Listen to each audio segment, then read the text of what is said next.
Chapter 1. The Unfounded. The sound of metallic clanging echoed through the grand hall, illuminated by a soft, white glow. An ancient voice, steeped in time, slowly resonated within the space. Ning Yuan, it began. It is neither your disloyalty nor our desire, it is they who have chosen you, explicitly calling for your demise. All that you have contributed to humanity over countless years shall not be forgotten. At the center of the hall, Ning Yuan, seated upon a solitary chair, gradually raised his sharply defined visage upon hearing these words.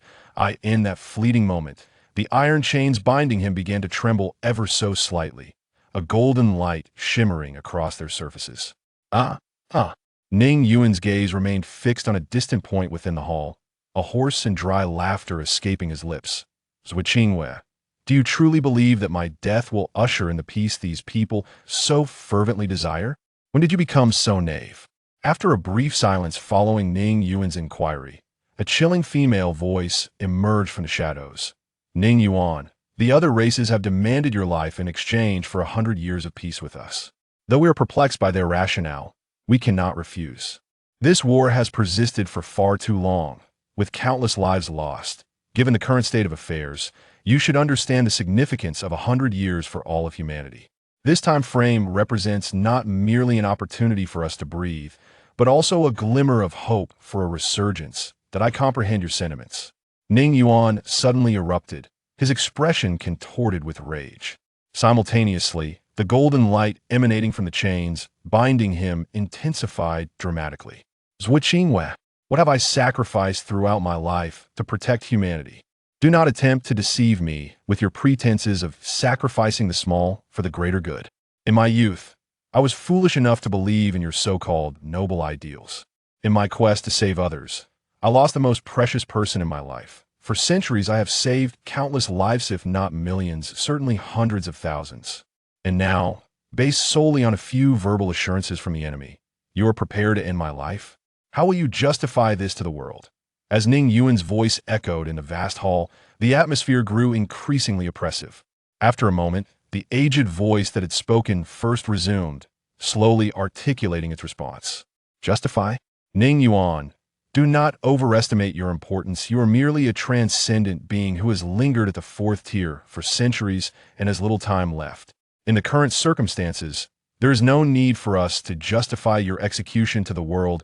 We require only some unfounded charges to bring about your demise. No one will care about the true cause of your death. Whatever we declare will be accepted as truth by the masses. Rest assured, we will announce to the world that you passed away peacefully. You shall remain a hero, a guardian in the hearts of the people, revered by future generations. Upon hearing these words, Ning Yuan fell silent for a moment, then erupted into a raucous laugh, his expression twisted with derision. Unfounded, what a splendid term. How utterly delightful. I loathe you hypocrites. I despise my own inability to see through this world sooner. If only time could be reversed, I would relish in the opportunity to flay each of you alive, inch by inch. As his words reverberated, a somber voice emerged from the shadows of the hall. Why waste so many words on this outdated figure? The time has come, let us swiftly send this old hero on his final journey. The essence of Ning Yuan's power is light, and his defensive capabilities are formidable. To ensure all is well, Lin Chuan, you shall personally escort him on his last passage. Not long after his words fell, a figure emerged slowly from the shadows of the great hall. It was a middle-aged man, garbed in white, with long hair cascading over his shoulders. His posture was as upright as a pine tree, his features austere, and his eyes subtly radiated a violet glow. Shun Lin Chuan. Ning Yuan offered a self-deprecating smile as he regarded the man before him. This individual was a legend, the youngest among the 5 7th-tier extraordinary beings in the entire Blue Star to date. In stark contrast to Ning Yuan's unparalleled defensive prowess, Shun Lin Chuan commanded the power of thunder, arguably the most potent offensive force of the present age. Ning Yuan, rest assured, as you depart, your sacrifice will grant us the time we so desperately need. The human race shall not perish now, nor in the future. We shall fight until the very last moment, until victory or death. The ideals upheld by your generation will endure eternally. Shun Lin Chuan's voice was steady, imparting a sense of reassurance. The The human race, sustained by this fleeting century of respite, will not face extinction. Ning Yuan's gaze drifted upward, seemingly attempting to pierce through the ceiling to the heavens beyond. In the next moment, Ning Yuan, fixated on Shunlin Chuan, posed an unusual question. Do you know what it means for light to ascend to the fifth tier? Without responding, Shunlin Chuan slowly raised his right hand, a flash of purple light suddenly emerging, which then transformed into a delicate thunder spear. In an instant, a tempestuous force surged from his palm, radiating in all directions. Time is also light. This is the ability of light breaking through to the fifth tier. Alas, Shunlin Chuan, this ability is known only to the two of us. As he sensed the destructive aura descending from above, Ning Yuan unexpectedly displayed a peculiar smile. Shunlin Chuan frowned at the sight of Ning Yuan's expression. He then struck down forcefully upon Ning Yuan's head. Boom! The violet light erupted violently, piercing through Ning Yuan's skull with a thunder spear, causing his entire form to shatter like fragile porcelain. Time! In a space where no one could hear, a faint and feeble voice gradually emerged. In the next moment, a speck of white light traversed the void, vanishing into the abyss. In the scorching summer of Dazhou City, the incessant chirping of cicadas filled the air, and the heat enveloped the earth, yet could not quell the fervor of recent graduates searching for employment. Hey, young man. A middle-aged woman waved her hand before Ning Yuan's eyes, pulling him back from his reverie. The hazy image before him gradually sharpened, and Ning Yuan recognized the middle-aged woman speaking to him. She was somewhat plump, dressed in a white dress, with glasses perched upon her nose. Seated within a simple tent, thick stacks of recruitment advertisements were piled atop the wooden table before her. Noticing Ning Yuan's unwavering gaze, the middle-aged woman awkwardly averted her eyes, saying, "Have you given any thought to our job opportunity? This position offers substantial growth, albeit with some initial challenges. However, the prospects for advancement are quite promising. Consider?" Upon hearing this, Ning Yuan instinctively glanced at the recruitment advertisement in his hand. 8 to 9 work hours, 1 day off per week. No accommodation or meals provided. No social insurance or housing fund. With a monthly salary ranging from 2,000 to 4,000. Ning Yuan's gaze swiftly swept over the details of the advertisement before settling on the date printed at the bottom. Year 2035, July 21st. The moment he registered the date, his pupils constricted sharply, and a torrent of memories surged into his mind like a tidal wave. Noticing Ning Yuan's sudden stupor, the middle-aged woman's lips twitched, internally lamenting, "Goodness, could he possibly be dazed from his studies?" Ha ha ha, ah ha ha. Just as the middle-aged woman, growing increasingly impatient, was about to speak again, she was taken aback by Ning Yuan's sudden laughter, which escalated in volume. His unexpected mirth drew the attention of those around him. Ignoring the peculiar stares from the crowd, Ning Yuan clutched the recruitment advertisement tightly, his fair and delicate features contorting with excitement. "I can't believe it. I have truly succeeded. It is now 2035. This means I have, through my fifth-year time regression ability, returned 400 years into the past." As this realization struck him, Ning Yuan swiftly focused his mind to sense any transformations within himself. After a brief moment, a frown creased his brow. He was unable to detect the familiar essence of his original power. So that's it appears that time regression does not restore the physical body, it merely transports my consciousness back 4 centuries. Despite this revelation, Ning Yuan felt no despair over the loss of power. Rather, he found himself utterly relaxed and increasingly elated. This indicated that he could now freely choose the extraordinary path he wished to pursue. "Classmate, are you all right? If you're unwell, it would be wise to seek medical attention promptly." At that moment, the middle-aged woman's voice grew more impatient. Ning Yuan's erratic behavior had caused everyone around him to shy away from applying for the position. Hearing her words, Ning Yuan snapped back to reality, casually discarding the crumpled recruitment advertisement to the ground before rising and blending into the crowd, vanishing from sight. Chapter 2. Extraordinary long-buried memories surged in Ning Yuan's mind like a relentless tide. Seated in a taxi, he gazed out at the passing scenery while reminiscing about nearly forgotten recollections and the people he had left behind. Soon, the taxi came to a gentle halt. "Is this the place, classmate?" The driver, casting a peculiar glance through the rearview mirror, scrutinized Ning Yuan with a wary expression, wary of suspicious passengers who struggled to recall even the location of their own homes. Ning Yuan observed the entrance of the aged residential complex before paying the fare and alighting from the vehicle. Stepping into the community, he made his way to an apartment building and pressed the button for the elevator to the 7th floor. As the elevator ascended slowly, it chimed softly upon arrival. Standing before the door marked 703, he retrieved a key from his pocket and inserted it into the lock. With a click, the lock turned, and he gently pushed the door open. The room before him was modest, comprising 2 bedrooms and a living area decorated in a style reminiscent of a decade past, yet arranged with a sense of cleanliness and warmth. After closing the door behind him, Ning Yuan settled onto the sofa, his gaze fixed on the digital clock on the wall, lost in contemplation. In the year 2035, extraordinary beings had emerged, though they remained largely obscured from public view.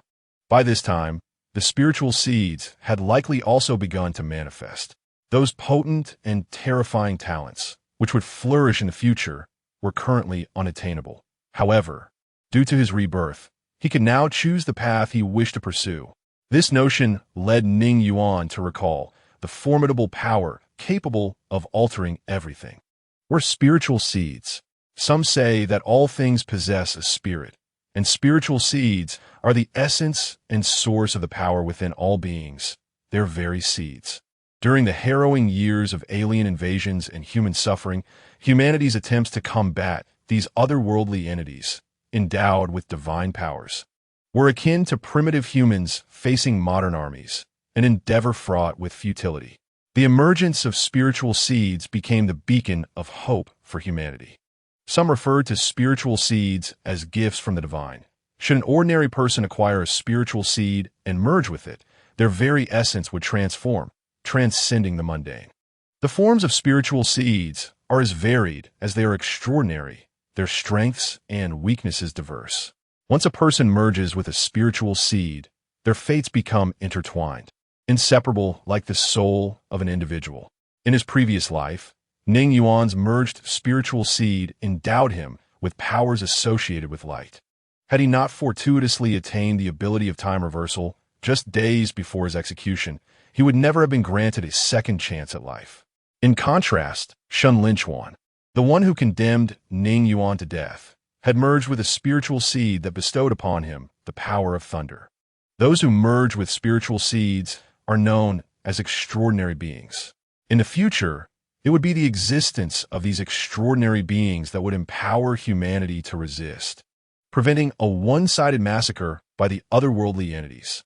As he reflected on the blood and tears of his past life, a fleeting look of distraction crossed Ning Yuan's eyes. Yet, this moment of reverie was swiftly replaced by a cold indifference.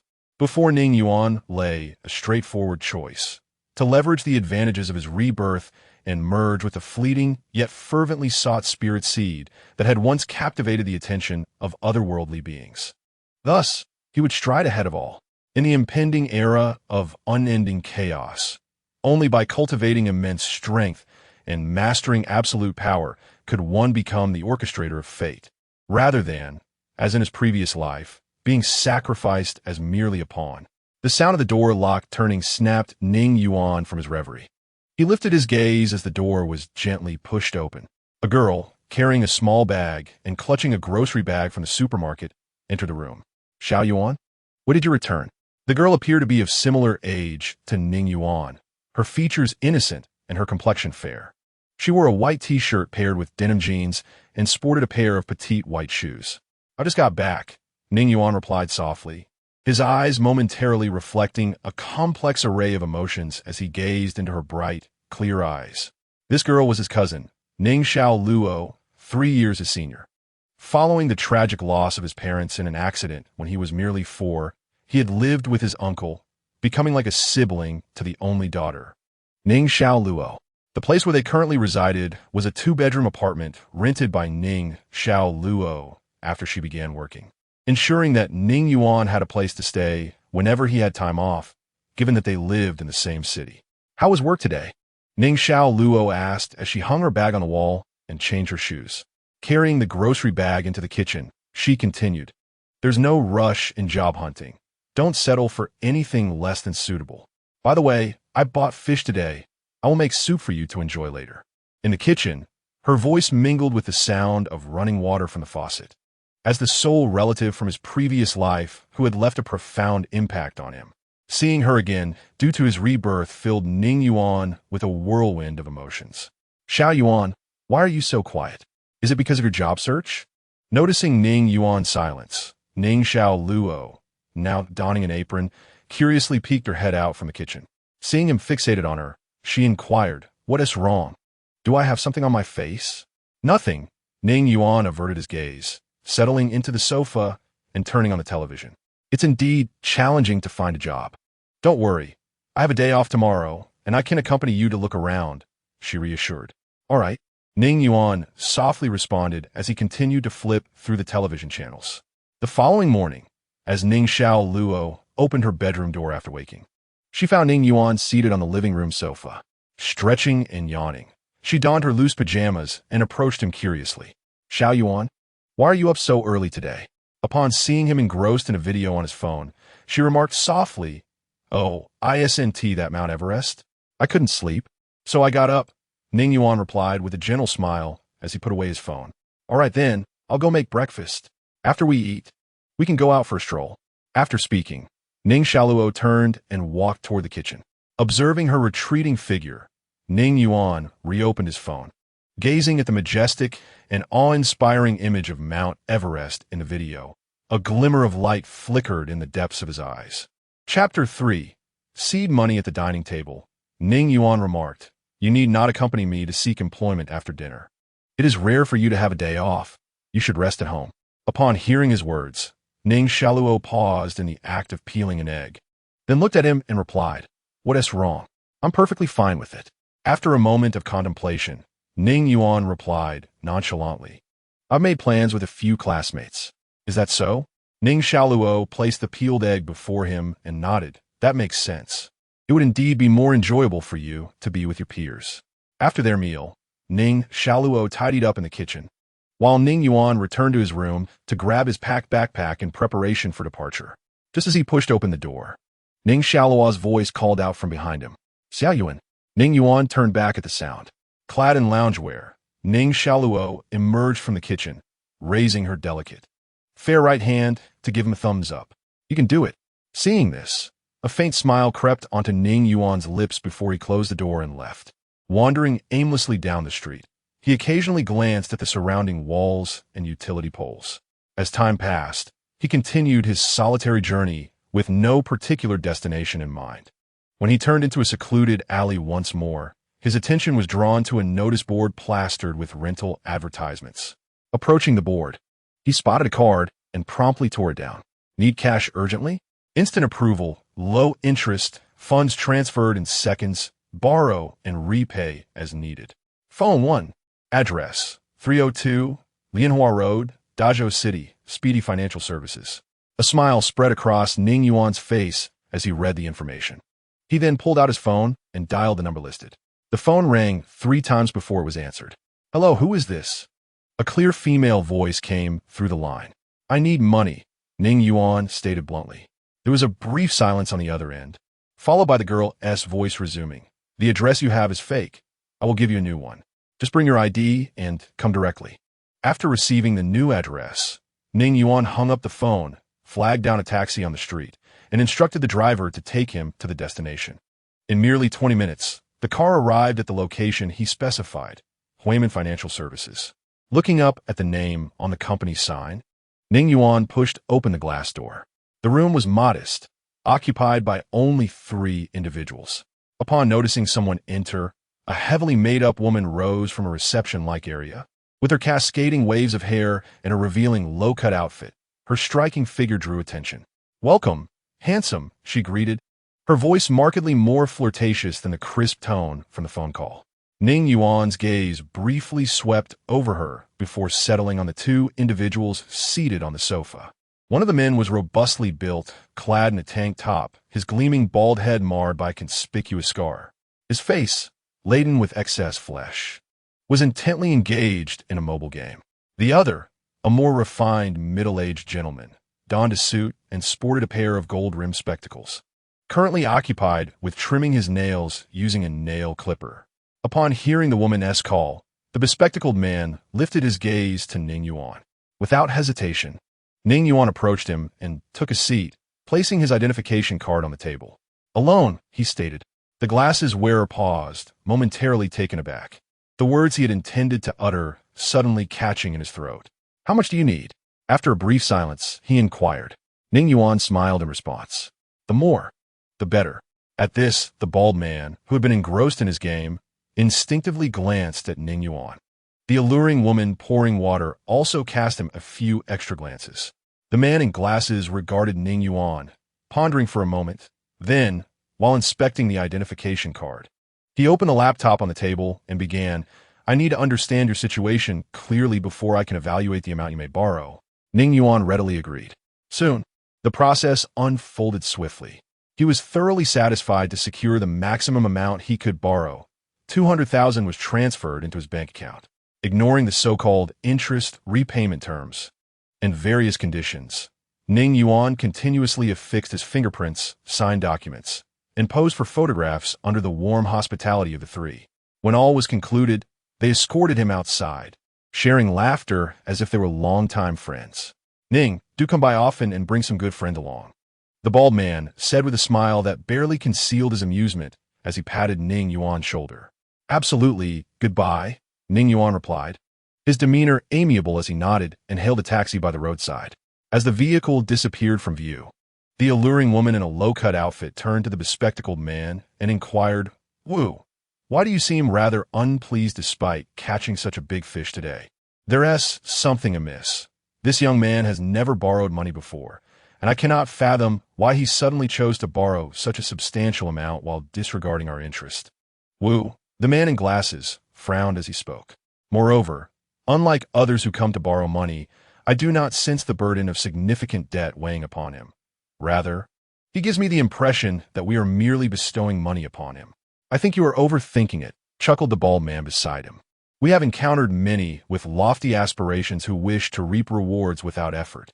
He is merely an ordinary recent graduate, lacking any notable background. For someone like him to borrow 200,000, it is likely he will never repay it. Ha ha ha." In the taxi, Ning Yuan maintained a detached expression as he perused flight tickets on his phone. Now that the initial funds have been secured, the next step is to embark on the journey to acquire that coveted item.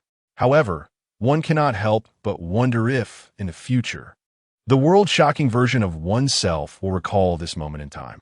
In Chapter 4, The Pinnacle, Ning Xiaoluo, feeling ennui while lounging on her bed, suddenly receives a message from Ning Yuan. "I won't be returning for the next couple of days, as I have plans to unwind with some classmates." "Unwind with classmates?" Sitting up, Ning Xiaoluo carefully peruses the message before typing her response. "All right, have an enjoyable time and return early." Along with her message, she sends a monetary transfer. On his way to the airport, Ning Yuan gazes at the message and the transfer from Ning Xiaoluo, letting out a soft sigh. At the airport counter, the attendant cheerfully hands him his boarding pass. "Here is your boarding pass. Have a pleasant journey," as he observes Ning Yuan's departing figure. A sweet-faced staff member speaks to her colleague. "I envy him. Another young gentleman off on a vacation. I've been working tirelessly since I graduated last year." Hearing her words, another woman chuckles teasingly. "Xiaoyu, he hardly seems like a wealthy gentleman. While he is not unattractive, his attire is rather ordinary." "Ordinary? Huh. You won't believe what I just saw when his phone switched to the background." "What did you see?" "He was discussing the timing and route for climbing Mount Everest." "Do you understand? He's not just going to Lhasa for a regular vacation. He's aiming to summit Everest." Xiaoyu gasps. Climbing Everest costs hundreds of thousands at the very least.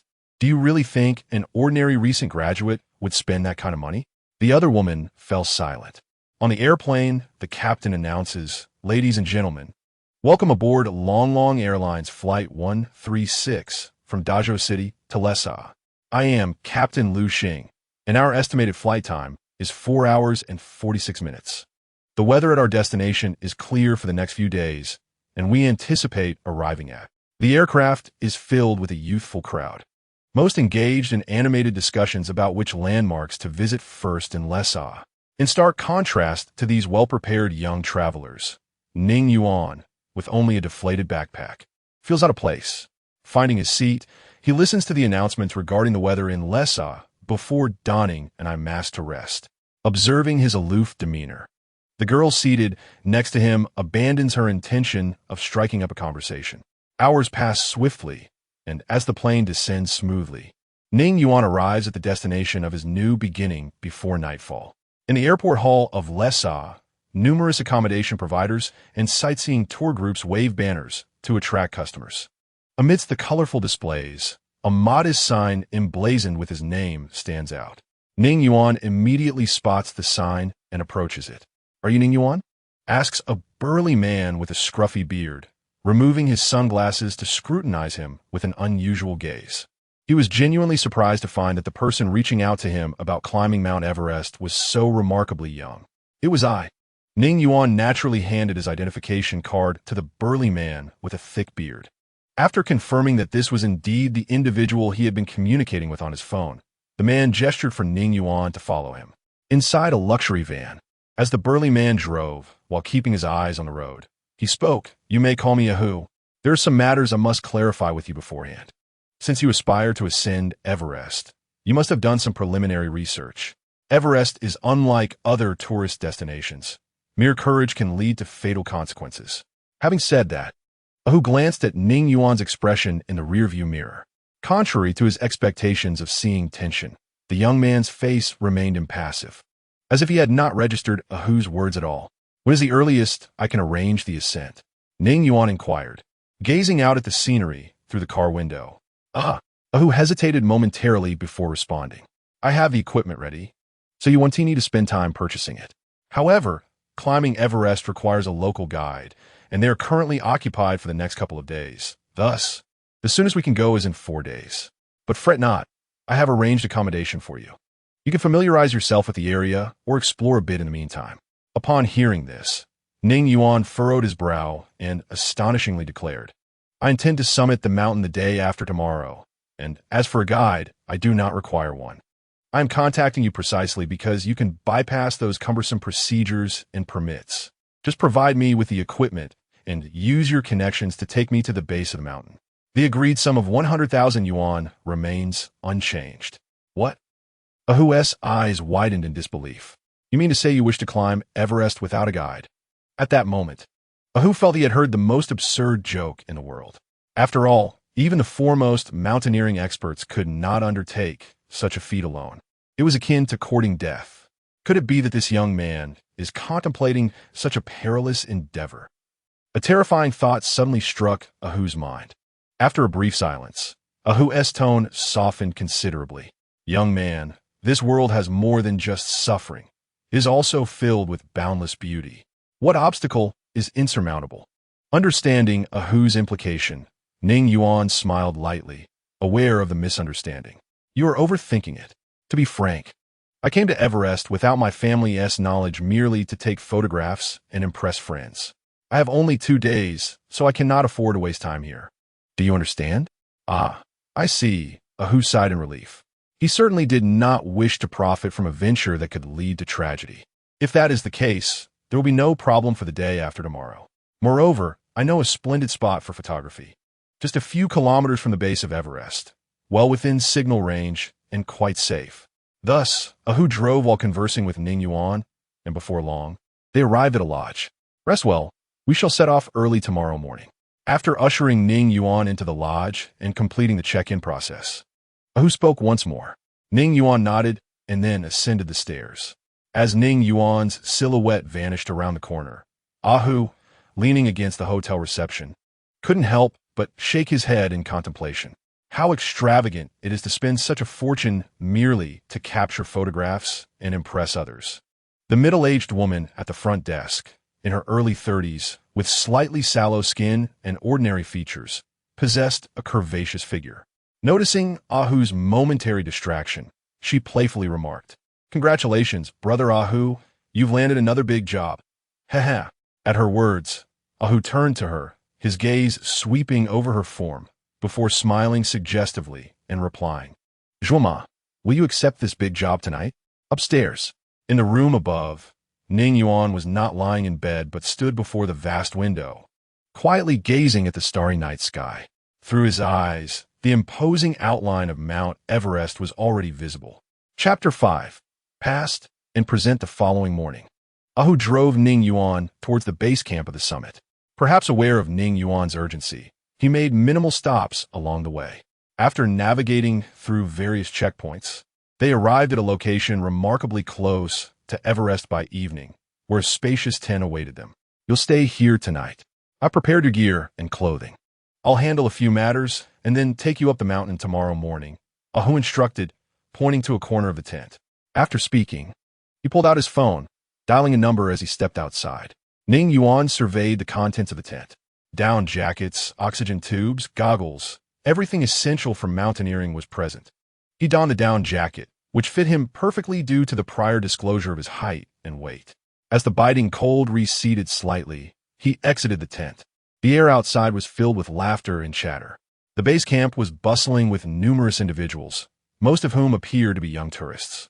While this outpost marked the end of their journey, for Ning Yuan, it was merely the beginning of his ascent. With a profound gaze fixed on the Everest, illuminated by countless stars, a fervor ignited within him. "Boss, 3 bowls of lamb soup." A melodious female voice rang out from a tenant soup shop, drawing Ning Yuan's attention to the speaker.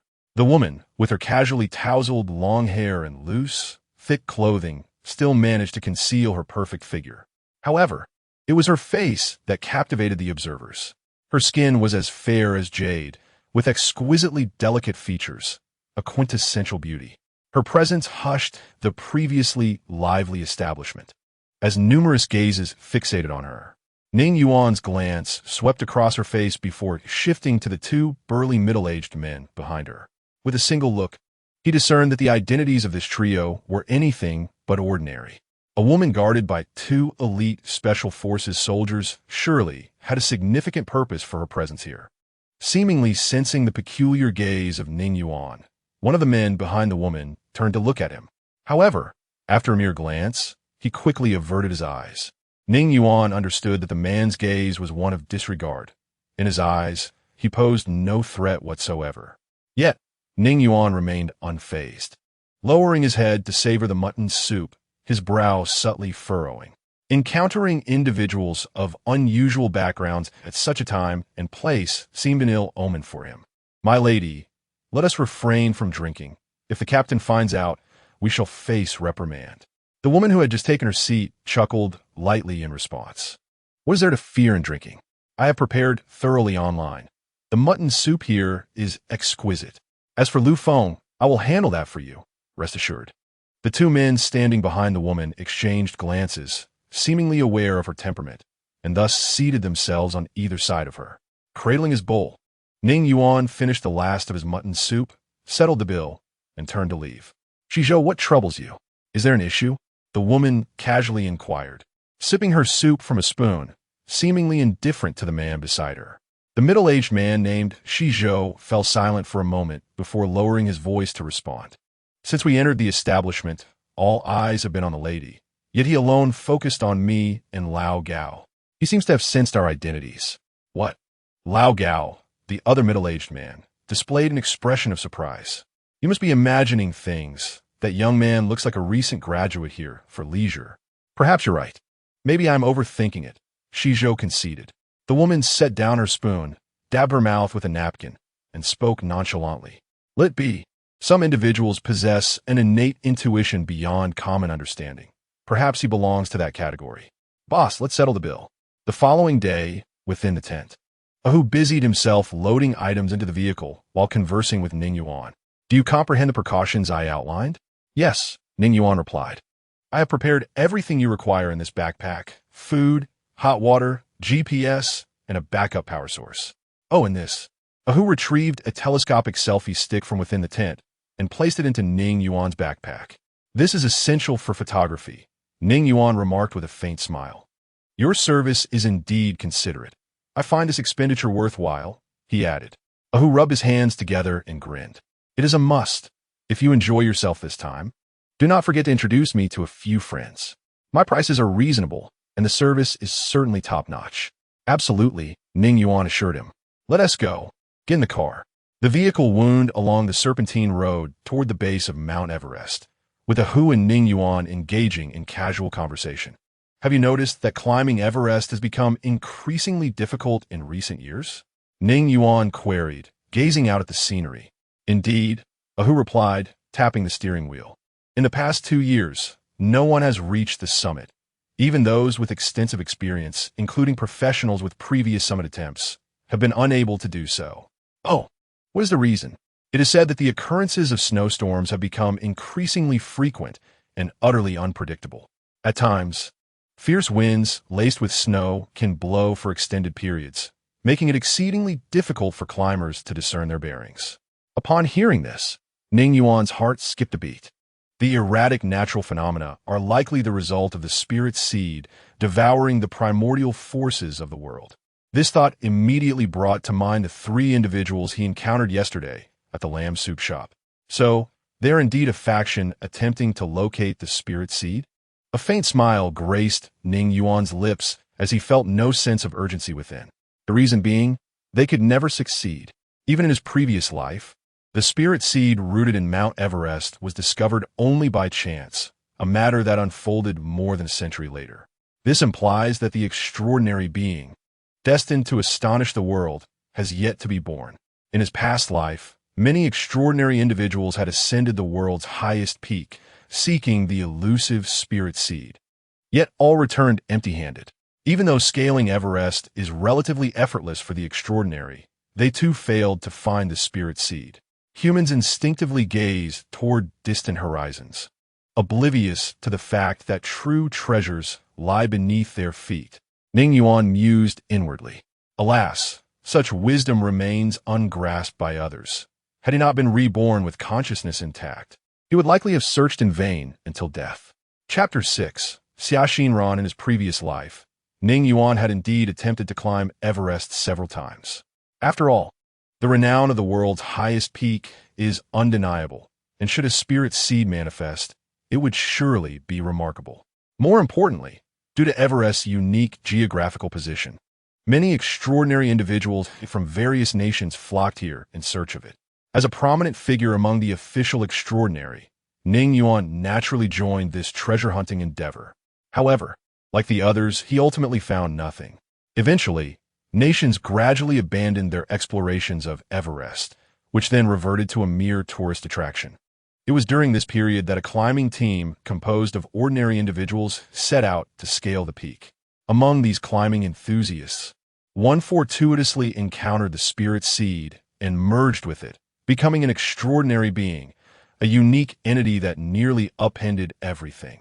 The following day, at the foot of Mount Everest, the crunching sound of tires over gravel resonated as the vehicle came to a gradual halt. Dressed appropriately, Ning Yuan stepped out of the car, only to be met by a biting cold wind that struck his face. "Come, follow me," urged Ahu, clad in a mask and sunglasses, as he led Ning Yuan straight across the barrier toward the climbing management station. Outside an office at the management station, Ning Yuan peered through the window, watching as Ahu whispered something to the staff while gesturing for him to look. After approximately 10 minutes, Ahu finally emerged, signaling Ning Yuan to approach. "You have only 2 hours," a middle-aged, bespectacled bald man stated, placing a thermos on the table before Ning Yuan as he entered the room. "Since your sole purpose is to capture photographs, this duration is more than sufficient." With that, the balding middle-aged man rose and retrieved a coat from the cabinet behind him. "Put this on. It is the uniform of our management staff, and you may remove it while taking your photographs." Ning Yuan, upon witnessing this, cast an impassive glance towards Ahu. Ahu promptly leaned closer to Ning Yuan and whispered, "There's no choice. The mountain is under strict surveillance these days. I only just learned that someone from above intends to survey Mount Everest. However, 2 hours should suffice. The location I mentioned is only half an hour away." Ning Yuan replied with a forced smile. "So, I'm paying 100,000 for just 2 hours? I have no alternative." Ahu explained quietly as he led Ning Yuan outside the office. "Do you think I pocket all of that money?" "Let me clarify." Ahu extended 3 fingers. Once I get you in, this is the amount that comes to me. To deceive you would be inhumane. The money has been spent, and connections have been made. You need to consider this. The 2 hours I managed to secure should be ample for your photography. A cold smirk crossed Ning Yuan's face. Very well. 2 hours it is. With Ning Yuan's agreement, Ahu let out a sigh of relief. Be mindful of the time and the route. The only danger at the foot of the mountain is the slippery terrain that could lead to falls. Should any unforeseen circumstances arise, call me via the intercom, and I will rush in with the team. Of course, that would incur additional charges. Returning to the room, under Ahu's incessant instructions, Ning Yuan donned the coat, covering his face thoroughly. Subsequently, he navigated through layers of internal security, moving towards Everest under the curious gazes of several staff members. Once Ning Yuan had distanced himself, Ahu swiftly took the balding middle-aged man's thermos to fill it with hot water from the dispenser, then smiled as he spoke. I truly appreciate your assistance, Wuga. Otherwise, this deal would have fallen through. The balding man snorted in response. Ahu, considering our years of association, I am taking a risk to help you this time. But it can only be this once. At least refrain from making any unauthorized moves before I provide you with information. Maintain a low profile during this period. Upon hearing this, Ahu placed the thermos before the balding man, glanced around cautiously, and then quietly inquired, Wugu, what is going on? Can you share any details with your younger brother? The balding man first sipped his tea from the thermos before responding calmly. Someone from above is coming. They are reportedly here to climb Everest. If they discover your little schemes, a mere word could spell disaster for us. Do you understand? Ahu gasped in shock at this revelation. Just then, a knock echoed from the door. Come in, Old Wu said nonchalantly. Report, sir. The group you instructed has arrived. The supervising personnel saluted Old Wu as they spoke. What? Old Wu sprang from his chair, staring incredulously at the man delivering the report. Aren't they supposed to arrive tomorrow? Are you certain it's that group? Yes, sir. The license plate number and head count match. The leading woman mentioned that she had already made prior arrangements with you. Quickly, take me to them. Old Wu hastily donned his overcoat from the hanger behind him and nearly sprinted toward the door, prompting Ahu to follow suit without hesitation. Outside the railing, 2 black SUVs stood silently, flanked by 6 individuals, 1 woman and 5 men. Had Ning Yuan been present, he would have recognized this woman as the same one encountered at the lamb soup shop the previous evening. Ah, Xiao Xiao, look at you. You could have at least informed Uncle Wu of your early arrival, Old Wu remarked, his sparse hair tousled by the cold wind as he gazed at the ingratiating smile of Xia Xinran. Hello, Uncle Wu, she replied, maintaining her appearance from yesterday, extending her hand to shake his. Behind Old Wu, Ahu stared at Xia Xinran, momentarily entranced. It was the first time he had seen such a stunning woman in person outside the virtual realm. However, when his gaze inadvertently fell upon the men beside her, a shiver coursed through him. 3 of the men regarded him with hostile eyes, one of whom even slid his hand into his coat. Startled by this scene, Ahu quickly averted his gaze. Xinran, how is your grandfather? I've been quite concerned for him. I often reflect on his earnest teachings from years past. I shall certainly visit him when I take my leave, Old Wu expressed, nostalgia and reminiscence etched on his face. My grandfather is well, Xia Xinran replied with a smile. That is splendid news. Let us move inside. The wind is fierce. I have prepared everything for the climb, so you may ascend whenever you wish, Old Wu said, leading Xia Xinran and her companions into the management station, casting a casual glare at Ahu as if to indicate he should leave promptly. Having known Old Wu for several years, Ahu understood the implication without hesitation. With a sheepish smile, he bent slightly and stood aside, watching them enter. From Old Wu's demeanor, Ahu discerned that these individuals were undoubtedly of significant stature and power. Had he lingered a moment longer and encountered Ning Yuan with them, the outcome could have been dire, and Old Wu would certainly not have spared him. Grateful for his fortune, Ahu silently rejoiced. Within the equipment room of the management station, Old Wu cautioned, Xinran, climbing Mount Everest is no trivial matter. I have arranged for some professional guides. If you require assistance, I can summon them immediately. No need, Uncle Wu. They have summited various mountains, so you can rest assured Xia Xinran declined his offer while donning her gear. Moreover, we are on a mission this time, and it is inconvenient to bring outsiders. Understanding the protocol, Old Wu nodded promptly. Very well, should you need anything, do not hesitate to contact me. I will respond without delay. Fully equipped, Xia Xinran and her group traversed the railing and headed toward Everest. Miss, that person back there must be Ahu, Shizhou remarked, glancing back at the management station as they walked. Upon hearing these words, Xia Xinran spoke softly. Over the years, Old Wu had profited considerably from this Ahu, and now that evidence against him had been nearly gathered, it was only fitting to allow him to enjoy this final month of freedom. The others remained silent, trailing closely behind Xia Xinran, acutely aware that Old Wu's continued presence, despite being due for inspection last month, was due to their ongoing reliance on him. After all, in the recent exploration of Mount Everest, Old Wu, with nearly a decade of experience in this region, played a crucial role. Meanwhile, ahead of Xia Xinran and her group, Ning Yuan had deviated from the planned route.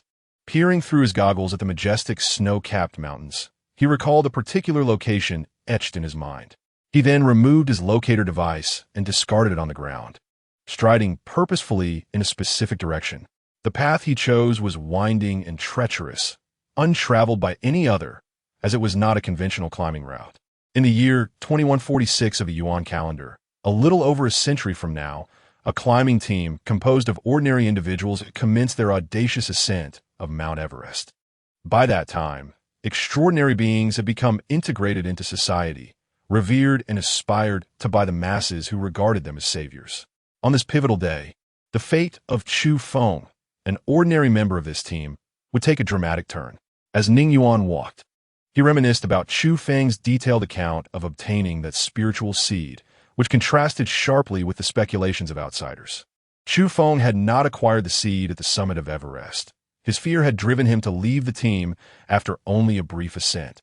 Subsequently, he encountered a blizzard while descending, forced to navigate his way back using only his memory. The outcome was predictable. He strayed off course, descending in the opposite direction despite still heading downward. It was not until he reached the base of another mountain that he realized his mistake. He then relied on the stars for guidance, continuing onward until he encountered the luminous spiritual seed. Reflecting on how Chu Feng had, under official scrutiny, candidly shared his experiences, Ning Yuan felt a deep sense of nostalgia. At that time, Chu Feng was merely a passionate youth in his early 20s, his trust in the official headquarters of extraordinary beings bordering on fanaticism. He recounted all his abilities in detail, only to elicit shock and wariness, culminating in a betrayal that led to his assassination by hostile forces. As he recalled the life of Chu Feng, it was as fleeting as a shooting star. During those tumultuous times, every extraordinary being faced the possibility of not witnessing the dawn of another day, leaving no one capable of safeguarding him. With his thoughts drifting, Ning Yuan continued to ascend the rocky terrain, his gaze meticulously scanning every nook and cranny. As time passed slowly and twilight descended, the temperature at the foot of Everest grew increasingly frigid. After nearly a day's fruitless search, Ning Yuan exhibited no signs of impatience. However, upon laboriously climbing over a massive boulder, he found himself momentarily breathless. As the sky grew increasingly dim before Ning Yuan, at the heart of a chaotic pile of stones, a solitary snow lotus unfurled in tranquil elegance. This particular snow lotus was not white, but rather an exquisite shade of black, a dark lotus blooming amidst the snow. It emanated a faint, obsidian glow, as if countless shadows danced in the breeze, evoking an indescribable sensation, filled with both beauty and an eerie aura. In that moment, I realized it must be a spirit seed. Ning Yuan, feeling parched, gazed intently at the ebony snow lotus, identical to the description provided by the future Chu Feng. This lotus possessed a unique beauty, steeped in strangeness. He knelt beside the dark snow lotus, removing his goggles and gloves. The surface of the black lotus shimmered with a dark luster, swaying like myriad shadows that seemed to shy away as Ning Yuan approached. With trembling hands, he caressed the petals of the snow lotus. In his previous life, he had garnered considerable attention when he first acquired a spirit seed, for it housed the primordial power of light. Light, in the eyes of the world, often symbolizes hope and strength. However, as time passed, the higher-ups discovered that Ning Yuan's advancement was too slow, and his abilities were not as astonishing as anticipated. His powers leaned more towards defense, whereas during those tumultuous times, the nation required formidable offensive strength. After all, the adage that the best defense is a good offense has remained an unchanging truth throughout history. Yet, it was precisely because of Ning Yuan's protective capabilities that he became a guardian in the eyes of ordinary people. As for why the foreign tribes sought to eliminate him at any cost in his past life, Ning Yuan could not comprehend. Yet for him now, the past held no significance, as he was determined to forge a new path, one where he would tread alone, breaking free from the constraints of others. The sensation of the petals against his fingers was chilling, yet Ning Yuan remained unmoved, his eyes ablaze with fervor as he gazed upon the dark lotus. Murmuring softly to himself, "Where there is light, there are shadows. In the absence of light, there lies darkness. What force in this world can rival the terrifying power of darkness?" Chapter 8. Melding of spirits in the realm of existence. Balance is paramount. Where there is gain, there is loss. To acquire power, one must embrace the inherent risks. A common person has but a single chance in their lifetime to meld with a spirit. Success leads to transcendence, while failure results in the spirit's seed dissipating into nothingness. The initial method of melding was astonishingly simple. It involved consumption. After all, throughout the annals of human development, sustenance has been the sole path to evolution and growth. However, despite its simplicity, the success rate of melding through consumption stood at a mere 30%. This was because, once ingested, the spirit seed would trigger a rejection reaction within the human body, and the innate power it emitted would devastate the fragile flesh, leading to death. It wasn't until a prodigy discovered a new method that the probability of successful melding was elevated to 50%. This method involved first nourishing the spirit with one's own blood, allowing the spirit seed to absorb the essence of the individual and familiarize itself with their being, before consuming it. By doing so, the spirit seed, which would otherwise reject the human body, would become considerably more docile. To enhance the probability of merging with the spirit seed, one must irrigate it with a substantial amount of one's own blood, thereby elevating the compatibility between both parties. Upon this realization, Ning Yuan withdrew a pristine dagger from his bosom. As he gazed at the obsidian snow lotus, the fervor in his eyes slowly faded, replaced by an unsettling madness. In the next moment, Ning Yuan made a decisive cut across the artery of his arm. A torrent of searing blood cascaded onto the frigid, bone-chilling surface of the snow lotus below. The pain did not elicit even a flicker of emotion on Ning Yuan's visage. On the contrary, as he witnessed his blood being swiftly absorbed by the lotus, a look of delight spread across his face. With a sharp sound, the blade sliced through flesh once more. This time, Ning Yuan clenched the hilt of the dagger with his teeth and inflicted another wound upon his other arm. Spitting the dagger onto the ground, he extended his arm straight, allowing a copious flow of blood to spill forth onto the surface of the snow lotus. Soon, as he lost blood rapidly, a wave of dizziness began to cloud his mind. In an effort to regain his senses, he bit down hard on his own tongue. His gaze fixated on the snow lotus below, mentally calculating the time and the limits of his endurance. In the span of merely 2 minutes, Ning Yuan's complexion turned as pale as parchment. As the 3rd minute approached, the fog of impending unconsciousness enveloped him, and with a fierce grimace, he seized the snow lotus from the ground. Without hesitation, he swallowed it whole. The icy, bone-chilling lotus transformed into a surge of vital energy the instant it entered his mouth. Simultaneously, snowflakes began to drift down from the dim sky. Blood continued to flow from his arms. Yet Ning Yuan did not tend to his wounds, for it was futile. If he succeeded, such injuries would be trivial. If he failed, death awaited him either way, and he was already destined for demise. With this thought, Ning Yuan fell back onto the ground as the snowfall intensified, and the frigid wind carried down the snowflakes, soft as down feathers, upon his face. He gazed blankly at the dim sky, murmuring to himself, The snow and wind press upon me like a mountain. I laugh at the gentle breeze and snow as if they were cotton. Soon, an excruciatingly familiar pain surged from within him, intensifying until he lost consciousness entirely.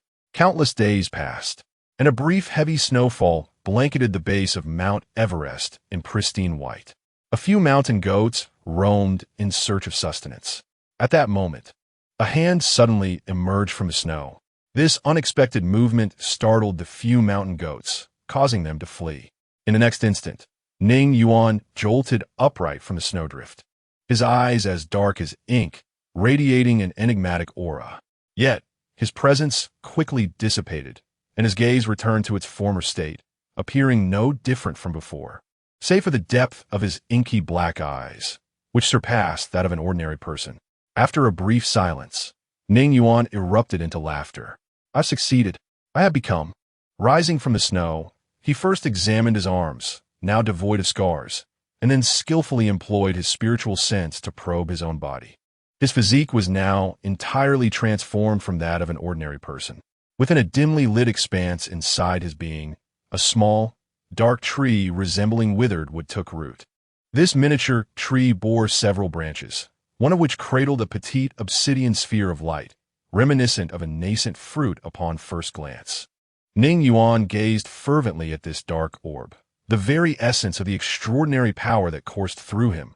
With it, he could unleash strength beyond the ordinary man's imagination.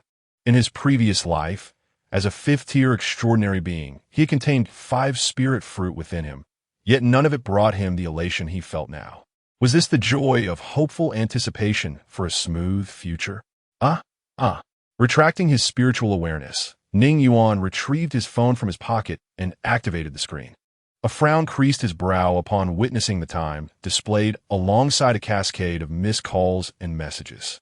15 days. He had been in a state of unconsciousness for a full 15 days, far longer than he had anticipated. As he scrolled through the numerous calls and messages from Ning Luo, he initially intended to return the call, but hesitated, ultimately crushing the device in his grasp. He resolved not to respond. After all, he would soon return and simply claim his phone had been lost.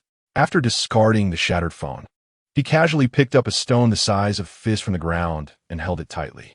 With a mere exertion of force, the stone, its surface cloaked in ice and snow, crumbled to dust beneath his grip. The first-tier strength he possessed far surpassed that of his previous life. Observing the powder in his hand, he began to comprehend the magnitude of his newfound power.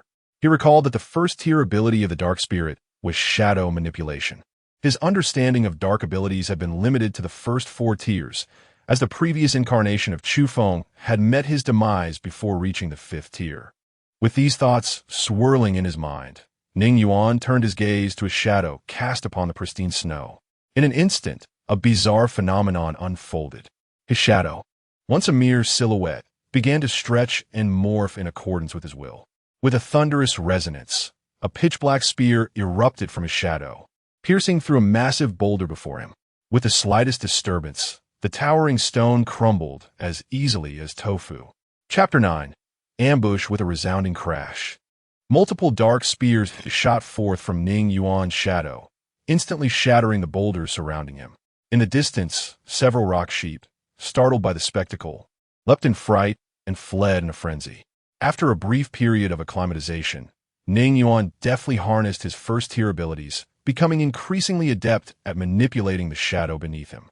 The shadowy manifestations not only transformed into various forms to strike at targets, but also lifted off the ground to hover before him. Gazing at the towering humanoid shadow that mirrored his own stature, Ning Yuan's eyes were filled with a complex array of emotions. He had only encountered spirit species that amalgamated attack, defense, speed, and power 3 times in his previous life. Yet here was a spirit species that encompassed all these traits of the first tier. Only the dark spirit possessed such a quality. Stepping forward, Ning Yuan fused with the shadow before him, transforming into an ethereal figure that surged toward the summit of Mount Everest. At the peak of Mount Everest, Ning Yuan's form materialized from thin air. Ordinary individuals would require a fortnight to reach the destination, yet he accomplished it in mere seconds. The disparity between heaven and earth is hardly more pronounced. At this moment, Ning Yuan stood atop the mountain as if treading upon the very clouds, impervious to the biting cold wind that howled around him. Suddenly, the sound of gunfire erupted from a short distance below the summit. Pondering the interruption, Ning Yuan furrowed his brow and transformed into a fleeting shadow, vanishing from sight. Concurrently, on the final stretch leading to the pinnacle of Mount Everest, two factions were engaged in a fierce exchange of fire. Accompanied by the flashes of gunfire, the incessant crack of bullets striking stone echoed through the air. Ning Yuan's figure materialized in the blind spot above the two groups, his expression devoid of emotion as he surveyed the scene below. One of the factions was familiar to him. They were the trio he had encountered recently at the lamb soup restaurant, one woman and two men. Currently, Xia Xinran was shielded behind a boulder by the two men, while across from them, a group of over a dozen individuals unleashed a relentless barrage of gunfire. Both factions had sustained casualties. Near Xia Xinran's group lay two men, lifeless and drenched in blood. Meanwhile, the opposing faction had 5 bodies sprawled about haphazardly. When will rescue arrive? Xia Xinran inquired anxiously, gripping a handgun as she turned to Shizhou. Gasping for breath, his eyes reddened, he replied, "At least half an hour more. At this altitude, helicopters and drones struggle to reach us. Thus, helicopters can only drop people to their maximum flight altitude." At that moment, the opposing group began to deliberately advance, utilizing cover and suppressive fire. "Miss," called out a burly man beside Xia Xinran, quickly firing a magazine before reloading. Not only are they numerous, but they also possess considerable combat experience. They are no ordinary foe.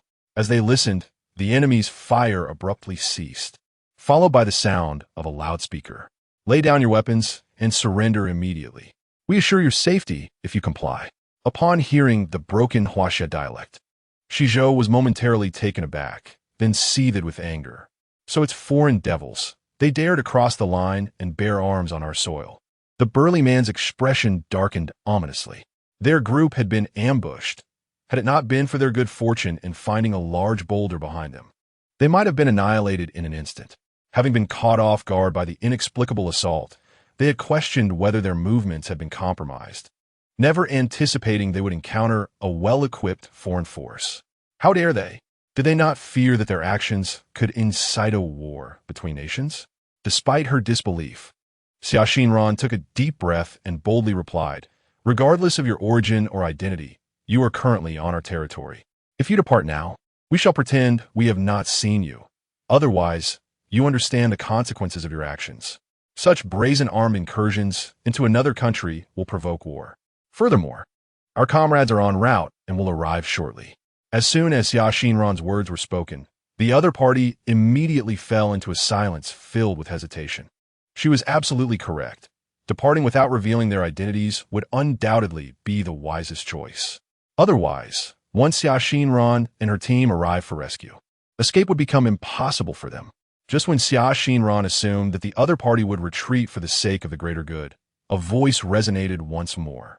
This time, however, the speaker sounded notably younger, and more importantly, their command of the Huaxiao language was remarkably fluent. "Is that you, Miss Xia? My God, I never expected to encounter you here."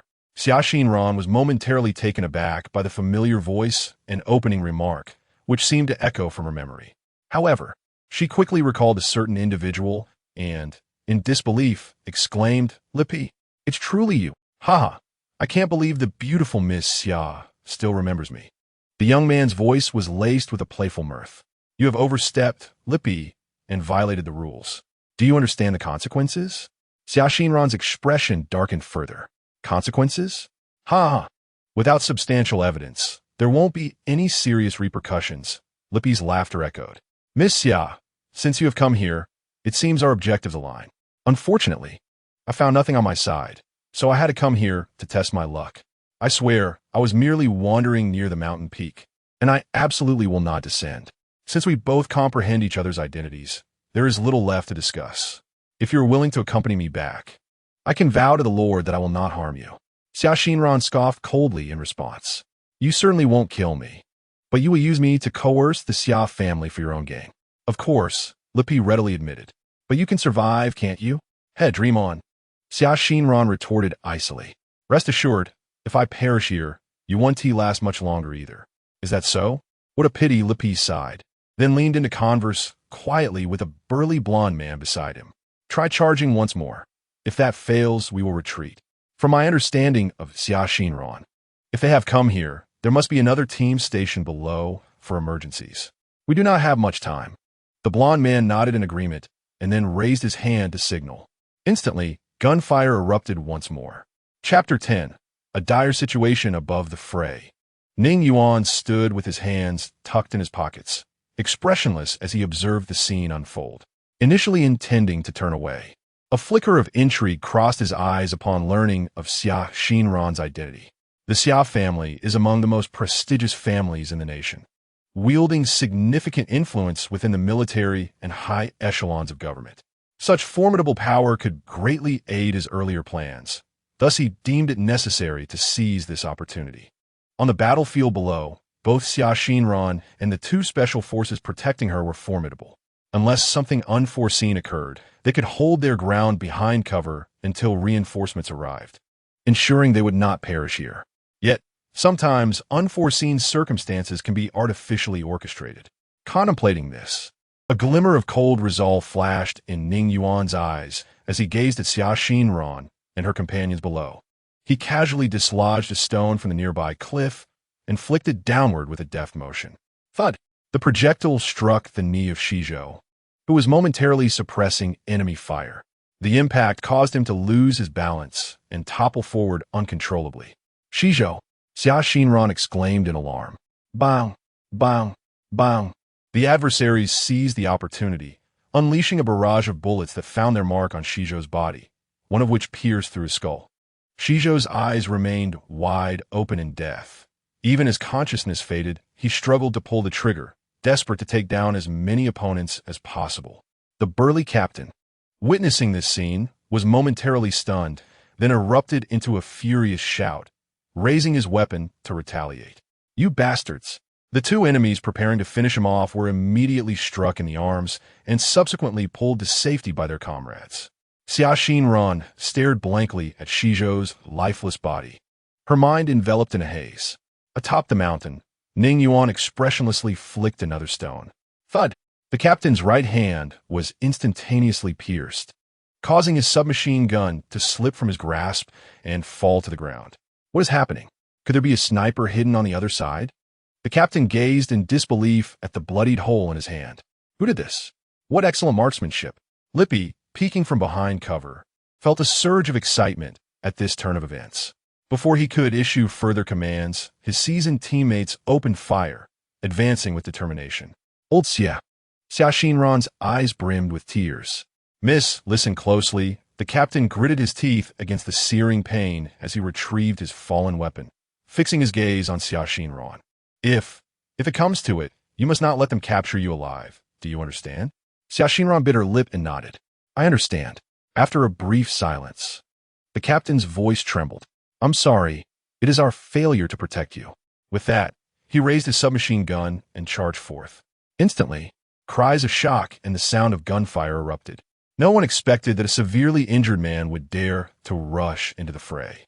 As the captain was overwhelmed by a hail of bullets and fell, the once bustling summit of Everest fell eerily silent once more. A series of footsteps approached gradually. Xia Xinran raised her handgun to her chin, her delicate frame trembling uncontrollably. At that moment, despite her resilient spirit and far-reaching insight, she felt the paralyzing fear and helplessness of an ordinary girl standing on the brink of death. Lower your weapon. Several figures armed with submachine guns surrounded Xia Xinran, one of whom shouted at her in a foreign tongue. Xinran, oh no, you need not take it this far. Lippy peeked out from behind a burly man, attempting to persuade her. Isn't there a saying that those who recognize the times are the true heroes? Rest assured, as long as you comply, I shall not harm you. Life is beautiful, and this era we inhabit is unprecedentedly splendid, is it not? Would you truly wish to perish? Xia Xinran merely gazed coldly at Lippy. Lippy, to you, this era may seem splendid, but for many, it is a time of despair.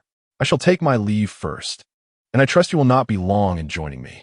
After uttering her final words, Xia Xinran closed her eyes, preparing to pull the trigger. Just then a voice, devoid of warmth and indifference, echoed eerily. "What is happening? What are you doing?" The sudden utterance caught everyone off guard, including Xia Xinran. As the speaker was conversing in Chinese, she opened her eyes to locate the source of the voice, only to widen them in disbelief. It was him. How could this be? Not far away, Ning Yuan stood with his hands in his pockets, his expression unyielding as he gazed at them. In stark contrast to their protective goggles and masks, Ning Yuan's attire was strikingly simple, resembling that of a leisurely traveler rather than a climber tackling the peaks of a mountain. "What the hell?" bellowed a burly man with blonde hair, raising his gun to aim at Ning Yuan. Where did this guy come from? Upon witnessing Ning Yuan's sudden appearance and his casual demeanor, Lippy felt a wave of unease wash over him. As he noticed his companion aiming a weapon at this individual, Lippy hastily interjected, "Put down the gun." However, scarcely had his words left his lips when a shadow, as dark as a spear, instantaneously pierced the skull of the blonde giant. In an instant, blood and brain matter splattered over Lippy. This shocking scene left everyone in a state of disbelief. The first to react, Lippy trembled violently. My God, he is an extraordinary being. The people Lippy brought along were aware of the existence of extraordinary individuals, having only heard tales of them but never witnessed one themselves. Who would have imagined that their first encounter with such a being would unfold in this manner? Suddenly, a fierce gust of wind swept through.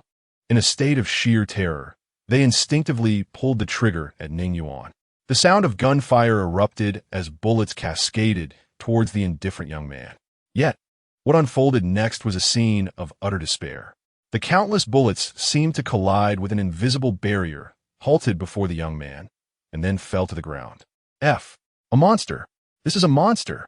A terrified man of dark complexion turned to flee. However, as he spun around, a shadow cleaved him in two. In the fleeting moment before his upper body collapsed to the ground and consciousness faded, he beheld countless shadows dismembering his comrades into fragments. Chapter 11.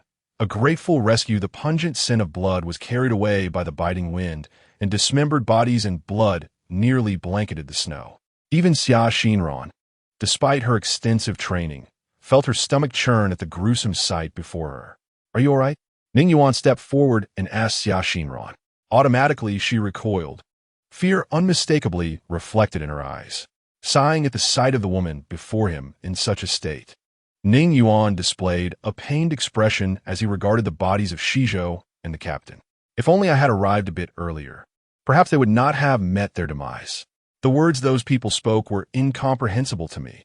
They must belong to an external force, I suppose. Observing Ning Yuan's demeanor and the words he spoke, Xia Xinran felt her inner fear dissipate considerably. She nodded, trembling as she began to speak. Indeed, these individuals are foreign forces, the leader among them known as Lippy, who hails from a significant background as one of the heirs of a top multinational conglomerate. Understanding this, Ning Yuan nodded, realizing he had not misjudged. Senior, may I inquire which military unit you belong to? Xia Xinran cautiously probed. Me? Ning Yuan displayed a benevolent smile. I am merely an ordinary citizen, and my current state is the result of an unforeseen accident. As you have just witnessed, I find it challenging to control my own powers. I intended to grant them a swift end, yet it transformed into this. Xia Xinran's eyes widened at his revelation. A civilian with extraordinary abilities. Such a person must be exceptionally chosen to possess a spirit seed. The thought sent a jolt through her. A civilian extraordinary implies that he has not aligned himself with any faction. Were he to join the Xia family, it would significantly enhance their influence in the current circumstances. Senior, if I may ask. Just as Xia Xinran began to speak, she trembled under Ning Yuan's seemingly amused gaze. The dread of exposing her identity loomed over her. Should he refuse her, what fate would await her? She recalled the words of her elders. Xinran, these extraordinary individuals, in a certain sense, are no longer human.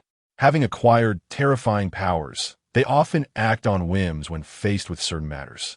Thus, one must exercise utmost caution when dealing with such beings. What troubles you? Ning Yuan regarded her with a calm demeanor. May I know your name, senior? I shall repay the life-saving grace you have bestowed upon me today. Xia Xinran adopted an exceedingly respectful tone. You are indeed a woman of some intellect. Ning Yuan thought to himself, shaking his head with a smile. There is no need for repayment. As a fellow citizen, how could I stand by and watch my compatriots bullied by these outsiders? It was merely a small effort. However, judging by your reaction, it seems you have encountered others with similar powers to mine. Therefore, I hope you will refrain from disclosing anything about me. After all, I have no desire to be treated as a laboratory guinea pig. Laboratory guinea pig? Xia Xinran bitterly smiled within. This senior appears to vastly underestimate his own strength and potential. Extraordinary beings are coveted by nations, who seek to win them over at all costs. Rest assured, senior, I shall keep everything that transpired here to myself. Xia Xinran promised, and Ning Yuan nodded in satisfaction. Subsequently, shadows underfoot began to expand, engulfing the scattered remains and corpses around them. Xia Xinran watched in awe as the dismembered bodies and those of the Westerners vanished as if they had fallen into a deep abyss, leaving no trace behind as though they had never existed. Very well, I shall take my leave. Many individuals are climbing up here. They are likely the reinforcements you called for. With that, Ning Yuan's form transformed into a shadowy silhouette and vanished from sight. Xia Xinran stood in astonishment, contemplating the scene. What level of spirit seed had he fused with? The ability to teleport was truly astounding. As nearly 20 armed individuals arrived at the vacant lot, they beheld only the solitary figure of Xia Xinran seated there. Miss, how are you? Where are the others? The leader stepped forward, saluting Xia Xinran, his brow furrowed in confusion. They are nowhere to be found, Xia Xinran softly replied, gazing into the vast white expanse ahead. The onlookers exchanged bewildered glances. Above them, a dark silhouette streaked through the misty clouds like a shooting star. Upon his relentless return to Dazhou City, Ning Yuan pushed open the door to his home, and the first sight that greeted him was Ning Xiaoluo, sitting alone on the sofa. Hearing the doors creak, Ning Xiaoluo abruptly lifted her head. Now, her hair fell loosely around her, as she appeared exceedingly haggard. The moment she laid eyes on Ning Yuan, she froze, then sprang to her feet. Xiao Yuan, where have you been these past days? Why didn't you answer your phone? She quickly approached Ning Yuan, her eyes reddened, raising her hand as if to strike the man before her. Yet, her hand hovered in the air, ultimately not descending. I even reported you missing. They said you had purchased a ticket to Lessa. What could possibly compel you to venture so far? Even if you wanted to escape, you should have informed me. I feared you had been deceived abroad or had encountered misfortune. Gazing at the tearful girl who stood a head shorter than him, Ning Yuan suddenly opened his arms and enveloped her in a gentle embrace. As he savored the softness in his arms, his voice resonated softly. Xiaoluo, our good days are approaching. Good days? What do you mean by good days? Ning Xiaoluo did not break free from Ning Yuan's embrace, but tilted her face in confusion, questioning him. The kind of days where everything you desire is within reach. A faint smile graced Ning Yuan's face. However, Ning Xiaoluo, upon hearing this, disengaged from his embrace and shook her head. Xiao Yuan, a simple life is a blessing. While wealth is desirable, one should not compromise one's principles for money. In truth, I believe we are already much happier than before. Even if you do not work, I can support you. Is a simple life truly a blessing? Ning Yuan muset, his gaze fixed on the woman before him.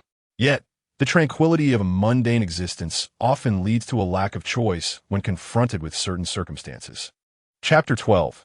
The Path of Trees. Ning Xiaoluo stared at Ning Yuan, momentarily taken aback. She felt that her cousin, who had grown up before her eyes, had undergone a transformation during this time. When did this change occur? Could it be due to the challenges of finding employment? Dismissing her cousin's disjointed thoughts as mere ramblings, she continued to press him with questions. By the way, you still haven't answered my question. Weren't you supposed to be with your classmates? Why did you go to Lessa alone, and why have you been out of contact for over 10 days? I merely wished for some solitude to clear my mind. As for my absence, it's quite simple. I lost my phone and lacked the funds to replace it. After weaving together his fabricated tale, Ning Yuan wore an expression of resignation. Fortunately, during this time, I encountered a kind-hearted older brother. If it weren't for him buying me a ticket, I might still be stranded. As Ning Yuan vividly recounted his fabricated experiences, Ning Xiaoluo felt as though she had lived through his recent tribulations. Her already weary face now etched with anxiety. This gentleman truly embodies kindness. Alas, he has not left any contact information. If possible, it would be prudent for us to return the money to him. Upon hearing this, Ning Yuan casually waved his hand. The gentleman is quite affluent and does not lack for such a sum. By the way, Xiao Luo, I find myself craving your braised spare ribs. To deter Ning Xiao Luo from further inquiries, Ning Yuan seized upon this excuse. As expected, upon hearing his words, Ning Xiao Luo promptly nodded in agreement. All right, I shall go buy the ingredients right away. You must be weary. Rest for a while, and I will call you when it is ready. After giving her instructions, she hurriedly grabbed a basket and left the house. Watching her departing figure, the smile on Ning Yuan's face gradually faded. After dining, as night enveloped the world, tranquility descended. The vast majority of people succumbed to slumber. In the pitch-black room, Ning Yuan stood alone by the window, gazing down at the dark night like a specter. At this moment, sleep was a luxury he could not afford. Even abstaining from food and drink would not affect him, for his sustenance was no ordinary fare, but rather the essence of spirit. What is this essence of spirit? The air is imbued with the primal forces of the universe. For ordinary individuals, inhalation yields no benefit. Yet for the extraordinary, it transforms into the essence of spirit within their bodies. This phenomenon arises from the existence of a Tao tree within each extraordinary being, a symbol of their uniqueness and the source of their power. Just as the small, black tree within Ning Yuan resembles a withered trunk. Taoist philosophy posits that the human body harbors three core energies: essence, qi, and spirit, which resonate with the laws governing nature. The cycle and elevation of energy within the body mirror the processes of growth, flowering, and fruiting seen in trees. The presence of this tree within extraordinary beings substantiates this belief. Thus, it is referred to as the Tao tree. This tree absorbs the primal forces of the universe to grow and bear fruit of spirit essence. The fruit of spirit essence continuously nourishes the extraordinary, bestowing upon them formidable power. The quantity of spirit essence fruit signifies the strength of the extraordinary. Each additional fruit represents a successful ascendance to a higher tier. It sounds simple, yet the advancement of the extraordinary is fraught with difficulty. The core reason lies in the binding of one's ascension speed to the strength of their spirit seed. From the dawn of existence, all things have been divided into good and bad, beauty and ugliness, strength and weakness. Thus, the spirit seeds, which contain the primal forces of the universe, share this duality. In other words, the moment you fuse with your spirit and become extraordinary, it signifies the upper limit of your growth for this lifetime. Therefore, even in Ning Yuan's past life, while there were many extraordinary beings among humanity, the most powerful among them bore only 7 fruits of spirit essence. Even with 7-tier extraordinary beings, humanity remained at a disadvantage in the war with alien races, had it not been for the internal strife among the aliens. Humanity would have faced annihilation long ago. Ning Yuan's figure flickered and vanished from the room. The specter traversed the darkness, and in the next instant, he materialized upon the rooftop of the complex. The gentle breeze tousled his hair as Ning Yuan settled into a meditative posture, focusing his spirit to absorb the primordial essence of the night. As Ning Yuan began to activate the Tao tree within him, countless invisible threads, seemingly drawn by an unseen force, merged into his body, swiftly absorbed by the Tao tree. In his previous life, if the inherent strength and uniqueness of the dark spirit attracted the gaze of countless individuals, then the terrifying speed of the dark spirit's ascension placed him squarely in opposition to both alien races and humankind. An elder once uttered words that Ning Yuan still holds dear. The hearts of the alien races I do not comprehend, as I am not an extraordinary being. Yet the hearts of men, as one among them, I understand all too well. Should a man acquire powers that compel us to look up in awe, he will be more ruthless than those alien beings, viewing us not as kin, but as mere servants and ants. This truth remains unchanged throughout the ages. This elder, an ordinary man, had not yet been born in the time Ning Yuan now inhabits. Yet the gravity of his statement left an indelible mark on the hearts of the era's most formidable, extraordinary beings, ultimately leading some of them to collude with alien races to conspire in the assassination of Chufeng. The hearts of men have grown distant. In his youth, Ning Yuan failed to grasp this truth, even deeming the elder's words selfish. How could one eliminate their powerful allies in the face of formidable foes? However, after numerous experiences, Ning Yuan, now reborn to the present, found profound truth in the elder's words. They resonated deeply. For from a moment he merged with the dark spirit. His path became one of solitary advancement, incessantly forging ahead. He faced a choice, either to repeat Chu Feng's tragic fate or to leave everyone far behind, utilizing them until they were no longer of use, discarding them like detritus. On the platform, the Tao tree within Ning Yuan incessantly absorbed the essence of darkness from the world, the solitary Tao source fruit exuding a gentle glow, swaying as if in joyous celebration. In his previous life, an ordinary extraordinary being, without external assistance, would require at least 6 years to ascend from the first to the second tier, and nearly 2 decades to progress from the second to the third. Most extraordinary beings would find themselves forever halted at the third tier. As for ascending from the third to the fourth tier, that was a realm apart. Should an extraordinary being reach the fourth tier before the age of 100, they could gain nearly 400 additional years of life, with their appearance frozen at the moment of their fourth tier breakthrough until their demise. Ning Yuan observed the transformation within him. Although he had previously understood the dark spirit, the first-hand experience left him astounded. The astonishing speed of ascension far surpassed his imagination. Based on his current rate of absorption and the changes in the Tao tree, he surmised that he would need no more than a month to ascend from the first to the second tier. Chapter 13. The plan reflecting on the arduous efforts and time he had expended for ascension in his previous life, Ning Yuan could not help but chuckle at the ease and comfort of his current progression.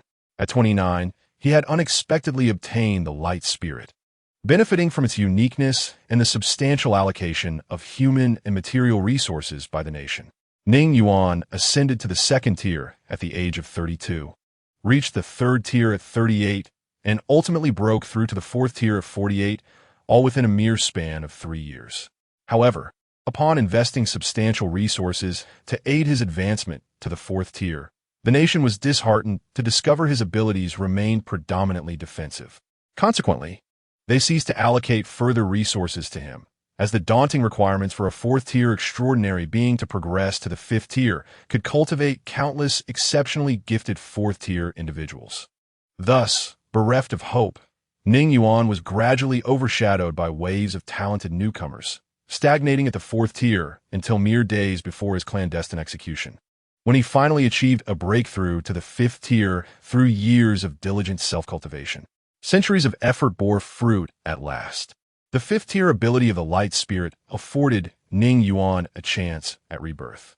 This potent essence, capable of reversing the flow of time, was far from the superficiality perceived by those in his previous life. Its power was undeniably immense, with the potential to alter the very fabric of reality. Regrettably, in this lifetime, Ning Yuan had no intention of embracing it, for he lacked the luxury of time to gradually ascend.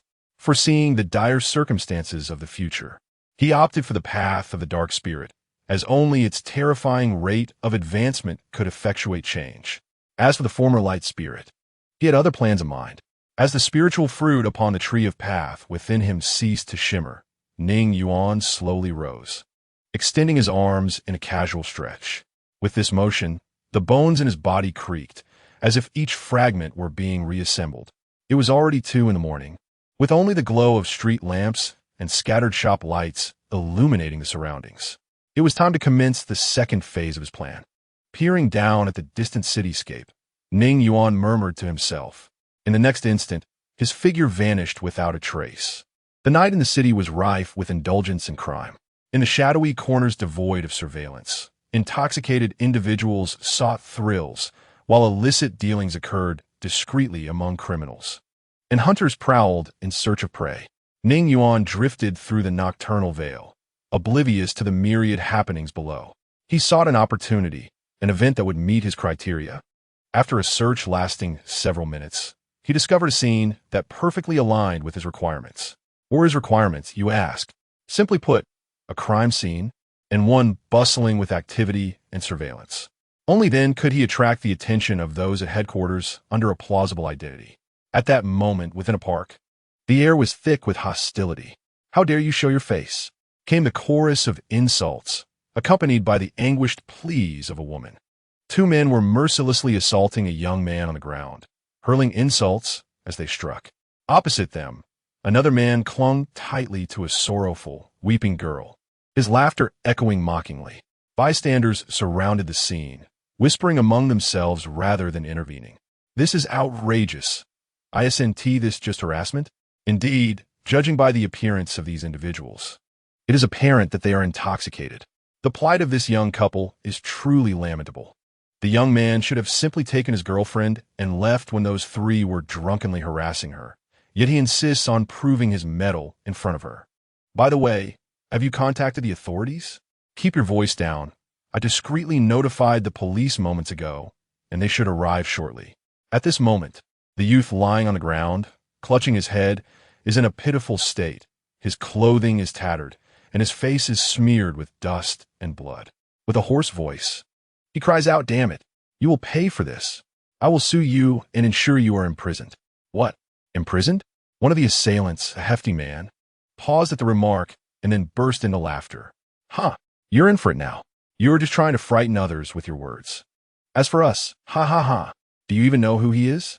The fat man gestured towards the young woman's companion, who was embracing her tenderly. "Hey!" Just as the hefty man was about to speak further, another man clad in a tank top interrupted him. "There are others present. Mind your tongue." The hefty man was taken aback and glanced around at the numerous onlookers, some of whom were recording the scene on their phones. This sudden realization made him uneasy, sobering him up considerably. Slapping his own face a few times, he forced a smile and said, Look, we've had too much to drink." After chastising himself, he kicked the youth on the ground a couple of times. "Yang Feng, are you all right?" The girl, clinging to another man, wept incessantly. "Please don't hurt us. Spare us." Hearing her plea, the man holding the girl smirked slightly. His physique was robust, his arms like iron clamps, tightly restraining her frail body, while his large hands occasionally roamed over her. With a belch, he leaned closer to her ear, reeking of alcohol, and whispered, "What are you two doing out here in the park at this hour? Are you up to no good?" The girl trembled in fear, her eyes swollen from crying.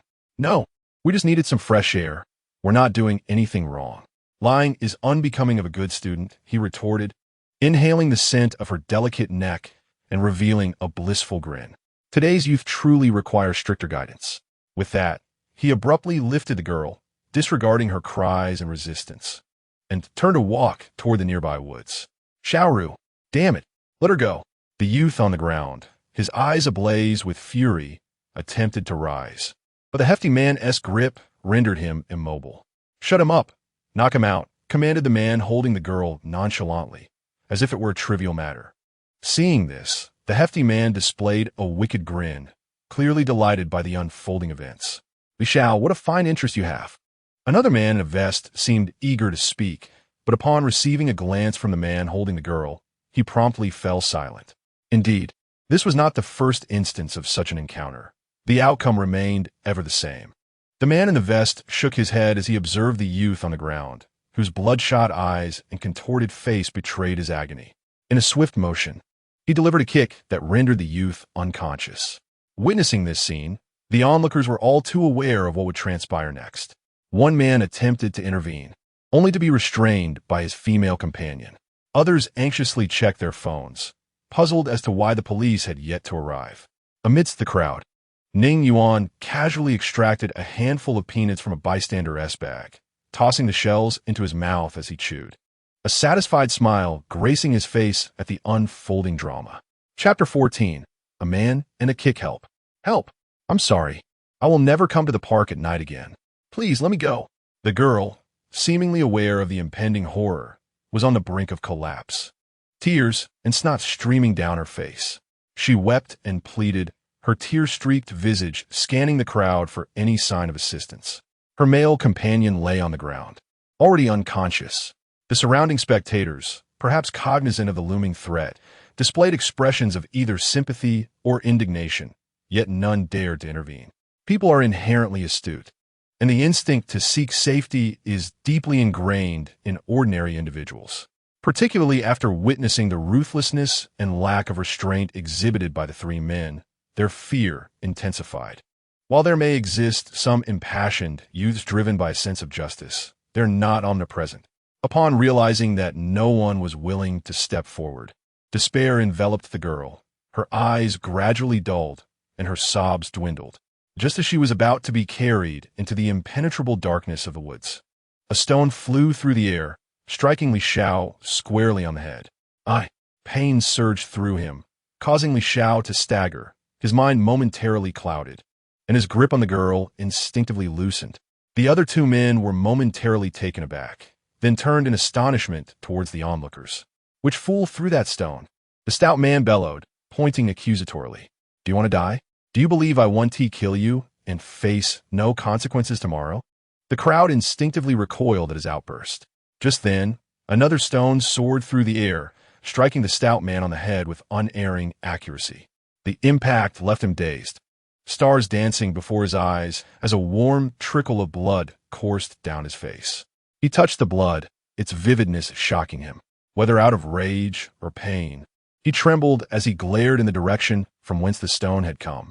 At that moment, he discerned the figure of a young man, appearing to be in his 20s, with striking features and deeply set eyes, now regarding him with a mocking expression. Ning Yuan's demeanor suggested he had merely tossed a stone at a barking dog. Simultaneously, Li Xiao regained his composure, fixing his gaze on Ning Yuan with a twisted smile. He pointed shakily at Ning Yuan and stammered, Do you know who I am? Dare to strike me, and I shall annihilate your entire family by tomorrow. No, I shall incapacitate you today and then, before your very eyes, extinguish your family's existence. With these words, Li Xiao charged towards Ning Yuan. His robust physique, combined with a visage contorted by rage, exuded an intimidating presence. The bloodied figure of the stout man, and another wearing a tank top, upon witnessing this scene, followed suit. Meanwhile, onlookers had already scattered in fright, leaving Ning Yuan standing solitary and unmoved. Li Xiao approached Ning Yuan, swinging a fist toward his face while hurling curses. A sharp sound resonated. Before his fist could connect with its target, Ning Yuan delivered a resounding slap to Li Xiao's face. The impact obliterated half of Li Xiao's visage, causing one of his eyeballs to bulge and half of his teeth to fly from his mouth. To prevent Li Xiao from being sent flying, Ning Yuan thoughtfully bent his knees to cushion him. There was no scream, for Li Xiao had already lost consciousness from the blow. Subsequently, Ning Yuan delivered a powerful kick to Li Xiao's abdomen, and a chilling sound of shattering bones filled the air. Li Xiao's abdomen, along with his spine, was crushed by the force of the kick, sending him hurtling backward to crash violently into a trash bin within the park. The strength of Ning Yuan's kick was precisely measured. He had chosen not to kill his opponent, but rather to render him eternally reliant on his upper body for survival. At this moment, the other two individuals, who had been slightly slower to react, finally grasped the gravity of the situation. Upon witnessing Li Xiao's pitiful state, their eyes nearly bulged from their sockets. Curses! You are finished. Do you know who he is? His surname is Li, and there is another powerful figure in Zhou City with the same surname. He is that person's sole progeny. The stout man, trembling with fear, pointed at Ning Yuan. In his mind, Ning Yuan was doomed, and so was he, as he had been the one to volunteer to accompany Li Xiao. What are you waiting for? Quickly subdue him and prevent his escape, or we shall all perish. The man in the tank top said, his expression fraught with anxiety. Subdue him? This guy's a martial artist. He is not easy to handle. The stout man recalled the moment when Li Xiao was sent flying and shuddered. He had been in the underworld long enough to have encountered formidable individuals, those who could easily take on 5 or even 10 opponents at once. The man in the tank top seemed to share the same trepidation, his countenance dark and filled with despair, clearly caught in a dilemma. However, Ning Yuan, uninterested in their futile chatter, took a step forward and instantly appeared before the two. A swift kick followed for each of them. The stout man was still in a daze from Ning Yuan's instantaneous movement when he was struck. In that fleeting moment of excruciating pain, he briefly regained consciousness, feeling as if he'd been violently struck by a speeding heavy truck. His form was sent flying, and his awareness faded in an instant. Simultaneously, the man in the tank top was also sent reeling. Ning Yuan's casual kicks had spared them from excessive suffering. Yet they found themselves in the same predicament, both rendered entirely incapacitated from the waist down. Not far away, a few audacious individuals who had returned to witness the spectacle were left utterly astounded by the scene before them, reminiscent of a science fiction film. Even the girl seated on the ground stared blankly at Ning Yuan's tranquil silhouette as he departed, her mind momentarily blank. Chapter 15. Encirclement the following morning. The early sunlight streamed through the window, illuminating the living room. Ning Luo tidied up everything before knocking on Ning Yuan's door. She wore her hair in a ponytail as usual, dressed in a white t-shirt and blue jeans, with a small bag slung over her shoulder. A treasure from a street market. Her simple and unpretentious attire, paired with her pure and fair complexion, exuded a unique charm. Xiao Yuan, I'm off to work. I've left breakfast for you in the kitchen. Don't forget to eat. There's 3,000 yuan on the table. When you get up, remember to buy a new phone. All right, I understand, came Ning Yuan's voice from within the room. The sound of the door closing followed shortly after. A moment later, Ning Yuan emerged from his room and glanced at the breakfast Ning Luo had prepared in the kitchen. A few boiled eggs and a bowl of plain porridge awaited him. In a blink, the shadow beneath him flickered, and the eggs and porridge vanished, leaving only an empty, pristine porcelain bowl. Upon entering the living room, Ning Yuan picked up the pile of cash from the table, a smile creeping onto his lips. This fool, he mused. It's about time she replaced her phone. She's had it for years. He pushed open the door and pressed the elevator button. As the elevator doors opened, Ning Yuan stepped inside. However, just as the doors were about to close, a pallid, middle-aged man in a suit entered. The man's demeanor appeared somewhat dismal. He coughed twice and then glanced apologetically at Ning Yuan. Apologies, he said. Ning Yuan, however, chose to disregard him, fixating instead on the advertisements displayed within the elevator. Upon reaching the first floor, Ning Yuan exited first, with the suited man trailing behind at a leisurely pace. Days passed in their usual manner, amidst ordinary people and commonplace streets. As Ning Yuan walked along the road, the figure of the suited man faded from view.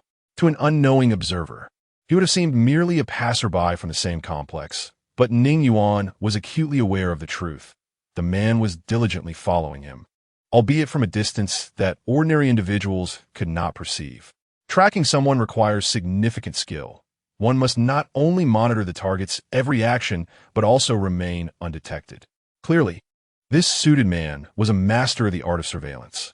His efficiency is quite impressive, Ning Yuan mused inwardly.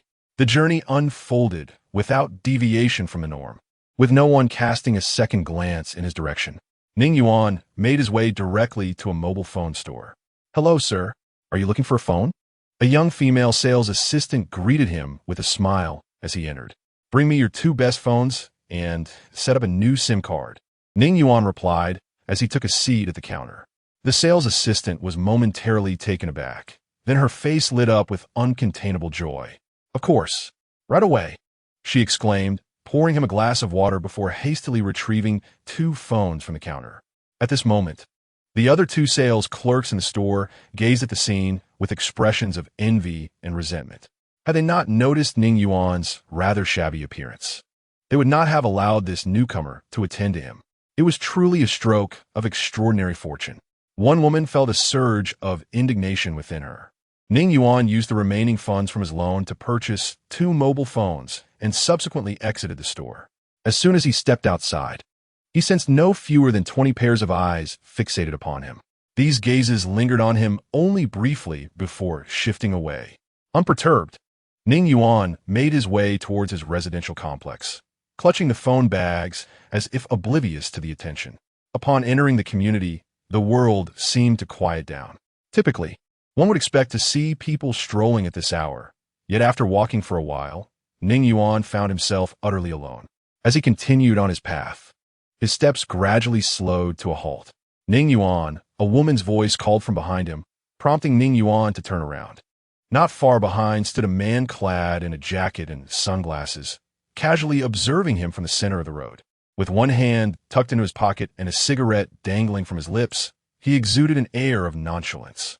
Beside him was a woman in uniform, her graceful figure complemented by exquisite beauty and poise. Holding a dossier, she addressed him, Ning Yuan, male, age 22, a graduate of Dazhou Normal University. Hailing from Ningjia Village in Luan County, Dazhou City. Your parents passed away when you were 3, after which you were raised by your uncle, Ning Rongxiang. At the age of 12, Ning Rongxiang succumbed to gambling and substance abuse, resulting in his wife's tragic suicide due to relentless abuse.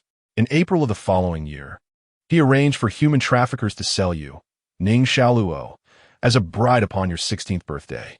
That June, in a drunken stupor, Ning Rongxiang accidentally drowned in a cesspit. Since then, you and Ning Xiaoluo have relied on each other for survival up until now. Having conveyed this information in one breath, the woman adjusted her gold-rimmed glasses and continued softly, "It is hard to fathom how you both have persevered through such a fate to reach this point today. Ning Xiaoluo, through her consistent academic excellence, has worked diligently to support and care for you, even sacrificing her chance to attend a prestigious university elsewhere for your sake. Ning Yuan, you are fortunate to have such a remarkable cousin." Throughout this account, Ning Yuan remained silent, merely observing the woman without uttering a word. "Allow me to introduce myself." The woman seemed unfazed by Ning Yuan's demeanor. "My name is Su Wei, and I am from a special department serving the nation. Ning Yuan, please accompany us for a moment. We mean you no harm, and simply wish to have a sincere conversation." Her tone left no room for negotiation. "Ha! What a formidable tactic," Ning Yuan chuckled, though his smile caused Su Wei to feel a sudden pang of unease. Witnessing this, the man in the jacket stepped forward, shielding Su Wei behind him. Simultaneously, several red dots, indicating targeting devices, illuminated vital points on Ning Yuan's body, with 3 particularly prominent on his forehead. It was evident that a web of surveillance had been meticulously established in the vicinity, including the surrounding high-rises.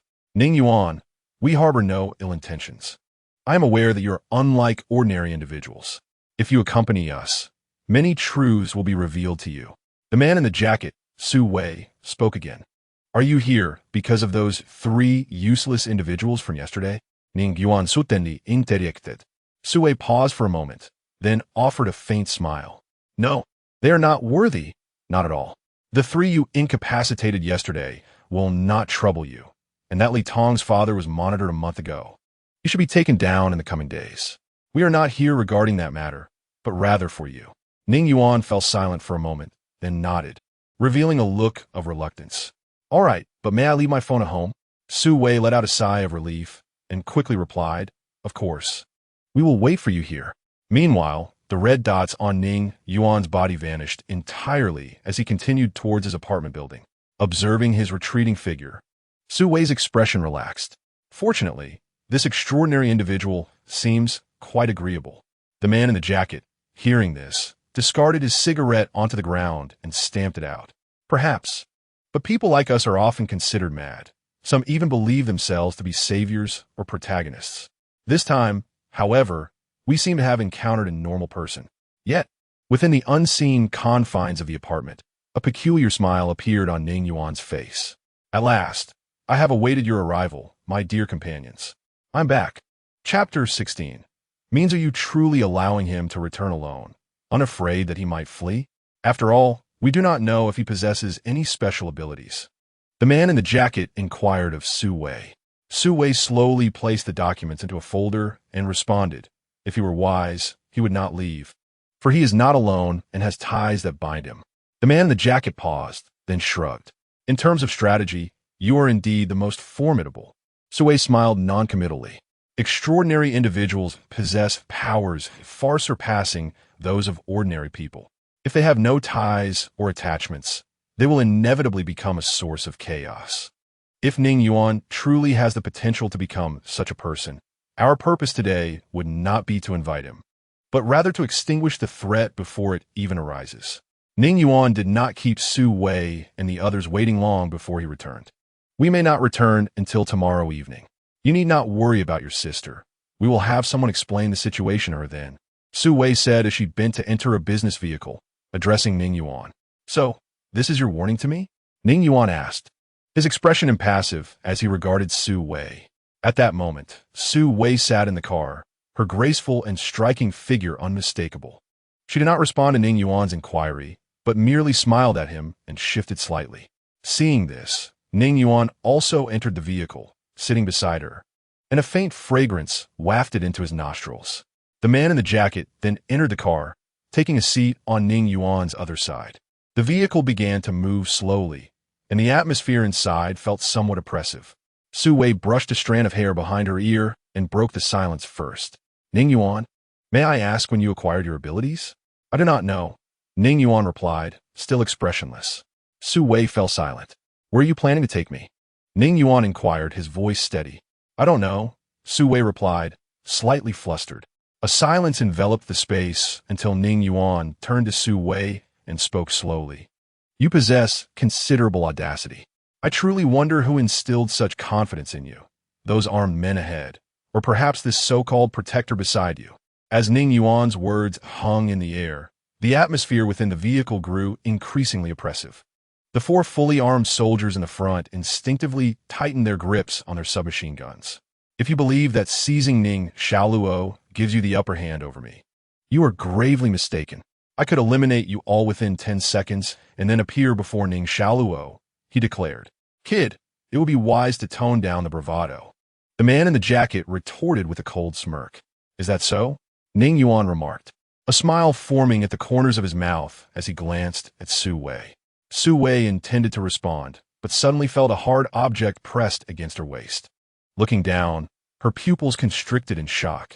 Ning Yuan's previously empty right hand now held a handgun pressed against her side. What was even more terrifying was that she recognized the firearm as one belonging to the soldiers in front. How could this be? When did he acquire this weapon? Even Yang Kong had not noticed. It was crucial to note that the soldiers had never exited the vehicle, and Ning Yuan had remained within their line of sight, without any interaction with the front soldiers. Thus, Ning Yuan had silently procured the handgun from the soldier's pocket in a manner they could hardly fathom, while the soldiers remained utterly oblivious. Su Wei gradually raised her hands in a gesture of surrender, a wry smile gracing her beautiful face. It was merely a joke. Why take it so seriously? At that moment, Yang Kong, seated beside Ning Yuan, detected something amiss from Su Wei's pale countenance. Upon glancing down at the gun in Ning Yuan's hand, he was instantly struck with horror. Unlike Su Wei, Yang Kong, being an extraordinary individual, was far more astonished by Ning Yuan's capabilities. The ability to extract a handgun without making a sound implied that this young man could equally eliminate them without a trace. This individual undoubtedly possessed an extraordinary spirit, far surpassing my own. Yang Kong's body tensed, his eyes, hidden behind sunglasses, fixed intently on Ning Yuan. A joke? Ning Yuan's gaze remained frosty. Given that you have investigated me, you must be aware that I am not one to engage easily. I detest communication, and I abhor jesting. Su Wei quickly interjected, No. While you may be somewhat reclusive, you are seen as a good person by your teachers and classmates. Ning Yuan paused, taken aback. If I am not mistaken, you must have discovered me due to last night's events, and then within a single night, you managed to conduct a thorough investigation on me. I never anticipated that you could delve into the lives of those around me in such a brief span. Su Wei's lips curled into a slight smile, exuding a sense of pride. After all, this is my specialty. I filtered through a selection of individuals who interacted with you the most, and then our staff contacted them one by one throughout the night. Ning Yuan fell silent. He had to admit that sometimes the methods employed by official channels truly exceeded the imaginations of ordinary people. For the average person, Even a wife who has lived alongside you for decades may not possess as profound an understanding of you as strangers can glean in a single night. Yet, regrettably, Su Wei could never have imagined that the Ning Yuan before her is a reincarnation from 4 centuries hence. When you inquired about the source of my confidence, I can affirm that it is not derived from them, but from you. Su Wei gazed at Ning Yuan with her large eyes, articulating each word with precision. You are astute. You comprehend the fate that would befall that girl if she were dragged into an alley, and you are aware that intervening could expose you. Nevertheless, you chose to act and rescued her. Ning Yuan, you are a good person, and that is the wellspring of my confidence. As the sensation of the rigid object at her waist dissipated, Su Wei exhaled in relief. The gun in Ning Yuan's hand vanished, rendering the earlier events as if they were merely an illusion. Headquarters. The extraordinary headquarters. This is the place we have brought you to, Su Wei spoke softly. The vehicle sped along, swiftly arriving at the airport. Su Wei, Ning Yuan, and their companions boarded the plane that had long awaited their arrival and then proceeded directly to Dying City. After several hours of flight, the aircraft landed smoothly, and the group disembarked only to be ushered into a military vehicle. The interior of the vehicle was spacious, yet all windows, including the windshield, were shrouded in a special material that prevented those inside from seeing outside. Only the driver, clad in military attire and wearing special glasses, was unaffected, steering the vehicle with steady resolve. I hope that when you next visit headquarters, it will not be in such a manner, Su Wei remarked, glancing at the comm man beside her. Ning Yuan understood the implication of Su Wei's words. He was, at present, deemed untrustworthy, necessitating this clandestine approach to conceal the location of headquarters. Is that so? Perhaps next time, I shall find it on my own, Ning Yuan replied, closing his eyes.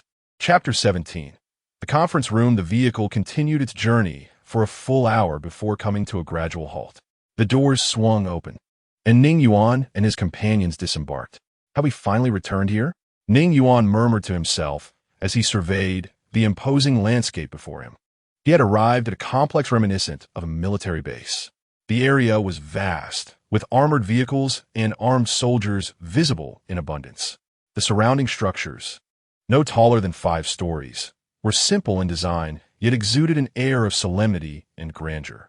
The building directly in front of Ning Yuan was particularly striking. A colossal flag stood erect, its vibrant red fabric billowing in the sunlight. The sign above the entrance, reminiscent of an ancient palace, bore the grand inscription of 5 characters, Extraordinary Headquarters. Isn't it magnificent? Su Wei gazed dreamily at the inscription. She then leaned closer to Ning Yuan and whispered, additionally, I can discreetly inform you that this location is quite extraordinary. You would never guess. With that, Su Wei took the lead, stepping toward the headquarters, while Ning Yuan watched her retreating figure, pondering the familiarity of her words. Indeed, during his inaugural visit to the headquarters in his previous life, Su Wei had addressed him in a similar manner. Within the headquarters, individuals were already awaiting his arrival. Upon noticing Su Wei and her companions, a middle-aged man, slightly stout, clad in a suit and sporting glasses, approached Ning Yuan with a smile and extended his hand. Greetings, Ning Yuan. It is a pleasure to meet you. I am Lu Yi. Ning Yuan shook his hand in return. This is Xiao Wei, and the person in charge, Yang. Lu Yi greeted both individuals in turn. Yang Kong merely nodded, while Su Wei responded with a smile. Hello, Director. Let us proceed. The reception room is ready, Yang Kong stated, seemingly concluding his task. After bidding farewell to Su Wei, he turned and departed. Lu Yi then guided Ning Yuan and Su Wei into the elevator, subsequently unlocking access to the 5th floor via facial recognition. Upon reaching the 5th floor, the two followed Lu Yi to a door leading to a space resembling a conference room. Please, you may enter, Lu Yi gestured courteously. Ning Yuan exchanged a glance with Lu Yi and entered without further ado. Director, am I to enter as well?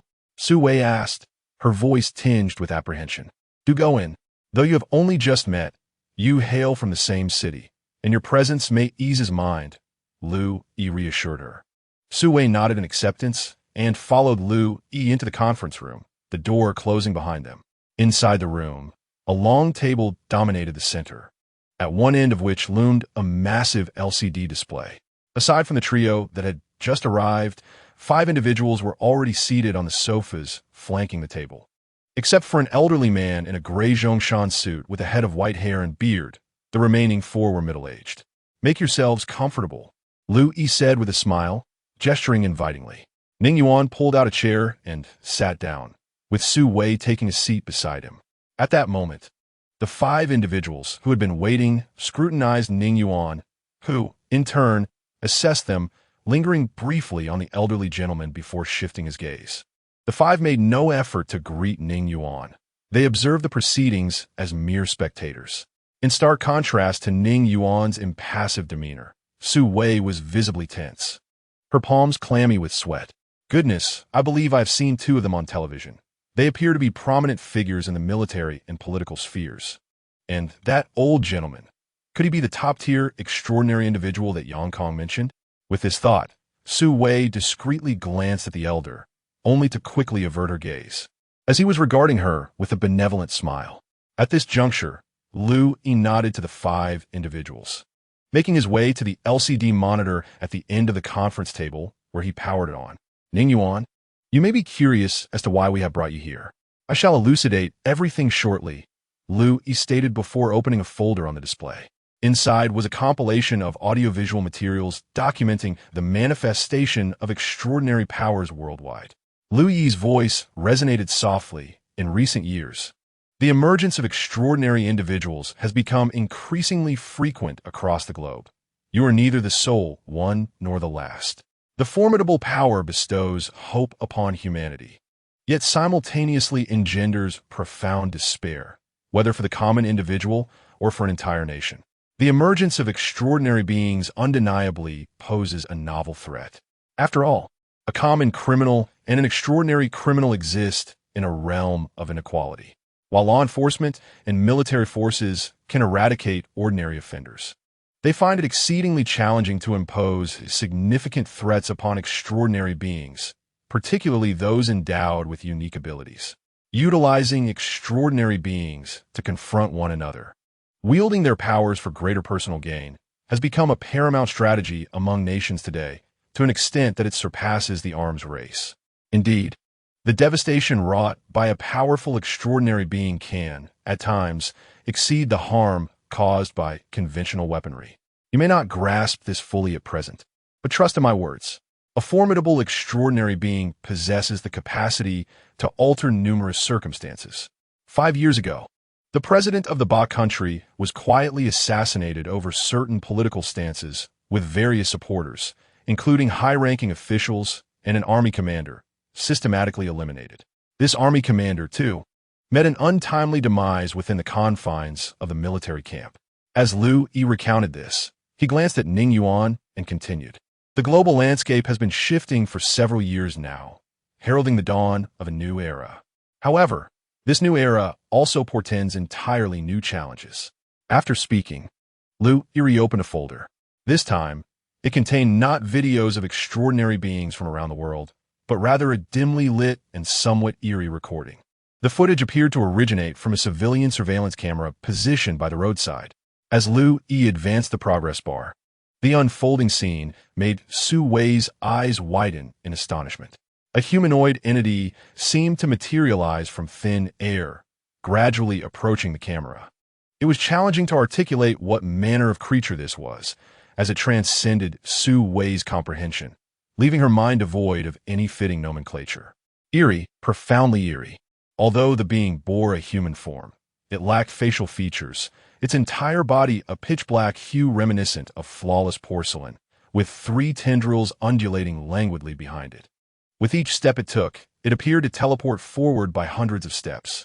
The entity soon arrived beneath the camera and subsequently vanished. Chapter 18. The Otherworldly. In the hushed conference room, Lu Yi's voice continued to resonate. An ancient adage states that all things are interdependent. Every manifestation holds its significance. We have long been probing the origins and reasons for the emergence of extraordinary beings until we made a discovery. Lu Yi sighed at this juncture. They do not belong to Blue Star, nor do they align with any known species. Their origins remain a mystery. The only certainty is that they harbor animosity towards us. An ancestral saying comes to mind: those who are not of our kin will surely harbor differing intentions. Therefore, we designate them as the otherworldly. The video's timestamp dates back 4 years, originating from a remote village in the mountainous region of Dazhong City, codenamed the Incident 03. It resulted in the tragic demise of 653 individuals, indiscriminately turning the young and old, the sick and the frail, into mere remnants of flesh, while only the livestock within the village remained unscathed. In its eyes, human life was worth less than that of the animals. Upon hearing this, Su Wei trembled slightly. Ning Yuan narrowed his eyes and turned to Lu Yi, inquiring, "So, have you located it?"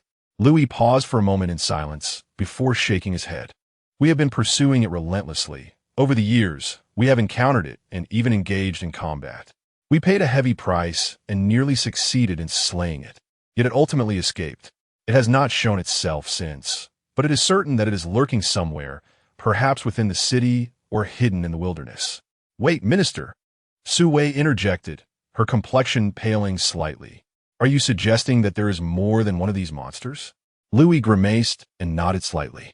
Ning Yuan cast a sidelong glance at Su Wei and replied slowly, "When you find a cockroach in your home, do not doubt that there is certainly more than one." At Ning Yuan's words, the elder among the 5, who had remained silent, nodded with a smile. "A fine analogy, young friend. Indeed, there is more than one of these entities, and their numbers may be greater than we anticipate. These creatures can assume any form, lurking amongst us, whether in the city you inhabit or in the countryside. Imagine a colleague you see daily suddenly reaching from behind to extract your heart. By the way," the elder added, gazing at Su Wei with a grin, "from the intelligence we have gathered, these beings seem particularly fond of consuming human hearts." Su Wei involuntarily shuddered at this revelation. Although she was no stranger to the extraordinary, information concerning these entities had always been classified as top secret by nations, and this was her first exposure to such knowledge. At that moment, Lu Yi turned off the video on the screen, transitioning it to a blackboard mode. He began to inscribe information regarding the fusion of ordinary people with spiritual essences, the Tao tree, and the process of advancement. As he spoke, he filled nearly the entire screen in a short span of time. This information represented the collective conclusions drawn by the world's foremost extraordinary beings and scientists. They had invested years of effort to lay a foundation that would enable future extraordinary individuals to advance along this path without stumbling in the dark. Much like how all contemporary mathematics is based on the principle that 1 + 1 = 2. For newcomers, this knowledge is an invaluable treasure.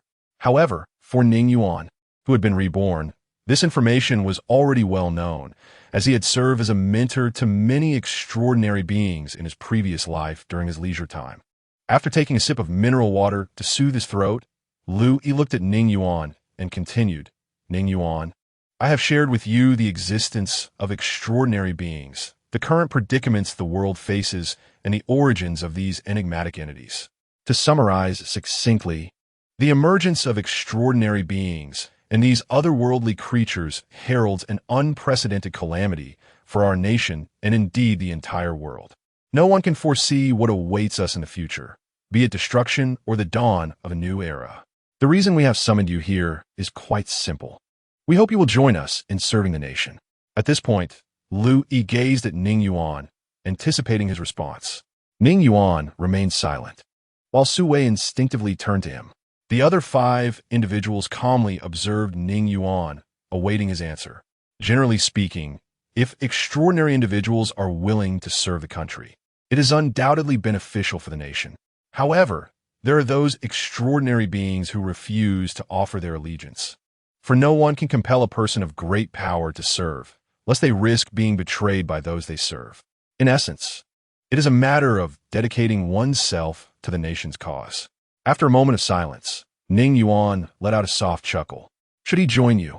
It is inevitable that tasks deemed lethal for ordinary individuals would fall upon us extraordinary beings. Tasks such as confronting other extraordinary beings or dealing with those so-called alien races. Lu Yi nodded in agreement, not denying the truth of Ning Yuan's words. Indeed, that is precisely as you have articulated. Of course, you may choose to join us or opt not to. The choice is yours. Upon hearing this, Ning Yuan displayed no outward signs of disturbance. Yet inwardly he scoffed at the notion of freedom. Ah, freedom, he mused, lightly sighing as he turned to Lu Yi to inquire. What benefits would I gain from joining you? And what consequences would I face if I chose not to? Lu Yi adjusted his glasses and turned to swiftly inscribe large letters on the adjacent empty screen. Joining us means becoming an official extraordinary being. We will assess the strength and potential for growth of each extraordinary individual's abilities, categorizing them into various levels. The highest level signifies irreplaceability and limitless potential for growth, such as powers intimately connected to nature, like the 5 elemental forces of gold, wood, water, fire, earth, as well as wind, thunder, and ice. The next level signifies uniqueness with a high growth ceiling, encompassing abilities related to the mind, space, sound, poison, and gas. The subsequent level denotes conventional specialties with a high growth potential, including manipulation, endowment, absorption, and release. Finally, the ordinary level possesses a low growth ceiling, lacking any special abilities, where the only enhancement possible lies in one's own strength and speed. Lu Yi gestured towards the different levels as he spoke. If you're classified as a level extraordinary being, you would receive a monthly stipend of 200,000, and both you and your relatives would enjoy priority protection rights. To put it plainly, in the event of a disaster where only 1 out of 5 ordinary people can survive, that survivor will invariably be the one holding the priority protection rights. This special privilege is the return you deserve for your contributions. Chapter 19. Entering the game. With that, Lu Yi raised his hand, indicating the next level. If you are a level extraordinary being, you would be entitled to a monthly stipend of 500,000, along with a superior priority protection right. Additionally, you would receive a special identification that allows you to mobilize the resources of an entire city. You could view it as being the de facto leader of that city in times of necessity. Lu Yi's hand continued to ascend. Regarding the level, a monthly stipend of 2 million priority protection rights, designated protection rights, preferential access to national resources, and a provincial-level official certification. Lu Yi's hand initially intended to rise further, but then fell back down with a faint smile. As for the level, if you hold such a position, the nation will fulfill all your reasonable requests. Moreover, regardless of your rank as an extraordinary individual, serving the nation and completing designated tasks will yield corresponding rewards, be it wealth, status, or various demands. Additionally, there are spiritual objects that can enhance one's power upon consumption, or spiritual tools endowed with unique abilities for your use. Upon hearing the final words, a glimmer of brilliance flickered in Ning Yuan's gaze, and he murmured to himself, spiritual objects and tools. Resources gathered from the collective strength of the nation shall ultimately be at my disposal in this life. Noticing that Ning Yuan seemed to be in deep thought, Lu Yi continued, the benefits of joining the official extraordinary cadre extend far beyond what I have mentioned. There is one more aspect I have yet to disclose: access to classified national-level information, including the latest intelligence regarding other races and extraordinary individuals, which you, as an official, will be privy to first. Of course, you may also choose to decline our invitation. The state does not impose excessive restrictions on extraordinary individuals, provided that you adhere to the law and do not disrupt societal order or harm others. If you can comply with these conditions, you may act as if nothing has transpired here today. We will return you to your life as it was. After Lu Yi finished speaking, he quietly observed Ning Yuan, clearly awaiting his response, to join or not to join.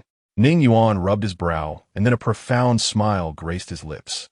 As an ordinary person, can I truly forget all the changes I have undergone and revert to living a mundane life? I shall join you. Lu Yi and the 5 onlookers appeared unsurprised by Ning Yuan's response, as if they had anticipated it. Su Wei, on the other hand, let out a long breath of relief. This time, she had completed her task, successfully bringing an extraordinary individual to the nation, which undoubtedly meant substantial rewards for her. Welcome.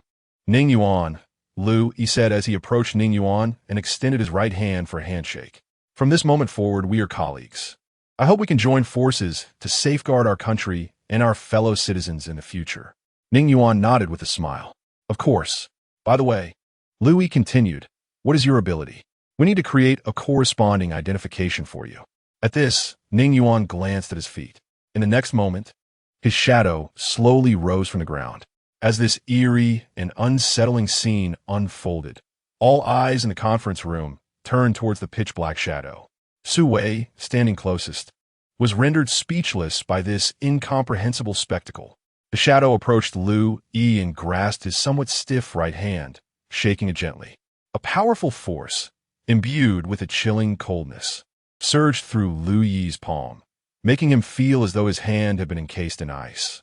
Oh, the ability to manipulate one's own shadow is indeed intriguing. The elderly man leaned forward, his eyes wide with fascination as he observed the scene, seemingly captivated by Ning Yuan's shadow. Meanwhile, the other four individuals were also scrutinizing Ning Yuan's shadow, with two of them occasionally whispering to each other. Is it sufficient? Ning Yuan inquired, glancing at Lu Yi. Yes. Yes, it is a remarkably unique ability, Lu Yi replied, his body stiffening as he nodded fervently. As the shadow retracted its hand, Lu Yi immediately felt the immense pressure on his right hand dissipate. Is there anything else you require of me? Ning Yuan asked, watching Lu Yi as his shadow gradually faded back beneath his feet. No, you may depart. In due course, your identification and communication devices will be delivered to you. In the meantime, you may live your life as usual without any further contact from us. Ning Yuan nodded and then stood to leave. Xiao Wei, you should return with Ning Yuan. Lu Yi's voice snapped Su Wei, still in a state of shock, back to reality. Oh, all right. Yes. Su Wei hurriedly stood and pushed open the door to the conference room. However, upon stepping outside, she was astonished to find that Ning Yuan had vanished. As she gazed at the empty corridor, a memory surfaced in her mind of what Ning Yuan had said to her in the car. I can eliminate you all within 10 seconds and then appear beside Ning Xiaoluo.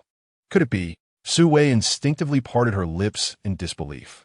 In the sky, a shadow abruptly appeared amidst the clouds. Concealed within the shadow, Ning Yuan looked down at the headquarters below. Few would have anticipated that the headquarters of the extraordinary beings in Huaxia would be nestled in such a secluded mountainous region. As Ning Yuan surveyed the extraordinary headquarters, he sensed 3 gazes from below fixated upon him. Truly a den of hidden talents, he thought.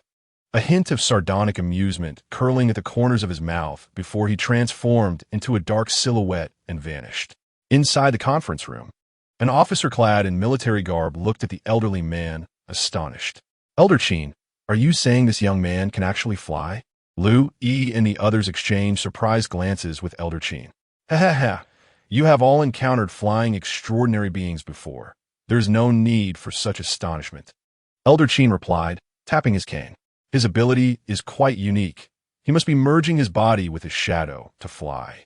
However, since this young man has joined the official ranks, he is now one of us. The more exceptional he becomes, the greater the benefits for us. After speaking, Elder Qin turned his attention to Lu Yi. We have all reviewed this young man's background. He seems to have a close cousin, correct?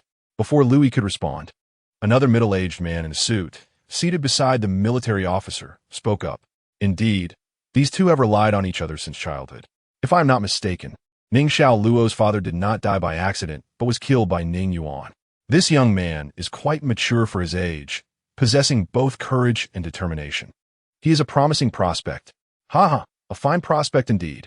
Such talent deserves careful nurturing to shield the people of our nation from adversity. Someone responded with a chuckle. Regardless, this young man is far more worthy of cultivation compared to those extraordinary beings who are alone and self-important. After all, those with attachments signify they possess vulnerabilities. Chapter 20. Lying flat in the bustling city of Dazhou, Ning Yuan pushed open the door to his room, only to find Ning Xiaoluo seated on the sofa. Engrossed in a television show, dressed in comfortable loungewear with her dark hair neatly pinned up. She held a handful of sunflower seeds while intently watching the lead characters embrace on screen.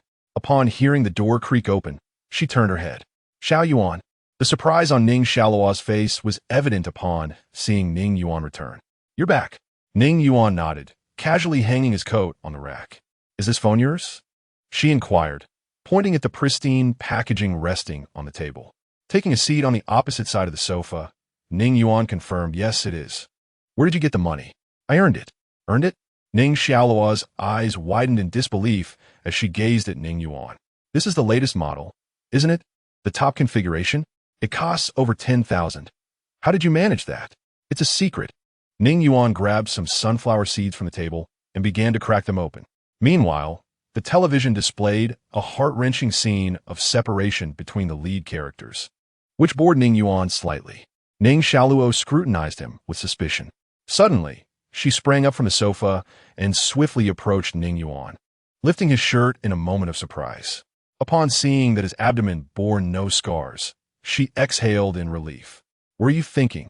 Ning Yuan looked at her, amused yet bewildered. "You didn't think I sold a kidney to buy this, did you?" Her cheeks flushed at his words, and she withdrew her hand. "This is what I earned from part-time jobs over the years during my free time. You should have replaced that old phone ages ago." As he explained, Ning Yuan produced another phone from his pocket. "Here, once I saved enough, I bought one for each of us. Just so you know, it's non-refundable." Seeing that Ning Yuan appeared truthful, Ning Xiaoluo felt a wave of relief wash over her. "You well? Thank you for the gift." She intended to advise him against spending recklessly, but realizing the items had already been purchased, she dismissed the thought. Time passed swiftly in its mundane cadence, and soon 20 days had elapsed. During this period, Ning Yuan spent his days aimlessly wandering under the guise of going to work, while at night he steadily enhanced his abilities. On the rooftop beneath a star-studded night sky, Ning Yuan sat cross-legged with his eyes closed. The Tao tree within him swayed gently, drawing in and absorbing countless primal forces emerging from the darkness. Unlike before, the Tao tree seemed to be undergoing a transformation. The primal energies it absorbed did not nurture the spirit fruits, but rather sank into oblivion without a trace. Noticing this, Ning Yuan narrowed his eyes slightly. The first spirit fruit had reached its limit and could no longer absorb primal energy. He recognized that the time for breaking through to the second tier had arrived. The Tao tree lacked sentience. It could not independently produce a second spirit fruit, but would instinctively absorb the primal energies of the universe to nurture the existing spirit fruit. Yet, while the Tao tree was devoid of consciousness, humanity was the most sentient of creatures. Boom! Ning Yuan began to summon all his strength, concentrating it into a single point directed towards a desiccated branch of the Tao tree. As time passed, the once withered branch, nourished by this formidable force, began to undergo a transformation. Like a parched tree welcoming spring, a tender sprout gradually emerged, eventually evolving into a budding flower. Ning Yuan was drenched in sweat. The sole path to transcending from the first tier to the second lay in forcibly infusing the Tao tree's barren branch with an immensely powerful source of energy, thereby nurturing the birth of a second spirit fruit. This endeavor required not only the Tao tree to reach the opportune moment, but also for the extraordinary being to possess sufficient strength, ideally having attained the pinnacle of the first tier. Otherwise, should the attempt fail or falter midway, it would inflict considerable harm upon both the Tao tree and the extraordinary being. While it would not result in death, it would leave them severely weakened for an extended period. Time became an indeterminate blur. Under the relentless infusion of Ning Yuan's power, the bud on the withered tree blossomed, then wilted, ultimately transforming into a small fruit as dark as a pearl. Observing this, Ning Yuan sighed in relief. At last, within his body, apart from the exquisitely perfect spirit fruit, another withered branch had birthed a juvenile fruit, merely 1/10 the size of the first. Though this juvenile fruit appeared frail and diminutive, Ning Yuan could profoundly sense the immense power it harbored. In its tiny form, it was not inferior to the fully matured spirit fruit. At this moment, without any deliberate prompting from him, the Tao tree began to gradually nurture this small fruit. Simultaneously, the first rays of morning sunlight cascaded onto Ning Yuan's face. He slowly opened his eyes. Now, he had ascended to the second tier of general. "Oh my goodness, How did I reach this point? On the roadside? An old man sighed, surrounded by a curious crowd at a table. He slapped his smooth forehead. Little Ning, let us have another game. This time I shall certainly win. Upon hearing his words, the onlookers erupted in murmurs. Old Zhang, how many times have you said that? You haven't won against little Ning even once in these past few days. This time for sure. The old man, undeterred, began to set up the chessboard anew. Ning Yuan checked the time on his phone. Seeing it was still early, he decided to play another game. His routine consisted of playing chess with a group of elderly gentlemen by the roadside in the mornings, indulging in games at an internet CAF in the afternoons, returning home for meals prepared by Ning Xiao Luo in the evenings, and practicing on the rooftop at night. This fulfilling yet slightly forlorn daily life stood in stark contrast to that of the protagonists in television dramas who scoured the world for treasures upon their rebirth. If one were to inquire about the reason, it was not that Ning Yuan lacked the desire to claim such treasures.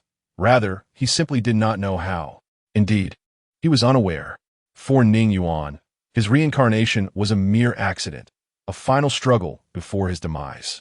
Much like an ordinary person, if suddenly granted a chance at rebirth, would they remember the winning lottery numbers? Can you recall any instances from the news where treasures were unearthed? The answer is rather evident. Unless it pertains to something exceptionally profound, akin to the world-shaking event of the Dark Spirit, Ning Yuan only remembers a few significant occurrences. Regarding the spiritual objects and artifacts that could enhance his strength and accelerate his cultivation, he retains some recollections, all of which are remarkably potent.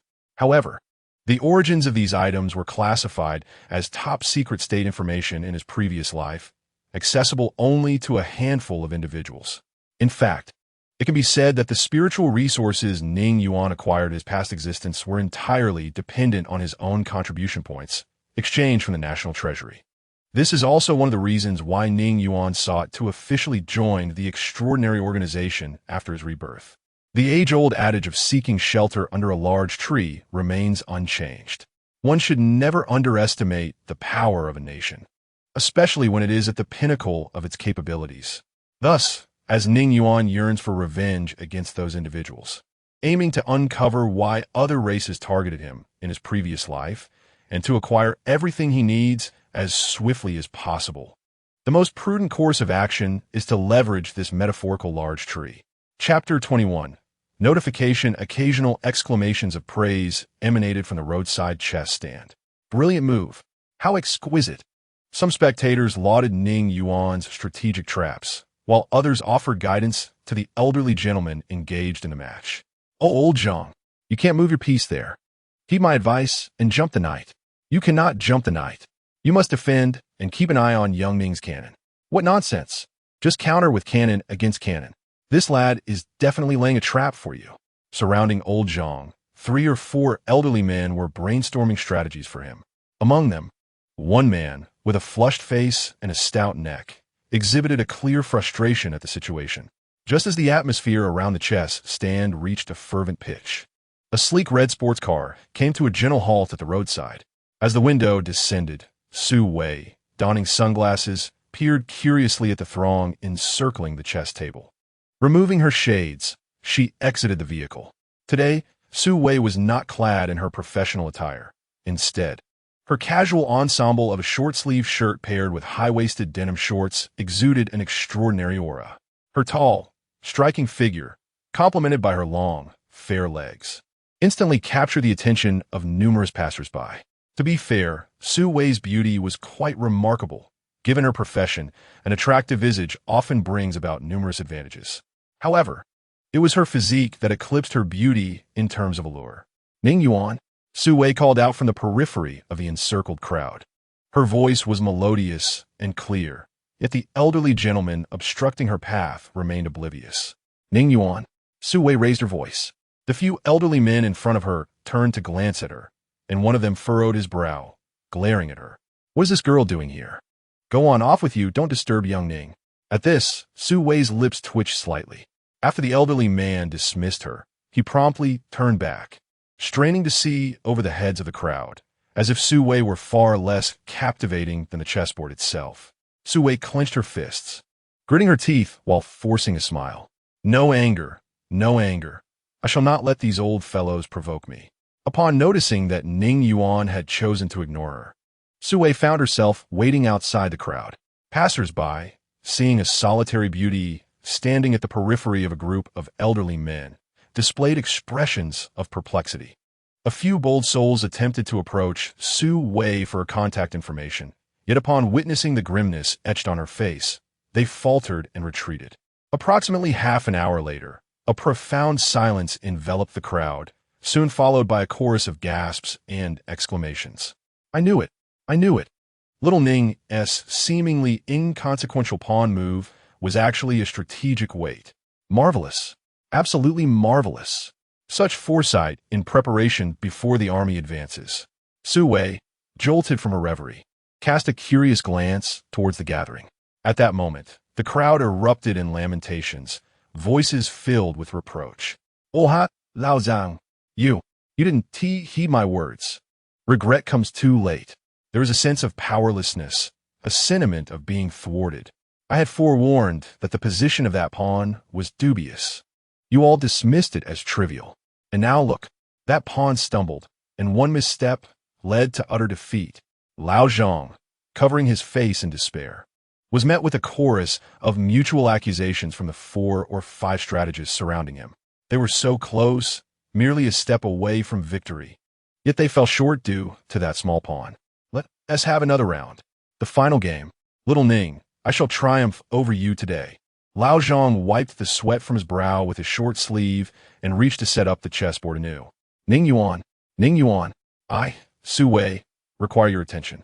Just as Ning Yuan was about to acquiesce to Lao Zhang's request for another game, Sue Wei's voice rang out again. Lao Zhang, let us call it a day. We can play again another time. Ning Yuan furrowed his brow, rising to his feet. It's still early, Little Ning. One more game. It's already noon, and I shall treat you to a sumptuous meal at Defu Tower. Defu Tower, one of the premier dining establishments in the Great Zhou City, operates on a membership basis, inaccessible to the general public, with a minimum dining expenditure that would not be less than 5,000 yuan. The surrounding onlookers exhibited no astonishment at this revelation, for Lao Zhang possessed the means to afford such luxuries. Ning Yuan glanced at the time and shook his head in refusal. Perhaps next time. As you can see, someone has business with me. Without allowing Lao Zhang further entreaties, Ning Yuan stepped out of the crowd and approached Sue Wei, though a cloud of displeasure lingered within him. The moment Sue Wei laid eyes on Ning Yuan, her face blossomed into a radiant smile. Ah, the busy man, finally finished with your tasks? Ning Yuan shot her a blank look. Speak quickly. I still need to buy groceries. Sue Wei appeared momentarily perplexed. The notification has come. There are too many eyes here. Let us discuss in the car. Regaining her composure, Sue Wei gestured for Ning Yuan to enter her vehicle. As the duo drove away, the chess stall buzzed with chatter. Little Ning is remarkable. That must be his girlfriend. How stunning she is, driving such an exquisite car. At that moment, the elderly man who had previously silenced Sue Wei quickly interjected with a sigh. Poor Little Ning. You should have seen that girl's expression earlier. It was quite unpleasant. Just because her man was engaged in a game a little longer, she kept urging him. How unreasonable. Lao Zhang nodded in agreement at this observation. Indeed, it appears that Xiao Ning has refrained from engaging in play due to her. It is a pity that such a promising young man is tethered by a woman. Oh, Lao Zhang, if you must speak thus, you might as well introduce your granddaughter to him. Your granddaughter is indeed a stunning beauty. A nearby elder chimed in with a remark. Upon hearing this, Lao Zhang surprisingly nodded in agreement. Alas, it must be said that the very car that young lady drove is one that my granddaughter also possesses, something along the lines of a whatever it may be. If Xiao Ning were truly willing, I would be inclined to introduce my granddaughter to him, allowing the two to become acquainted, judging solely by his prowess in chess. He is undoubtedly exceptional, and Xiao Ning is certainly not an ordinary individual. My granddaughter, too, is rather proud and ambitious. Viewed in this light, they would indeed make a suitable match. After finishing his words, Lao Zhang hurriedly packed his belongings and rode off on his electric scooter, leaving the surrounding elders speechless as they gazed at his departing figure. Meanwhile, Sue Wei adeptly maneuvered the car to a quaint CF. The two settled into a cozy corner by the window, and Su Wei promptly retrieved a bank card from her bag, sliding it across the table to Ning Yuan. Chapter 22. The task. Su Wei took a sip of her coffee and, with a smile gracing her lips, spoke to Ning Yuan. This bank card is yours. It contains 500,000. Additionally, every first of the month, another 500,000 will be deposited. The password is your birthday. Furthermore, congratulations are in order, Director Ning. Following evaluations and discussions among various departments, the headquarters has officially recognized you as a level extraordinary being, granting you the corresponding benefits. Moreover, as there are no extraordinary beings in charge of Dazhou City, the headquarters has officially appointed you as the head of Dazhou City, with me fully responsible for assisting you in your duties. In a sense, you could be regarded as the most powerful individual in Dazhou City. Level? Ning Yuan responded with a demeanor that betrayed no surprise, merely concealing a sardonic smile within. The headquarters only recognized his ability as a shadow, failing to comprehend that his true power lay in darkness. His deliberate guidance had proven remarkably effective. Su Wei scrutinized Ning Yuan, who exhibited a calmness beyond her expectations. It is worth noting that she believed she knew him well. Despite his somewhat reclusive nature, he was, after all, merely in his 20s. For instance, if a young person in their 20s were to suddenly become mayor, would they not display exuberance or at least a look of bewilderment? Yet, Ning Yuan's demeanor suggested that he had anticipated this outcome, leaving Su Wei, who had been eager to see his reaction, feeling somewhat disappointed. Ning Yuan casually tucked the bank card into his pocket, abstaining from the expensive coffee on the table. He regarded Su Wei, inquiring if there is nothing else. I shall take my leave. At this, Su Wei set her coffee down, straightened her posture, and adopted a much more serious tone. Ning Yuan, I have 2 more matters to discuss. The first pertains to myself. Allow me to reintroduce myself. I am Su Wei, the liaison investigator for Dazhou City. My role involves identifying potential extraordinary beings emerging within the city and engaging with them to guide their development. When a head is appointed in Dazhou City, I must collaborate fully with them to ensure the successful completion of our tasks. From this moment onward, we are colleagues. I hail from the vibrant city of Dazhou, and I sincerely hope that we can collaborate harmoniously in the days to come. Su Wei extended her hand after speaking. Ning Yuan regarded her in silence. In his previous life, when he had just ascended to the rank of an extraordinary individual, he served as the head of Dazhou City for a time, under Su Wei's supervision. However, once his abilities were rated at a higher level, he was elevated to provincial director and seldom remained in Dazhou City. Ning Yuan reached out and shook her delicate hand. Su Wei withdrew her hand and proceeded to address a second matter. This time, she first took out her mobile phone and placed it before Ning Yuan. The second matter pertained to a mysterious incident that had occurred in Dazhou City during this period.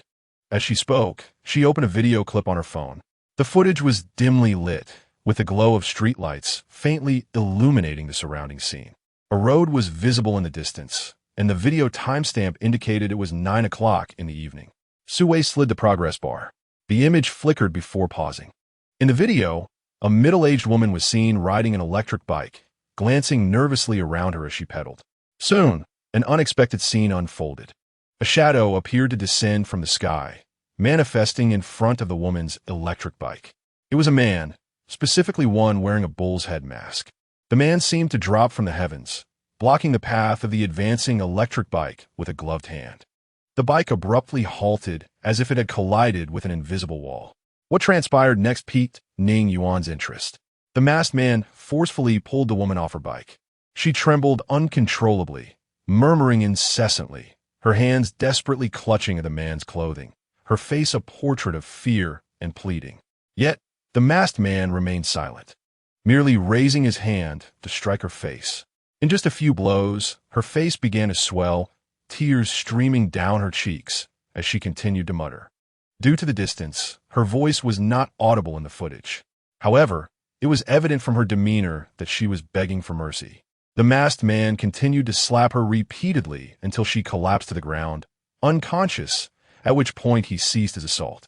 With a powerful leap, he ascended into the night, disappearing as if he were a master of martial arts from an ancient tale. The woman in the video was named Ma Xiaomei, age 49.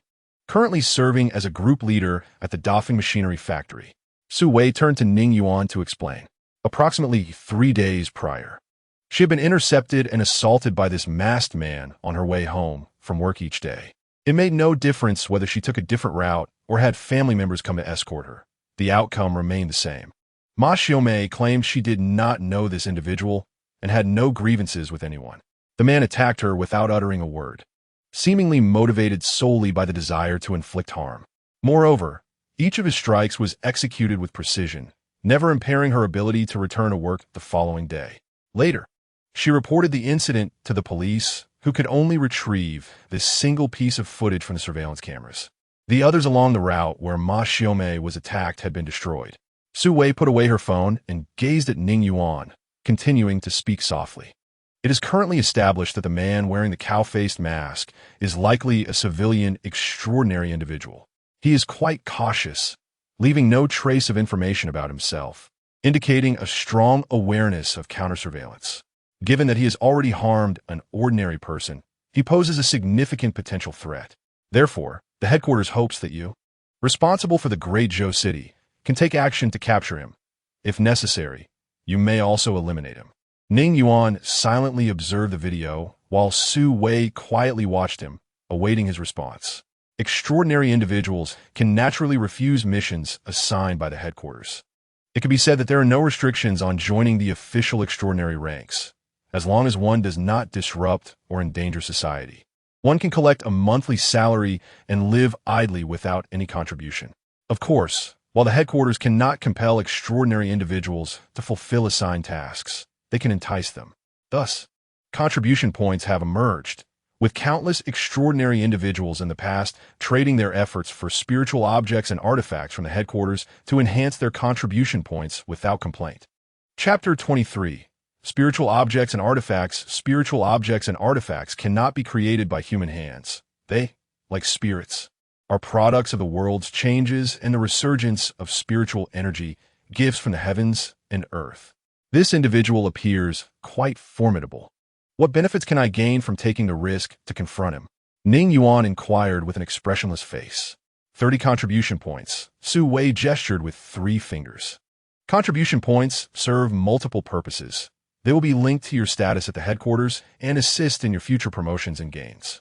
Moreover, the most significant function of contribution points is that they can be exchanged for resources you require, such as money, various supplies, and even spiritual objects and artifacts that are immensely beneficial to extraordinary individuals.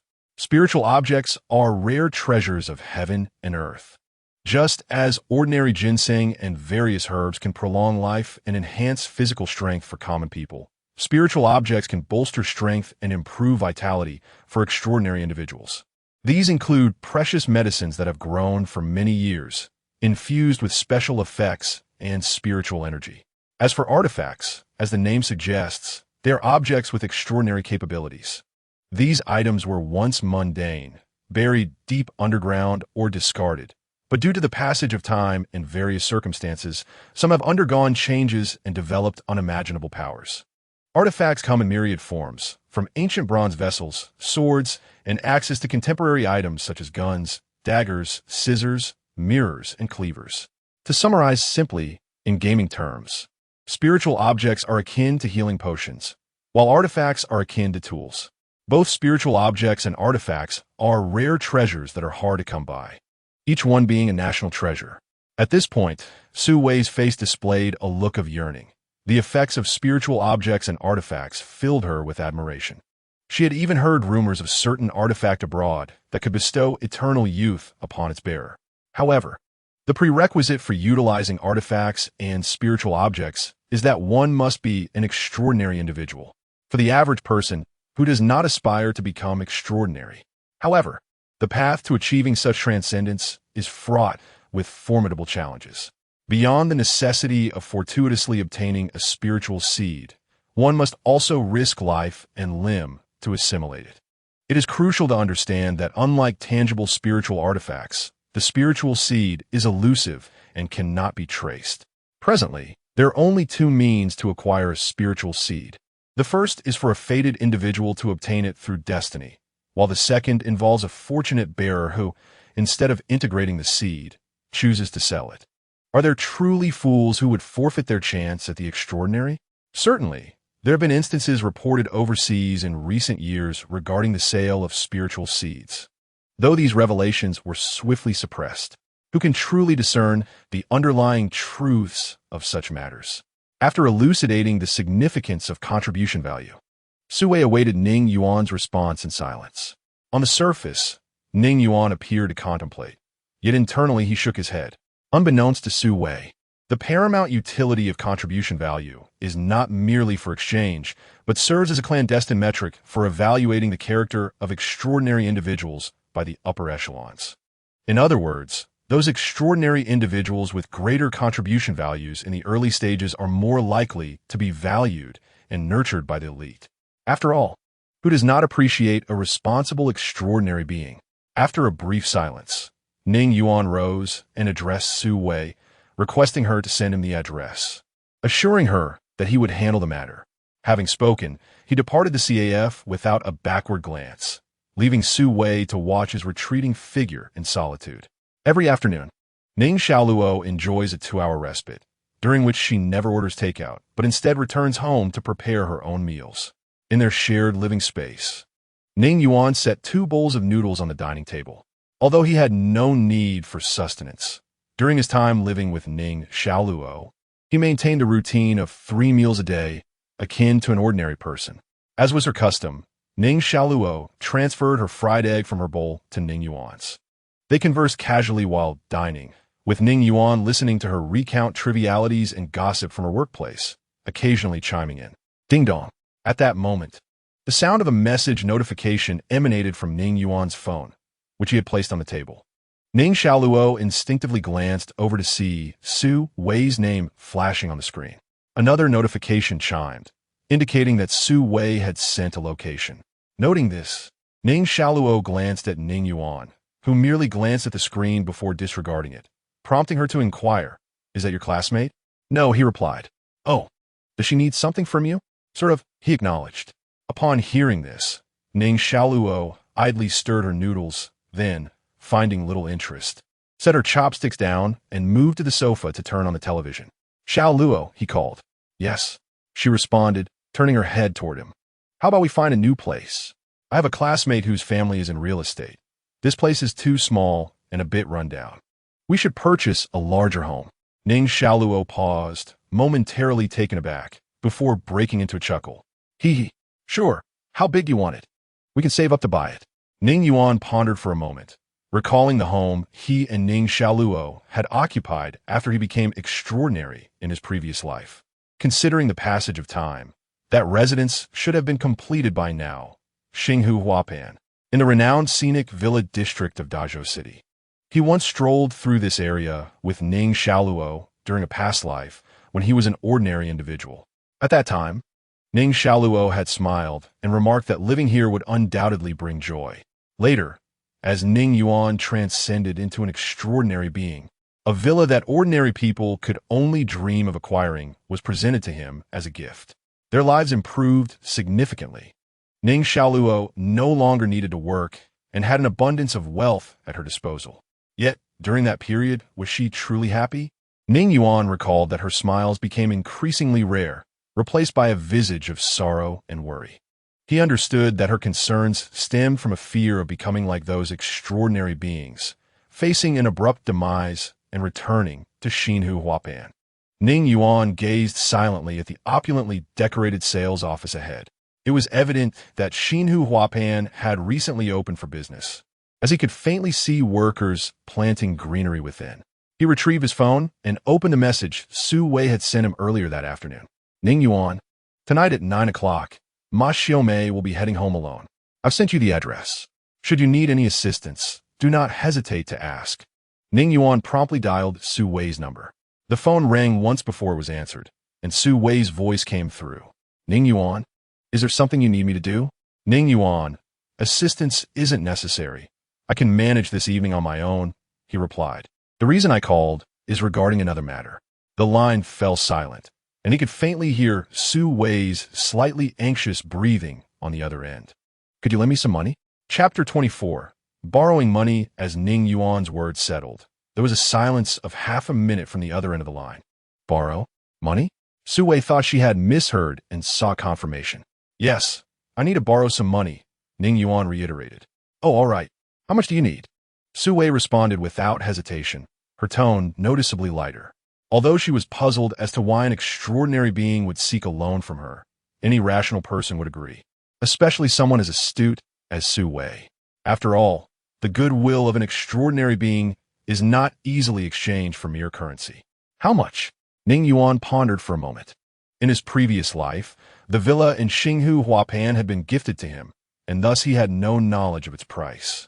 Please hold on. Let me inquire, he said to Su Wei before hanging up and making his way to the sales office. Upon entering, a young and attractive sales representative approached him promptly. Sir, are you here to view the properties? Xinghu Huapan boasts stunning scenery and is an upscale residential area in Dazhou City, complete with excellent amenities and lush greenery. The sales representative cheerfully introduced. Despite Ning Yuan's attire suggesting he was not affluent, he interjected, Has Unit 03 been sold? The sales representative was momentarily taken aback. It was worth noting that although Xinghu Huapan had been on the market for 2 months, its high-end positioning meant that prospective buyers had been scarce, resulting in only a handful of units sold thus far. Zhou Lily, a professional saleswoman specializing in high-end residences, would never forget any potential client who had visited her properties. However, the young man before her was someone she was certain she had never encountered. Indeed, sir, you possess remarkable taste. Zone 03 is the most splendid villa at Xinghu Huapan. Zhou Lily's heart raced, her nerves intensifying. Although the individual was dressed modestly, his demeanor, aura, and familiarity with Xinghu Huapan clearly indicated that he was no ordinary person. Could he be securing a property for some prominent figure? After much contemplation, Zhou Lily could arrive at only one conclusion: the price. Ning Yuan gazed at the elegantly attired saleswoman, inquiring, What is the price for Zone 03? With a construction area of 413 square meters, the total comes to 9.65 million. Zhou Lily promptly calculated and reported. Upon hearing this, Ning Yuan dialed Su Wei's number once more. Just transfer me 10 million. On the other end of the line, within a luxurious private villa, Su Wei, casually lounging on the sofa, gasped at the amount. How much? 10 million. Her slightly trembling voice came through the receiver. Ning Yuan, are you sure it's 10 million? Not 1,000? What do you take me for, a top-tier heiress? How is it that you drive such an expensive car, yet can't produce 10 million? Ning Yuan's voice carried a hint of dissatisfaction. But if you can't manage it, it's no problem. I can seek assistance elsewhere.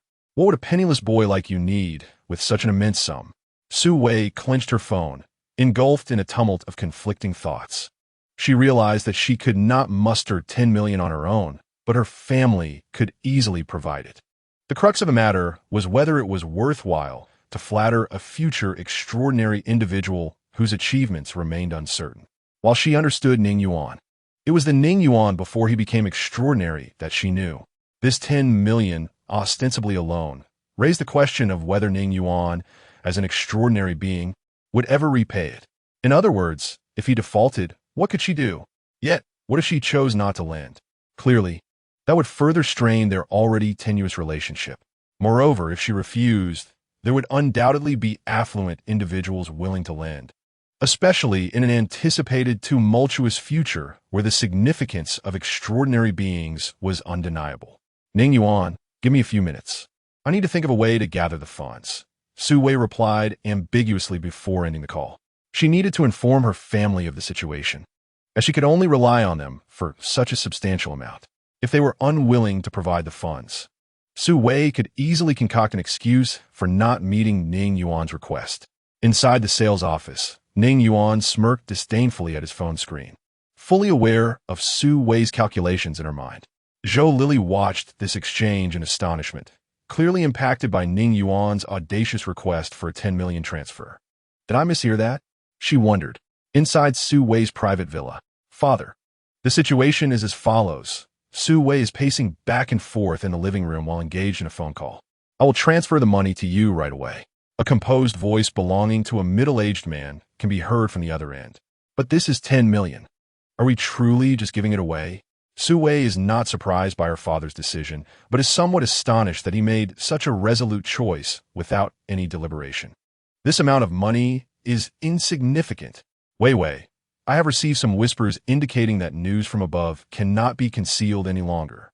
When the time comes, chaos will ensue. What are extraordinary beings? They are entities that require neither food nor drink, transcending human comprehension, destined to dominate the future course of the world. To them, ordinary humans may be deemed no more significant than livestock. Currently, we have an exceptional opportunity to foster good relations with an extraordinary being. Only another extraordinary being can contend with them. If our Su family wishes to maintain its wealth and prosperity, we must firmly ally ourselves with one of them. This Ning Yuan has been rated highly from the outset, showing immense potential. You must seize every opportunity to befriend him. Ideally, you should bind him to our family. Wei, do you understand? Su Linxiao's words leave Su Wei astounded. Father, what are you saying? Her face flushes slightly. Wei, you're no longer a child. While Ning Yuan is still young and inexperienced, find an opportunity to secure his favor. All right, I must hang up now. Please transfer the money to me quickly. Before Su Linxiao could finish his sentence, Su Wei hastily ended the call. Meanwhile, in the sales office, Zhou Lily is bending over to pour water for Ning Yuan, who is seated on the sofa. Whether intentional or not, the curve of her body is unmistakably accentuated by her posture. At that moment, Ning Yuan's phone rings again. Chapter 25. The ox face. As soon as Ning Yuan answers the call, Su Wei's voice resonates. I have gathered the money. I will transfer it to you shortly. MHM. Ning Yuan casually acknowledges and hangs up the phone. Shortly thereafter, a notification from his bank card signals the successful transaction. Throughout this, Zhou Lily watches in a daze. Swipe your card. Ning Yuan produces the bank card Su Wei had given him earlier and tosses it before Zhou Lily. Once all formalities are completed, Zhou Lily respectfully escorts Ning Yuan out of the sales office. Mr. Ning, the villas in Xinghu Huapan are fully furnished, and you may move in at your convenience. Here are your access card and keys. I will deliver the property documents to you once they are finalized. Mr. Ning, may I boldly inquire once more, are you certain that only Ning Xiaoluo's name will be on the property deed? Ning Yuan nods as he takes the keys. Only her name will be on it. Upon hearing this, Zhou Lily feels a surge of inexplicable curiosity about Ning Xiaoluo, coupled with a sudden twinge of jealousy. This girl, Ning Xiaoluo, appears to be merely 26 years old based on her ID number. At such a young age, what charm does she possess to be gifted a villa worth 10 million? Ah, as a woman, how I wish someone could bestow upon me a house. Not to mention a sum of 10 million, even a few 100,000 would suffice. With such thoughts, Zhou Lily could not help but gaze at Ning Yuan's profile. In stark contrast to the middle-aged clients with their protruding bellies and oily faces, this young man, fair-skinned and vibrant, naturally elicited a sense of admiration. Moreover, he was evidently quite affluent. Zhou Lily pressed her red lips together, inhaled deeply, and shyly lowered her gaze as she spoke. Mr. Ning, I appreciate your trust in me. I have exceeded my targets this month. If possible, I would like to invite you to dinner sometime. Should you require any assistance regarding the property, please feel free to contact me. I am at your service. As she spoke the last words, Zhou Lily's head bowed even lower, her cheeks tinged with a slight blush. Logically speaking, she had previously held disdain for those female salespeople who sacrificed themselves for the sake of performance. Possessing both beauty and figure, she had often received veiled suggestions from clients since entering the real estate business.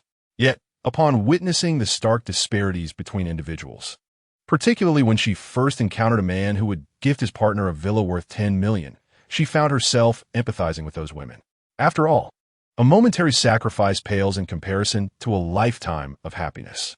However, in stark contrast to Zhou Lily's expectations, no one responded to her words. Mr. Ning? Curiously, she lifted her gaze towards the front, only to be met with an empty space devoid of Ning Yuan's presence. After finishing dinner, Ning Yuan had exchanged pleasantries with Ning Xiaoluo before securely locking his door. Shortly after 8, Su Wei's call came through again. Gazing at the city's nocturnal panorama through the window, Ning Yuan answered the phone. Ning Yuan, in half an hour, Ma Xiaomei will finish her shift. Su Wei's voice resonated over the line. Although you do not require assistance, I must inform you that our superiors recently issued a directive, stating that it is imperative to recruit this extraordinary individual. Therefore, I will accompany you on this mission. However, rest assured, I shall not interfere. I will remain in the shadows, assessing the potential threat level of this person to determine whether my presence is necessary for communication. Ning Yuan listened quietly, then nodded in agreement. All right, I understand. As the words left his lips, his figure vanished from the room. In the Qinghai Industrial Zone, on North Industrial Avenue, the recently paved road lay silent and deserted, illuminated only by the streetlights. A solitary e-bike, its lights aglow, traversed the emptiness. Ma Xiaomei's hands trembled as she gripped the handlebars. Though this newly constructed road brought her closer to home, ever since that incident, she had chosen to take only the busiest paths. Yet, even a bustling crowd seemed insufficient to deter the haunting presence that pursued her. What sin have I committed? She lamented. I lack grace, beauty, and wealth. Who is that person, and why are they fixated on me, a mere woman? In an age where one seeks knowledge yet finds themselves lacking after 3 decades of toil in the factory, only to ascend to the position of team leader, Ma Xiaomei yearned for a tranquil existence. However, fate had other plans. The thought of her current predicament brought tears to her eyes, and her body trembled with trepidation. Who could endure such circumstances? If it weren't for the bitterness of having finally risen to the occasion, she would have resigned long ago. Cursed be it. Didn't the police assure her that she could traverse this route with confidence tonight? Where were they now? Were they lying in ambush? As Ma Xiaomei pondered, her gaze wandered. Yet, on the desolate road, apart from a few parked vehicles, there was not a soul in sight. Just as she contemplated the potential hiding spots of the officers, a shadow flitted by, appearing suddenly before her electric vehicle. Hee. Are you looking for me, big sister? A man donned in a cow-faced mask stood before her, arms crossed, a grin spreading across his exposed mouth. The sight sent a shiver through Ma Xiaomei's entire being. A ghost, a specter. In her ordinary mind, this enigmatic figure could only be described using such terms. Meanwhile, not far away, in a vehicle parked by the roadside, Su Wei, with headphones on, munched on chips, her eyes widening as she observed the unfolding scene. Despite her vigilance towards Ma Xiaomei, she only caught a fleeting glimpse of a shadow. Suddenly, a hand reached from behind Su Wei, snatching a chip from her bag. The unexpected intrusion nearly startled her out of her seat. She whipped around to find Ning Yuan, savoring the chip with a teasing glint in his eyes. Su Wei, is this your work ethic? Breaking into someone's car and feasting on their snacks? Relieved to see Ning Yuan, Su Wei initially exhaled but then glared at him. I'll let you 10 million today. Are you trying to scare me into not asking for it back? Ning Yuan, at a loss for words, cleared his throat. Well, I'm merely requisitioning a civilian vehicle for the sake of public safety. I trust this kind-hearted individual will understand. Embarrassed, Su Wei tucked away the unfinished chips. By the way, I couldn't discern the agility of that person, but surely, as an extraordinary being, you have a clearer view. What do you think? Do you have confidence in apprehending him? Ning Yuan did not respond directly, transforming into a shadow that vanished from the car. Chapter 26. Retribution. Experiencing Ning Yuan's ability for the first time, Su Wei's pupils constricted. It was worth noting that the vehicle was a sealed environment. Yet Ning Yuan managed to exit without any obstruction. On the road, Ma Xiaomei's voice echoed with fear and desperation. Let me go, don't hit me, please. Her body trembled in terror, tears streaming down her cheeks like a deluge. Nevertheless, the masked man remained indifferent to her pleas, his right hand raised high, poised to strike at any moment. Breath became increasingly laborious for Ma Xiaomei, her complexion pallid from a lack of oxygen. She struggled desperately, attempting to free herself from the grip of the masked man, yet all her efforts proved futile. Where on earth had the police gone? What happened to the promise of safeguarding my safety? Merely gazing at his hand ignited a searing pain across her face. The masked man let out a chilling laugh, poised to strike her with a fierce slap. However, at the very moment his hand was about to descend, it abruptly halted mid-air. His eyes were fixated on the ground, for within the lamplight's reflection, he discerned a third figure. This was no illusion. The shadow was unmistakably distinct. His heart raced inexplicably. How could this be? There were only he and Ma Xiaomei present. How could another person suddenly appear? Fear surged within him like a tidal wave, and instinctively, the masked man glanced upward. Not far off, atop a street lamp, stood a young man. His features were strikingly handsome, clad in ordinary attire, devoid of any remarkable traits, yet he stood there silently, expressionless, gazing at them. The moment the masked man's gaze met the young man's, an icy chill coursed down his spine, causing beads of cold sweat to form on his back. The young man's eyes were unervingly apathetic, devoid of any emotional fluctuation, akin to a soulless puppet, sending shivers down one's spine. Intuition told him that this individual was undoubtedly of the same ilk as himself, and he seemed to possess an even greater prowess. Ma Xiaomei looked at the stranger in confusion, seemingly curious as to why the masked man hadn't yet delivered his slap. Just as the masked man was contemplating whether to spare Ma Xiaomei and depart, he suddenly heard Ning Yuan's voice. What? Both the masked man and Ma Xiaomei were momentarily taken aback, failing to comprehend. Haven't you noticed she's become accustomed to your slaps? If you don't strike her, she may feel out of sorts. Strike her. Ideally, knock her out with a single blow. Otherwise, I shall take it upon myself to slap you. As Ning Yuan spoke, he raised his right hand and flexed it, producing a series of cracking sounds. The masked man was the first to react, letting out a peculiar laugh. All right, my friend. I shall heed your words. With that, he delivered a resounding slap that rendered the still dazed Ma Xiaomei unconscious. Su Wei, hiding in a nearby car, witnessed this scene with wide eyes. Casually discarding Ma Xiaomei onto the ground, the masked man raised his hands, retreating slowly while addressing Ning Yuan. Friend, we bear no grievances against each other. My slap to this woman was merely a personal vendetta. Let's act as if we have never crossed paths. Ning Yuan regarded him, a faint smile breaking through his previously indifferent expression. I believe that is certainly agreeable. The masked man exhaled a sigh of relief at these words. However, his demeanor stiffened once more. Ning Yuan gestured nonchalantly in the distance. I have no objections, but it seems she has some words she wishes to share with you. At that moment, Su Wei stepped out of a nearby vehicle, raising her hands to signal that she posed no threat as she approached. The masked man furrowed his brow upon sensing that Su Wei was merely an ordinary individual. He turned to glance at Ning Yuan. Did she have something to convey to me? What could it mean? Just then, Su Wei produced her credentials, waving them before the masked man. There is no need for alarm. We are official personnel. I hope you will cooperate and allow me to ask you a few questions. If there are no issues, you may depart. The masked man scrutinized Su Wei with a discerning gaze, then cautiously glanced at Ning Yuan. All right, what do you wish to inquire?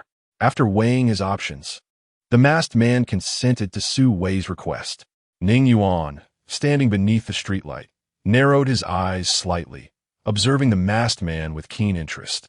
This man had exhibited 3 fleeting impulses to charge at Su Wei, yet he had managed to suppress his urges. Su Wei, seemingly oblivious to the masked man's intentions, continued speaking. My first question is, what is your relationship with this woman? What grievances do you harbor against her? Why have you targeted her for retribution during this period? The masked man paused in silence for a moment before responding slowly. I simply cannot abide by this woman's arrogance during the day. Despite being an uneducated, ordinary worker herself, she revels in tormenting her subordinates, now that she holds a minor leadership position. Those ordinary individuals fear retaliation and losing their jobs. So I intervened to teach her a lesson. Su Wei was taken aback by his words. So, you merely disapprove of her actions and sought to punish her? Su Wei regarded the masked man with an expression of amusement. You could interpret it in that manner. He nodded in affirmation. Su Wei fell silent, unsure of how to respond. Oh, Ning Yuan remarked, his expression a mixture of amusement and intrigue as he regarded the masked man. So, you work under her, unable to reveal your true self during the day for fear of being bullied, and at night, you exact revenge on this woman. The masked man's pupils constricted sharply at this revelation. Su Wei turned to Ning Yuan, her face a mask of confusion. How do you know he works under Ma Xiaomei? She inquired, curiosity piqued as she processed the situation. It's quite simple, Ning Yuan replied thoughtfully. A true avenger would have long since eliminated Ma Xiaomei or incapacitated her. This individual neither kills her nor undermines her work. His actions are merely intended to torment her. The only person capable of devising such a scheme is someone who has suffered under her oppression for an extended period. Su Wei instinctively nodded in response to Ning Yuan's analysis. Remove your mask, Ning Yuan commanded, his gaze fixed on the masked man. If you prefer not to, know that by tomorrow morning, your appearance and identity will no longer be a secret. After a brief silence, the masked man, aware of the inevitable exposure of his identity, removed his mask. Chapter 27. The outburst the visage revealed beneath the mask was entirely different from the menacing countenance Su Wei had anticipated. Before me stands a youthful figure, possessing slightly juvenile features and dark skin, seemingly around the age of 20. Indeed, you have surmised correctly. I am, in fact, an employee under her supervision. The young man first cast a cold glance at the prostrate Ma Xiaomei before turning his attention to Ning Yuan, offering a smile. His grin, paired with his unassuming and youthful appearance, exuded an air of simplicity. However, the words that followed sent a shiver down Su Wei's spine. I toiled during the day, laboring diligently for my earnings, only to be subjected to her scorn and mistreatment, simply because I am an outsider, alone and vulnerable in this place. And because of my youth, my honest disposition rendering me incapable of rebellion. Initially, I had contemplated ending her life, but fearing exposure, I merely delivered a couple of slaps. Yet when I saw her, masked, hurling insults at me once more the following day, I suddenly felt a sense of regret at the thought of her demise. Thus, I began to strike her each night. A peculiar smile crept onto the young man's lips as he recounted this. You may find my words astonishing. At first, I sought to avenge myself, yet I discovered that I had unwittingly fallen in love with the sensation. The stark contrast between being tormented and insulted by her during the day and witnessing her weep and beg for mercy at night was utterly addictive. Su Wei's lips twitched slightly at his words. Applause erupted from Ning Yuan. Indeed, by day, a mere victim, yet by night, transformed into a formidable force capable of deciding another's fate. Such a profound disparity can indeed be intoxicating at times, right? The young man's eyes sparkled with excitement as he looked at Ning Yuan. Brother, I know we are of the same ilk. You must understand me. Ning Yuan nodded in agreement. Understanding, of course. After all, many ordinary individuals who have recently ascended to the extraordinary share your phase. Extraordinary? So we are referred to as extraordinary beings? Su Wei, who had been listening to their exchange, felt a headache coming on, as she sensed that the young man before her possessed a rather peculiar mindset. She posed a second question. How did you acquire the power that resides within you? The young man redirected his gaze to Su Wei, seemingly emboldened by their growing familiarity, his eyes brazenly surveying her form. Coming from humble beginnings and working in the lowest rungs of society, he had only ever gazed upon beautiful women online. This was his first encounter with such a stunning lady in reality. Particularly captivating were Su Wei's long, fair legs, which seemed to possess a magnetic allure that ensnared his gaze. Observing his demeanor, Su Wei's expression turned icy. After a moment's hesitation, the young man chuckled softly. Well, there's no harm in sharing this with you. About a month ago, my grandmother, concerned that I might not eat well in the city, sent me some nourishing herbs from my hometown. Upon their arrival, while preparing a broth, I discovered one particular herb that refused to soften, no matter how long I cooked it. I assumed it to be a plastic model, and upon biting into it, I was astonished to find that the herb vanished the instant it touched my lips. Subsequently, I was engulfed in excruciating pain, a torment so intense that I could scarcely muster the strength to cry out. As I speak, a look of trepidation spreads across the young man's face. The sensation of pain is something he hopes never to experience again in his lifetime. Eventually, I must have succumbed to the agony, for when I regained consciousness, 2 days had already elapsed. Upon awakening, I became acutely aware of the changes within myself. Fortunately, the dormitories at the factory were full, and I resided alone outside. Otherwise, my secret would have been exposed. Speaking of exposure, a hint of pride flickered across the young man's countenance. Although my formal education was scant, I had indulged in numerous films and novels, understanding that I was not like the ordinary individuals. If discovered, the likelihood of being captured for research was high. Hence, I had always exercised caution, fearing that my differences might be unveiled. Listening to the young man recount his experiences with fervor, Su Wei's heart resonated with but 4 words: injustice of fate. Countless individuals aspire to become extraordinary beings, herself included, desperately seeking that elusive opportunity, yet failing to grasp it. Yet here stands someone who has effortlessly attained the very thing she yearns for. How profoundly unjust. Indeed, this is the truth of my situation. If you doubt my words, I can take you to my rented room. I still have some restorative medicine that I haven't consumed, and should you desire, I would be willing to part with it. The young man concluded with a playful wink at Su Wei. No need, Su Wei replied, her demeanor cooling significantly. The third question: are you willing to join the official ranks and contribute your abilities to the nation? If you agree, representatives will come to find you tomorrow for an interview. At this, the young man fell into a contemplative silence. After a moment, he stroked his chin and shook his head. I must decline. Su Wei was taken aback and pressed on. Joining the official ranks comes with numerous advantages: wealth and a respectable status. To put it plainly, you could leave your factory job behind and embark on a new life. The young man continued to shake his head. The conditions are indeed appealing, yet I still refuse. Why? Su Wei inquired, intrigued. The young man hesitated briefly before responding thoughtfully. Though I lack formal education, my grandmother taught me from a young age that the hearts of those in big cities can be quite treacherous. Good fortune does not simply fall from the sky. If joining you offers so many benefits, there must surely be considerable risks involved. My current job is satisfactory.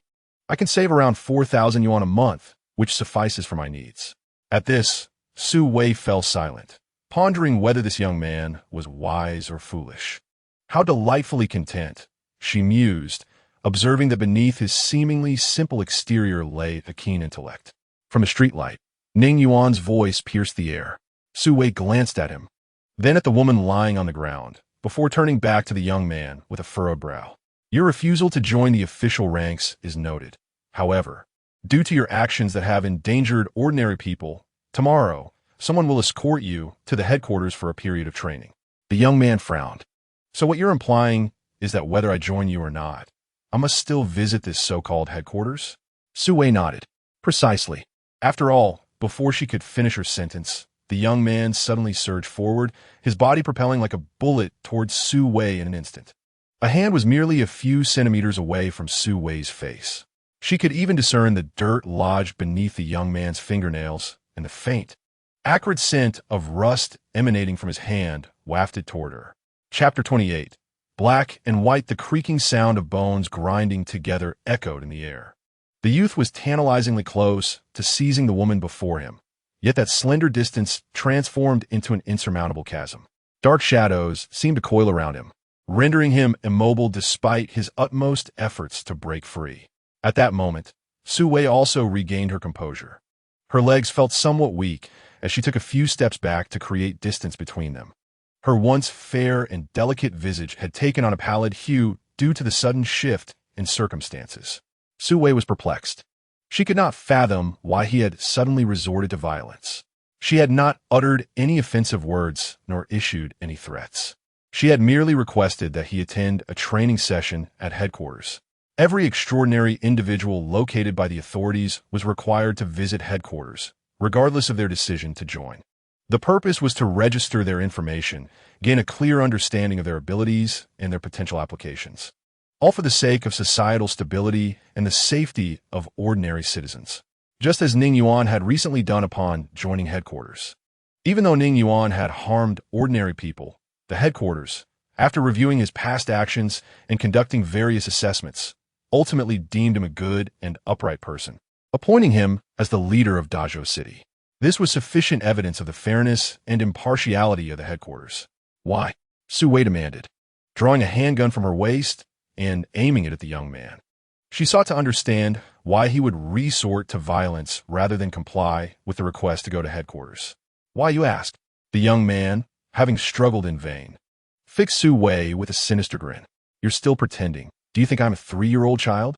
I may not know what nonsense headquarters you're talking about, but if I go, I would simply be at your mercy. Indeed, you cannot discern right from wrong. When Mashume harmed me, were you to apprehend her and take her to this so-called headquarters? I, a lowly ant, have finally gained the strength to retaliate, and now you come after me. I have harmed no one else nor committed any illegal acts. I merely sought revenge against those who have wronged me. If you expect me to go to your headquarters, you can forget it. I have neither the time nor the courage to do so. After hearing the young man's words, Su Wei sighed softly while still holding the gun. You harbor misunderstandings about the authorities and the headquarters. It is not as you perceive. As long as you abide by the law, no one will take action against you. The authorities are fair and just. Haha, what a joke. The young man's expression darkened further as if a memory had resurfaced. 10 years ago, my father was imprisoned for accidentally injuring someone, even though it was the other party who first bullied my mother. In the end, my father went to prison, and my mother fell ill and passed away a few years later. Meanwhile, the true culprit now lives a prosperous life. What kind of justice is this for a humble farmer in an ordinary family? Su Wei fell silent. The world is rife with injustice, a truth she is acutely aware of. Observing Su Wei's silence, the young man struggled to turn his neck and cast a glance at Ning Yuan, who remained unmoved beneath the streetlight, his expression impassive as he gazed down upon him. My friend, you are clearly no ordinary person. Why do you willingly serve her? He questioned. You have not experienced the disorienting helplessness of black and white turned upside down. Heed my advice and distance yourself from them. This world is vast. Together, where can't we go? Listening to the young man's words, Ning Yuan replied, You are mistaken. It is not I who serves her, but she is my subordinate. A faint smile graced Ning Yuan's lips as he extended his right hand, pointing at the young man. In this world, there is no inherent black and white. If you possess enough strength, what you declare as black is indeed black, and what you declare as white is white. The young man was taken aback. At that moment, Su Wei's shadow flickered. In the next instant, a spear-like phantom shot forth from her shadow and pierced straight through the young man's skull. This was the second-tier ability of the Dark Spirit, shadow manipulation. If the first-tier ability was controlling one's own shadow, the second tier allowed mastery over the shadows surrounding oneself. Ning Yuan's attack was swift and merciless. The young man had no opportunity to resist before his head was penetrated, leading to his demise. Crimson blood mixed with shattered bones splattered onto Su Wei, staining her legs and face, a gruesome spectacle. Su Wei had witnessed death before, but never had she seen someone perish in such a manner before her eyes. Instinctively, she touched a piece of flesh on her face, and with a convulsive motion, she doubled over and retched. As the shadows dissipated, the black tendrils that had ensnared the young man returned to the shadow beneath his own feet. The lifeless body, now unbound, collapsed onto the ground with a thud. Why could you restrain him and control him? He was still young. Su Wei questioned Ning Yuan, who remained aloof above her. Despite the fear in her eyes, she posed the inquiry. Ning Yuan shook his head. You hail from a commendable background, and thus your thoughts remain tethered to your identity. This individual has endured suffering and hardship. Had fate not favored him, elevating him to the ranks of the extraordinary, he would have languished at the very bottom of society, devoid of education and intellect. Such individuals, once released, invariably become sources of instability. Su Wei pressed her lips together. People can change. Relying solely on your assumptions to take a life is unjust. At the sight of Su Wei's demeanor, Ning Yuan's expression darkened. Su Wei, had I not intervened just now, you would either be dead or taken captive as a plaything. Instead of expressing gratitude for my timely rescue, you dare to question me. I'm the leader of Dazhou City. You are merely my aide. You have no right to challenge me. I will tolerate this once. But should there be a next time, you shall be expelled from Dazhou City. With that, Ning Yuan vanished into thin air, leaving Su Wei alone on the road beside the lifeless body that lay a short distance ahead. Su Wei stood frozen in place, her right hand gripping the gun tightly, while her left clutched her skirt with fervor. Ning Yuan's words pierced her heart like a blade. At that moment, a middle-aged man's voice echoed in her earpiece. Xiao Wei, Ning Yuan is right. But, Minister, there are clearly other means, there are alternatives. Xiao Wei, Unstable factors can lead to myriad consequences, and sometimes we simply cannot bear the weight of those outcomes. Although Ning Yuan's methods are ruthless and decisive, his results in resolving issues are undeniably correct. There are many things you will gradually come to understand. A vehicle will arrive to pick you up shortly. As the final words faded, silence enveloped her earpiece. Chapter 29. Belonging in the capital city of Daijing, at the headquarters of the Extraordinary. In a brightly lit operations conference room, Lu Yi removed his earpiece and exited the room with a somber expression. He entered his office and slammed his hand on the desk, exclaiming in anger, "This Ning Yuan, how dare he act without consulting headquarters before resorting to murder? This is outrageous." The door to the office swung open. A young man with a buzz cut, sharp features, and a tall stature stepped in, grinning. "Is the minister really upset over this matter?" Without hesitation, the young man poured 2 cups of water from a teapot on the desk, smiling broadly. What else could it be? Since Ning Yuan is an official, he should at least consider his position before acting. To kill someone so casually indicates he has no regard for us. Louis responded while accepting the water from the young man. "I actually believe Ning Yuan was right in his actions. In fact, it aligns perfectly with my preferences. Of course, it also suits your taste, Minister." The young man's smile widened at this remark. Lu Yi paused slightly in his grip of the cup, his gaze somewhat astonished as he regarded the young man. The young man, lazily reclining on the sofa, continued, "If Ning Yuan were to capture that individual, would you release him, eliminate him, or keep him detained without execution? If you were to release him, this individual harbors a deep-seated animosity towards the government due to his unique experiences. Such a person, if not integrated into our ranks, would inevitably oppose the state once outside. If you choose to eliminate him, that would be detrimental during such a critical period, killing an extraordinary being who has not committed a grave offense. After all, numerous factions are closely observing the headquarters' every move. As for keeping him detained without execution, that is even less feasible. Not only would the leak of such information have repercussions, but the extraordinary individuals within the headquarters would also grow uncomfortable, believing themselves to be destined for greatness." Listening to the young man's words, Lu Yi paused his drinking and placed the cup on the table, regarding him with a bemused expression. "Zheng Guang, do you also consider yourself destined for greatness?" Upon hearing Lu Yi's question, the young man, identified as Zheng Guang, quickly raised both hands. "Minister, you ist. I do not consider myself destined for greatness. I'm always ready to sacrifice my life for the nation and its people." Lu Yi shook his head, chuckling as he admonished, "You little rascal, stop flaunting your cleverness in front of me." Returning to the topic, "It is indeed a rarity for you to commend someone. Have you not always referred to your peers as mere insignificant figures?" Upon hearing this, Zheng Guang shrugged and gestured toward his own head. "This fellow, Ning Yuan, is either a brainless brute who knows nothing but violence or a shrewd individual with a keen political acumen, capable of discerning the sentiments of his superiors.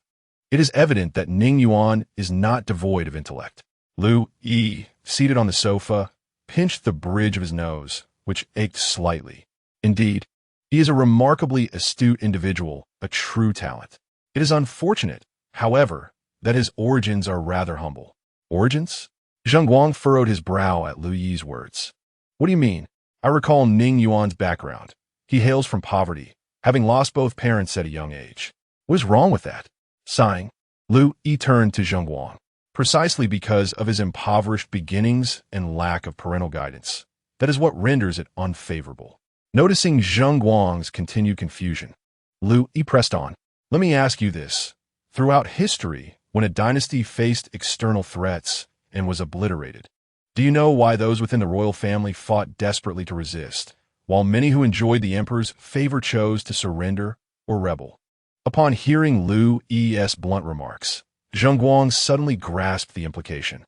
"You mean a sense of belonging?" Lu Yi nodded in satisfaction. "Exactly, a sense of belonging. You come from a family of military officials, your lineage steeped in high office, thus you naturally possess an unbreakable bond with your country. Ning Yuan is indeed a talented individual, possessing remarkable abilities and intellect. However, due to his unfortunate background, establishing an unshakable sense of belonging in such a brilliant mind seems nearly impossible. in the Spring River community of Dazhou City. A loud crash echoed as a mobile phone fell to the floor. Ning Xiaoluo stared blankly at Ning Yuan, her lips slightly parted, her eyes wide with astonishment. Before her stood a figure formed of shadows, beside Ning Yuan. Hearing is one thing, but seeing is believing. Now you can trust what I have said, Ning Yuan remarked, as he maneuvered the shadow to retrieve the phone from the floor and place it back beside Ning Xiaoluo. The world has changed. Extraordinary beings, otherworldly races, and a myriad strange phenomena that may emerge in the future are now a reality. Time passed, and Ning Xiaoluo rubbed her face, glancing between Ning Yuan and the shadow, occasionally pinching her own arm. So, Xiao Yuan, you are now an extraordinary being? You are working for the country? Ning Yuan nodded in affirmation. Since when? Seemingly recalling something, Ning Xiaoluo continued. Was it during the days you went missing in Lhasa? Ning Yuan nodded once more. After some time, Ning Xiaoluo shakily rose to her feet. Everything Ning Yuan had shared with her felt like a dream. Although she was reluctant to confront it and felt a deep-seated fear, she endeavored to accept it. Regardless of whether Ning Yuan was an ordinary person or an extraordinary being, or even transformed into a monster, he remained her brother, her only family in this world. I will go prepare dinner. At this moment, all Ning Xiaoluo desired was to retreat to the kitchen and occupy herself quietly. Do extraordinary individuals require any peculiar sustenance? Perhaps fresh blood or specific types of meat? Ning Yuan couldn't help but chuckle at the absurdity of the question. It's not as severe as you might think. I'm still human. Is that so? Ning Xiaoluo felt a sense of relief wash over her. Although she wouldn't mind preparing such things for Ning Yuan, raw ingredients are inherently unclean. Ning Yuan quietly observed Ning Xiaoluo bustling in the kitchen. Her back turned to him. He had never intended to conceal his identity from her, whether from his past life or this one. In the not-so-distant future, the lives of ordinary people would be as expendable as grass, and it was possible that they could perish in large numbers during a sudden outbreak of conflict. Compared to those ordinary souls who remained oblivious to their plight, they would not even know the cause of their demise. However, for one who possessed a clear understanding of the world's differences, such deaths could indeed be averted. Suddenly, as Ning Yuan pondered these thoughts, a series of urgent knocks echoed from the doorway. Chapter 30, Debt Collection. The knocking was insistent, indicative of the visitor's volatile temperament. Ning Yuan furrowed his brow and approached the door.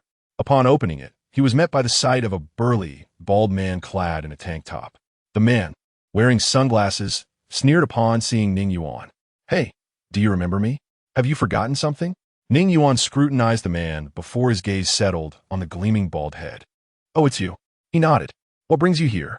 The man, Li Biao, was momentarily taken aback by Ning Yuan's reaction before a sardonic smile emerged. What brings me here? I mean, come on, you're asking me? You've missed the first repayment date. That's rather unfortunate, isn't it? Xiao Yuan, is everything all right? Ning Xiaoluo's head peeked curiously from the kitchen. It's nothing, just checking the water meter, Ning Yuan replied, stepping outside and closing the door behind him. Come on, buddy, what is the story behind not repaying? Did you forget, or are you short on cash? Li Biao inquired while cracking his thick neck. We're a legitimate company. Everyone faces hardships. We're not unreasonable. But you not only fail to repay, but also don't give us a heads up or answer our calls. What is the meaning of that? After a moment of silence, Ning Yuan looked at Li Biao and suddenly smiled. Repay? What money are you talking about? Why should I repay what I borrowed by my own merit? Li Biao was taken aback, raising his pinky finger to dig at his ear, staring at Ning Yuan in disbelief. What did you say? Ning Yuan, uninterested in engaging further, simply placed his hands in his pockets, gesturing for Li Biao to follow him. Are you serious? Li Biao exclaimed, his anger flaring. He intended to seize Ning Yuan by the collar, but Ning Yuan's cold voice halted him. Don't act rashly here. There are numerous cameras. If the neighbors call the police, it won't end well. Li Biao's hand froze mid-motion. Thus, the two men, enveloped in a peculiar atmosphere, stepped into the elevator one after the other. Inside, Li Biao flexed his hands while observing Ning Yuan's silhouette. My friend, you are quite audacious. Boldly engaging in such actions without a shred of shame.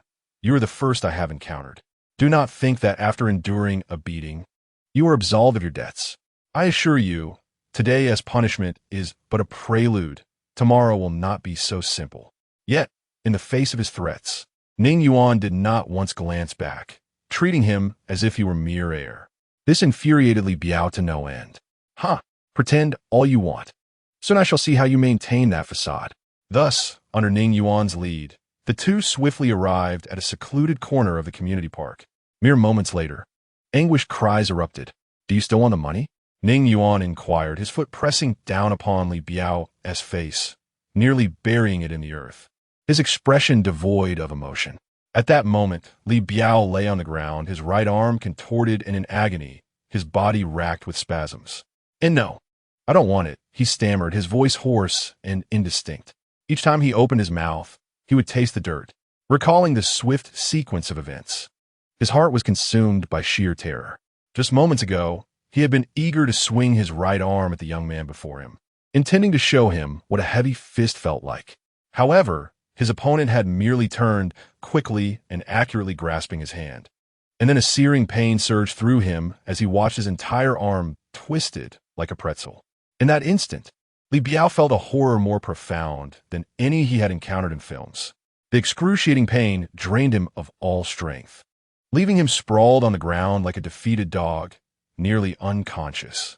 Yet, when Ning Yuan's foot pressed upon his head, demanding an answer, Li Biao managed to provide a response that would satisfy the young man. He could sense the increasing pressure from Ning Yuan's foot, should his answer prove unsatisfactory. He knew his life would be forfeit. Indeed, Ning Yuan appeared pleased with his reply and withdrew his foot. Next time, do not mistake the wrong person. Not everyone is as accommodating as I am. With that, he left the room. At the dining table, Ning Yuan and his companion ate in silence, a stark contrast to the usually lively Ning Xiaoluo, who unusually refrained from initiating conversation. Adapting to new experiences requires time, especially when it involves embracing a new life and world. Ning Yuan chose not to intervene in Ning Xiaoluo's psychological shifts. She was inherently strong, both in her youth and now. For the next few days, you need not work. Take some time to pack, as we will be moving. Moving? Ning Xiaoluo paused, perplexed, her chopsticks suspended in midair as she gazed at Ning Yuan. Where to? Have you found a place? How much is the rent? Ning Yuan replied affirmatively. The company has allocated housing, free of charge. We can move in directly. Furthermore, he placed a card before Ning Xiaoluo. My current monthly salary is 500,000. You need not work anymore. Purchase whatever you desire. In childhood, did you not often envy the wealthy heirs and heiresses depicted in television dramas? From this moment forth, there is no need for such envy. Ning Xiaoluo gazed at the nameless black card before her, hesitating to accept it. Instead, a profound sorrow and a hint of unease graced her exquisite features. Observing her demeanor, Ning Yuan instinctively understood her thoughts. Are you concerned that the better the treatment, the greater the danger? Ning Xiaoluo nodded, her gaze upon Ning Yuan imbued with a hint of pleading. Is it not true, Xiao Yuan? Opportunities do not simply fall from the sky. With gain comes loss. I do not wish to live this life, nor do I aspire to it. I am content with my current existence. Please do not labor for them. Let us lead a simple and unremarkable life, shall we? Ning Yuan fell silent. At that moment, her words echoed precisely those he had heard in his previous life, when he was about to join the headquarters as an extraordinary being. Everyone had changed, including himself. Yet this girl remained steadfastly the same. After a lengthy pause, Ning Yuan sighed. In this world, we are compelled to move forward with the tide of circumstances. The innocent are often burdened with the guilt of possession. Sometimes, it is not merely a matter of choosing the life one desires. Moreover, I have already attracted attention. Xiaoluo, there is no turning back on this path. To stand still is to perish. Chapter 31. Insufficient authority. Relocating is a cumbersome and intricate affair, particularly for tenants like them who have resided in one place for several years. Thus, Ning Xiaoluo took a 2-day leave from work for this purpose. The two of them busied themselves for the entire morning, only managing to pack most of their belongings by afternoon. The vehicle has arrived. Let us proceed. Ning Xiaoluo spoke to Ning Yuan after ending a phone call. With that, they carried their luggage down the elevator. At the foot of the building, a small van awaited. its driver a middle-aged man with dark skin, leaning against the door while smoking. Upon seeing Ning Yuan approach, burdened with 2 large bags, the driver was taken aback and quickly exhaled his smoke, stepping forward to assist. "Oh my, such a hefty load." The driver instinctively reached for one of Ning Yuan's bags, but awkwardly realized he could not lift it. Ning Yuan glanced at him, and the driver, slightly embarrassed, withdrew his hand and turned to open the van door. "Thank you, sir." Compared to Ning Yuan's heavy bags, the luggage carried by the beautiful girl appeared far more manageable. The driver chuckled, placing the 2 suitcases that Ning Xiaoluo was pulling into the vehicle one after the other. "Is there anything else? I can help you fetch it." After accepting the water Ning Xiaoluo offered, the driver expressed his willingness to assist in moving their belongings. "No, there isn't much left upstairs. We can make one more trip to finish it off," Ning Xiaoluo replied with a smile, declining the driver's kind offer. "Xiao Yuan, the driver's van has ample space. Should we not take the refrigerator? It is something we purchased." After surveying the van, Ning Xiaoluo inquired of Ning Yuan. He, however, found the suggestion somewhat amusing. "We do not need it. The new home is already equipped with all necessary appliances." As the 2 individuals prepared to ascend the stairs once more, a police car and an SUV approached, one trailing the other, eventually coming to a gradual halt behind a delivery van. The delivery driver, thinking his vehicle was obstructing the road, climbed back into his truck and maneuvered it aside. However, despite the unobstructed path ahead, the police car and SUV remained stationary. As the driver wore a perplexed expression, the police car's door swung open and 3 officers emerged, making their way towards them. Simultaneously, the SUV's door opened, revealing a man clad in a suit and adorned with gold-rimmed glasses, accompanied by the limping Li Biao, whose arm was suspended in a bandage. The 3 officers advanced directly towards Ning Yuan and his companions. The leading officer's gaze briefly scanned the delivery driver and Ning Xiaoluo before settling on Ning Yuan. "It appears you reside in this building. Do you happen to know a person named Ning Yuan?" Upon hearing the officer's inquiry, Ning Xiaoluo's heart skipped a beat. She instinctively wished to glance at Ning Yuan, but restrained herself, instead focusing intently on her own shoe tips. Meanwhile, Li Biao and the bespectacled man approached as well.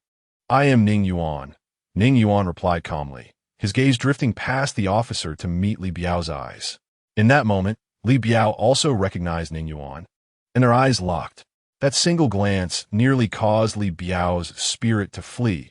It was a gaze akin to that of a man facing his demise.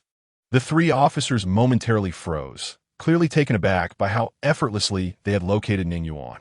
However, the officers' composure far surpassed that of ordinary individuals, aside from their leader. The other 2 swiftly positioned themselves on either side of Ning Yuan, ensuring he had no opportunity to flee. Not far away, despite the bespectacled man's persistent coaxing, Li Biao resolutely refused to advance another step. Had it not been for the officers standing before him, he might have turned and fled in that instant. Fear not. Fear not. Do you dare to assault an officer? No matter how formidable you are, can you withstand a bullet?" Li Biao repeatedly reassured himself, yet his legs trembled uncontrollably, as if possessed by a will of their own. Observing Li Biao's cowardice, the bespectacled man resigned himself to stepping forward to stand alongside the officers, casting a cold glare at Ning Yuan. "You may have merely meddled with him, but you have severed one of his subordinates' arms. If word of this spreads, what reputation will I, Wang Lei, have left in Dazhou City? I might as well abandon my profession and take up charity work." The youth are still naive, believing that those who lend at high interest hide from the light. Today, I shall impart a lesson about the law's might. The leading officer turned his attention to Ning Yuan, inquiring, "Ning Yuan, someone has reported that you intentionally harmed him, resulting in the severance of his right arm. What do you have to say for yourself?" Ning Xiaoluo stared at Ning Yuan in astonishment, while the driver looked on, utterly bewildered. After a brief silence, Ning Yuan nodded. "It was I who did it." At this admission, a cold smirk crept across Wang Lei's face. "You actually confessed. Splendid. This will save me some trouble. You can enjoy your time inside." The leading officer, witnessing Ning Yuan's unhesitating admission, refrained from further inquiries and promptly retrieved his mobile device to commence the procedural questioning of Ning Yuan. "Please provide your identification number." Xiao Yuan, beside him, Ning Luo appeared poised to interject, yet Ning Yuan offered her a reassuring glance, silently conveying that there was no cause for concern. As Ning Yuan relayed his identification number, Lu Jiwei, glancing at his phone, was momentarily taken aback by the insufficient permissions message displayed. Please repeat that. I may have entered it incorrectly. Ning Yuan promptly handed his identification card to Lu Jiwei. This time, Lu Jiwei meticulously re-entered the identification number, double-checking for accuracy before pressing the confirmation button. Insufficient permissions. Please try again. Insufficient permissions. Lu Jiwei stared at the 4 words on the screen, beads of sweat forming on his forehead as he confirmed he was not misreading the message. As the team leader, he was acutely aware that the appearance of insufficient permissions indicated 2 possibilities. The first suggested that the individual possessed an exceedingly high status, one that warranted protection under national information confidentiality. The second indicated that the individual was affiliated with a specialized government department. Individuals who typically wield significant authority and are entrusted with critical missions. One could say that such individuals could commit acts of violence in public without facing repercussions. It was evident that Ning Yuan did not fall into the first category, given his youth. Lu Jiwei first wiped the sweat from his brow before returning the identification card to Ning Yuan. The other 2 officers clearly sensed the unusual tension, gazing at their leader with expressions of confusion. Wang Lei, although somewhat perplexed, realized that the unfolding events diverged from his initial expectations. Could it be that this young man had influential backing? With this thought, Wang Lei felt a surge of anxiety and turned to Lu Jiwei. Captain Lu, however, before he could finish, Lu Jiwei silenced him with a glare that could silence a room. After warning Wang Lei with his eyes, Lu Jiwei saluted Ning Yuan and, with a smile, extended his hand. Thank you for your patience. If you require any assistance, please do not hesitate to ask. Ning Yuan shook his hand, his tone unassuming as he replied, You have also been working hard. Having said that, Ning Yuan glanced at Wang Lei and continued, There seems to be a misunderstanding between us, but we will resolve it ourselves. All right. You carry on. We shall not disturb you further if there is nothing else. Lu Jiwei responded with a smile, and upon receiving Ning Yuan's nod of agreement, he discreetly signaled his 2 companions to depart. As the police vehicle departed without delay, the atmosphere grew profoundly quiet. At this moment, Wang Lei could surmise, even with the slightest thought, that he had encountered a formidable barrier. Not far off, Li Biao watched the scene with a vacant expression, his face drained of color. Ning Yuan approached Wang Lei, gently patting his shoulder and speaking softly in his ear. You all should wait patiently. Once I finish here, I will return your money. For reasons unknown, Wang Lei felt an overwhelming sense of unease upon hearing Ning Yuan's words. Wang Lei hurriedly retrieved a pack of cigarettes from his pocket, offering one to Ning Yuan with a smile. Brother, let's not dwell on this misunderstanding regarding money. After all, we are all on the same side, and discussing finances can strain our camaraderie. Once Biao has fully recovered, we shall pay you a visit, and I promise to treat you to drinks then. Ning Yuan did not accept the cigarette Wang Lei extended. Instead, he regarded him with a forced smile that belied his true feelings. Simultaneously, Wang Lei felt an increasing pain in the shoulder that Ning Yuan had gripped, causing beads of sweat to form on his forehead. Xiao Yuan? Nearby, Ning Luo observed the scene with concern. Upon hearing her voice, Ning Yuan withdrew his hand from Wang Lei's shoulder and turned to approach her. If anyone had been paying attention to their feet at that moment, they would have noticed a dark thread slithering from Ning Yuan's shadow into that of Wang Lei. In the elevator, Ning Luo asked, What just happened? Why did that police officer accuse you of intentional harm? It's nothing, just a misunderstanding. I haven't done anything wrong, nor do I bully the good. Ning Yuan replied with a smile. Is that so? Well, that's a relief. Downstairs, Wang Lei had already driven away with Li Biao. The atmosphere in the car was suffocating. While fear was etched on Li Biao's face, worry dominated Wang Lei's expression. The unknown is indeed the source of fear. He still could not comprehend the identity of this young man who had managed to intimidate Captain Lu. Why had this young man borrowed money from him under a false identity? Had he unwittingly offended someone he shouldn't have over the years? Was he deliberately targeting him? Bang! Frustrated by his thoughts, Wang Lei slammed the steering wheel, Li Biao, startled by the sudden noise, shrank into a ball in the back seat with his towering height of nearly 2 meters. Seeing Li Biao's reaction in the rearview mirror, a mix of amusement and irritation crossed Wang Lei's face. Biao, you've been around for quite some time and have seen your share of life and death. What else with being so frightened of him? Listening to Wang Lei's sarcastic remarks, Li Biao shook his head vigorously, his face still pale with fear. Brother Lei, there's something off about Ning Yuan. His strength is inhuman. He could have easily snapped my arm with minimal effort, and I could sense he genuinely wanted to kill me. I've witnessed fierce fighters and those with great strength, but I have never encountered anyone like him. Brother Lei, let's forget about the money and steer clear of him. I truly cannot face him again. Consider that even Captain Liu is flattering him. What does that make us? Wang Lei, feeling perturbed by Li Biao's words, lit a cigarette and placed it in his mouth. I understand. It's merely 200,000. If we must forego it, so be it. However, this sense of uncertainty is quite bothersome. If I am to honor someone with money, I ought to know who I am honoring, don't you think? The car turned onto a small road. Not long after, Wang Lei spotted a police car parked by the roadside with its hazard lights flashing. Pulling in behind the police vehicle, he exited the car with a broad smile and walked over.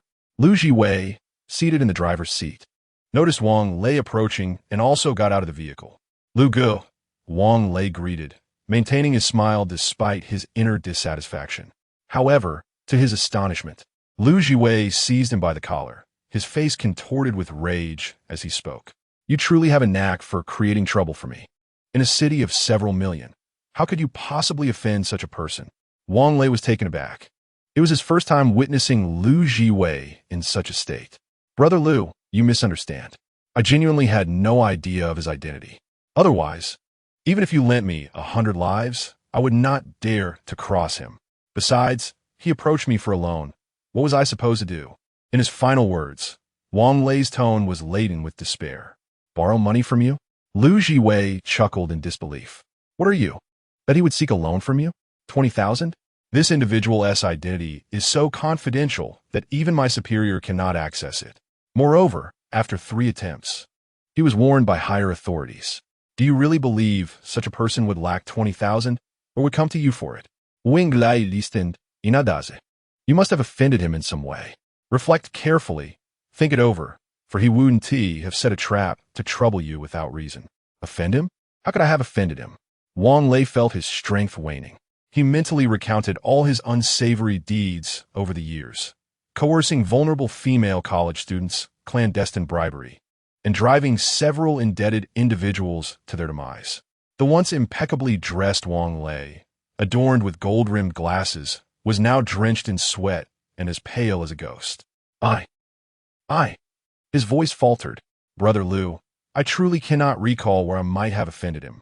Observing Wang Lei's distress, Lu Jiwei remained silent for a moment before speaking slowly. Leave at once. Vacate Dazhou City immediately. The farther, the better. Chapter 33. The Assistant at Xinghu Huatian. The van was halted at the entrance of the community until Ning Yuan produced the key to the villa, after which they were allowed to proceed. Entering the community, the driver followed Ning Yuan's directions to the entrance of Villa 03, where he unloaded the luggage before departing with a look of complexity. Xiao Yuan, are you telling me this is the free house assigned to you? Ning Xiaoluo asked incredulously, gazing at the luxurious villa. As Ning Yuan paused to unlock the door, the exquisite visage of Su Wei involuntarily flashed in his mind. Yes, it's free, so rest assured, he replied playfully. After all, I am now a national-level talent. My treatment must be commensurate. Just as the two were about to enter the yard to move their belongings inside, the sound of a car engine revved from the adjacent villa. Soon, an extravagant vehicle slowly emerged from the neighboring property, heading in their direction. Observing this, Ning Xiaoluo instinctively shifted her suitcase closer to the roadside. However, the car did not drive away. Instead, it came to a halt before them. The rear window slid down, revealing a man and a woman seated inside. The man appeared to be in his 50s or 60s, dressed casually, wearing black-rimmed glasses and exuding vitality. The woman seemed to be around 40, remarkably well-preserved, with fair skin and a neck adorned with expensive jewelry that accentuated her refined demeanor. The woman, adorned with jewelry, indicating for her driver to park, tilted her head with a curious gaze fixed upon Ning Yuan and his companion. "How surprising that you sold it," she remarked with a melodious voice. Instinctively, Ning Luo glanced at Ning Yuan, only to find him disregarding her and carrying 2 large bags into the villa. With no other option, she offered a polite smile in response. "No, we reside here." "Reside here?" The woman regarded Ning Luo with a hint of astonishment, then shook her head with a disdainful smile. The man beside her scrutinized Ning Luo from head to toe, taking in her casually tied long hair, floral dress, slender figure, and fair skin. Despite her unadorned attire, which was commonplace on the streets, it seemed remarkably fresh and ethereal against her innocent and charming visage. In stark contrast to the mature and alluring woman beside her, the girl embodied a completely different style. The woman, aware of the man's lingering gaze upon Ning Luo, understood that it was precisely this attention that prompted her driver to halt the vehicle before them. Noticing the woman's reluctance to engage in further conversation, she dragged her well-worn suitcase towards the courtyard. With a cold snort, the woman signaled for the driver to continue on. "How shameless to boast. As if you're worth something just because you claim to live here." As the car window rolled up, her sarcastic voice echoed back. Ning Luo furrowed her brow, utterly perplexed by the inexplicable hostility directed at her. Suddenly, as she entered the courtyard with her suitcase, a deafening crash reverberated from outside. Stepping out to investigate, she was shocked to discover that the very car they had seen had crashed into a wall, flames flickering from its front end.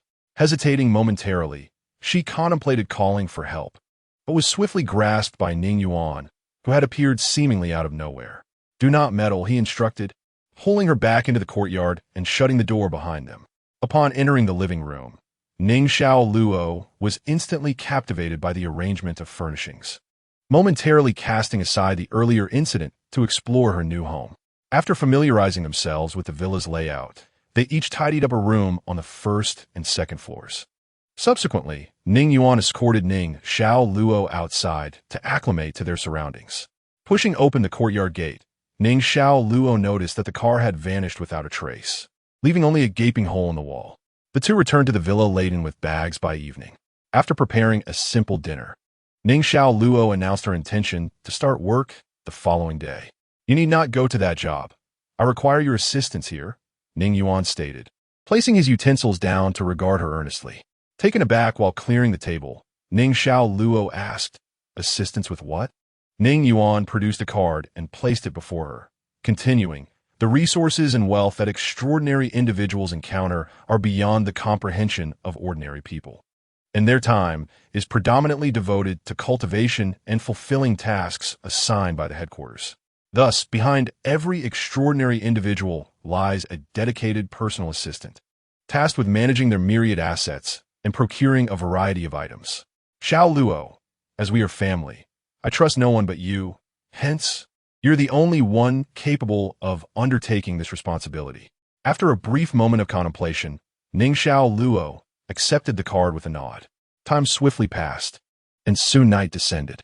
Within the confines of a room on the second floor of the villa, Ning Yuan gazed out at the expansive view through the large floor-to-ceiling window, a subtle smile gracing his lips. They were making good progress. On a highway 400 kilometers away from Dazhou City, a sleek black SUV sped along. Inside the vehicle, Wang Lei grasped the steering wheel with one hand, his gaze firmly fixed on the road ahead. Having distanced himself so far from Dazhou, much of his earlier unease dissipated. Not long ago, Lu Jiwei's menacing words had truly unsettled him, prompting him to hastily gather his belongings and flee with Li Biao, picking up his girlfriend en route. "How much longer do we have to drive, Brother Lei?" Lin Cece, seated in the passenger seat, stretched languidly, her sultry makeup accentuating her features as she voiced her mild complaint. "If we were to embark on such a long journey, some prior notice would have been appreciated, allowing me to don something more comfortable. Who do you think can endure a lengthy ride in a form-fitting dress and high heels?" Wang Lei cast a vexed glance at Lin Cece. "Enough. I'm already in a foul mood." "In a foul mood? What would lift your spirits, Brother Lei?" Lin Cece, undeterred by his irritation, smiled playfully as she began to unfasten his belt. Are you out of your mind? We're going at 130 kilometers an hour. Wang Lei snapped. I have faith in your driving skills, Lin Cece retorted, her hands undeterred in their course. Biaozi is still in the back. Wang Lei quietly reminded her. That guy has long since fallen asleep. I just checked. Don't. Suddenly, the speeding car jolted violently before the steering stabilized once more. In the pitch-black sky, Ning Yuan hovered, his gaze fixed intently on the wildly racing SUV. Inside the vehicle, Wang Lei was drenched in sweat, his body trembling slightly as his eyes remained glued to the road, unwilling to afford any distraction. As he tightened his grip on the steering wheel, a pair of shadowy hands emerged from behind his seat, gliding over his shoulder and grasping his hands firmly. Simultaneously, an icy chill surged from behind him. This sudden cold swept away all traces of sweat from Wang Lei's body and elicited a perplexed sound from Lin Cece. Wang Lei, with rapt attention, shifted his focus from the road to his own hands, only to find not the delicate, fragile hands of Lin Cece as he had imagined, but rather grotesque hands beyond comprehension. Wang Lei's mouth fell agape in terror, the frigid sensation piercing through him, rendering him utterly speechless. Lin Cece's piercing scream erupted. The dark hands tightened their grip on Wang Lei's, abruptly wrenching the steering wheel violently to the right. The speeding car suddenly lost control and crashed against the right guardrail. With a thunderous roar, the guardrail was shattered and the vehicle continued at full speed, directly colliding with the mountainside. Moments later, with a resounding explosion, a brilliant burst of flames illuminated the darkness. Chapter 34. The meeting in the central police station of Dazhou City. A young officer was discussing the events of the previous night with a colleague.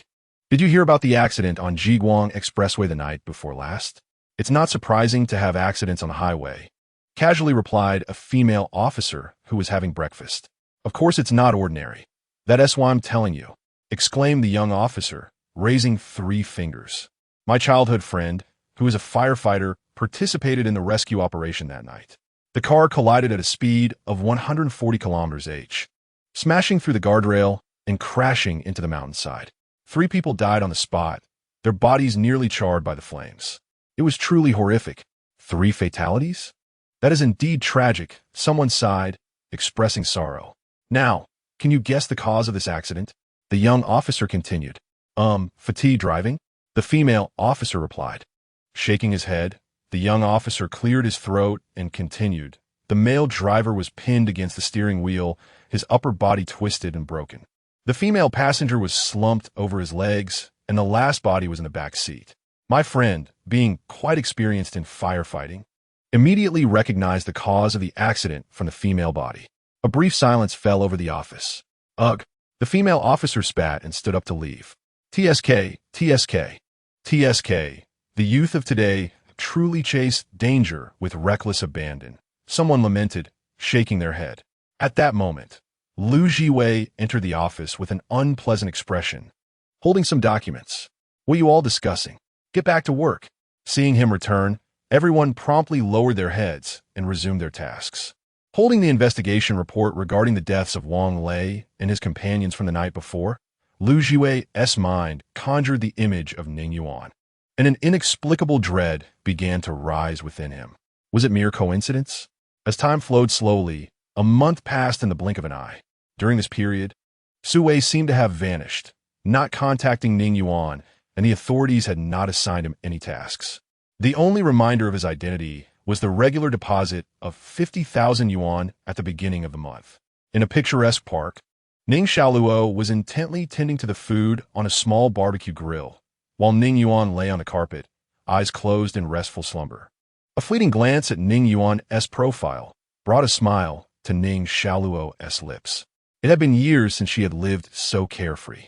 Ever since she entered middle school, she had been tirelessly juggling her studies and various part-time jobs to support both herself and Ning Yuan through university, pulling them out of the depths of despair.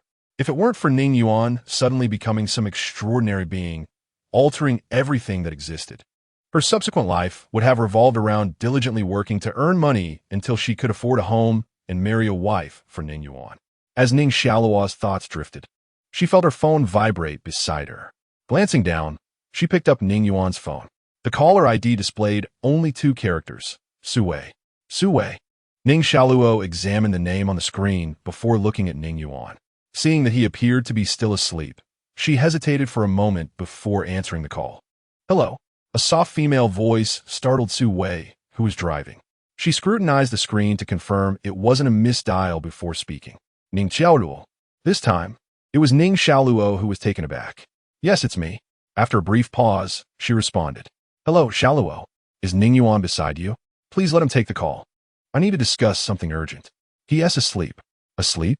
Su Wei's foot instinctively eased off the accelerator, causing her sports car to slow down. What time is it for him to be sleeping? You're an extraordinary being. How can you sleep? Su Wei mentally lamented. Once Xiao Yuan wakes up, I'll have him return your call, Ning Xiaoluo suggested, noticing the silence on the other end. No, Xiaoluo, this is urgent. Please hand the phone to him. What is the matter? This time, it was Ning Yuan's voice that emerged from the phone. Upon hearing his response, Su Wei quickly replied, Are you home? I'd like to speak with you in person. Qingxin Park. After a brief moment of silence, Ning Yuan provided the name of the park he was in. Su Wei's fingers swiftly navigated her phone. I'll be there in about 20 minutes. After hanging up, her vibrant red sports car executed a dazzling drift as it turned around, then sped off in the direction of the park. Xiao Yuan, is your friend coming soon? Ning Xiaoluo inquired curiously. There isn't much to eat here. I'll go buy some food, Ning Yuan replied, shaking his head in refusal. No need. Don't waste money on outsiders, and besides, she wouldn't be interested in what we have.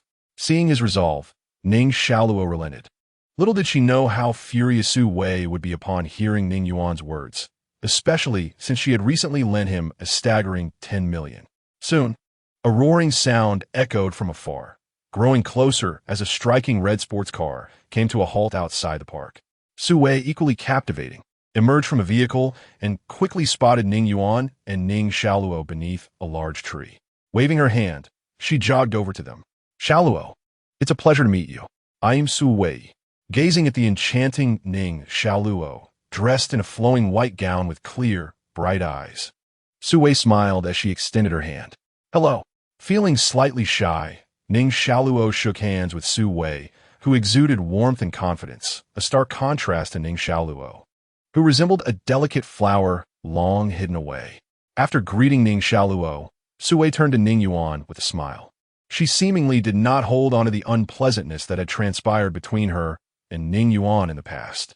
Naturally, Ning Yuan was also disinclined to dwell on it. What is it? Ning Yuan inquired directly, addressing Su Wei. Su Wei glanced at Ning Xiaoluo, hesitating momentarily. I'll go buy some drinks.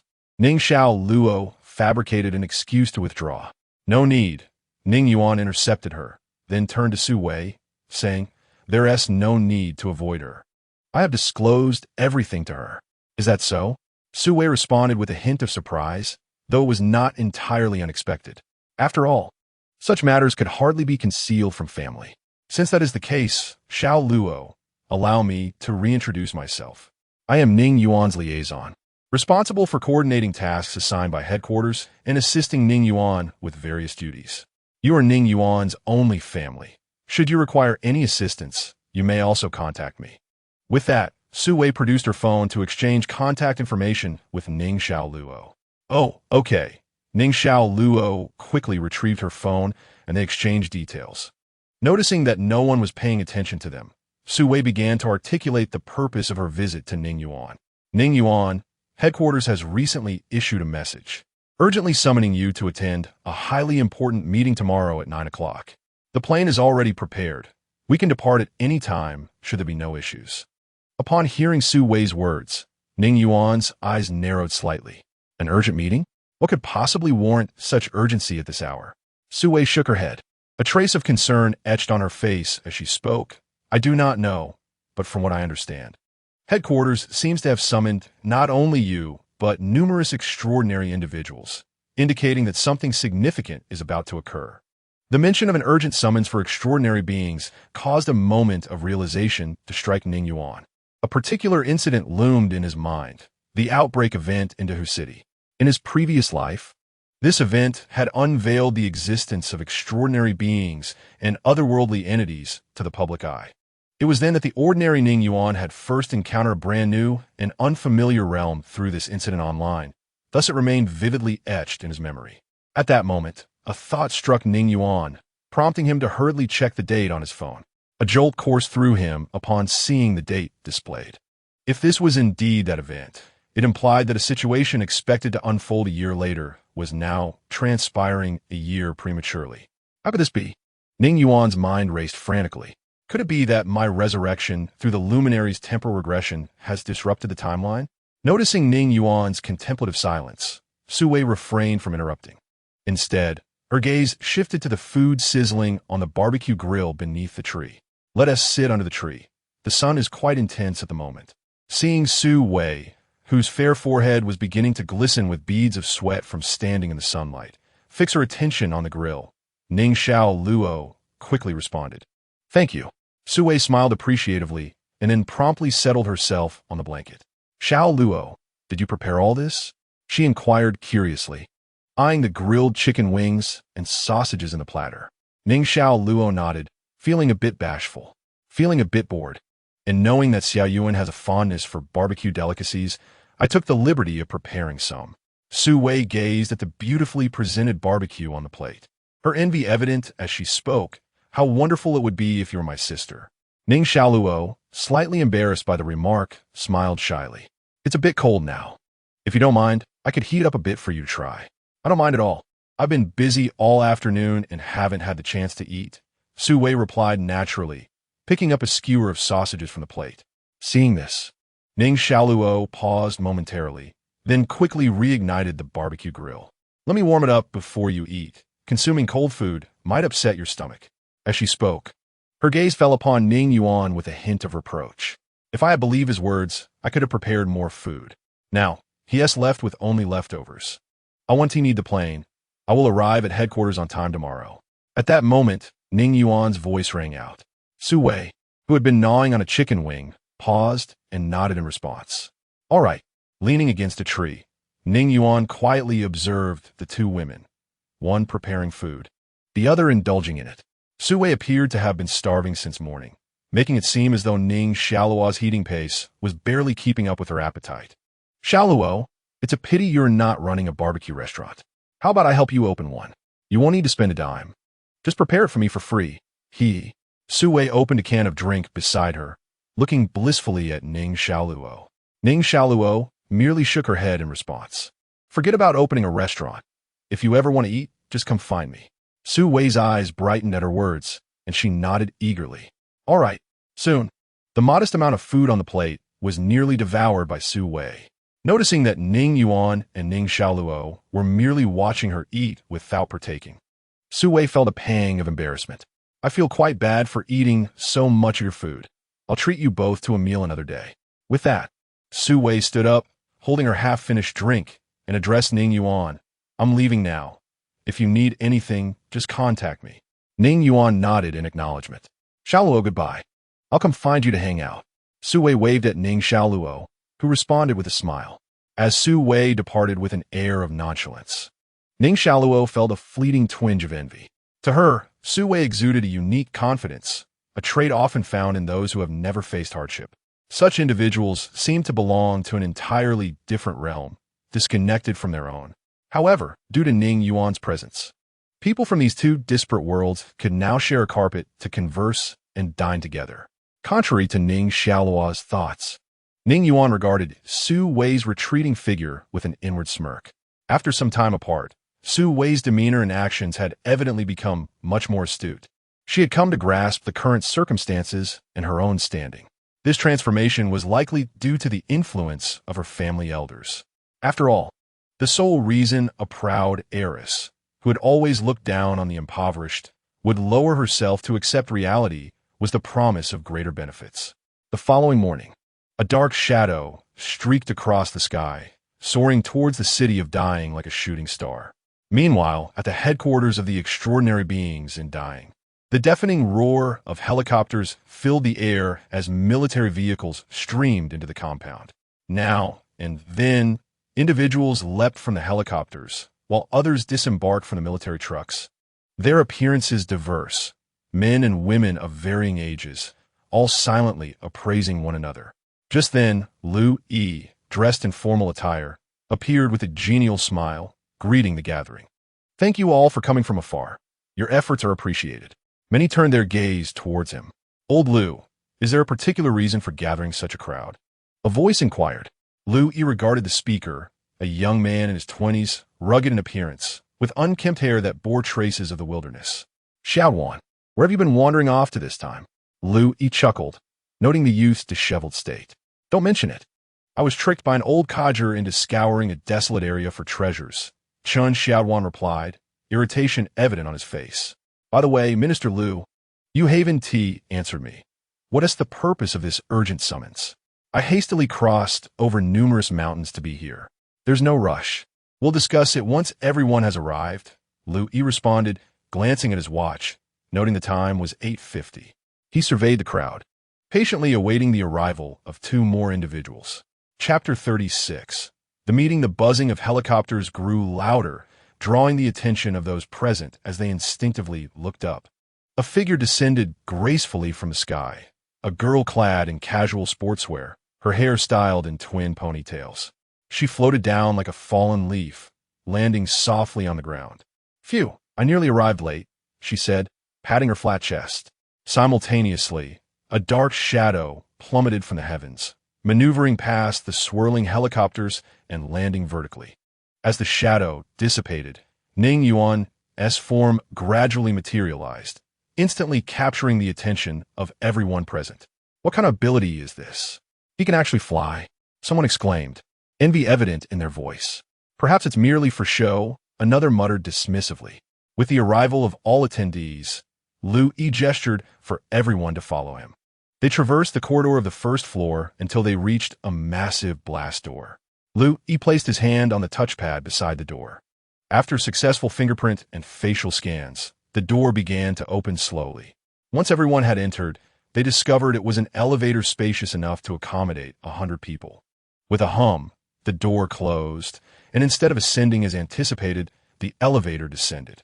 After a brief moment of slight jostling, it came to a halt, and the doors opened. As the scene outside the door unfolded before them, the majority of the onlookers, save for a few, felt their pupils constrict and their hearts tremble. The imposing central screen, the elevated podium, and the semicircular arrangement of seats capable of accommodating thousands all conveyed a singular message. This was no ordinary conference room. "Minister, are you inviting us to watch a film?"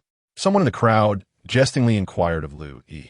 "If that is what you desire, it is certainly feasible," Lu Yi replied with a smile, glancing back at the crowd.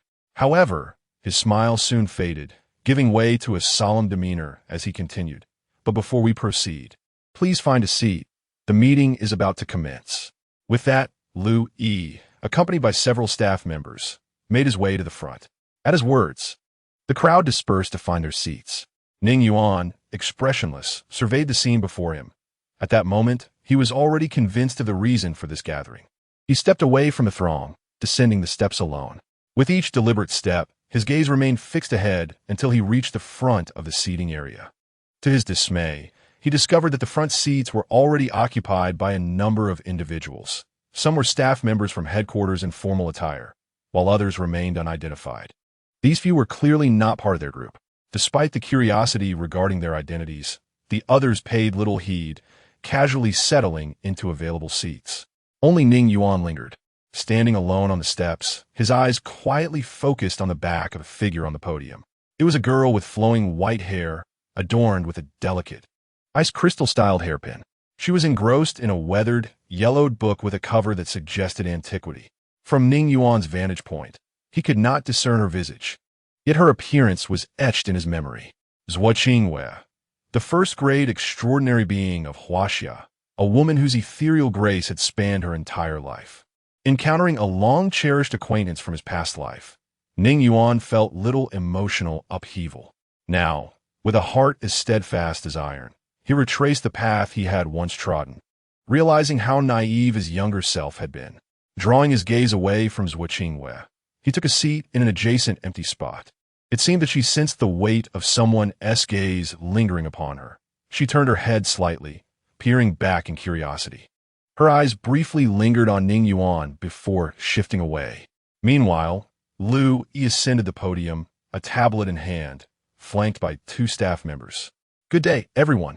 First and foremost, I extend my gratitude for your participation in this extraordinary meeting, Lu Yi began, addressing the nearly 100 attendees. Before we commence, allow me to introduce you to this venue. This is the headquarters operational conference room, a place that will, in the future, witness numerous decisions and events that will alter the course of history. Some may wonder why this combat room, capable of accommodating thousands, hosts only 50 of you.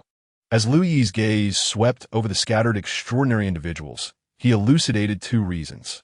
Firstly, aside from those currently engaged in missions, the number of extraordinary individuals that the headquarters can urgently mobilize is rather limited. Secondly, not every extraordinary individual possesses the qualification to participate in this meeting. Those present today are all of rank A or above. Upon hearing this, the attendees felt a jolt of realization, casting glances at one another. All ranks A. What a jest to have so many of them gathered. The assembly of such a multitude of extraordinary individuals surely indicates a momentous event is at hand. As the crowd contemplated this, Lu Yi's voice resonated once more. With the introductions concluded, it was time to address the meeting's agenda. Before proceeding, I must inform you that all information you are about to hear is of the highest confidentiality. Any leak will be deemed treasonous and punished with death by the headquarters, regardless of the cost. Naturally, I trust that none of you would commit such an error. Noticing the growing gravity in the expressions around him, Lu Yi gestured to a female staff member nearby. She promptly operated a tablet, activating a vast display screen. Soon, a segment of footage began to play.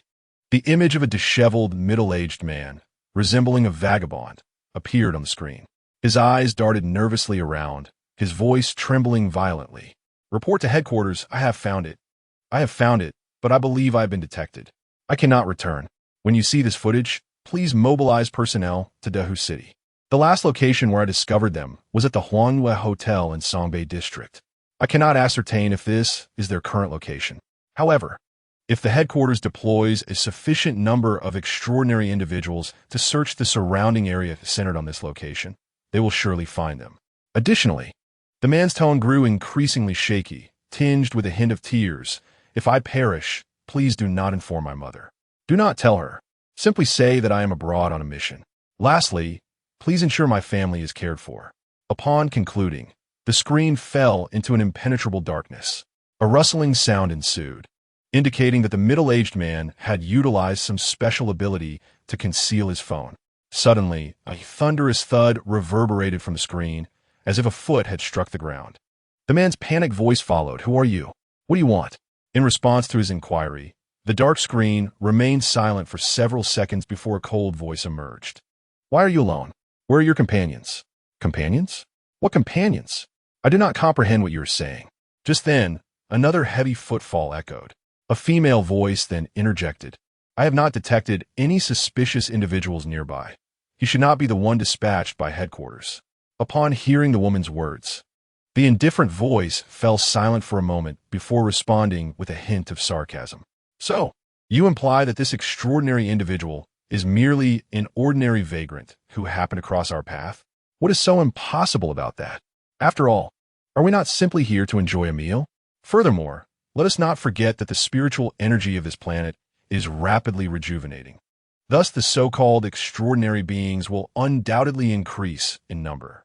Do not be surprised if, in the future, even certain dogs and cats might ascend to become extraordinary. You are excessively cautious. By the end of her statement, a trace of discontent was evident in the woman's tone. After a brief silence, the cold voice resumed, asserting that now is not the time for us to expose ourselves carelessly. Additionally, do not underestimate these humans. I recall when I first arrived on this planet, I nearly fell victim to an ambush due to my own underestimation of them. What do you propose we do? Seek a new location to relocate. What? Relocate? After we have invested so much time in establishing ourselves in Shanghai, you wish to abandon it all for this worthless situation? How will you justify this to those who have allied with you? Do I owe you any explanations for my actions? If you disagree, you are free to remain behind. You, Enough, but surely a discreet relocation will require time, right? After all, if their current identities were to vanish suddenly, it would undoubtedly raise suspicions. Expedite this matter, for I do not wish to be eliminated so early on. Very well. By the way, how do you intend to dispose of this trash? What else is there to do but to eliminate him? The dialogue between the two rendered the middle-aged scavenger as insignificant as air, and when the final statement of killing him was made, it bore the casual tone of squashing an ant on the roadside. You, kill me? Why would you kill me? Murder is against the law. What do you intend to do? The middle-aged man, realizing he could not escape, decided to fully embrace his role, portraying himself as a beggar who had inadvertently become extraordinary. He turned and fled, shouting for help as he ran. However, in the next instant, with a sound of flesh being pierced, the man's cries were abruptly silenced. He was unable to muster even a shred of power. It seemed he truly was just a beggar who happened to become extraordinary. The woman's voice echoed, suggesting that, given the circumstances, we might as well remain, as we have cultivated this place for quite some time. Do not make me repeat myself. The cold male voice interjected. Well then, let us leave, as it is not a matter of great significance. The woman sighed in resignation. Moments later, the crackling sound of a fire began to emanate from the darkened screen. As the screen was turned off, the conference room fell into a profound silence, all eyes fixated on Liu Yi. Adjusting his glasses, Liu Yi unfolded a document before him and began to speak slowly. The video footage we obtained the night before last features an individual named Lu Xing. He is among the first batch of extraordinary beings to join the headquarters since its establishment, classified at Level 1, with the ability of fusion. He is one of the extraordinary beings dispatched by headquarters to investigate the notorious Incident 03. As Liu Yi concluded his final statement, the colossal screen flickered back to life, revealing the very video he had shown Ning Yuan to entice him. An incomprehensible and grotesque creature had mercilessly slaughtered over 600 individuals in a remote village of Dazhong City. The footage ended, giving way to a series of gruesome and horrifying photographs, all depicting the same scene. A mountainous village with the ground stained a dark crimson from the carnage. Liu Yi's voice resonated once more. We have pursued this alien entity for 4 years. To date, countless lives have been claimed by its hand. 2 years ago, we managed to temporarily corner it, but ultimately it escaped. It was only through Lu Xing, just the night before last, that we were able to genuinely re-establish its location. After speaking, Liu Yi cast a piercing gaze upon the assembly, his previously gentle demeanor now twisted into a semblance of ferocity. Lu Xing had perished, sacrificing himself without resistance to afford them this opportunity. Liu Yi understood the gravity of the situation. They had been chasing this entity for so long, aware of its terrifying nature. Had Lu Xing resisted or revealed even a fraction of his power, not only would he have met his demise, but the creature would have effortlessly fled from Dao City. With his fists clenched, Liu Yi declared, "The sole purpose of convening this meeting is to ensure we cooperate with headquarters to eliminate these creatures at any cost before they relocate." As Liu Yi's words lingered in the air, a heavy silence descended upon the assembly. It was evident that they had been summoned to serve as pawns in a perilous endeavor. Suddenly, a figure rose from the back of the room and slammed his palm against the table. The attendees turned in unison to behold a stout young man clad in a jacket, his countenance dark as he addressed Liu Yi. "Minister Liu, let me be frank. Had you informed me of the meeting's true purpose beforehand, I would not have attended." Liu Yi regarded the outspoken individual with an unflappable demeanor. "Zhang Yu, if you have something to say, do so. However, I must caution you to think carefully, both personally and professionally." "Personally and professionally, huh?" Zhang Yu chuckled derisively. He then turned his gaze towards the dozens of attendees alongside him and continued, "As far as I am aware, the instigator of the tragic Incident 03 was cornered by headquarters 2 years ago. The battle was hasty. Headquarters deployed 39 first-tier extraordinary beings, 83 first-tier extraordinary beings, over 3,000 fully armed soldiers, and a plethora of formidable firepower. And yet, the adversary was but a single entity. Minister Liu, must I elucidate the outcome?" Zhang Yu's cold stare bore into Liu Yi, his heart brimming with indignation. were it not for his insider knowledge. He might have remained blissfully unaware of the perilous role he was being coerced into. Contemplating this, a flicker of murderous intent subtly emerged in Zhang Yu's gaze. How audacious of this ordinary man to treat them, the extraordinary, as mere fools. Chapter 38. Qing Guangyi. Upon hearing Zhang Yu's remarks, Lu Yi responded with an unruffled demeanor. 39 first-tier extraordinary beings faced off, resulting in the demise of 15, severe injuries to 10, and the flight of 14. Among the 83 first-tier extraordinary beings, 53 perished, with no serious injuries and 30 fleeing. Of the 3,655 fully armed soldiers, 3,420 met their end. 235 were grievously injured and incapacitated, and none escaped. The adversary suffered injuries and retreated.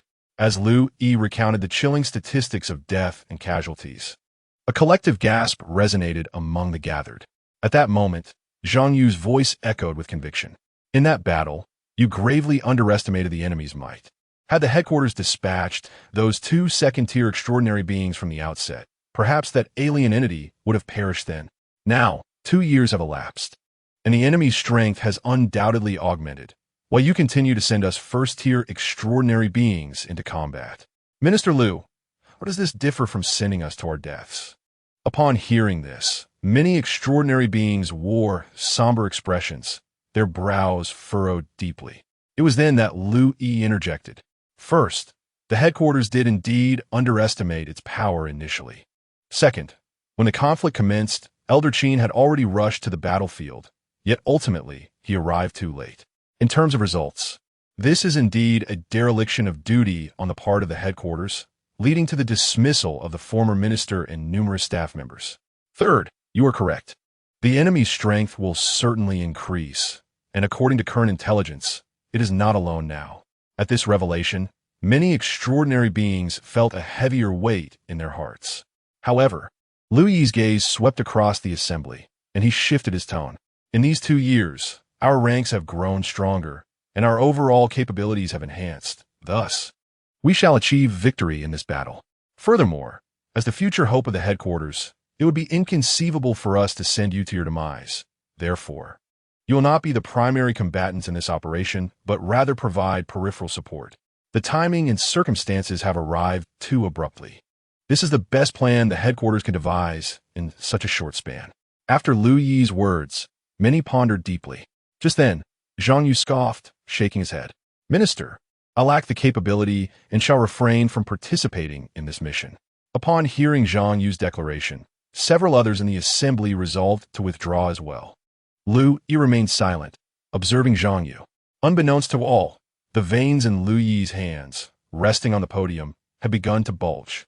As someone prepared to rise and decline participation like Zhang Yu, an elderly man with grizzled hair stood up and approached the podium.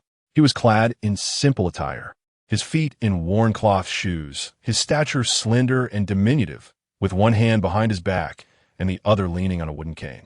Curiously, despite relying on the cane, his back remained remarkably straight.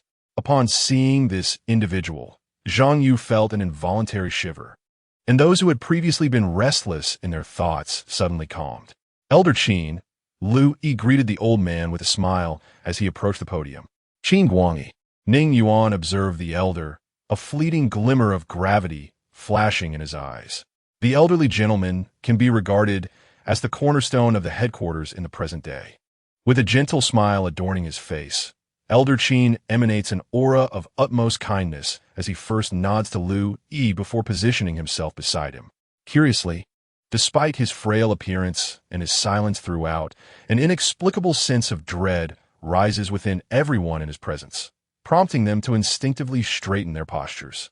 Zhang Yu, you may withdraw from this mission, but such a choice will result in your expulsion from the headquarters, Lu Yi stated, directing his words at Zhang Yu. Being expelled from the headquarters signifies the loss of current privileges. Furthermore, the individual would be subjected to constant oversight as an ordinary extraordinary being. Lu Yi's declaration was not merely aimed at Zhang Yu, but resonated with all present, emphasizing that the decision to stay or leave rested solely with them. Upon hearing this, the crowd fell into contemplation and hesitation, including Zhang Yu. He had not anticipated such a decisive approach from the headquarters, which left him with a stark choice: to embrace the perilous task and retain his status, or to part ways with the organization. Little did these fools realize the terrifying adversary they would confront. For a first-tier extraordinary being, facing it was akin to courting death. Very well. If leaving the headquarters is what must be done, so be it. As for the oversight, as an extraordinary being, I am free as a bird to soar across the vast skies. Zhang Yu mused, his thoughts culminating in a resolution after a brief moment of reflection.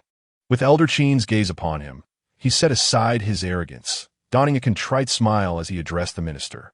Sir, I acknowledge my limitations and shall withdraw from the headquarters, so as not to burden you further. The crowd was taken aback.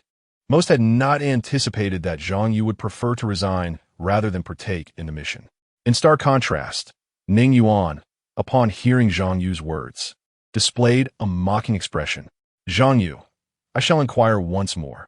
Are you certain you wish to withdraw from the headquarters? Lu Yi, maintaining an impassive expression, posed the question again from the podium.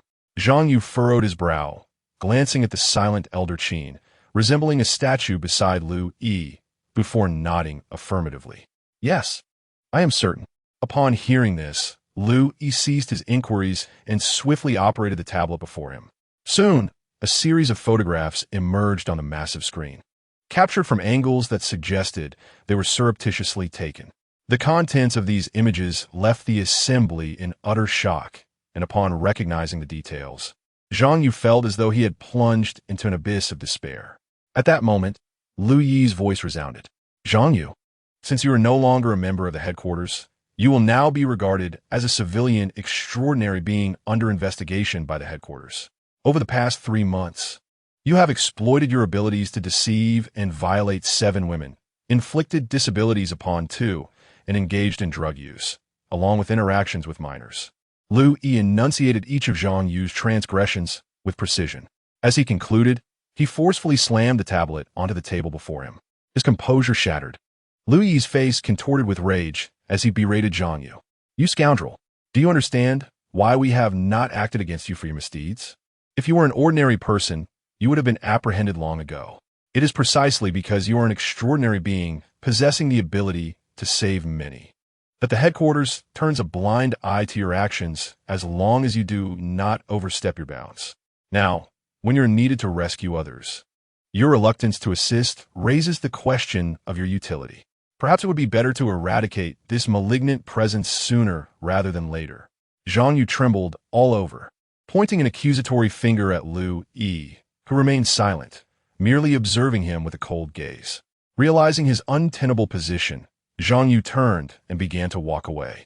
At that moment, he caught a glimpse of the seemingly statue-like Elder Qin, who unexpectedly moved. The elder gently raised his cane. Chapter 39. Intimidation. This motion was so subtle that it could easily be overlooked, yet Zhang Yu, ever vigilant, perceived it with clarity. He was uncertain of the elder's true strength, but one thing was certain. It far surpassed his own. With this thought, Zhang Yu hesitated no longer. He propelled himself towards the exit like a cannonball, reaching the door in the blink of an eye. Just then, a resounding thud echoed as the cane struck the ground. In an instant, everyone present felt as though an invisible hand gripped their hearts, rendering their bodies rigid and unresponsive. Zhang Yu was mere inches from pushing the door open and fleeing, but at that moment he felt as though he had lost all control over his own body, paralyzed in place. Moreover, he could distinctly see out of the corner of his eye that Elder Qin had raised his cane once more. With this action, an overwhelming sense of dread engulfed him. No, you cannot do this. Even if I have sinned, I do not deserve death. Are you not afraid of chilling the hearts of all present by executing me before their eyes? Zhang Yu screamed in desperation, seeing that Elder Qin remained unmoved. With the cane poised to strike, he quickly shifted his plea towards Lu Yi. Director, I was wrong. I will participate in this mission. Grant me a chance for redemption. Lu Yi remained silent, his icy stare fixed upon him. Another thud resonated as the cane met the ground. This time, everyone regained their composure, the oppressive atmosphere dissipating. Yet, Zhang Yu's pupils constricted in disbelief as he stared at Lu Yi on the platform. Blood began to flow from the corner of his mouth. With a thud, Zhang Yu collapsed at the doorway, his eyes wide open, unblinking in death. The sudden turn of events was too swift. All present gazed at Elder Qin in shock. How had he managed to so effortlessly slay an extraordinary being? Zhang Yu had not even been afforded the opportunity to escape. Ning Yuan surveyed Elder Qin on the platform, feeling a profound sense of awe. Though a level below, the power of sound was honed to perfection within this individual, rivaling even those of higher tiers. One sound shattered, another fragmented, and a third extinguished. Qin Guangyi, supported by the state, possessed vast resources for cultivation and must now have reached the third tier of strength. Ning Yuan's gaze lingered momentarily on Elder Qin before shifting to the quietly engrossed Zhuo Qinwei, who had not turned around at all. Is there anyone else wishing to withdraw from the headquarters? As silence enveloped the gathering, Lu Yi's voice resonated once more, met with no response. After a brief pause, Lu Yi lifted the tablet before him and continued, "Since there are no objections, we shall officially commence the strategic meeting. I now invite Professor Yang Yuan to the stage, who will elucidate the intelligence regarding our adversaries, the alien races." As Lu Yi concluded his statement, a figure rose from the front seats and approached the podium. Once Lu Yi stepped aside, the assembly beheld the man named Yang Yuan. Clad in a white lab coat, his hair was unkempt and his eyes heavily shadowed, bore an expression of fatigue as he addressed the audience. What are the alien races? Where do they originate? What are their intentions? How does their power differ from ours? Yang Yuan's inquiries were starkly straightforward, lacking any embellishment. The audience listened intently. The global research into alien races and extraordinary beings has persisted for nearly 2 decades. And some of the questions I have just posed remain unanswered to this day. First, let us define what alien races are. The contemporary academic consensus categorizes them as extraterrestrial life forms, not belonging to the biosphere of Blue Star. In simpler terms, they emerge from beyond the stars, manifesting on our planet through some unknown means. As for their purpose in coming here, Yang Yuan paused momentarily before continuing. No one knows the true answer. Current academic speculation posits 2 possibilities based on their behaviors. Either they seek something specific or they are preparing to undertake certain actions. Lastly, concerning their powers, the strength of extraordinary beings originates from spiritual seeds, which grow more potent with the development of the Tao tree. However, the aliens strengthen themselves through a different mechanism. They do not require cultivation. Rather, they grow stronger as time progresses. To put another way, one might liken them to an immensely powerful entity gradually unshackling itself from confinement over time. Research indicates that, in addition to their innate growth, the essence within the human heart offers a slight enhancement to their strength, which elucidates why they engage in rampant slaughter of humans. Currently, it is known that they possess the ability to alter their form, capable of assuming the appearance of any individual, indistinguishable from the original. They also wield formidable strength and speed, along with unique abilities they refer to as divine powers. Upon hearing this, the audience felt parched, their sense of disparity difficult to articulate. They were acutely aware of the stringent conditions required to become extraordinary beings, a status they attained through perilous trials. Moreover, the pursuit of further strength necessitates relentless dedication to cultivation, with arduous breakthroughs often spanning several years, rendering the process extraordinarily challenging. In stark contrast, the effortless growth of these alien entities rendered their own struggles seemingly trivial. Professor Yang, what you're stating seems utterly preposterous. At that moment, a voice of skepticism arose from behind the seats. If what you say is indeed true, why do we even resist these so-called alien races? We might as well surrender completely. Moreover, how can you be certain that what you claim is absolutely accurate? Perhaps their enhanced power comes at a cost, just as it does for us, but you simply have not discovered it. Hearing this, the crowd turned to look, and Lu Yi also glanced at the speaker. Chun Xiaoshuang faced the multitude of scrutinizing gazes with unwavering composure, slightly frowning as he regarded Yang Yuan. His hair adorned with the weeds that clung to him from traveling at night, swaying incessantly. Yang Yuan returned his gaze, then calmly replied, "I can address your question. Firstly, We must evaluate the comprehensive strengths of both sides. The alien races are not invincible, although their inherent power and rate of enhancement may surpass that of the extraordinary. We possess an advantage they lack: our sheer numbers. Throughout history, the strength of human unity has surmounted countless challenges. If we cannot prevail individually, we shall do so collectively, hundreds, thousands, tens of thousands, millions, until victory is achieved. Upon hearing this, many in the audience felt a jolt within. On the platform, Yang Yuan continued to regard Shen Xiaoshuang and spoke. As for your inquiry regarding how I can assure you that this information is entirely accurate, he paused for a moment, then delivered a response that left everyone incredulous. The reason is simple. Everything I have shared with you is derived from years of research on an imprisoned alien being. Chapter 40. Information leak. Yang Yuan's final statement sent ripples throughout the assembly.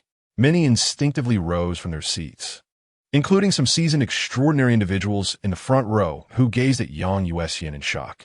Professor Yang, is what you say true? Our nation has actually captured and imprisoned an alien being? Those who had encountered the aliens before eagerly inquired, fully aware of the formidable nature of these beings.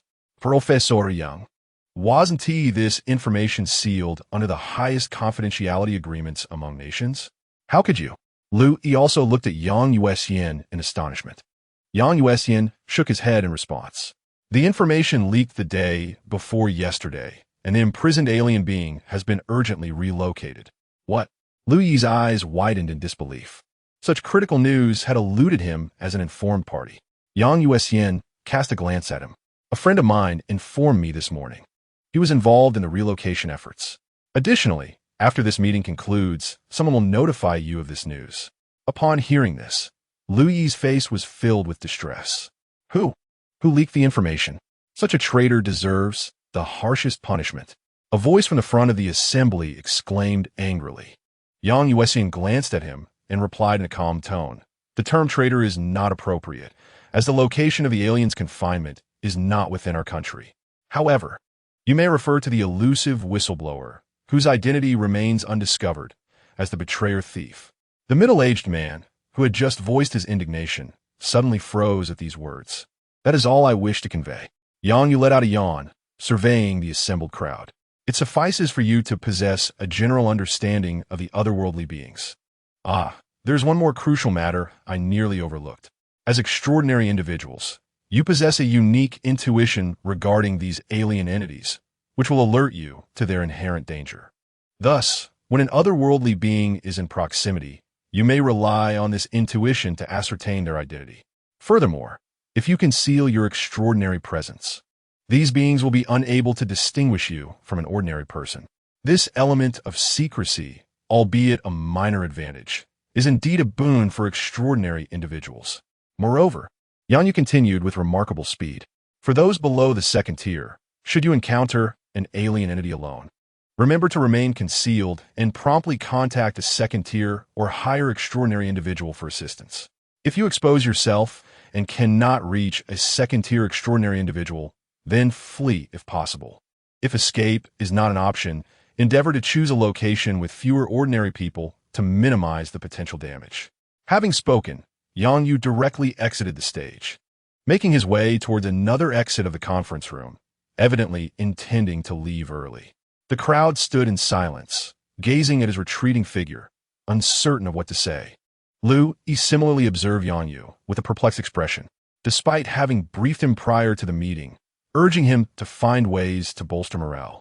It was clear that instead of uplifting spirits, his words suggested a grim march towards death. Lu Yi cleared his throat and finally spoke regarding this operation. Second-tier extraordinary individuals have already been dispatched to the grand city of Dahu, while your role as first-tier extraordinary individuals is solely to scout and ensure the safety of your designated areas. Additionally, upon completion of this mission, headquarters will assess your contributions and provide corresponding merit points. Upon hearing of the rewards, many faces visibly relaxed. Simultaneously, Lu Yi picked up a list before him and announced, "We will now assign your tasks. Those whose names I call should come to the podium to collect the communication devices for this mission. These contain details of your assigned areas and reconnaissance locations. Once confirmed, you may depart, as there will be a special transport awaiting you to take you to Dahou.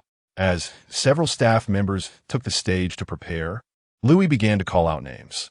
Su Chang'e, Wu Chang'e, Wang Yin. Sitting in the front, Ning Yuan listened quietly as Lu Yi announced each name, observing the proceedings. Thus far, the events unfolding here had validated his suspicions. Whether it pertained to the outbreak in Dahou or the secrets alluded to by Yang Yu, one unexpected revelation struck Ning Yuan. These incidents, separated by several years, had all converged on this very day. It is worth noting that in his previous life, the alien entity that was imprisoned and studied did not have its information leaked until 5 years after the Dahou incident. The process remains unchanged. It is time that transforms. Contemplating this, Ning Yuan fell into deep thought. He was unaware of how long he had been lost in reflection when Lu Yi called out his name.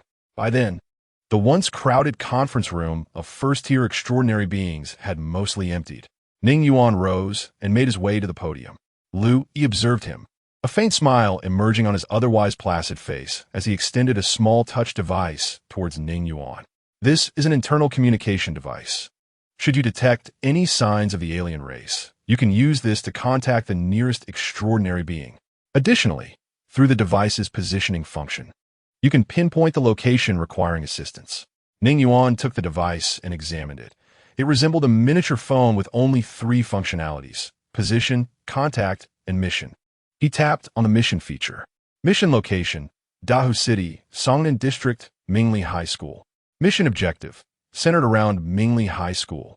Investigate any anomalies within a 10-kilometer radius and protect unrelated personnel during critical moments. Upon seeing this location, Ning Yuan's eyes narrowed slightly.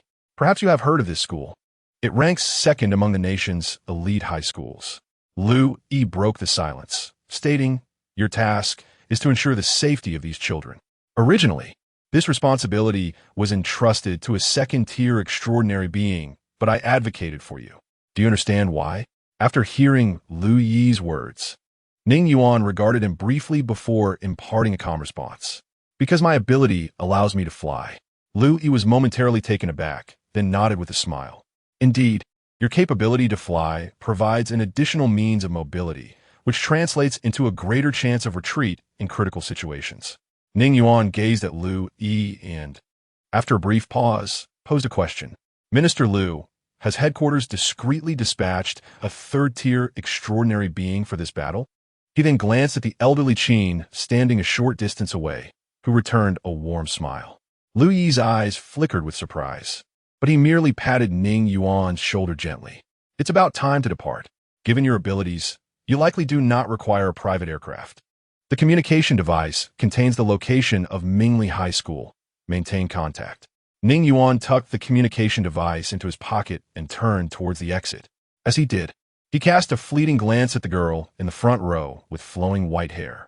Zhu Qingwei remained engrossed in her book, seemingly isolated from the surrounding world. With his back to everyone, a glint of cold determination flashed in Ning Yuan's eyes. Chapter 41. The disparity upon exiting the underground conference room. Ning Yuan took the elevator back to the surface. "Hello, sir. The helicopter is ready. Please follow me." A staff member greeted him and guided him towards the helicopter destined for the airport. Ning Yuan waved his hand dismissively, indicating he could manage on his own. He pulled out his phone and sent a message to Ning Xiaoluo. "On a mission. Likely won't return soon. Take care of yourself." Within mere seconds, a reply arrived from Ning Xiaoluo. "Is it dangerous?" "There is no danger. It is merely a matter of being an external aid." With that, Ning Yuan stowed away his phone and, under the astonished gazes of several staff members, transformed into a black shadow, soaring into the sky. 2 days later, in Songnan district of Dahou City, the school bell rang, signaling the end of classes, and students began to disperse from Mingli High School. Outside, the streets were already filled with vehicles waiting to collect the students. "Say, young man, do you know what strikes me most about setting up my stall here?" A middle-aged, slightly overweight vendor at a roadside ice drink stall inquired of a young man seated nearby. "Strikes you? What did you possibly feel?" Ning Yuan, bored and scrolling through his phone, glanced up at the vendor in response. The disparity, the vendor said, raising a finger and gesturing ahead. For instance, do you see that girl with the ponytail? Following the vendor's gaze, Ning Yuan indeed spotted a tall and graceful girl with a ponytail. Just then, a sleek black business car halted before her, and a suited driver swiftly exited to retrieve her backpack and open the car door. Look at the car she's getting into. It's worth around $4 million. You have no idea how many different luxury cars I've seen come to pick her up. This alone is enough to illustrate that her family possesses wealth beyond our imagination. By the way, take a look over there. The vendor pointed again. This time, Ning Yuan saw a girl in a school uniform, her features delicate, smiling as she climbed onto an electric bike.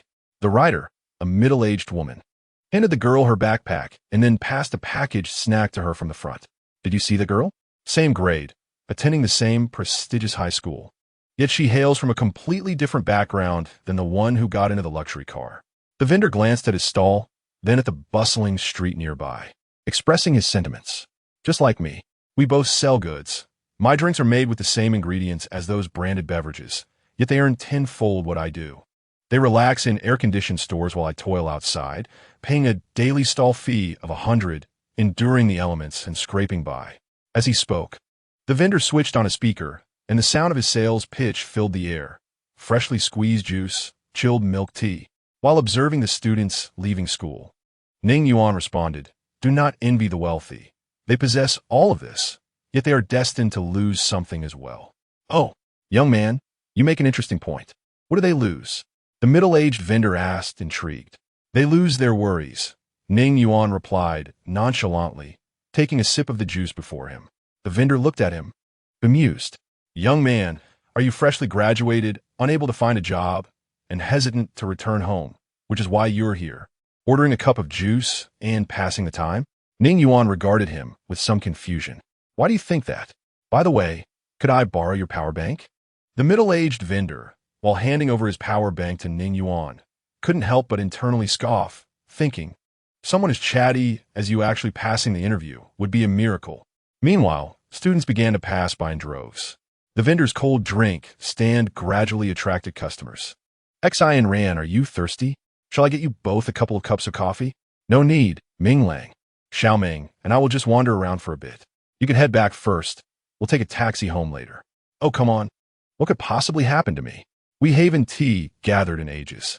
Later, I'll take you and Xiao Ming to a fun place." Not far from the stall, three individuals stood at the entrance of the commercial street, engaged in conversation, drawing the attention of passersby. Even the middle-aged vendor frequently glanced back while preparing drinks. As the trio, a young man and two women, was quite striking. The young man, appearing to be in his early 20s, had an impressive physique and handsome features. The two girls beside him were of contrasting heights and styles. The taller girl, seemingly in her 20s, boasted exquisite and flawless features. Her tall frame accentuated by straight jeans that showcased her perfect legs, while the knotted hem of her white t-shirt subtly revealed a hint of her flat, fair abdomen. In contrast, the girl standing quietly beside her wore loose school attire and sported shoulder-length hair, despite her youthful figure. Her delicate features were arguably even more refined than those of the taller girl. "There's no need to go out. Thank you for coming to pick up Xiao Ming. Otherwise, I would surely be late," said Xian Ran as she took her sister's hand. "Ah, it was just a small favor on my way. It's rather unfortunate that guy was careless while driving and bumped into you. But what a coincidence that I've only just returned to the country a few days ago and happened to run into you under such circumstances. I was planning to gather our childhood friends in a few days anyway," Song Ming Lang remarked with a smile, noticing that the other party was reluctant to leave. Xian Ran subtly furrowed her brow. However, given that the individual had just helped her and was an old acquaintance, she refrained from speaking too harshly. At that moment, her sister, Xiao Ming, who had been silently holding onto her hand, suddenly tugged at it. Curious, Xian Ran looked at her. Xiao Ming pointed toward the nearby roadside stall selling icy drinks and, in a voice as soft as a whisper, said, "I want that." Xian Ran glanced in the direction indicated and saw that the drink stall was surrounded by numerous students. "Xiao Ming, do you want that?" Xiao Ming nodded gently. Observing this, Song Ming Lang quickly interjected, "Xiao Ming, Those roadside drinks can be quite unsanitary. You absolutely must not drink them. If you're thirsty, I can go to the store and buy you something good. However, Xia Ming ignored Song Minglang and resolutely pulled Xia Xian Ran's hand toward the drink stall. Chapter 42. Coincidence, perhaps the vendor's beverages were indeed both delightful and affordable, as a considerable number of students gathered there after school. At the lone table, several students surrounded Ning Yuan, watching him play a match 3 game. Brother, what era are we in? You're still playing such an outdated game. Even my mother has moved on from it, a lively girl teased. Ning Yuan cast her a sidelong glance and retorted, Your mother is still young. When she matures a bit more, she'll discover that Candy Crush is indeed enjoyable. The girl's lips twitched at his words. Just then, someone suddenly exclaimed, Oh my, am I imagining things? Look over there, isn't that Xiaoming? It truly is her. Given the direction she's headed, could she be coming to buy a drink? As Xia Xinran and her companions approached, the students who had been gathered around the beverage stall instinctively parted to make way. What do you want to drink? It's quite busy right now, so you'll need to wait a bit, the owner said, his head down as he busily prepared drinks. Xiaoming, what do you want to drink? Xia Xinran asked, surveying the stall and finding it relatively clean. Xiaoming glanced at the fresh juice section and then raised her hand to point at the signature orange juice. Boss, 2. No, 3 cups of that signature orange juice, she declared. Upon hearing Xiaoming's choice, Xia Xinran relayed the order to the owner. All right, 3 cups of signature orange juice. There's still 10 people ahead of you. It may take around 20 minutes, the vendor said, glancing up at the trio with a flicker of surprise. After which he hastened his movements. Upon hearing the wait time, Xia Xinran had yet to voice her thoughts when Song Minglang, standing beside her, expressed his discontent. Waiting 20 minutes in this scorching heat is far too long. How about this, boss? He pulled out his phone and scanned the owner's payment code, saying, I'll transfer you 1,000 yuan. Just make us 3 cups first. Xia Xinran frowned and interjected, Minglang, what do you mean by that? We can wait 20 minutes. Besides, aren't all these students waiting as well? Oh, Xinran, isn't it torturous to wait in this heat? This isn't a shopping mall. Song Minglang chuckled as he began entering his password. However, the stall owner looked at him and firmly replied, I'm sorry, buddy, but first come. First served is the rule here. Song Minglang paused, then burst into laughter. Ha ha, rules are indeed a good thing. As he chuckled, a glimmer of disdain flickered in his eyes before he spoke again. How about this? I'll transfer you 10,000. Shocked gasps echoed around from the students. The stall owner was taken aback, and a surge of indignation welled up within him. Song Minglang, if you're unwilling to wait, you can leave. Xia Xinran's voice was cold as she interjected, Xinran, don't interfere. There is nothing in this world that can't be bought, especially for someone of our status. After saying this, Song Minglang offered Xia Xinran a gentle smile before turning back to the stall owner. So what do you say, boss? Is 10,000 enough? The vendor glared at him and replied, Get lost. I won't do business with you. All right, you're impressive, Song Minglang said with a grin, giving the vendor a thumbs up. He then modified the payment amount on his phone, adding an extra 0 to change it to 100,000, pointing his phone toward the vendor. Song Silang's smile radiated with an even brighter brilliance this time. 100,000, prepare 3 cups of beverages for me first. This is your final opportunity. I shall grant you a mere 10 seconds to contemplate. Will you acquiesce or decline? The vendor's gaze was fixed intently on Song Minglang, as well as the sum displayed on his phone. 654. The students gathered around, unable to contain their excitement, silently urging him on. Agree, quickly agree. 3, 2, 1. Very well. I shall prepare them for you. As the last word escaped Song Silang's lips, the vendor, his face flushed, reluctantly acquiesced. For reasons unknown, the surrounding students collectively exhaled a sigh of relief upon hearing his agreement. Ha ha, you can discern which is more valuable, face or money. With a smile, Song Minglang transferred the 100,000 yuan. Ensure the oranges are well selected and cleaned before preparation. Should we suffer any ill effects, the responsibility will rest upon you. The vendor, caught between excitement and frustration, trembled slightly as he selected the oranges. He raised his head, addressing the other students with an apologetic expression. Dear students, I will prepare their drinks first. Yours will be complimentary. Consider it a gesture of goodwill from your uncle." The students surrounding him were instantly filled with joy upon hearing this proclamation. Watching Song Minglang's satisfied expression, Xia Xinran felt a flicker of disdain. "Xiaoming, let us leave. We shall not partake in this.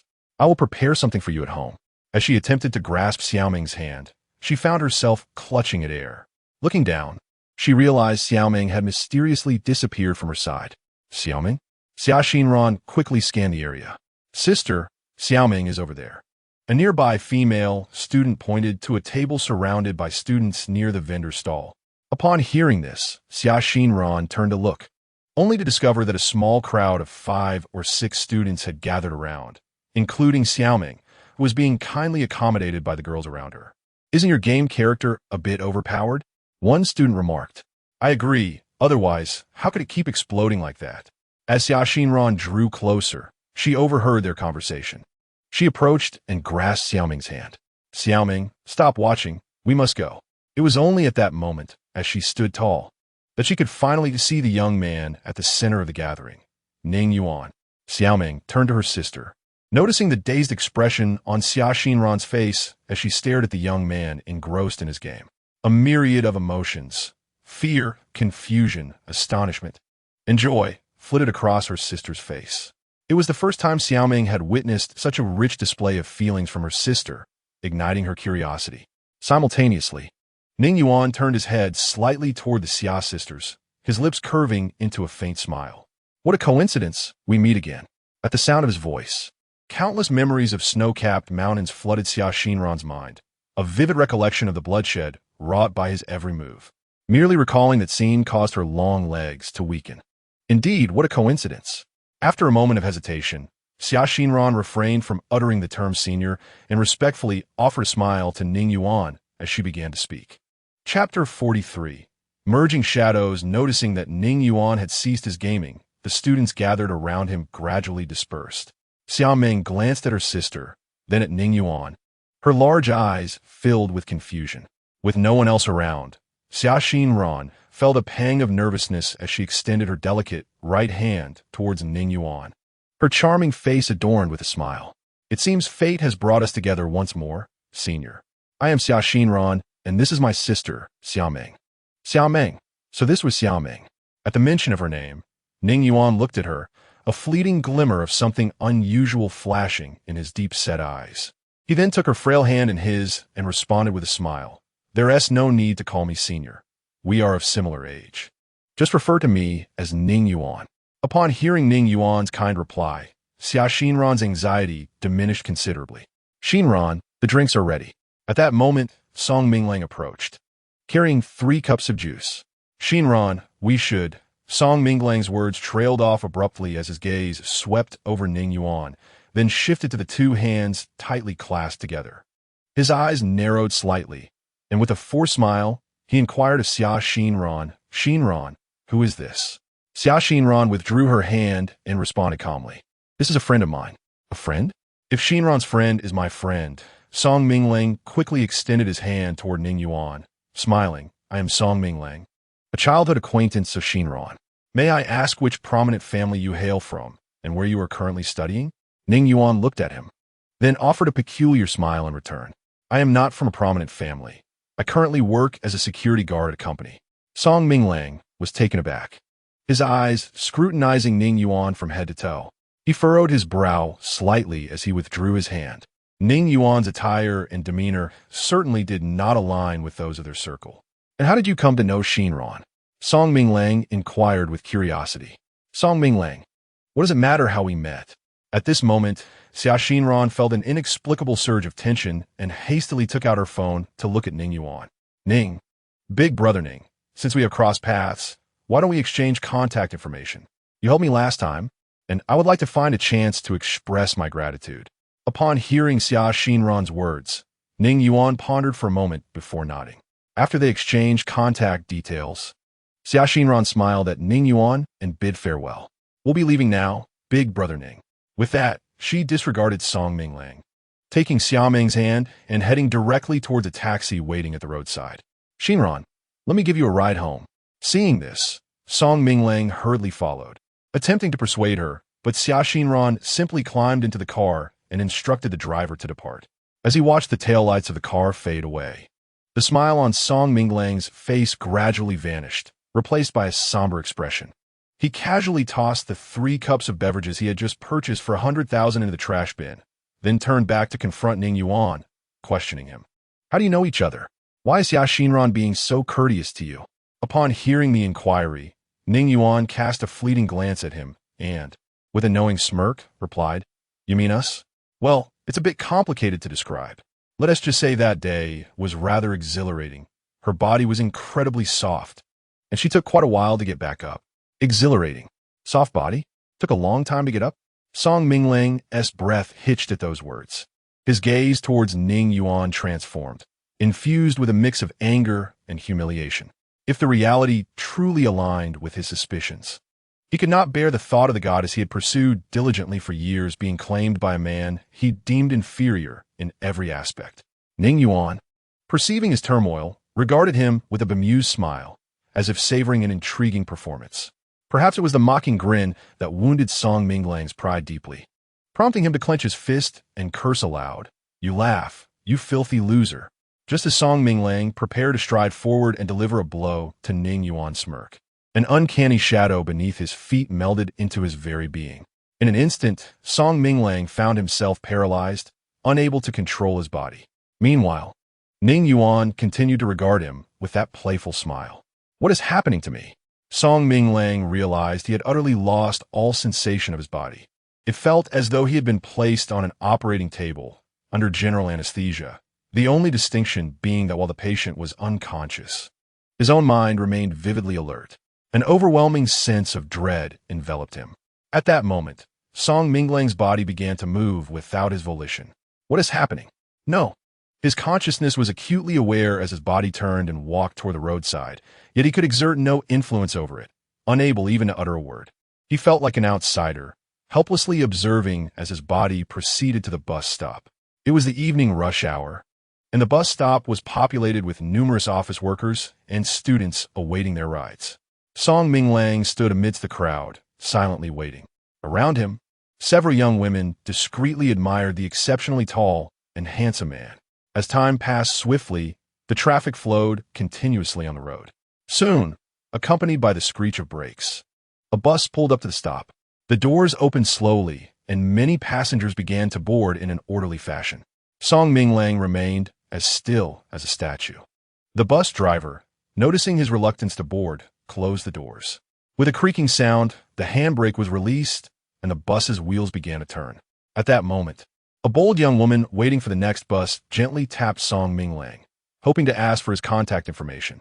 However, as soon as her hand made contact, he suddenly collapsed to the ground.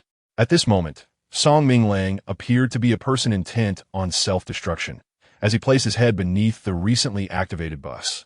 Subsequently, the enormous wheels rolled over him with little hindrance, and a resounding crash echoed as if a watermelon had fallen and shattered. A middle-aged woman at the bus stop, having just purchased a watermelon, dropped it in shock upon witnessing this horrific scene. Instantly, the bus stop erupted with screams. Chapter 44. The truth, the blaring of sirens pierced the air as police and ambulances sped past. Beside a cold drink stall, a student remarked to a companion. Someone in the group said, "A bus ahead has hit a person. Let us go take a look." The busy middle-aged stall owner glanced in surprise at the road ahead upon hearing this. How strange, he thought. In over a decade, he had never heard of a bus hitting someone, let alone killing them. With a sigh and shaking his head, he began to tidy up, noting that as the sky darkened, business had dwindled.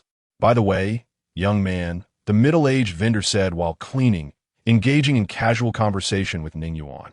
It's odd. I earned 100,000 today and should be elated. Yet for some reason, I feel no joy at all. Ning Yuan cast him a sidelong glance and replied coolly, Why overthink it? Money can provide a good life, but dignity offers only self-comfort. The middle-aged vendor paused, cloth in hand, and looked at Ning Yuan with a probing gaze. Young man, if it were you, you would surely choose money, right? After all, who doesn't he want money? Ning Yuan tossed his drink cup into the trash and stood, uttering a single word, no. The vendor's expression shifted, and he felt a wave of shame wash over him. He never expected that this young man would forego 100,000 for the sake of dignity. Compared to him, I could truly sigh. Just as the middle-aged vendor felt a twinge of regret, Ning Yuan, turning to leave, added, "I want it all." The vendor stood speechless, watching Ning Yuan's retreating figure, his earlier intention to offer the young man a complimentary drink evaporating. Before long, as the middle-aged vendor prepared to ride his tricycle home after finishing up, several police officers approached him accompanied by 2 students. "Is this the place?" One officer inquired of the students. "Yes, officer. That person bought juice here," the students confirmed. Upon hearing this, the officer turned to the vendor, examining him alongside his tricycle. He exchanged glances with his partner, and the other 3 officers stepped forward, beginning to rummage through the tricycle. "Hey, what are you doing? This is a licensed stall. I paid the stall fee," the vendor protested, but was halted by the lead officer's hand. The officer retrieved a photograph from his phone and displayed it to the vendor, stating, "We are from the Songnan District Police Station.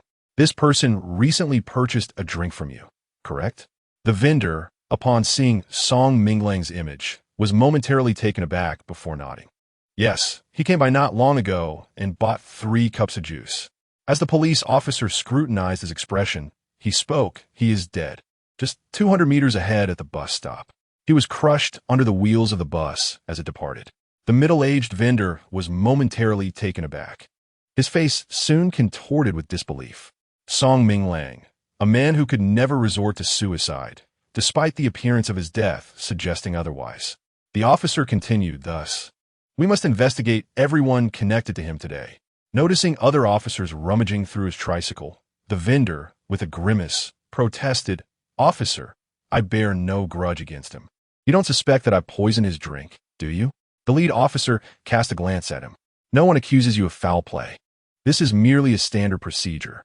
As darkness deepened and they found nothing of significance, the officers, under the pretext of needing to test the drink's contents, took the entire tricycle away, along with the middle-aged vendor. On the rooftop of Mingli High School, Ning Yuan observed the scene below with an impassive expression. With Song Minglang's demise, the Song family would undoubtedly seek retribution. If the truth of this matter remained elusive, then the middle-aged vendor would be deemed the perpetrator. After all, he possessed the 100,000 yuan for drinks that Song Minglang had transferred to him. Who, in their right mind, would spend such a sum on merely 3 cups of juice? Contemplating this, Ning Yuan gazed at the night sky before sitting cross-legged to begin his meditative practice. In the obscurity of the universe, the invisible primordial energies were drawn to him, subsequently absorbed by his body in the Tao tree. Over the past month, the second source fruit on the Tao tree had grown increasingly robust and crystalline. At the current pace, it would take him at least another 6 months of diligent cultivation to break through to the 3rd tier. The progress felt somewhat sluggish. With the premature unfolding of certain events, a sense of urgency stirred within Ning Yuan.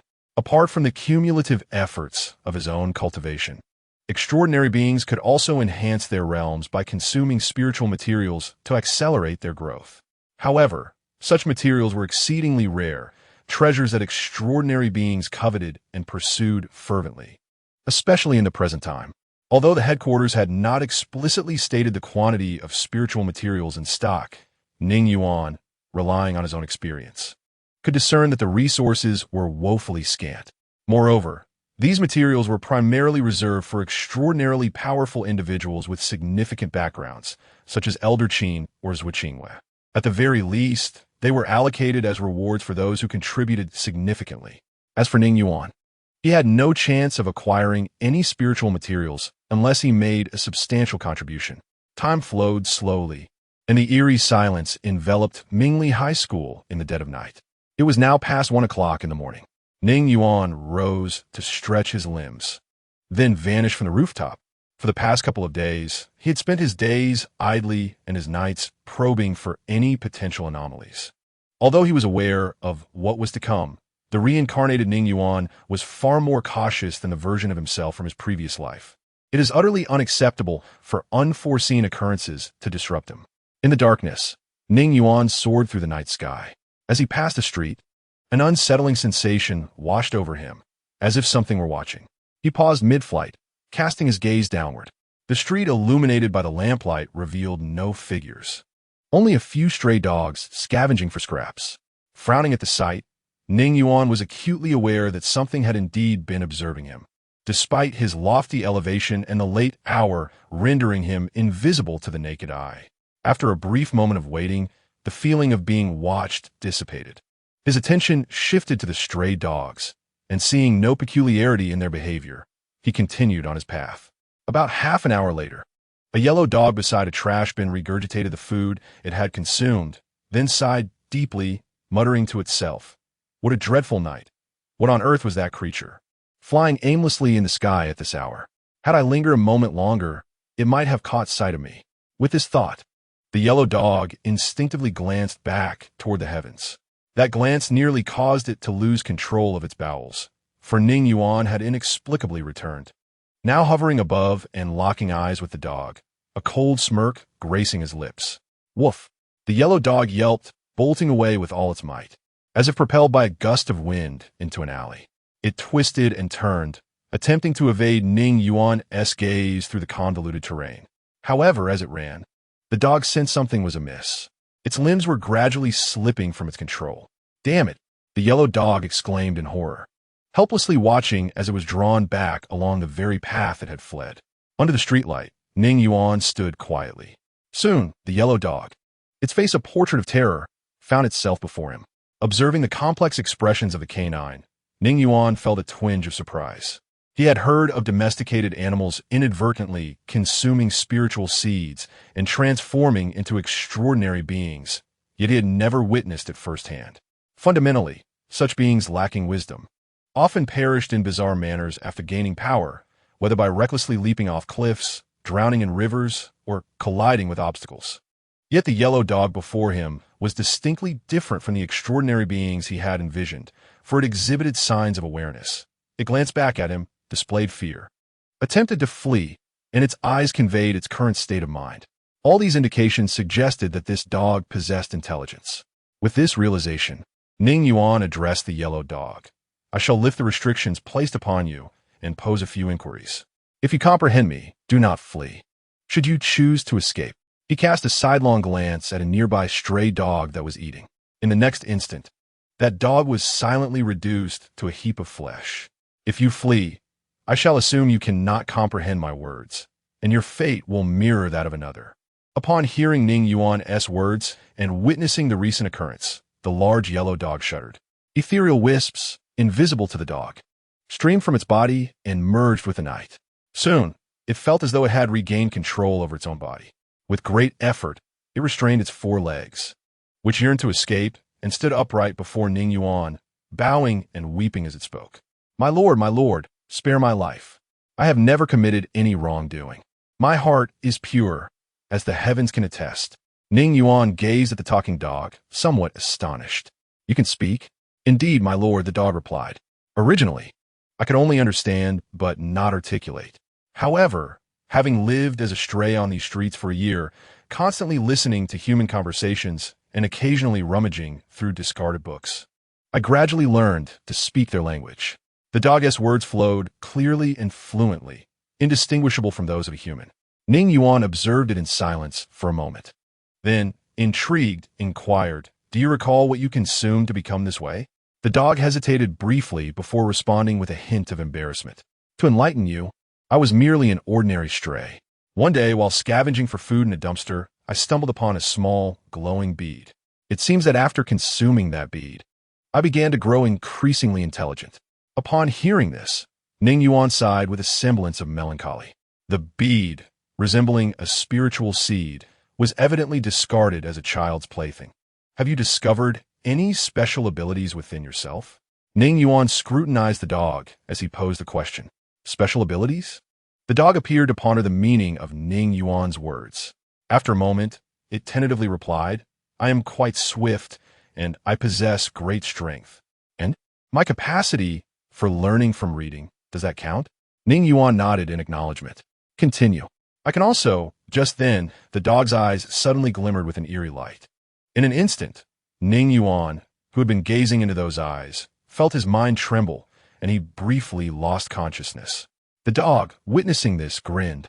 Suddenly it lunged, opening its jaws wide to bite at Ning Yuan's neck. Cursed extraordinary one. To be captured as an aberration means death. I might as well gamble for a bicycle to transform into a motorcycle. Crack! The dog's teeth missed Ning Yuan's neck and instead clamped onto a shadow that had inexplicably appeared before him. What in the world is this? Is this its ability? Impossible. I distinctly controlled its consciousness. Could it be that this creature activated its power in that fleeting moment of my disorientation? With no time for further contemplation, realizing it had but one chance, the dog turned and fled. In merely 3 seconds, Ning Yuan's dazed eyes suddenly regained clarity. He coldly regarded the empty space before him and then vanished without a trace. Not long after, a continuous wail emanated from an abandoned courtyard on the street, belonging to a large yellow dog. It was not until several minutes later that the dog, with a swollen head, knelt before Ning Yuan, weeping and pleading for mercy. "My lord, please do not strike me again. I have surrendered, truly I have." With a gaze imbued with lethal intent, Ning Yuan coldly spoke. "I shall ask you one final time. How did you come to be in this state, and what are your abilities?" The yellow dog hastily replied, "My lord, what I just said is the truth. I became like this after consuming a glowing ore from a garbage bin while I was wandering. My abilities are tied to my consciousness. Not only can I learn with remarkable retention, but I can also momentarily disorient those who lock eyes with me." Thus it was revealed that the power of the spirit type was indeed related to consciousness, which clarified its newfound intelligence in Ning Yuan's mind. He then continued to inquire, "You just mentioned extraordinary beings. How do you know of them?" Hearing this, the yellow dog hesitated before responding, "It is something I overheard. The head of Dao City, that is how you refer to him internally. I trailed that fool for quite some time, completely unnoticed as I eavesdropped on his conversations." At this, the yellow dog flashed a sycophantic grin at Ning Yuan. "You are truly remarkable, my lord. Even from such a distance, you noticed me with just a glance." Chapter 46. The club. Upon hearing the yellow dog's words, Ning Yuan regarded it with a sudden cold smile. "Since you have followed the head of Dao City for so long, you must be well aware of the current state of affairs there. Do you know where those alien beings are?" Upon hearing this, the yellow dog fell silent, its eyes betraying an unmistakable fear. After a moment, it nodded yes. "I do know of a place where those alien beings reside. Take me there," Ning Yuan commanded. The yellow dog immediately tucked its tail and shook its head vigorously in refusal. "No, if you are discovered, you will surely perish, and I too will meet my end." "Do not worry, I merely wish to observe." The yellow dog attempted to object again, but upon catching the murderous glint in Ning Yuan's eyes, it immediately wilted. Clearly, it deemed the prospect of dying now preferable to the gamble of whether Ning Yuan would remain undetected. "Then you must heed my words.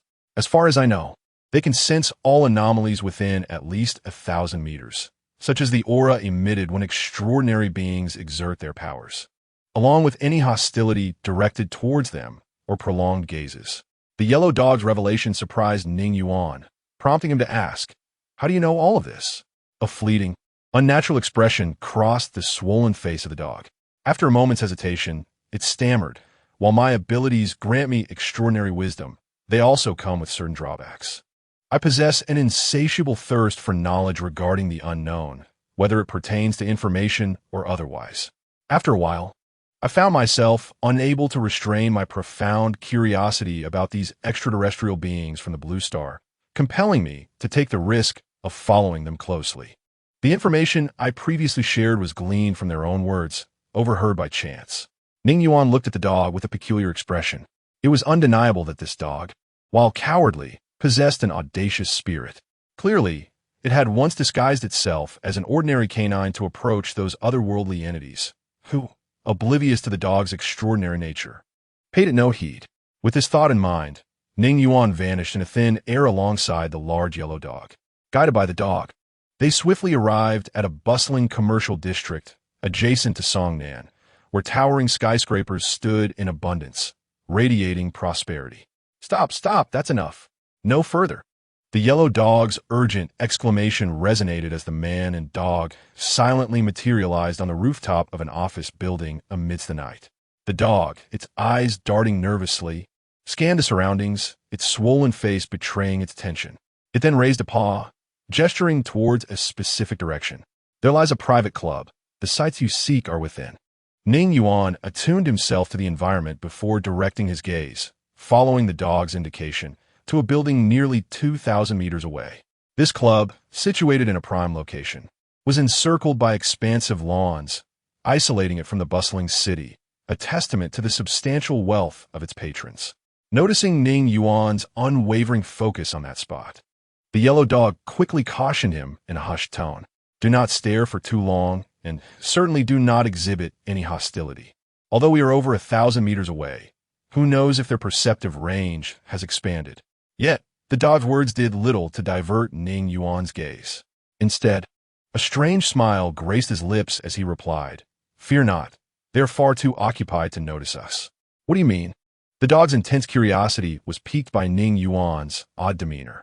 After a moment's hesitation, its eyes began to shimmer with a blue glow as it concentrated on the club. As the previously blurred image sharpened, the dog's eyes widened in astonishment. Through the club's massive floor-to-ceiling windows, they could vividly observe the scene within. At that moment, a lavish and decadent party was unfolding in the club's grand hall. Good heavens! The yellow dog gaped at the spectacle, momentarily at a loss for words. In contrast, Ning Yuan remained remarkably composed. 24 individuals, 4 men and 20 women. From the expressions of these women, it is evident that they are under some form of mental control. The yellow dog stared at him in disbelief. You mean these women are all being manipulated? Ning Yuan nodded. Such beasts. The yellow dog shook its head in dismay. Then, as if recalling something, it quickly amended. Not even as noble as beasts. After the reprimand, the large yellow dog meticulously surveyed the club once more, and indeed, the women within the room were mostly in their early 20s, each possessing striking beauty and figure. Some of the girls, despite their vacant stares, bore expressions of anguish, with traces of tears lingering at the corners of their eyes. Just as the large yellow dog was about to utter a few more words, the scene that unfolded next filled it with confusion. A man with green hair extended his right index finger and pressed it against the chest of the woman in his embrace. Blood gradually seeped from around the fingertip until the entire finger was engulfed within the woman's chest. The man withdrew his finger, his face alight with ecstasy as he savored the blood that clung to it. Remarkably, despite the gaping wound in her chest, the woman maintained a smile throughout, akin to a puppet. After the man had thoroughly licked the blood clean, he placed his palm over the woman's chest. Before long, when his hand was lifted, the original wound had completely healed. What on earth are they doing? The large yellow dog gasped in astonishment at the recent occurrence. Previously, when I followed this green-haired man, I had never witnessed such an act. Has he truly changed for the better? Changed for the better? Ha ha ha! Upon hearing the large yellow dog's words, Ning Yuan let out a series of cold chuckles. The healing you witnessed is merely an illusion. These women are merely ordinary individuals. Their hearts are damaged, and they will inevitably perish within a month. The large yellow dog inhaled sharply at this revelation. I mentioned that they used to be devoured alive, yet now they seem so docile. If what you say is true, their methods of concealment have become increasingly terrifying. Chapter 47. The Mysterious Woman Within the Club. The only 2 ordinary, overweight middle-aged men were panting heavily and covered in sweat from their exertions. They then staggered over to the sofa and began to engage in pleasantries with a man who was casually lounging with his legs crossed. One of them grasped the hand of the man before him with a smile and said, "Ah, Mr. Zhang, thank you for your hospitality. If we receive any news during this period, we will be sure to inform you at the earliest opportunity." Indeed, replied the other. The confidentiality level for tasks involving extraordinary individuals has been elevated, making it impossible to obtain accurate information directly. We can only rely on the fragmented news available to speculate. The second man finished his glass of expensive red wine and smiled as he spoke. No problem. As long as you both have the intention, we will always be friends. Mr. Zhang responded with a smile, raising his elegant wine glass. The 2 men exchanged a few more courteous remarks before Mr. Zhang personally escorted them to the door, watching as they departed in their vehicle. Upon returning to the room, the green-haired naked youth expressed his dissatisfaction, saying, "Brother Zhang, since these two are of no use anymore, why do you continue to entertain them?" Mr. Zhang glanced at the youth and then at the women in the room, his expression remaining impassive as he replied, "How I conduct myself is not for you to instruct. Moreover, make sure to separate them and send them back as soon as possible." Hearing Mr. Zhang's words, the green-haired youth shrugged and replied, all right, I will send them back right away." The youth with green hair, after speaking, extended his hands, fingers splayed, as a faint yellow glow emanated from his palms, gradually enveloping all those in front of him. "My dear ones, the delightful night concludes here. It's time for each to return home and not delay the day's work." As his words faded, 20 girls in the room began to don their garments, resembling puppets as they filed out onto the rooftop. Ning Yuan and the large yellow dog silently observed this scene, neither daring to utter a word. "TSK, why do you merely stand there? Shouldn't this be the moment for a gallant hero to rescue a damsel in distress?" At that instant, a soft, alluring voice wafted softly behind Ning Yuan. Startled, he turned abruptly. Not far behind him stood a woman clad in a flowing black ancient gown, her face veiled by sheer fabric, revealing only a pair of luminous eyes. Whether it was her vintage attire or the stealthy manner in which she appeared behind him, an eerie aura enveloped the woman. The large yellow dog feigned the demeanor of a fool, yet internally it was seized by dread, unable to fathom the peril they would face should she choose to strike at such close quarters. With fingers slightly curled, Ning Yuan scrutinized the woman in the black dress, his mind swirling with memories that resonated with her essence. As he appraised her, an unusual occurrence transpired. The woman recoiled several steps upon catching sight of his face, her previously amused eyes now filled with terror. "No, it can't be. Impossible." Her voice trembled with disbelief. Noticing her reaction, Ning Yuan furrowed his brow and inquired, "Who are you?" After a half-minute of silence, the woman in black finally managed a self-deprecating smile. "What was I thinking?" She returned to scrutinizing him, this time with an intensity that made Ning Yuan feel profoundly uncomfortable. "But why did I think of him the moment I saw you?" As she spoke, she reached out with her delicate, slender fingers as if to caress Ning Yuan's face. The large yellow dog stared in bewilderment at this unfolding scene, while Ning Yuan felt a jolt of shock, for she had traversed the distance of several meters in an instant. The woman's voice held a note of confusion, as her fingers were met by an invisible force that thwarted her approach. In the next moment, she withdrew her hand sharply, her entire being drifting backward. Simultaneously, deep fissures silently appeared in the ground where she had stood. Ning Yuan's expression darkened as he regarded the woman in black. She had effortlessly evaded his assault.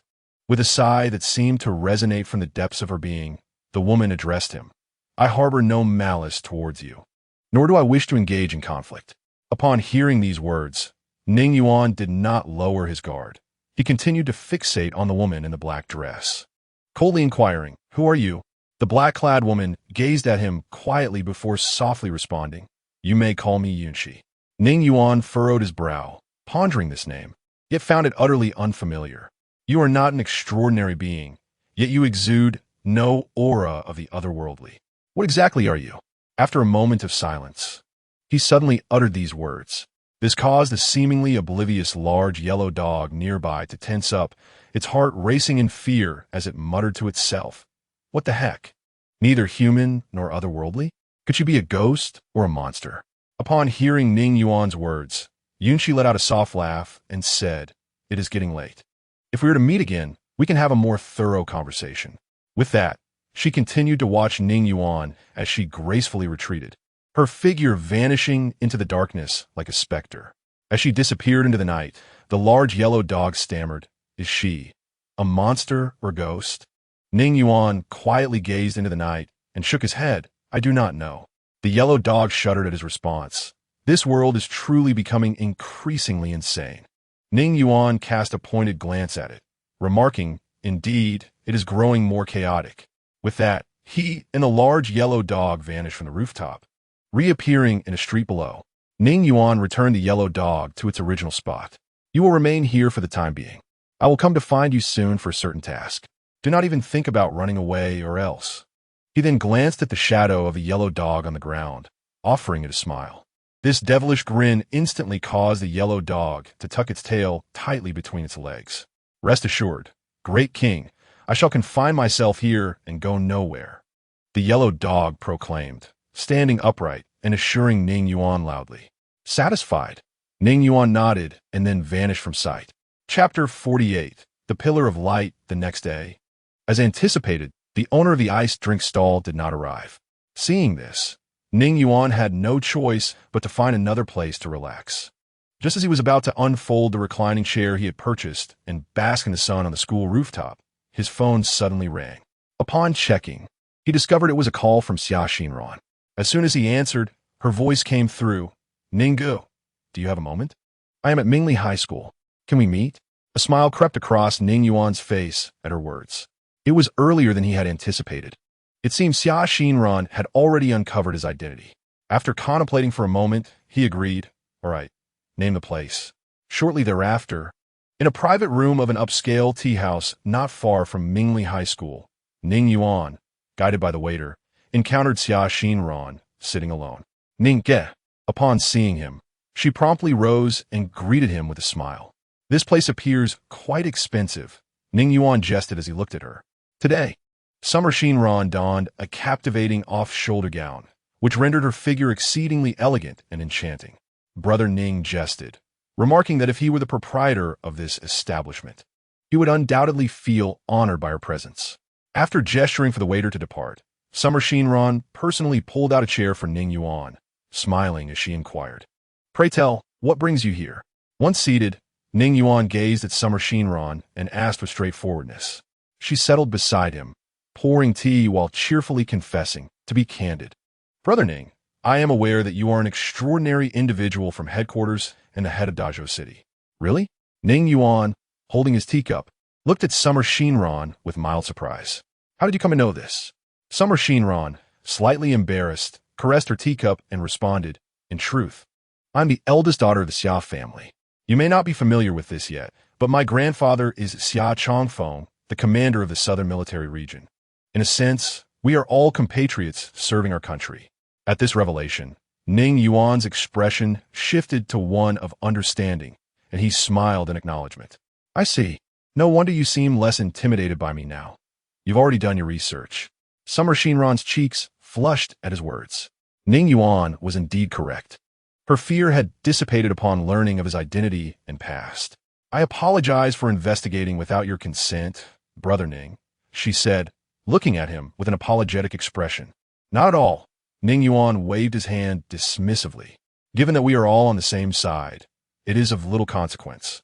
Seeing Ning Yuan's demeanor remain calm, Summer Xinran felt a wave of relief wash over her, and her smile grew even more radiant. Brother Ning, the reason I sought you out today is to discuss something. Oh, what is it? Ning Yuan inquired with curiosity. Feeling a bit bashful, Summer Xinran continued. Next week marks Xiaoming's 18th birthday celebration. My grandfather wishes to invite you to our home as a guest. He wants to express his gratitude for saving me. Gratitude? It sounds more like forming alliances. Ning Yuan thought to himself, though he outwardly smiled and politely declined. That was merely a trifling matter. I believe any capable person would have acted to save you. So there is no need for old Master Xia to express his thanks personally. Upon hearing this, Summer Xinran's admiration for Ning Yuan deepened. Brother Ning, please do not say that. A life-saving grace is worth more than Mount Tai. My grandfather, being of advanced age, feels deeply grateful after learning of this incident, and thus, he wishes to thank you in person. The elder's health has always been precarious, and as his junior, I genuinely wish to avoid any regrets on his part. As she spoke, her eyes filled with sorrow. Observing her expression, a flicker of derision crossed Ning Yuan's gaze. After a moment's hesitation, he nodded in agreement. Very well.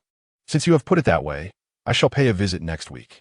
Relieved and delighted by Ning Yuan's acquiescence, Summer Xinran's tense heart finally relaxed, and a joyful expression illuminated her face. Thank you, Brother Ning. It is but a small matter, he replied with a chuckle. The two engaged in a casual conversation, with Xia Xinran never once mentioning Song Minglang, which caused Ning Yuan to regard this woman before him with a newfound respect. After all, some matters, if left unspoken, remain trivial, yet once voiced, they can never be retracted. After a leisurely period of sitting together, they departed the tea house in unison. At the entrance, Xia Xinran approached a sleek black luxury vehicle and opened the rear door. With a smile, she turned to Ning Yuan to bid farewell. Brother Ning, I shall take my leave now, so as not to disrupt your work. See you next week. Ning Yuan, upon hearing this, exchanged a glance with the quietly seated Xia Meng in the back, then turned to Xia Xinran with a hint of surprise. You are aware of this? Xia Xinran stepped closer, lowering her voice to respond. Yes, my grandfather mentioned that this mission is quite perilous, so Brother Ning, you must exercise caution. Ning Yuan glanced back at Xia Meng, and an understanding dawned upon him. It was evident that they were preparing to leave the bustling metropolis of Dahu City. As Xia Xinran bent to enter the vehicle, an unexpected turn of events unfolded. From a distance, a colossal black beam of light shot upwards, piercing the heavens like a radiant column. With a thunderous roar, a massive explosion echoed thereafter. In that moment, everyone around instinctively turned their gaze toward the towering beam of light. Xia Xinran also looked up, stunned by the sight, momentarily frozen in place. Ning Yuan, focusing on the beam, felt his pupils constrict as he murmured to himself, It has come. This day has arrived sooner than anticipated. As the crowd slowly emerged from their initial shock, panic ensued. What is that? Has war broken out? Is there a nuclear leak? Meanwhile, the dark shadow at the top of the beam began to spread, unfurling like a vast black umbrella swiftly descending over the area.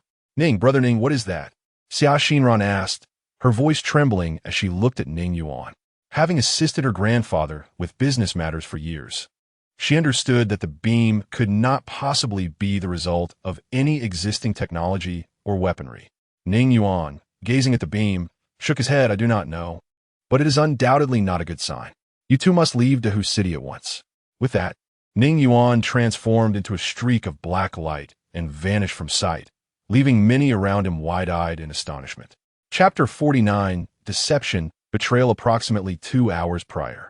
In the Songjiangnu district, the most bustling and populous area of Dahu City, which is also one of the headquarters' most valued locations, Jiang Zhongyi wandered aimlessly along the pedestrian path of the Jianghe Bridge, accompanied by a woman indulging in a pastry and sipping milk tea. Seriously, Hua, don't you ever tire of drinking that every day? And as an extraordinary being, aren't you supposed to be above the need for food? Jiang Zhongyi remarked, glancing at the woman beside him. Kai Hua shot him an exasperated look. I may not need food to survive, but do you understand the meaning of culinary desires? Eating and drinking milk tea not only fills one's stomach, but also brings joy to the palate and spirit. Moreover, I find that after becoming an extraordinary being, indulging in food and drink has become considerably more convenient. One need not worry about weight gain or satiety. One can consume as one pleases, with no restrictions on quantity. You see, engaging in such trivial pursuits only squanders your time and energy. It will be far more beneficial to focus on self-improvement. Jiang Zhongyi shook his head. In his view, the time spent on eating and drinking was better invested in endeavors of greater significance. Kai Hua, upon hearing this, was quite agitated. Then, as if struck by a thought, she leaned closer to Jiang Zhongyi and whispered, By the way, Zhongyi, you claim that eating and drinking is a waste of time. Wouldn't you consider the intimacy you share with your wife to be a waste of time as well? At this, Jiang Zhongyi's face flushed with embarrassment, and he shot a glare at Kai Hua. Oh dear, you Haven Tea turned into an extraordinary being and lost your desires in that regard. Have you? Kai Hua feigned shock. Nonsense, I am perfectly normal, Jiang Zhongyi retorted. Kai Hua was about to say more, but her attention was suddenly drawn to the silhouette of a man standing by the bridge. Noticing her unusual demeanor, Jiang Zhongyi became alert. What is the matter, Hua? Kai Hua paused, turning her gaze toward the man, who was facing the river with his back to them. She whispered to Jiang Zhongyi, Look at that man. After scrutinizing the individual for a moment, Jiang Zhongyi expressed his confusion. What about him? I don't see anything remarkable. Kai Hua discarded her milk tea and pastry into a nearby trash bin, her expression tinged with sadness as she spoke, his posture and silhouette. Don't they resemble Brother Lu Xing? Jiang Zhongyi was taken aback. Then he shook his head with a sigh. Brother Lu Xing? It cannot be him. He sacrificed himself to relay information about the other races to us. Upon hearing this, sorrow flickered in Kai Hua's eyes. As one of the earlier members to join the headquarters, the bond among the three of them was strong. Both Lu Xing and Jiang Zhongyi had ascended to the second tier last year, while she remained at the first tier. If only Brother Lu Xing were still alive, she shook her head and prepared to continue walking with Jiang Zhongyi. However, at that moment, the man turned slightly, causing Kai Hua, who had taken a few steps forward, to halt once more. She observed him crush the unconsumed end of his cigarette with his left thumb and ring finger, then wipe his face with his right hand, as if clearing away tears. Witnessing this scene, Kai Hua shuddered and immediately approached the man. Jiang Zhongyi hurriedly followed. Upon reaching the man's back, Kai Hua suddenly called out, Lu Xing. The man stiffened at the sound of her voice, and then he turned around, his face displaying a mixture of sadness and surprise. You have mistaken me for someone else, he replied, his voice trembling. Jiang Zhongyi now clearly saw the man's face. It was unremarkable, with no resemblance to Lu Xing whatsoever. Hua, you have made a mistake, Jiang Zhongyi said with an apologetic smile to the man, and he reached out to gently guide Kai Hua away. However, Kai Hua abruptly withdrew her hand from Jiang Zhongyi's grasp, her gaze fixed intently on the unfamiliar man before her, a flicker of confusion dancing in her eyes. Despite the man's silhouette and mannerisms being unmistakably familiar, he did not align with the image she held in her mind. The man appeared somewhat unnerved, his desire to escape evident, yet Kai Hua seized his hand, preventing his departure. With a swift motion, she lifted his shirt, her speed catching him off guard. The moment she exposed his abdomen, the sight of a mole the size of a thumb on his abs caused her eyes to well with tears. She then threw herself into the man's embrace, her voice quivering with emotion as she exclaimed, Lu Xing, I knew it was you, even with a different face. I would recognize you. Upon hearing his name, the identified man trembled slightly, wrapping his arms around Kai Hua as he stammered, Hua, why are you here? I thought you were on a mission abroad. Kai Hua, her eyes brimming with tears, looked up at him and replied, I heard you were dead, so I requested to return to the headquarters for this mission to avenge you. At her words, the man's eyes glistened with unshed tears. He steadied her shoulders and insisted, I am still alive. There is no need for vengeance. You must leave this city at once. With that, he forcefully pushed her away. Lu Xing, why? Kai Hua was bewildered. Suddenly, the ominous sound of a gun being loaded echoed in the air. Kai Hua turned to see Jiang Zhongyi, his expression dark. Aiming a gun at Lu Xing. Zhongyi, what are you doing? He is Brother Lu Xing. Kai Hua exclaimed in disbelief, fully aware of Jiang Zhongyi's formidable abilities. The gun he wielded was no ordinary weapon. His power enhanced the substance, rendering the bullets within both deadly and immensely hard, capable of inflicting grievous harm even on the extraordinary. What am I doing? Jiang Zhongyi's face contorted with rage as he glared at Lu Xing. Damn you, Lu Xing. How dare you betray the headquarters and your country? What? Kai Hua's mind went blank at his words. Zhongyi, what are you saying? He is Lu Xing, our comrade. He could never. See then so, Kai Hu. Jiang Zhongyi's roar interrupted her. Use your love-stricken brain and think clearly. This man told the headquarters that if he was exposed, he would die, then concealed his identity to hide here. He is clearly colluding with the enemy. As Jiang Zhongyi's words sank in, a chill ran through Kai Hua. Indeed, as an agent, she began to realize the inconsistencies upon reflection. If Lu Xing had not betrayed the headquarters, why had he not returned? Why did he not declare his survival and instead urge the headquarters to send extraordinary agents promptly? Furthermore, if Lu Xing truly had betrayed the headquarters and the nation, what then was the nature of this mission? A trap. This was undoubtedly a trap devised to lure the headquarters into dispatching a multitude of extraordinary agents to this location. As thoughts swirled in her mind, a chill crept into Kai Hua's heart. She instinctively took a few steps back, gazing at Lu Xing. Chapter 50. Reluctance. Lu Xing looked at his former friend, tears slowly streaming down his cheeks. I'm sorry, Hua. Zhongyi, you must leave quickly. It will be too late if you linger. Why, Lu Xing, why? The headquarters has treated you well. Why do you choose the path of treachery? No, you are even more despicable than a traitor. Zhongyi trembled with indignation. I have no choice. I truly have no choice. I never desired this. You cannot comprehend my experiences. The methods of those foreign entities are too terrifying, and I am utterly powerless. Upon hearing the insults hurled at him, Zhongyi finally broke down, his sobs attracting the attention of many onlookers. Some, upon seeing the gun in Zhongyi's hand, mistakenly believed they were witnessing the apprehension of a criminal. To hell with you. No matter how tragic the end, it only amounts to death. I misjudged you all these years. You are nothing but a coward afraid of dying. Without hesitation, Zhongyi turned to Kai Hua and said, quickly report to headquarters. Inform them that Lu Xing is still alive. This mission is a conspiracy against the headquarters. Kai Hua finally grasped the gravity of the situation. Trembling, she hastily retrieved her communication device to contact headquarters. Seeing this, Lu Xing stepped forward, and in that moment, the device in Kai Hua's hand melted away like a puddle of mud. Bang! As his action echoed, gunfire followed. The surrounding spectators screamed and scattered in panic. The bullet Zhongyi fired shattered the air with a sonic boom, piercing through Lu Xing's skull. Yet, remarkably, Lu Xing did not collapse. He continued to gaze at the two with sorrowful eyes. Please, hurry and leave. Get away from here. Zhongyi stared at the gravely injured yet still composed Lu Xing, his heart jolting in disbelief. How is this possible? Even if my shot doesn't kill him, it should have severely wounded him. Lu Xing looked at Zhongyi and then pointed at his own head, speaking with a desolate tone. This head is not mine. My real head is in their possession. As long as my original head remains, I will continue to live, and, consequently, they will perpetually torment me.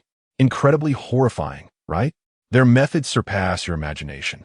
You have not endured my suffering. It is a torment so profound that one cannot even die. Upon hearing Lu Xing's words, Zhongyi felt an icy dread fill his mind.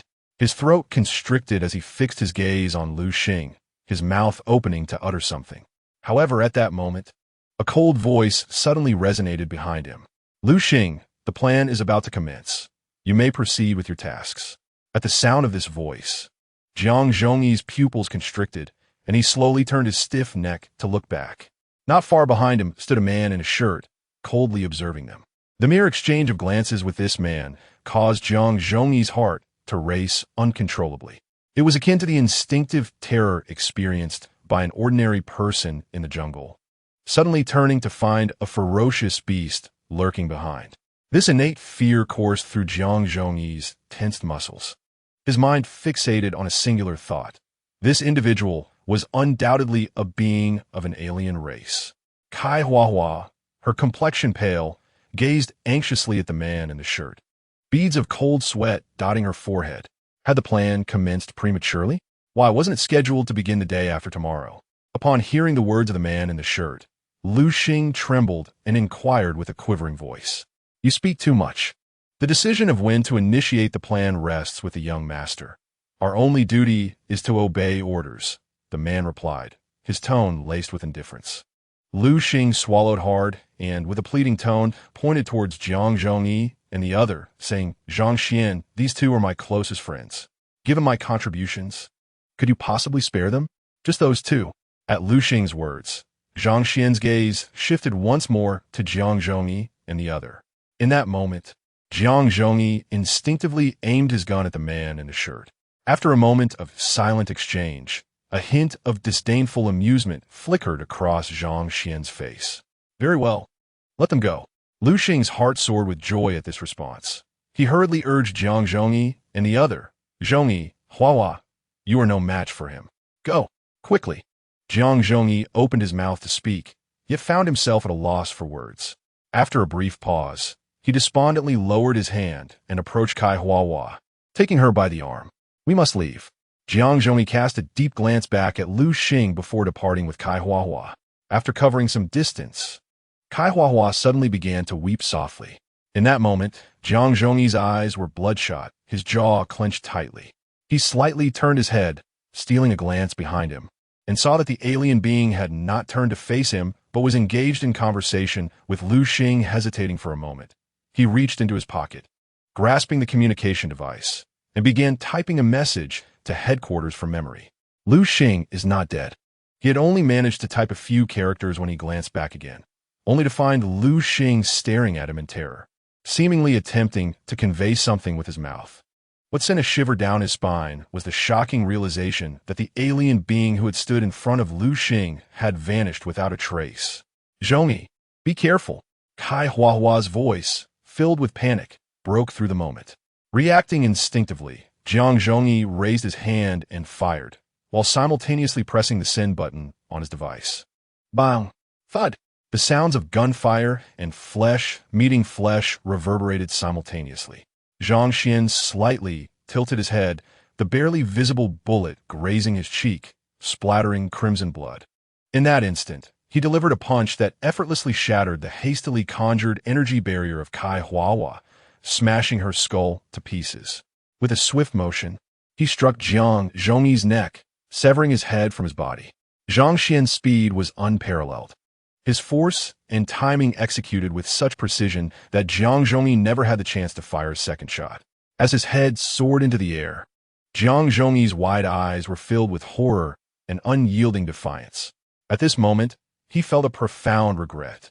Had he, as a second-tier extraordinary being, chosen not to flee but to confront his fears and ally with Kai Huahua to battle this alien entity, even in death, it would not have been so trivial.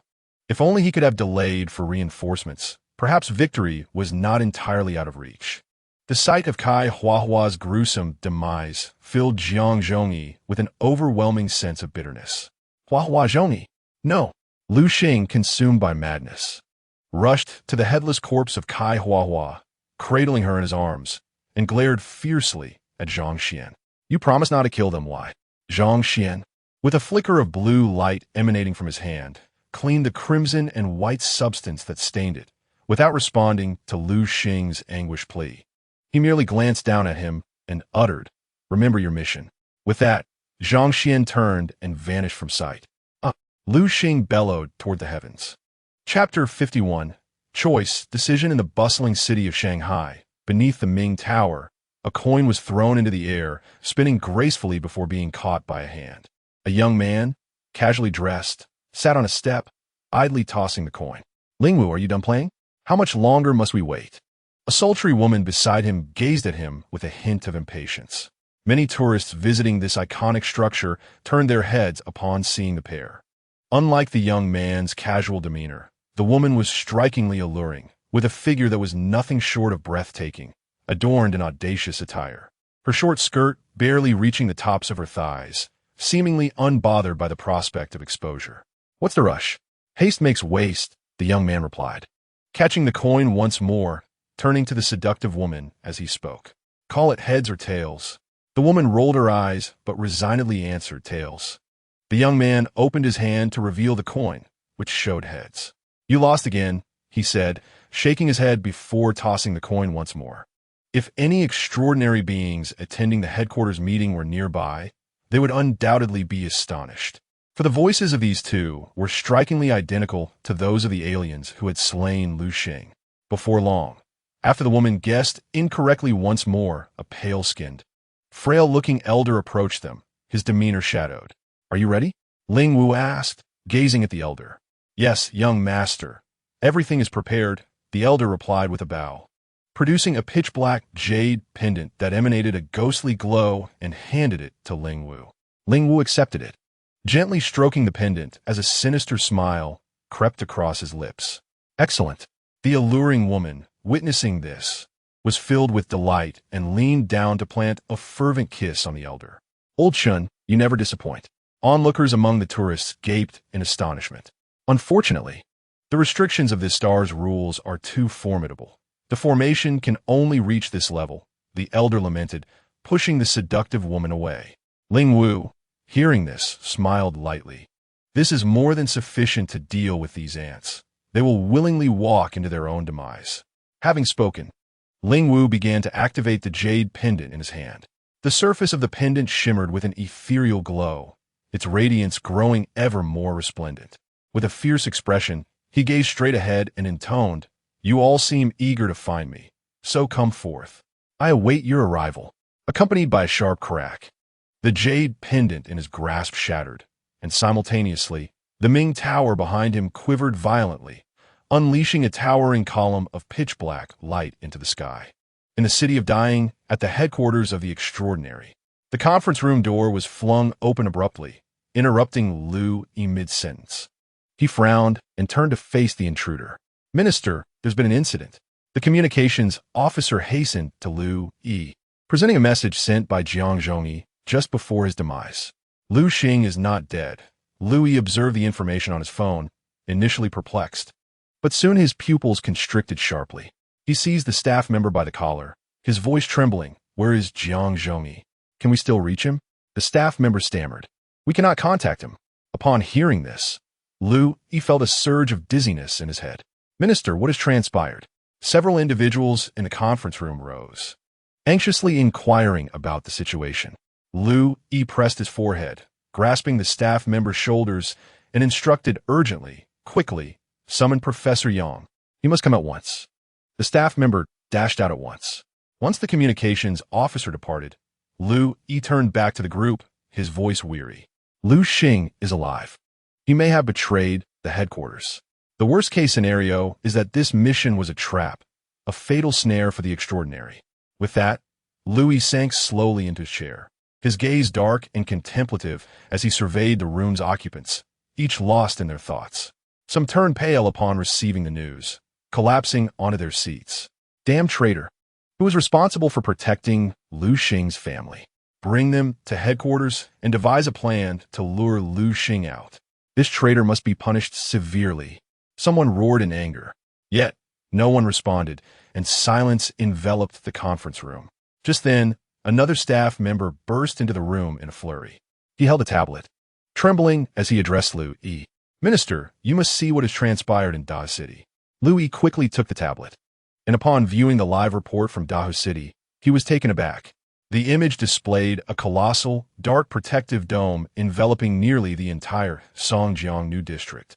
Even without understanding its nature, Lu Yi knew instinctively it spelled trouble for them.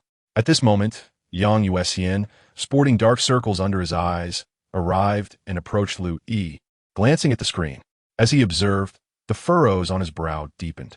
All present in the conference room held their breath, fixated on Yang Yuan and Lu Yi. If anyone in the world possessed a profound understanding of the extraordinary and the otherworldly, it would be difficult to find anyone more authoritative than Yang Yuan. "Professor Yang, what is your assessment?" Lu Yi inquired of Yang Yuan. After a moment of contemplation, Yang Yuan replied directly, "We must temporarily abandon the entire Songjiang New District and order all extraordinary beyond the region to withdraw." As soon as the words were spoken, an eerie silence enveloped the entire conference room. "What?" Lu Yi thought he must have misheard. Yang Yuan, undeterred by the expressions of the crowd, continued, "This is a trap, a snare baiting the entire population of Songjiang New District. I am currently unaware of the purpose of this luminous shield, but entering it is undoubtedly perilous. Therefore, until we possess absolute certainty, no extraordinary beings should venture inside." Lu Yi, observing Yang Yuan take 2 steps back, shook his head and spoke. "The permanent population of Songjiang New District numbers in the hundreds of thousands. Do you comprehend the consequences of watching these people perish?" Yang Yuan fell silent. He was, of course, fully aware of the implications: social unrest, a loss of faith among the populace. Inaction and futile efforts are 2 distinct concepts. Ordinary citizens do not desire merely an outcome. They seek attitude, they yearn for the journey. However, from Yang Yuan's perspective, if forced to choose between the death of extraordinary beings and that of ordinary people, he would unhesitatingly opt for the latter. After all, as long as the extraordinary beings survive, humanity retains a chance to confront the alien races. Yet, should all extraordinary beings perish, how long could ordinary people endure? I will first venture to the greater Shanghai area to assess the situation before making a decision, he sighed, patting Lu Yi on the shoulder. In the greater Shanghai area, Songnan district, Ning Yuan found himself on a street, gazing skyward. The ominous black beam piercing the heavens remained strikingly visible. Chapter 52. Uncontainable as time trickled by. The events unfolding within Greater Shanghai began to ripple across the globe like a colossal wave. The ordinary citizens surrounding Songjiang New District, initially gripped by terror at the sight of the beam, gradually transformed their fear into astonishment and curiosity, pulling out their phones to capture the phenomenon. Meanwhile, a large yellow dog in an abandoned courtyard stared up at the beam, bewildered, unaware that Ning Yuan had already approached from behind. With a swift kick to the dog's rear, Ning Yuan departed without allowing it a moment to react. Numerous fighter jets took off from the greater Beijing area, soaring towards the greater Shanghai region hundreds of kilometers away. Inside the lead fighter jet's cockpit, Lu Yi maneuvered the aircraft while conversing with someone. Yes. Initiate Level 1 Combat Readiness. Isolate the entirety of Songjiang New District and evacuate all individuals within a 50-kilometer radius to establish a sufficiently long buffer zone. Additionally, monitor the border closely. Instruct regional leaders to rigorously control entry at the major airports to prevent any foreign adversaries from taking advantage of the situation. Seated behind him, Yang Yuan continuously manipulated his tablet, adjusting the angles of the live feed of the luminous shield in hopes of discerning something significant. Outside their fighter jet, a streak of red light trailed closely beside them. Before long, several fighter jets landed sequentially under the guidance of the first troops to arrive at the incident site. The moment Lu Yi disembarked from the aircraft, he had no time to greet the commanding officer, saluting him as he bent over and retched. Yang Yuan observed Lu Yi and shook his head. Old Lu, your physical constitution is deteriorating. After a brief moment of nausea, Lu Yi accepted the water handed to him by a nearby staff member, rinsed his mouth, and sighed. As I age, I must confess that I have truly felt my body deteriorating over the past 2 years. He then inquired about the current situation, casting a glance at the commanding officer beside him. Report, sir. We are currently employing various methods to orderly disperse the surrounding crowd. If all goes as planned, we should complete the task within an hour. The youthful and spirited commander responded with a loud voice. Lu Yi nodded, his gaze drifting towards the magnificent dark screen not far away. It was only when he truly witnessed the scene before him that he grasped the essence of grandeur. How did they achieve this? Lu Yi muttered to himself, prompting Yang Yuan, who was also observing, to glance at him and smile. Curious to know? Lu Yi turned to him and nodded. Then let us approach and take a closer look, Yang Yuan suggested with a gentle smile, pointing towards the imposing dark screen. The surrounding staff and the commanding officer were taken aback upon hearing this, quickly voicing their concerns. No, Minister, we do not know if the shield will expand again. Getting too close could be perilous. Indeed, Minister, there are already troops at the forefront assessing dangers. Let's wait a bit. You cannot afford any mishaps.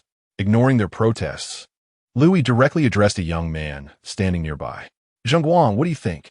Upon hearing this, the crowd turned to see a young man with a buzz cut, casually dressed and exuding a sunny charm. Shrugging as he replied, I believe Professor Yang is right. Curiosity warrants a closer look. Who is this fellow? What did he arrive here? Many in the vicinity were taken aback upon seeing Zhengguang. Very well, let us proceed.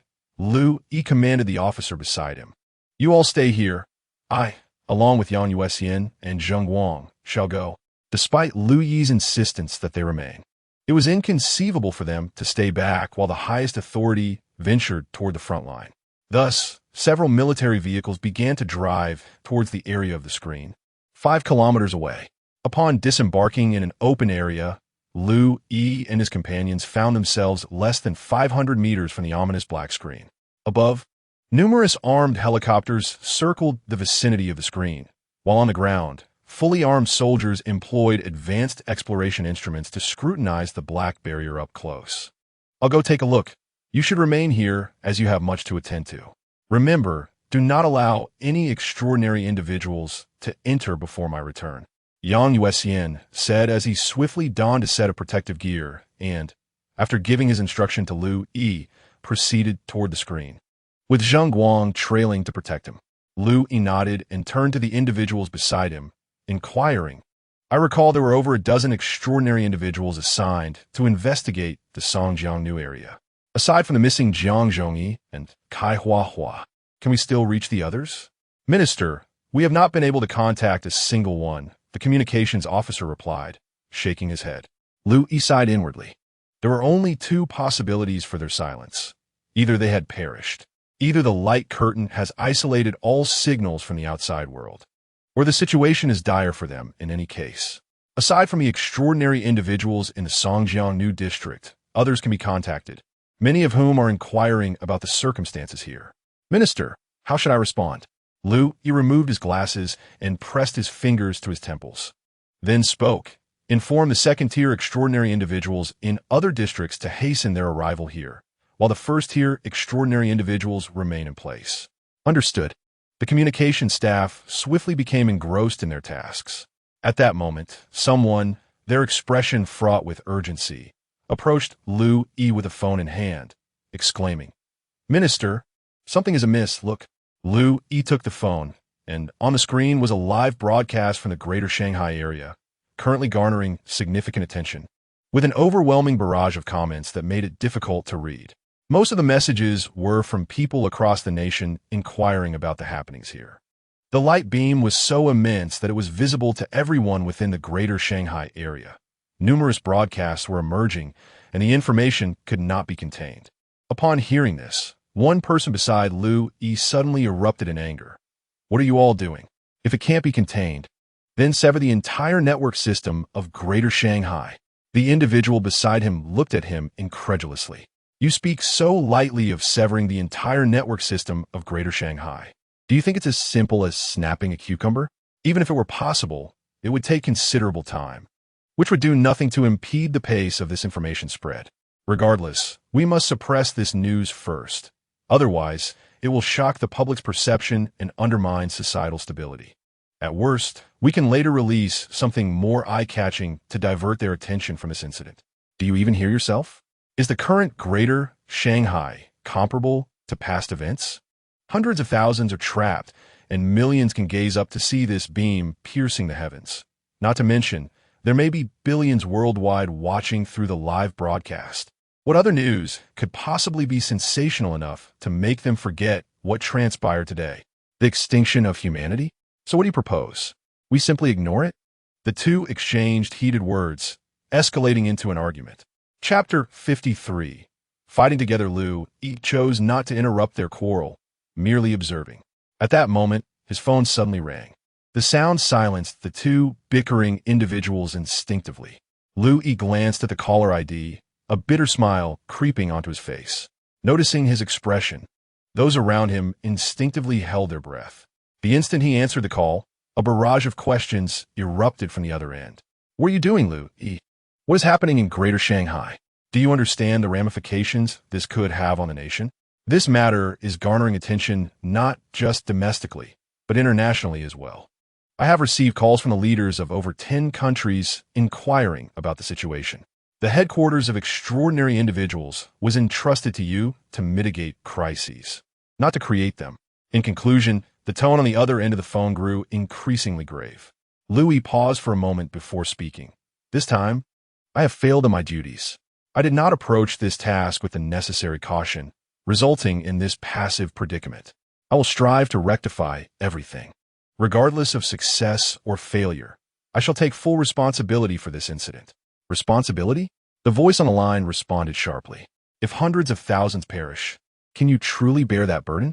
Even executing you countless times would not suffice. Lu Yi, what do you intend to do? Let us hear your plan.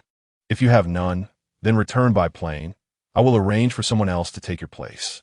Lu Yi contemplated for a moment before slowly articulating his thoughts. "For this incident, I intend to cease suppression. Moreover, I will personally address the public to clarify that this was the work of extraterrestrial beings." Continue.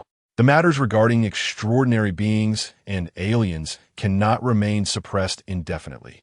The nation will inevitably confront this reality. Therefore, why not seize this opportunity to unveil the truth to the public? This approach presents two advantages. First, we come to rescue all individuals in Songjiang New District, positioning ourselves as the righteous party. Second, we can rally the extraordinary individuals from the populace to participate in the rescue, thereby minimizing casualties among our headquarters' extraordinary beings. After listening to Lu Yi's words, the voice on the other end fell silent for a moment before responding. We cannot afford to neglect the rescue of hundreds of thousands. It pertains to the very foundation of social order. Furthermore, the headquarters must avoid significant casualties as it concerns the future of the nation. Therefore, Lu Yi, your best course of action this time is to find a way to swiftly eliminate those extraterrestrial beings. As long as we achieve victory, there will still be room for recovery. I await your news. As the final words were spoken, the call was abruptly terminated. At that moment, those surrounding Lu Yi lowered their heads, pretending as if they had heard nothing. Meanwhile, on the rooftop of an office building several dozen kilometers away, a person and a dog dangled their legs over the edge. The large yellow dog looked at Ning Yuan in astonishment. What did you say? You mean the headquarters will take this opportunity to completely expose the existence of extraordinary beings and aliens to the world? How can that be possible? Even a dog like me knows the chaos this news would incite among ordinary people. Society would likely descend into turmoil. Ning Yuan replied with a cold smile. In an era where extraordinary beings and aliens are on the rise, complete exposure is an inevitability. It is merely a matter of time. Instead of being reactive, it is better to take initiative now. If Lu Yi personally presents the headquarters as a just force combating extraterrestrial beings, it will not only reveal the headquarters stance to all ordinary citizens, but also attract and rally those extraordinary individuals from the public to join in the rescue. By championing a noble cause for the people, we can incite those hidden extraordinary beings to emerge and contribute, while also mitigating some losses for the headquarters. The true strength of our ordinary personnel lies not in sheer power, but in their ability to manipulate public sentiment, transforming a predicament into an advantageous situation. The large yellow dog was utterly stunned upon hearing this, despite considering itself well-read and more intelligent than many. It felt its canine mind insufficient in light of Ning Yuan's words. You don't seem very old. How do you know so much? The dog gazed at Ning Yuan, unable to conceal its curiosity. Ning Yuan, however, offered no answer to its inquiry. Why did he know? Because he was aware of everything that transpired here in his previous life. In that past existence, the headquarters had also fallen into a trap orchestrated by Lu Xing and the alien races. With no other recourse, Lu Yi had to reveal the existence of extraordinary beings and the alien threat to the public, using this as a pretext to personally livestream an invitation to capable extraordinary individuals in the country to join in the battle against the alien entities, entrusted with the monumental task of saving hundreds of thousands of lives. Although Ning Yuan was unclear about the specifics of that battle, he knew its outcome. The headquarters had emerged victorious, but the victory was marred by heavy losses. Almost all second-tier extraordinary beings who entered the fray perished within the shimmering barrier. Many extraordinary participants from the civilian sector were lost as well, with the majority never to be named, vanishing without a trace after entering. In that conflict, a third-tier extraordinary being also fell, one who was foundational to the headquarters. Had it not been for the timely intervention of the extraordinary being Zhuo Qingyue, the outcome could have been entirely different. Reflecting on Zhuo Qingyue, a cold smile crept across Ning Yuan's face. Zhuo Qingyue, in your previous life, you transcended to the third tier and turned the tide, but now you are merely at the second tier. Thus, it is regrettable that in this lifetime, the one to turn the tide cannot be you. As his thoughts shifted, Ning Yuan took out his phone to check, ignoring messages from Su Wei and Xia Xinran. He replied to Ning Xiao Luo, assuring her of his safety. Subsequently, he opened a video application. As he anticipated, the large yellow dog leaned in to see as well, letting out an exclamation of surprise. Wow, you were right. The official channel is indeed live streaming. The video showcased Lu Yi speaking. This was an official broadcast. thus drawing an extraordinarily high viewership. Behind Lu Yi loomed a dark protective barrier, a perspective that confirmed he was indeed present at the epicenter of danger. Hello everyone, I am Lu Yi, currently serving as the Minister of the National Security Department. I wish to take this opportunity to clarify certain matters. Lu Yi's words were straightforward, striking a chord with the audience. In the face of national peril, every individual bears responsibility. With the alien threat encroaching upon our world, those capable must rise to confront it. I stand at the front lines, and I hope that those with the ability will join us in combat to save our compatriots. As Lu Yi bowed respectfully towards the camera, a multitude of staff members appeared behind him, clad in military uniforms or suits, all bowing in unison. On the rooftop, the large yellow dog gazed at Ning Yuan as if it had seen a ghost. It's exactly as you said. Chapter 54. Joining the fray, Ning Yuan turned off his phone and stood at the edge of the rooftop, gazing into the distance. The large yellow dog, noticing his movement, promptly inquired, having seen what we needed, shoot until we head back? Back. Ning Yuan gazed at it, suddenly revealing a smile laden with meaning. Did you think I brought you here merely to enjoy the breeze? Upon witnessing Ning Yuan's expression, the large yellow dog felt an inexplicable sense of foreboding arise within. Stammering, it replied, "Well, what else could it be?" Ning Yuan raised a hand, pointing towards the pitch-black pillar of light, and coldly remarked, "Did you not just hear Lu Yi say that those with capabilities should contribute their strength? Thus, we are undoubtedly going to join the fray." Upon hearing this, the large yellow dog felt as if it had been unjustly adorned with a lofty hat. No, my lord, you are mistaken. You are the capable one. I'm merely a dog." Ning Yuan seized the large yellow dog's neck, lifting it off the ground, and spoke slowly, "Spare me the pleasantries. While it may be perilous for extraordinary beings inside, it is quite different for you, a mere dog. After all, neither the alien beings nor the extraordinary ones will pay any heed to a dog trailing behind them. Moreover, some of those alien creatures may possess treasures, a portion of which could be yours." As he beheld Ning Yuan's peculiar grin, the yellow dog's pupils dilated. "Are you suggesting?" Ning Yuan's smile broadened. "Indeed, it is precisely as you think." The yellow dog, upon hearing this, began to roll its eyes in thought. Ning Yuan was correct. It was merely a dog. Who would concern themselves with a dog?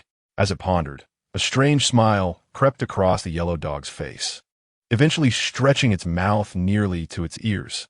Meanwhile, outside the luminous barrier, Yang Yu, having approached Lu Yi, first removed his protective suit. He accepted the water offered by a staff member and took a few swigs before addressing Lu Yi directly. The barrier cannot be breached from the outside, whether through the forces of extraordinary beings or firearms. Striking the barrier is akin to striking air. Therefore, to obliterate this barrier, one must either wait for it to dissipate on its own or destroy that pillar of light from within. At this point, Yang Yu pointed towards the dark pillar that pierced the heavens and continued, "Additionally, there exists an unknown black miasma within the barrier. Prolonged inhalation of this miasma will diminish the physical capabilities of ordinary individuals." I allowed Zhengguang to inhale some, yet he remained unaffected. Lu Yi's eyelids twitched. "So, you mean to say that the extraordinary beings trapped within the black barrier are unharmed, but ordinary people face life-threatening dangers as time progresses?" Yang Yu nodded. "Precisely. Unless those inside refrain from breathing, inhaling will lead to a slow form of self-destruction." Lu Yi instinctively clenched his fist and looked at Yang Yu. "What about the dangers inside? Is there any chance to enter briefly for reconnaissance before exiting?" Yang Yu shook his head and sighed. "That is precisely the crux of the matter. I recently sent 2 groups of soldiers inside. The first group consisted of 5 individuals, the second 10. And after that, did they return? What did they witness?" Liu Yi inwided hastily. Yang Yu remained silent for a moment before slowly beginning to speak. "The first group entered but did not emerge. All communication devices malfunctioned, severing contact. For the second group, I instructed them to hold one end of rope while the other end remained outside. They were to step forward 3 paces into the luminous veil and then return. However, even under these circumstances, they still failed to return, and the rope snapped, its frayed ends appearing as though it had been violently torn apart. Upon hearing this, Lu Yi's brow furrowed deeper. Nevertheless, based on my experience, I assessed that the soldiers should still be alive, Yang Yuan continued. Judging by the frayed ends of the rope, it seemed that the luminous veil contained not only miasma, but also had some correlation with space, leading those who entered to be inexplicably drawn further into its depths after only a short distance. The portion of the rope remaining outside was subjected to this spatial force, resulting in its rupture. After listening to Yang Yuan, Lu Yi looked at him and spoke slowly. If we were to send extraordinary individuals inside, what do you believe our chances of success would be? Alternatively, how do you think we could secure the lives of those within while ensuring victory in this conflict and ultimately destroy that luminous pillar? This time, Yang Yuan fell silent for several minutes, while those around him awaited his words in hushed anticipation. Finally, he massaged his temples and replied, I still advocate for abandoning this area, as my observation suggests that the luminous veil is unlikely to endure for long. However, should the extraordinary individuals venture inside, their fates would be uncertain. The intentions of the alien beings are quite clear. They're lying in wait, anticipating our deployment of extraordinary individuals to dismantle the luminous pillar. Lu Yi, you are aware that these beings are not mindless creatures. Their intellect may even surpass our own, and they are acutely aware of our vulnerabilities. In confronting such an adversary, we cannot be greedy. Sacrifices must be made. We do not know what dangers lie within, nor how many alien entities are present. If they are targeting the headquarters, seeking to exploit this opportunity to obliterate the foundation we have painstakingly built over the years, what then? Lu Yi, having listened quietly to Yang Yuan, clenched his fists tighter, veins bulging. He sighed deeply and shook his head at Yang Yuan. Some matters must be pursued, even when they seem impossible. The only choice before us is how to swiftly secure victory in this battle. Yang Yuan, upon hearing this, ceased his attempts to dissuade, stating, to maximize our chances of winning this battle, we must deploy a sufficient number of second-tier extraordinary individuals. Furthermore, first-tier extraordinary individuals rated above level 1 must also partake in the conflict. Once inside, the extraordinary individuals must not act independently. They should form groups of 5 and hasten toward the luminous pillar, employing every conceivable strategy to destroy it as quickly as possible. Lastly, it is essential that at least one third-tier extraordinary individual participates in this endeavor. Chapter 55, The Delicate Balance. Upon hearing Yang Yuan's final words, Lu Yi's breath caught, and the staff surrounding them gazed at Yang Yuan in disbelief. A moment later, at Lu Yi's signal, the communications officer spoke. There are sufficient second-tier extraordinary individuals available. Currently, within 2 hours, the headquarters can dispatch 14 second-tier extraordinary beings for the mission, and approximately 100 extraordinary individuals of Tier 1 and above can also be summoned.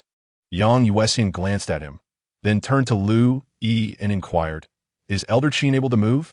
Lu Yi pondered for a moment before slowly shaking his head. This situation differs from the last. The duration needed to exit the light barrier remains uncertain. You are well aware of what is stored within the headquarters. Should Elder Qin not guard it, any misfortune that befalls the headquarters could lead to consequences far graver than a mere defeat in this battle. Upon hearing this, Yang Yuan frowned and spoke. What about the other 2 third-tier extraordinary individuals? It would suffice to summon just one. Lu Yi continued to shake his head. Jiang Xiong is protecting the chief. He cannot come. As for Tian Xiangfeng, I have already attempted to contact him, but I am uncertain if he can return from abroad in time. Hearing this, Yang Yuan vigorously ruffled his hair with a cold laugh. Ha, 2 are immobile, and 1 is unreachable.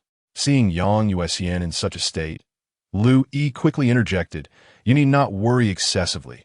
Perhaps the situation is not as dire as you perceive. Moreover, I have called upon capable extraordinary individuals nationwide via a live broadcast to assist us. Let us proceed, as you suggested. Allow the second-tier and first-tier extraordinary individuals to enter and commence their actions swiftly, while I make arrangements for Tian Xiangfeng's return. Upon hearing this, Yang Yuan looked at Lu Yi and suddenly grasped his collar tightly. Those around them were startled by the scene. Some attempted to intervene, but Lu Yi gestured for them to disperse. Everyone, step back. Professor Yang and I have matters to discuss privately. The crowd complied and withdrew. Yang Yuan glared intensely at Lu Yi, his expression dark. Lu Yi, what time is it? If we are to save lives, let us save them. If not, then we should not. What is your game here? You wish to save lives, yet refuse to deploy third-tier extraordinary individuals? Are you willing to gamble the lives of these first- and second-tier extraordinary beings? I warn you, Lu Yi, this is not the past. Are you unaware of what humanity is facing now? You're still entangled in political games. I know what you and those above are contemplating. If these second-tier extraordinary individuals succeed, splendid. But if they fail, you can still offer an explanation to the public. After all, as long as there are third-tier extraordinary beings present, the headquarters remains intact. Lu Yi listened without offering any defense. The two of them maintained their gaze for a moment, and then Yang Yuan slowly released his grip on Lu Yi's collar, stating, "If you do not permit the third-tier extraordinary beings to engage, then this battle is doomed to failure." Lu Yi adjusted his wrinkled collar, placed a reassuring hand on Yang Yuan's shoulder, and sighed. He turned to the crowd and issued commands. Immediately relay the information to the qualifying second-tier and first-tier extraordinary individuals, instructing them not to gather here, but to enter the light barrier directly. The mission details are as follows. Upon entry, act in groups of 5, and employ every possible means to destroy that light column. There is no need for concealment here. Should any extraordinary individuals from the populace arrive to assist, they must be informed of all tasks and intelligence. The people around responded solemnly, in unison, yes. Simultaneously, Ning Yuan received a message from headquarters. Upon examining its contents, the curious golden dog, who had been eavesdropping, voiced its confusion. Why are they all second-tier and first-tier extraordinary beings? Doesn't T headquarters have third-tier extraordinary beings? Shouldn't they be dispatched? Ning Yuan smirked upon hearing this and pointed towards the black screen ahead, stating, "Does that not resemble something?" The golden dog, puzzled, inquired, "What sort of thing?" "A gambling table," Ning Yuan replied with those 2 words. The golden dog was momentarily taken aback, then regarded Ning Yuan with incredulity. On this gambling table, the third-tier extraordinary beings were the final trump cards of headquarters, hence their hesitance to deploy them. This reminded Ning Yuan of the deceased third-tier extraordinary being from his previous life, Tian Xiangfeng. It is worth noting that Tian Xiangfeng did not participate in this battle due to an order from headquarters. Rather, his involvement was entirely of his own volition. Ning Yuan was deeply impressed by a statement he had made. This statement had been recorded by an extraordinary being who survived the outbreak incident in Greater Shanghai. Tian Xiangfeng protected us. He single-handedly confronted 3 alien beings by the light column, fighting valiantly without retreat. In that battle, Tian Xiangfeng succumbed after exhausting his strength. Ultimately, it was the concealed identity of Zhuo Qinwei who turned the tide and vanquished those alien beings, destroying the light column. With the issuance of orders from headquarters, the extraordinary beings who received the message began to make their way towards the light screen one after another. Among them were some who harbored displeasure. Yet in the current circumstances, unless they chose to betray headquarters and become deserters, they had no choice but to be swept along into this unknown battlefield. Due to the expansive coverage of the light shield, Ning Yuan, with the golden dog in tow, sought out a secluded corner devoid of others and stepped through it. As soon as they made contact with the pitch-black screen, a chilling sensation enveloped them. After taking a few steps forward, the scenery before them twisted, and their surroundings transformed. Towering skyscrapers still loomed around them, yet they had lost their luster. The sky was dim and devoid of light, as if the entire world were eternally frozen in that moment of twilight. On the road where they now stood, countless corpses lay strewn about, with dismembered limbs and shattered flesh littering the ground, the air thick with the acrid scent of blood. Confronted with this apocalyptic sight, the golden dog nearly leaped in shock, swallowing hard to suppress its trembling limbs. Ning Yuan advanced, and the golden dog hurriedly followed in his wake. Surveying the area, the corpses on the ground seemed to narrate the events that had transpired not long ago. As they gazed, the golden dog's expression grew increasingly uneasy. Having walked only a short distance, it stumbled upon no fewer than 20 small corpses. Merely by looking at their youthful faces, the golden dog could surmise their ages. At that moment, Ning Yuan halted in his tracks. He crouched down and turned over one of the prone bodies. Before you lay a lifeless male corpse, appearing to be in his 30s, beside which lies the body of a young girl. Both souls were simultaneously pierced through the heart by a single strike. A mere glance revealed to Ning Yuan that this man, an extraordinary being, had perished while attempting to protect the girl. It seems my luck has run dry, Ning Yuan remarked slowly, observing the remains. The large yellow dog, yet to inquire about the implications of Ning Yuan's words, was interrupted by a cold, indifferent voice from above. Indeed, your fortune is rather unfortunate. I had just cleared this area of these individuals and had not ventured far when I heard your footsteps. Had you arrived a mere 2 minutes later, perhaps you would have delayed your demise. Chapter 56. You speak too much. Ning Yuan raised his gaze, his expression devoid of emotion, directing it toward the source of the voice. There, upon the rooftop of a nearby shop, stood a girl clad in a white dress. Her hair fashioned into 2 braided pigtails, her features bearing a youthful innocence. Upon hearing the voice, the large yellow dog instinctively assumed the demeanor of an ordinary mutt, lowering its head to sniff around, gradually distancing itself from Ning Yuan. Internally relieved, the dog noted that the otherworldly being had indeed shifted its focus entirely onto Ning Yuan after a mere glance. With a delicate step, the girl descended gracefully, akin to a white butterfly, landing not far from Ning Yuan. Did you slay all these individuals? He inquired, fixing his gaze upon her. In response, the girl's cold visage broke into a rigid smile. Yes, the man you just touched was an extraordinary being, albeit far too weak. I scarcely had my fill before he succumbed to his fate. With such meager strength, he shamelessly insisted that the ordinary people flee while he stood in my way. With that, her eyes scanned the surrounding corpses and severed limbs, and she extended her tongue to lick her lips. What a thrill! This action, typically imbued with a certain charm on a girl, appeared grotesque to Ning Yuan. To him, who had engaged with otherworldly beings for centuries, the girl before him represented a dichotomy of existence, her exterior and interior starkly contrasting. The most common ruse employed by such entities is substitution, essentially, the act of slaying the original host and assuming their life.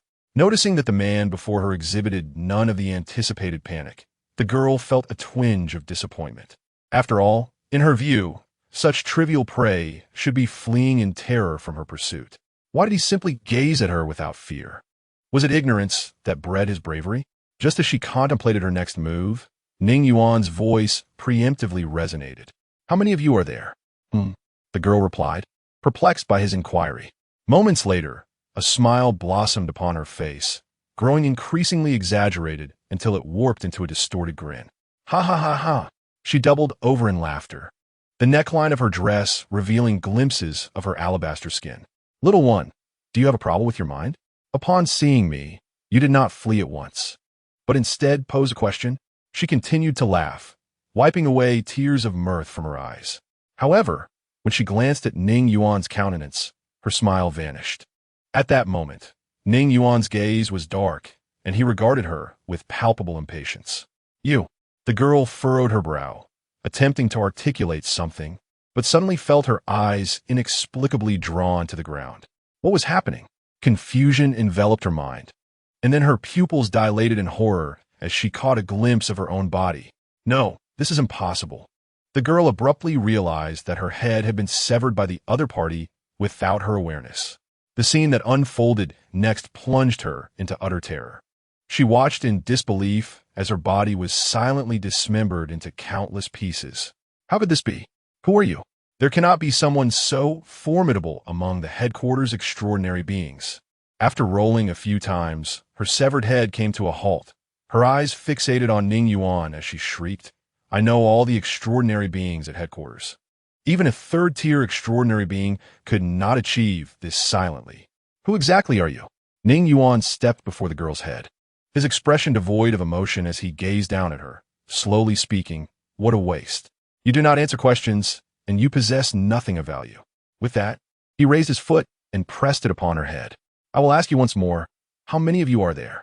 Feeling the terrifying pressure upon her face, the girl gritted her teeth, fear gripping her voice. Wait, if I tell you, will you spare me? Ning Yuan looked down at her, and surprisingly, a smile emerged on his cold visage. Very well. As long as you answer my questions, I shall let you go. Upon hearing this, the girl hesitated for a moment before speaking. You must guarantee it. Ning Yuan nodded, removing his foot from her face. Yes, you, with his promise. A flicker of hope ignited within her. After all, as long as her consciousness remained, her body could gradually recover. There are 16 individuals invited to participate in this siege against you. 16. Ning Yuan mused inwardly, taken aback by the number. You should not belong to the same faction, correct? Upon hearing the word faction, the girl's pupils contracted in surprise as she regarded Ning Yuan with unexpected intrigue. I did not anticipate you to possess such knowledge. Indeed, we do not belong to the same faction. We were invited by that fellow, Ling Wu. By the way, Ling Wu is the alien being that your headquarters has been pursuing. His identity is unique, and he is accompanied by 4 strong retainers. She even took the liberty to elucidate Ling Wu's identity for Ning Yuan. You simply accepted his invitation? Aren't you supposed to be rivals? Ning Yuan's inquiry astonished the girl once more. She gazed at him in disbelief. The indigenous person before her seemed to know far too much, making her question whether they were of the same kind. Ning Yuan did not grant her time to ponder, continuing his questioning. What exactly are you competing for on this planet? What do you hope to attain? Competing for what? Attaining what? Upon hearing the question, the girl suddenly fell into deep contemplation, her expression gradually becoming one of confusion as she murmured to herself. Indeed, what is our purpose for being here? What is my reason for coming? I cannot recall. All I know is that every being on this planet must perish, and I must vanquish all my competitors. Observing her demeanor, Ning Yuan sighed inwardly. As expected, the answer that eluded humanity in the last life could not be so easily grasped now. What purpose do these alien beings have in coming here, and why do they seek to annihilate humanity on this planet? This question remains unclear even to the alien beings themselves. At that moment, it seemed the girl had emerged from her daze, forgetting her previous thoughts. She looked at Ning Yuan and continued. Ling Wu informed us that he could set up a low-grade array as a trap to lure many extraordinary beings here. Thus, we can gain the upper hand and slaughter you within the array. Although we were initially reluctant to cooperate with Ling Wu, eliminating you extraordinary beings would benefit us. So we decided to come. Ning Yuan, upon hearing this, couldn't help but smirk coldly. So, you prefer to eliminate a common enemy before engaging in internal competition? Quite clever of you. The girl blinked in response. You have a point. The existence of extraordinary beings affects our conflicts, especially since you are growing stronger. Therefore, it is imperative for us to eradicate those who have yet to mature. Noticing Ning Yuan's silence, a fleeting glint of coldness appeared in her eyes. She then smiled and said, I have answered all your questions. Now it is time for you to fulfill your promise. Spare me, and not only will I refrain from opposing you, but I can also assist you against Ling Wu. After all, in a certain sense, I will inevitably become his enemy. As she spoke, a profound sense of humiliation surged within her. How could she, in her current state, kneel before a human and plead for mercy? If her strength were to recover by even 20%, she could effortlessly obliterate this insignificant being. Had she not been careless at the outset, perhaps she would not have found herself in such a predicament. Now, reduced to a mere head, she could do nothing but appease her adversary to survive. Ning Yuan regarded her intently, then pressed his foot down again upon her head. You? The girl felt a tremor of fear at his actions. You promised. How could you? As the pressure upon her face intensified, fear escaped her lips. Indeed, I made a promise, Ning Yuan replied, gazing down at her with a sinister smile. But I have changed my mind. As the force beneath his foot increased, the girl's head began to contort, blood streaming from her 7 orifices. You, she whimpered, cursing Ning Yuan. However, he regarded her as one would a whimpering dog on the brink of death. Gradually, he pressed harder, and with a sickening crunch, her head was utterly crushed beneath his foot. In the distance, the large yellow dog shuddered at the scene, gaining a newfound understanding of Ning Yuan's shamelessness and ruthlessness. It approached Ning Yuan, gazing at the misshapen head, and spoke dead. This alien creature succumbed so easily? Upon hearing this, Ning Yuan surveyed the bloody surroundings and let out a cold laugh. The prolonged one-sided slaughter had made her a bit lightheaded. Had she been more vigilant from the beginning, this creature would not have fallen so effortlessly. As she reflected on this, the image of the mysterious woman in ancient attire encountered on the rooftop that night surfaced in her mind. The woman had not employed any means of protection and had effortlessly evaded her attack. At that moment, a series of tremendous explosions erupted from their left front. Glancing up at the dim sky, Ning Yuan vanished into thin air alongside the yellow dog. When they reappeared, they found themselves atop a tall building. One person and one dog gazing downwards at the fierce battle below. To be precise, 3 extraordinary beings were besieging a lone man. Boom! The besieged man radiated a brilliant light from his hands. Every punch he threw resonated with explosive sounds, continually forcing back the extraordinary beings attacking him. The shockwaves from his punches could even shatter massive rocks flying towards him from several meters away. In contrast, the 3 extraordinary beings, a pair of men and a woman, were engaged in close combat, with the seemingly youthful girl standing not far away. Her pale face was drawn tight, her hands raised, surrounded by several massive stones, occasionally sending one flying into the fray. The 2 men fought closely, employing their abilities against the enemy. Ning Yuan narrowed her eyes as she observed the man being besieged. The yellow dog, equally astonished, remarked, "That's the alien creature from the club. I believe his name is Zhang Xian." Ning Yuan nodded in acknowledgement. "It is he." She then shifted her gaze from Zhang Xian to the other 3 individuals. Among the extraordinary beings, she recognized the girl, who appeared to be a first-tier extraordinary being named Cheng Inen, having attended a meeting together not long ago. "Cheng Inen, what's the situation? Is the communicator still unresponsive?" On the battlefield, the thrown-back Zhou Lian climbed to his feet, roaring his inquiry at the girl. Meanwhile, his hands were riddled with cracks, wisps of white smoke emanating from the fissures. The girl, exerting herself to control the massive stones, appeared alarmingly pale.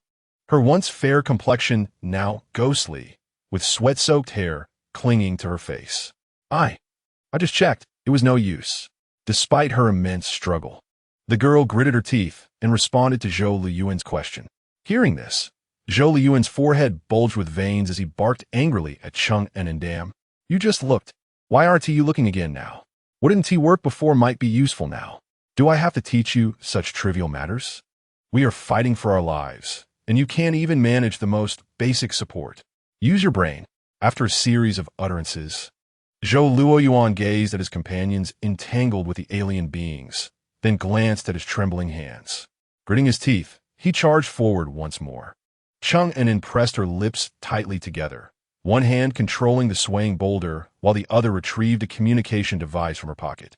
Staring at the no-signal display, sweat trickled down her forehead into her eyes, mingling with tears as they flowed. Since the moment she encountered this alien entity and engaged in battle, she had never relaxed for a moment. She understood that as a mere first-tier transcendent, her close combat abilities were futile. Thus, she had exerted herself to protect the 2 others. However, the relentless pressure of the ongoing battle had pushed her to the brink of collapse. On the rooftop of the building, the large yellow dog observed the unfolding events below with a click of its tongue. It was unexpected that these 3 transcendent beings possessed considerable strength, managing to contend with Zhang Xian. Ning Yuan scoffed and remarked, "Contend? Your eyes must be deceiving you. Observe Zhang Xian's movements closely. He not only evades their attacks, but also delivers strikes that barely allow them to cope, preventing them from even turning to flee. Clearly, Zhang Xian is intentionally entangled with them, seeking to attract other transcendent beings with the commotion he creates." Upon hearing Ning Yuan's words, the large yellow dog promptly fixed its gaze on Zhang Xian's every action. As it watched, it couldn't help but gasp in astonishment. Just as Ning Yuan had stated, Zhang Xian's attacks were perfectly timed, dangerous yet just manageable for the opponents, yet should they attempt to flee, his strikes would assuredly claim their lives from behind. It was akin to an ordinary person wielding a knife in a struggle against a ferocious beast, while there might be some room for maneuvering against the beast. Turning one's back would spell imminent danger. As the large yellow dog continued to observe, a sinister smile crept onto its face. This fellow sought to lure other transcendent beings, seemingly unafraid of the potential repercussions. At this juncture, it glanced at Ning Yuan. After all, this individual had just effortlessly dispatched an alien being, suggesting that Zhang Xian might not be a match for Ning Yuan. However, the dog soon found itself puzzled, for it noticed Ning Yuan showed no inclination to act. In fact, he appeared somewhat disinterested as he surveyed other directions. "You," the large yellow dog spoke in confusion. "Are you not going to help?" Ning Yuan turned to look at it. The dog gestured downward, indicating, "Aren't you going to assist your companions?" Ning Yuan's expression reflected his own confusion. "What do you mean?" The yellow dog pressed.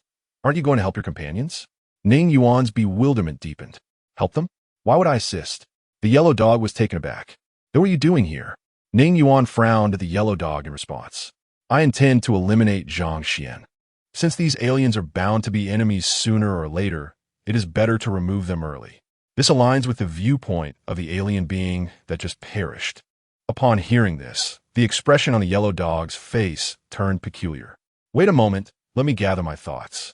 The reason you're not leaving now is to eliminate Zhang Xian. If you intend to kill Zhang Xian, why not act now? This way, you still have assistance." Ning Yuan fell silent, gazing at the large yellow dog as if it were a foolish creature. "What is wrong? Am I mistaken in my observations?" The large yellow dog swallowed hard. Ning Yuan sighed, then pointed at the people below and inquired, "What advantage would it bring me to save them?" The large yellow dog pondered for a moment before cautiously responding, "Helping you deal with Zhang Xian?" Ning Yuan shook his head. "These first-tier useless beings are of no value. If Zhang Xian wishes to kill them, they wouldn't even have a chance to flee."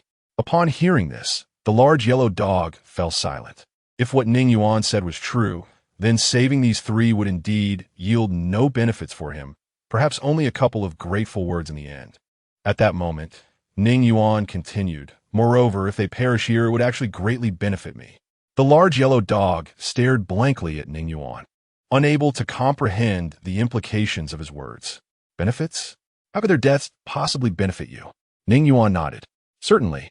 Only when they're all dead will I emerge as the ultimate victor."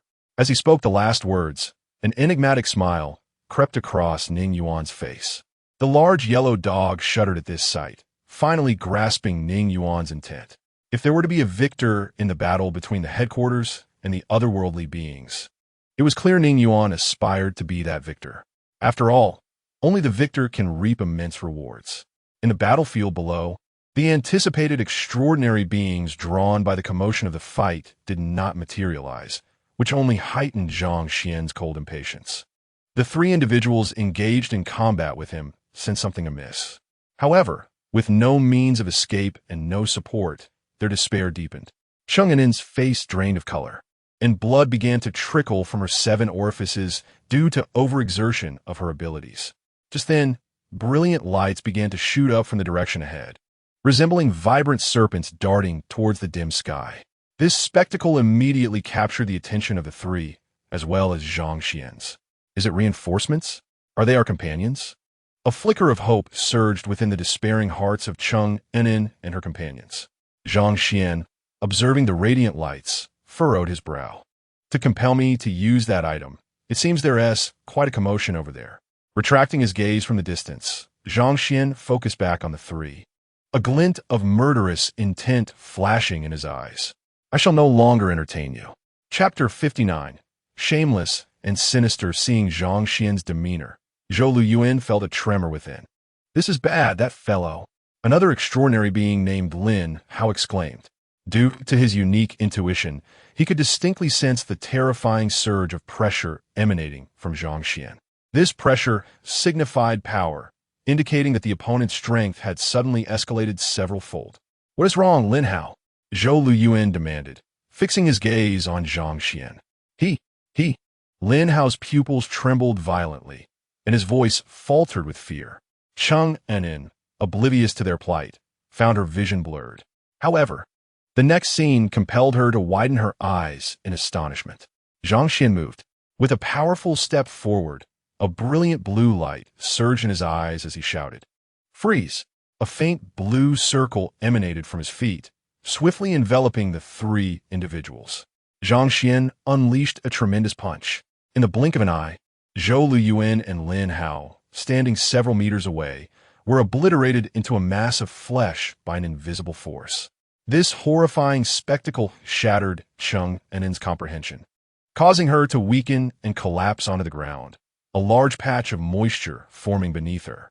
Zhang Xian glanced at her, then expressionless, retrieved a steel bar from the nearby boulder. With just a single stride, he appeared before Cheng Enin, who trembled uncontrollably, her arms bracing against the ground as she dragged her lower body backward. With a swift motion, Zhang Xian effortlessly plunged one end of the steel bar into her chest. She coughed violently, blood escaping her lips as her strength drained away, her arms giving way, leaving her lying flat on the ground. In this position, she caught sight of two shadows atop the building. "So, you had arrived long ago," she murmured inwardly. The light in her eyes gradually faded, her pupils beginning to lose focus. Confirming his victim's demise, Zhang Xian turned to leave. After walking a short distance, he halted, slowly turning to face Ning Yuan, who stood nearby with his hands in his pockets. A brief exchange of glances prompted an unexpected smile from Zhang Xian, his cold demeanor softened by a rigid grin. How intriguing.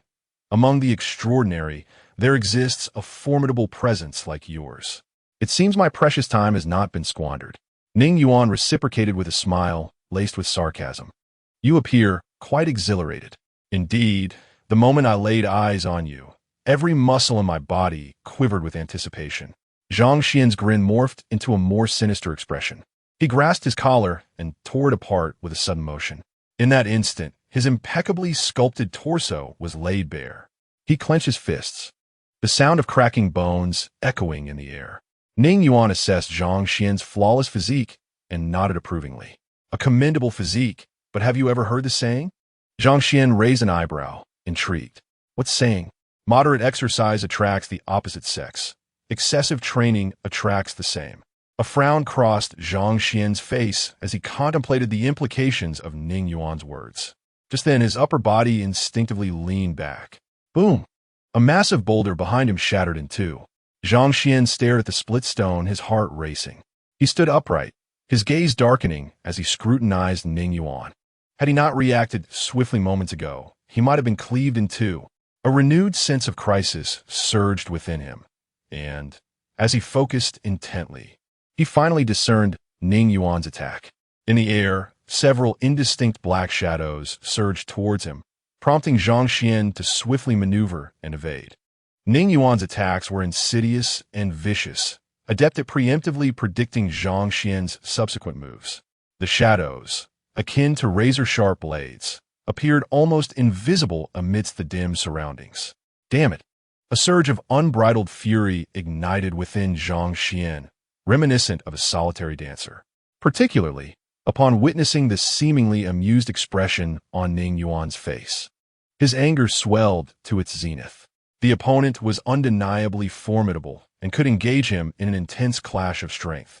Yet, they resorted to such treacherous and despicable tactics. Stay still, Zhang Xian bellowed, disregarding Ning Yuan's assaults, allowing the shadows to carve deep, bone-revealing wounds into his robust physique. As the azure light in his eyes flared brilliantly, a radiance erupted from beneath his feet. However, the next moment revealed a shocking scene to Zhang Xian. The circle of light beneath him unexpectedly halted before Ning Yuan. Gazing at Ning Yuan's enigmatic smile, Zhang Xian's pupils constricted sharply. This fellow actually knows the extent of my supernatural abilities. How could this be? How could he possibly know? At that moment, a terrifying thought surged through Zhang Xian's mind. This man had been watching me battle those three useless fools all along. He didn't even come to their aid.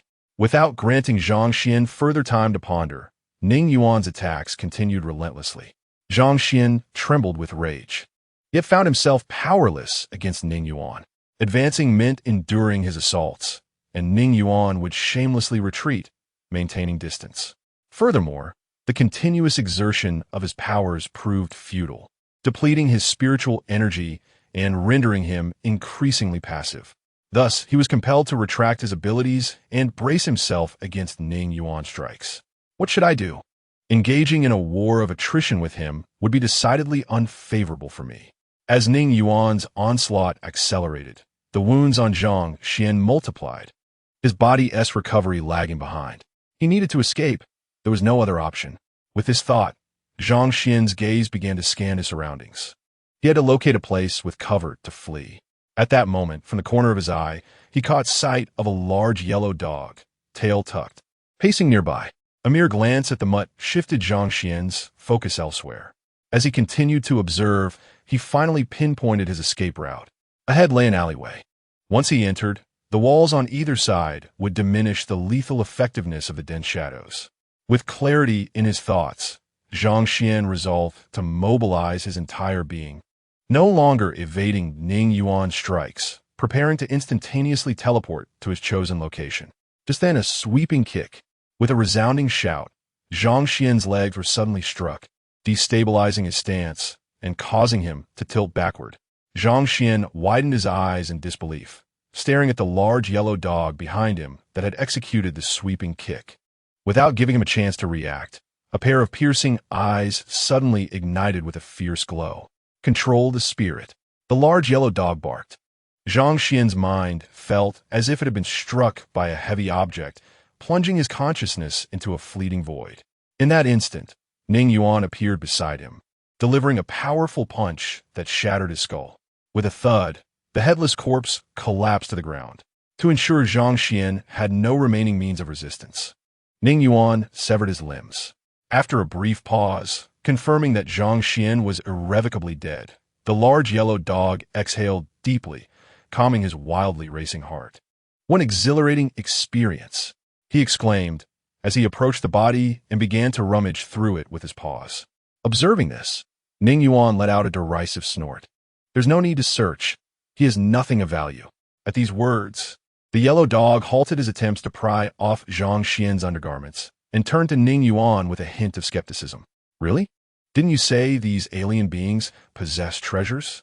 Ning Yuan glanced at him, then at Zhang Xian's nearly stripped body, before replying expressionlessly, some alien beings indeed carry treasures. But it's evident he does not. Disappointment washed over the large yellow dog upon hearing this. Just then, Ning Yuan turned his head slightly in another direction and spoke softly. Someone is approaching. You should stay back and avoid drawing attention. With that, shadows enveloped his feet, devouring the remnants of the battlefield, and he flung the large yellow dog several hundred meters away. Before long, 5 figures leapt into the area. Leading them was a tall, slender man clad in a black coat, who stood grimly surveying his surroundings from the rooftop of a 2-story building. Noticing only Ning Yuan, Li Guanfeng's vigilant gaze fell upon him. Are you from headquarters? Ning Yuan nodded in affirmation. Yes, I am from headquarters. Li Guanfeng continued his inquiry. I have a general impression of all second-tier extraordinary beings from headquarters, yet I do not recognize you. Are you a first-tier extraordinary being? Ning Yuan nodded once more. Upon seeing this, Li Guanfeng turned to the 4 individuals behind him. Zhang Yifei, Lin Yu, you 2 recently attended a combat meeting. Do you recognize this person? Hearing Li Guanfeng's question, the 2 exchanged glances, and Lin Yu, the extraordinary being among them, nodded and spoke up. I remember him. He did indeed participate in the headquarters combat meeting. Due to Ning Yuan being the last to arrive at that meeting in Dying City, Lin Yu had a particularly vivid impression of him. Upon hearing this, Li Guanfeng felt a sense of relief. He leapt from the rooftop to Ning Yuan's side and extended his right hand. I am Li Guanfeng, one of the leaders of the South China region. A second-tier extraordinary being. Ning Yuan reciprocated the handshake. I am Ning Yuan, the leader of Dazhou City, a first-tier extraordinary being. After this brief introduction, Li Guanfeng directly inquired. Ning Yuan, there was a battle here moments ago. Do you know what transpired? Upon hearing the inquiry, Ning Yuan shook his head. I too was drawn here by the tumult of battle. I arrived not long before you did. Li Guanfeng nodded as he surveyed the aftermath of the skirmish surrounding them. It seems they must have departed, but I wonder if our compatriots have fared poorly. With this thought, Li Guanfeng cast a hopeful glance towards Ning Yuan. You must recognize that this area is perilous. One's strength is limited alone, so it would be prudent for you to join us. He gestured towards the ominous black pillar in the sky. If we unite and reach that point to destroy it, this ordeal shall come to an end, and we shall be the saviors of countless lives. Ning Yuan, upon hearing this, could not suppress a cold smirk within. Li Guanfeng was indeed astute, though his call for unity belied a readiness to treat companions as mere fodder in the face of alien foes. Despite his internal mockery, Ning Yuan maintained a facade of delight. Is that so? Splendid. To be frank, I have also been seeking allies before your arrival. We share the same sentiment. After all, strength in numbers can overcome any adversity.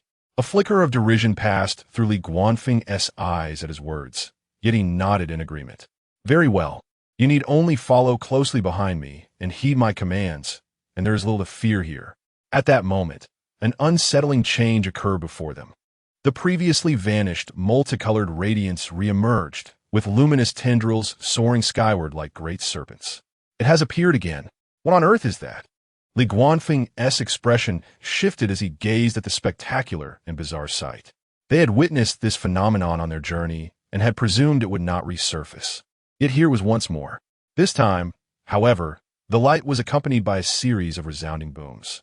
Ning Yuan frowned slightly as he observed the scene ahead, sensing the tremors emanating from the ground beneath him. A battle was likely occurring there.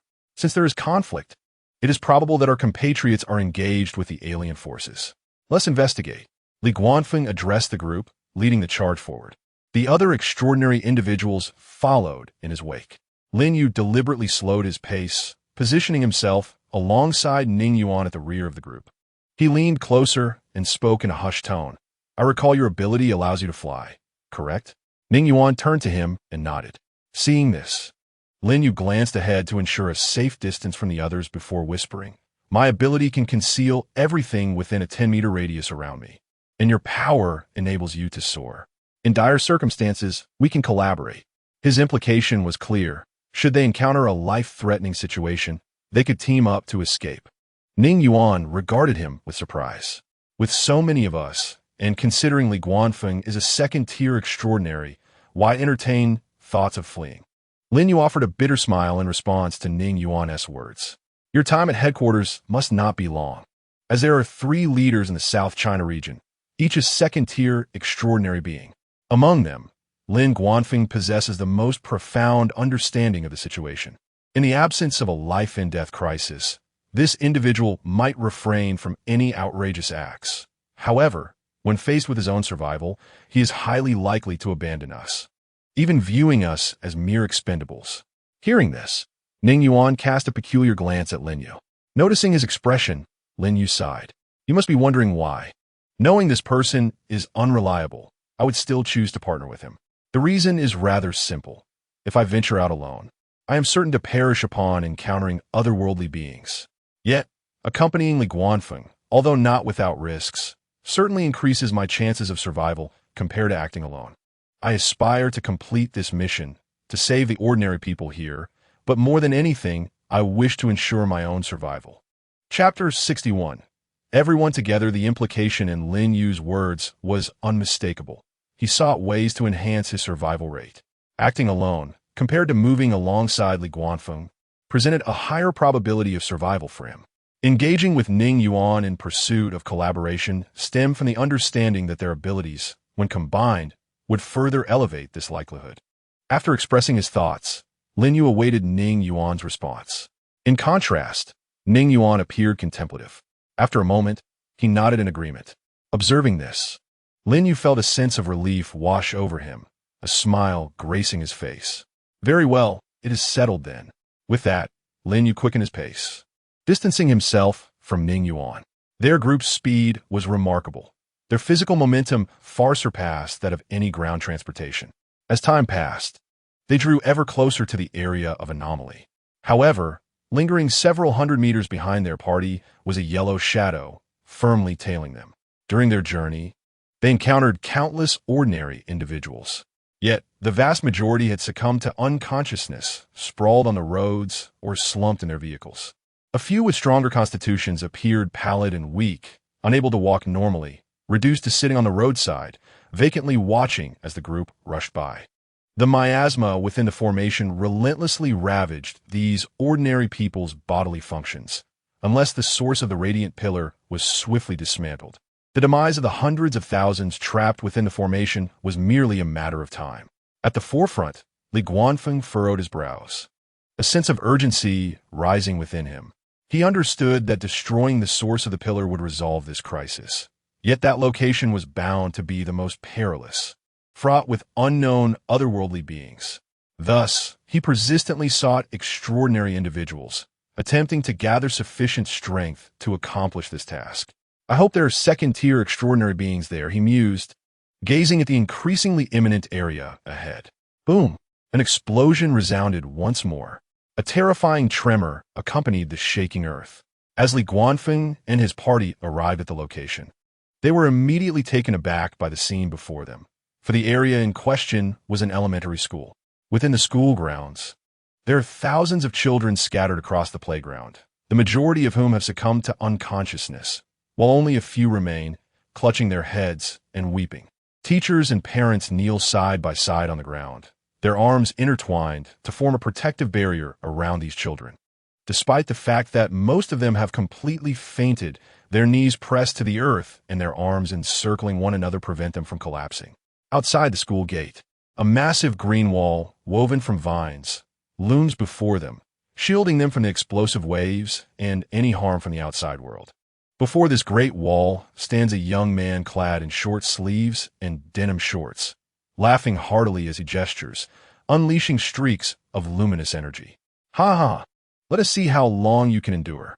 Countless colorful rays surge towards the verdant barrier, some refracted by the faint azure glow upon the wall, shooting skyward, while others ricochet downwards, causing the earth to tremble and roar. As long as I draw breath, I shall safeguard these children.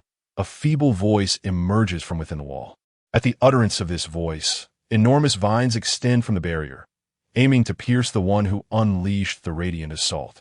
The vines move slowly, allowing the attacking being to evade them effortlessly. How tedious! If you choose to abandon the defense of those insignificant creatures and engage me wholeheartedly, perhaps we might not resolve this in a short time. The creature taunts, dodging with mockery. Simultaneously, he suddenly glances towards a group standing atop a nearby roof, including Li Guanfeng, and sneers, "Look, my voice has attracted a few insects. This works out well. I won't even need to seek them out. I shall crush them first, then return to play with you at my leisure." With that, the creature ceases its assault on the wall, and the ground beneath him suddenly sinks, propelling him like a cannonball towards Li Guanfeng and his companions. In that instant, as the creature's gaze fixed upon them, Li Guanfeng felt a chill run down his spine. "Quick, cover your ears," came the weak and urgent voice from within the green vine wall. However, Li Guanfeng barely had time to comprehend the meaning of those words before the creature was upon them. "Everyone attack together. Do not be afraid," he shouted to his companions, Ning Yuan and others, while he leapt backward in a sudden retreat. Everything transpired with incredible swiftness. Two among them instinctively harnessed their abilities and charged towards the creature upon hearing Li Guanfeng's command, while Lin Yu and another fled in opposite directions. Meanwhile, Ning Yuan had already begun to retreat even before Li Guanfeng's outcry, placing him behind Li Guanfeng. Observing their movements, the ordinary-looking creature sneered disdainfully and then unleashed a terrifying howl. As Li Guanfeng, who was still in retreat, raised his hand to unleash his own ability. The chilling howl struck him. In that fleeting moment, his limbs and mind felt as though they had turned to stone. As the alien being hovered in midair, a serpentine jade pendant in his hand suddenly radiated a brilliant light. In the next moment, several beams of light erupted from the pendant, hurtling towards those nearby. No! Li Guanfeng, witnessing this scene, felt an overwhelming terror. His mind was acutely alert, yet his body had become sluggish, leaving him powerless to do anything but watch as a purple streak of light surged toward his head. Thud! The luminous beam pierced through Li Guanfeng's skull, shattering half of his head.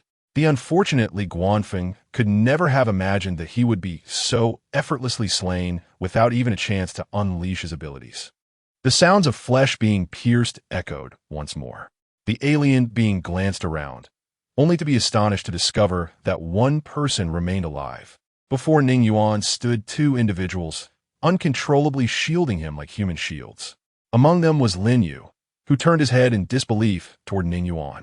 Not long before, when the alien being charged, he and another had initially fled in opposite directions, yet somehow they found themselves uncontrollably running toward Ning Yuan, positioning themselves in front of him one after the other. The luminous beam pierced through the person in front of Lin Yu, subsequently penetrating his chest. Why? Lin Yu's eyes brimmed with incredulity.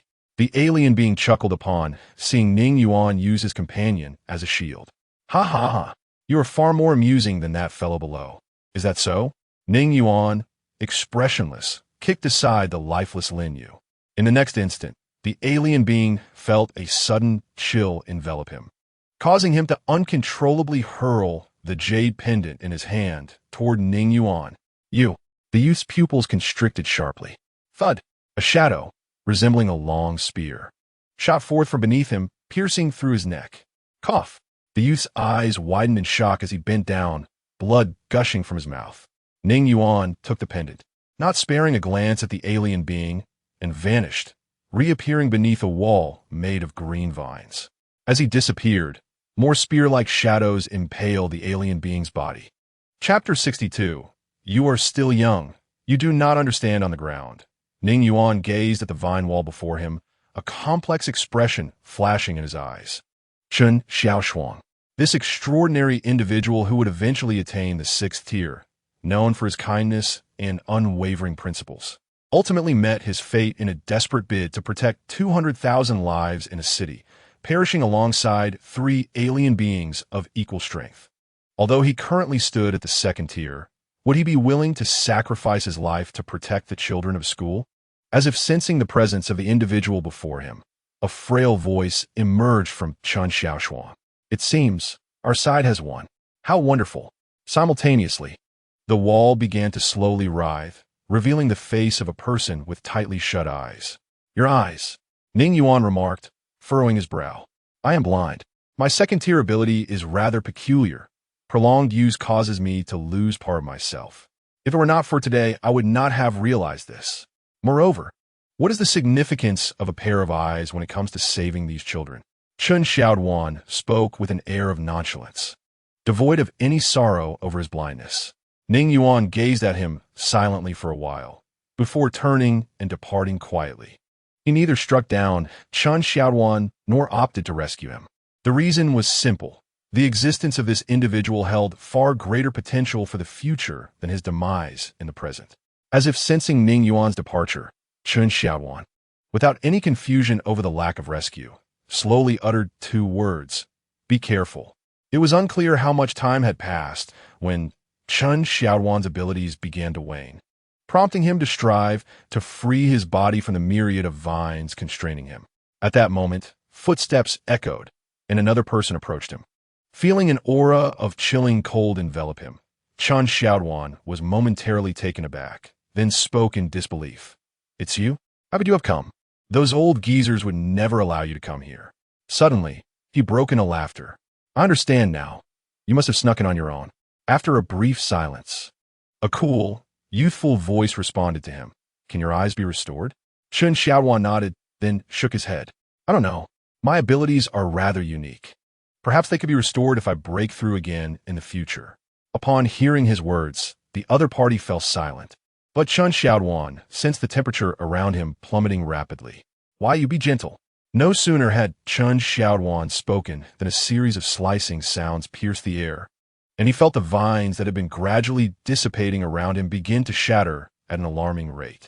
The ice blade in his hand slowly faded as Zhui Qingwei, donning a hood, turned to leave. Wait. Chen Xiaoduan, leaning against the wall, weakly called out. Zhui Qingwei paused, turning to face him. Beneath her hood, her face was strikingly beautiful and cold, her white hair partially concealed. She wore a white skirt, and her flawless, jade-like legs were remarkably proportionate. There must be more than one otherworldly being there. You should wait for others to join before acting. I just encountered a very powerful, extraordinary being. Zhuo Qingwei merely replied with a faint Then, a brilliant white light erupted from her, and she soared towards the direction of a light column. In a park, a golden retriever wagged its tail excitedly, circling around Ning Yuan, its eyes brimming with curiosity, while examining the serpentine jade pendant in his hand. Ning Yuan found the dog's incessant chatter somewhat vexing, so he tossed the pendant to the golden retriever. With a joyful bark, the dog cherished the pendant as if it were a treasure, scrutinizing it closely, occasionally scratching it with its sharp claws, biting it a few times, and then sniffing it. Surrounding them were ordinary people lying on the ground, unconscious. Observing the deepening pallor on their faces, Ning Yuan realized that they had at most one day left to live. Tian Xiangfeng, Zhuo Qingwei, you need to hasten your pace. Ning Yuan gazed up at the pitch-black column of light, a faint, cold smile gracing his lips. Meanwhile, Lu Xing addressed the youthful figure before him. Shall we form a team? After all, strength lies in numbers. To obliterate that column and save everyone, relying solely on one's own power is insufficient. Observing the somewhat naive boy, Lu Xing spoke with a warm smile. The boy, encouraged by Lu Xing's amiable demeanor, nodded in agreement. Are you still in school? Through their conversation, Lu Xing was astonished to discover that this youth, named Kai He, was merely a student who had fortuitously become an extraordinary individual. Indeed, I'm in my final year of high school, Kai He replied. By the way, brother, are you truly an extraordinary individual from headquarters? After conversing with Lu Xing, Kai He felt a surge of fondness towards him. Of course, I am rather seasoned at the headquarters, Lu Xing responded, his expression slightly uneasy. Is that so? Kai He's interest was piqued, and he began to incessantly inquire about the headquarters. As Lu Xing answered each of his questions, a profound yearning illuminated the boy's face, and he excitedly clenched his fists. To be honest, Brother Lu, I have always thought of myself as a monster, but now I realize we are chosen by the heavens. Once this ordeal concludes, I shall undoubtedly join the headquarters to combat the alien beings that invade our realm and protect our homeland. Upon hearing the boy's fervent declaration, Lu Xing's expression momentarily faltered. He then looked at the youth and said, but fighting against alien beings is perilous. Are you not afraid of death? The boy paused, perplexed by Lu Xing's words. Why should I fear death? In the face of danger, someone must rise to fight. Has it not always been this way throughout history? Moreover, these alien beings do not regard us as humans. If those of us with abilities fear death, what will become of the ordinary individuals lacking such power? Under the boy's gaze, Lu Xing instinctively took a step back, unable to meet his eyes. What troubles you, Brother Lu? The youth, concerned, reached out to support him. However, Lu Xing brushed aside his hand, murmuring to himself, No, you are still young. You do not understand. The alien beings are terrifying and formidable. If we can survive, why risk our lives? The boy appeared somewhat bewildered by Lu Xing's response, thinking he might have misspoken. He scratched his head apologetically and said, I apologize, Brother Lu. I am utterly oblivious to matters regarding extraordinary individuals and alien beings, so if I said something amiss, please do not be angry.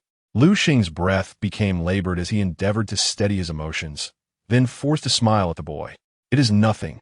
Once you join the headquarters, you will naturally grasp many things. Indeed, the boy nodded vigorously.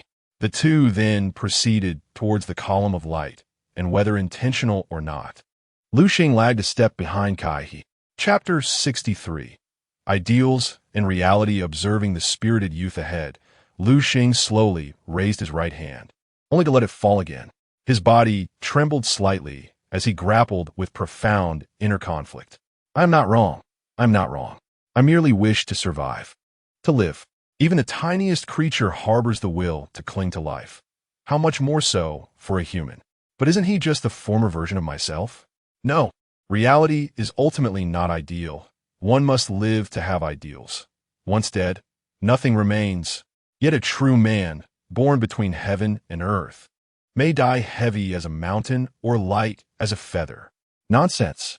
I am who I am. Without my life, where's the mountain? I live to possess the mountain. In the end, it's merely a matter of death. This is a truth even a child understands. Why can't you, Lu Xing, grasp it? Death? I cannot even die if I wish to.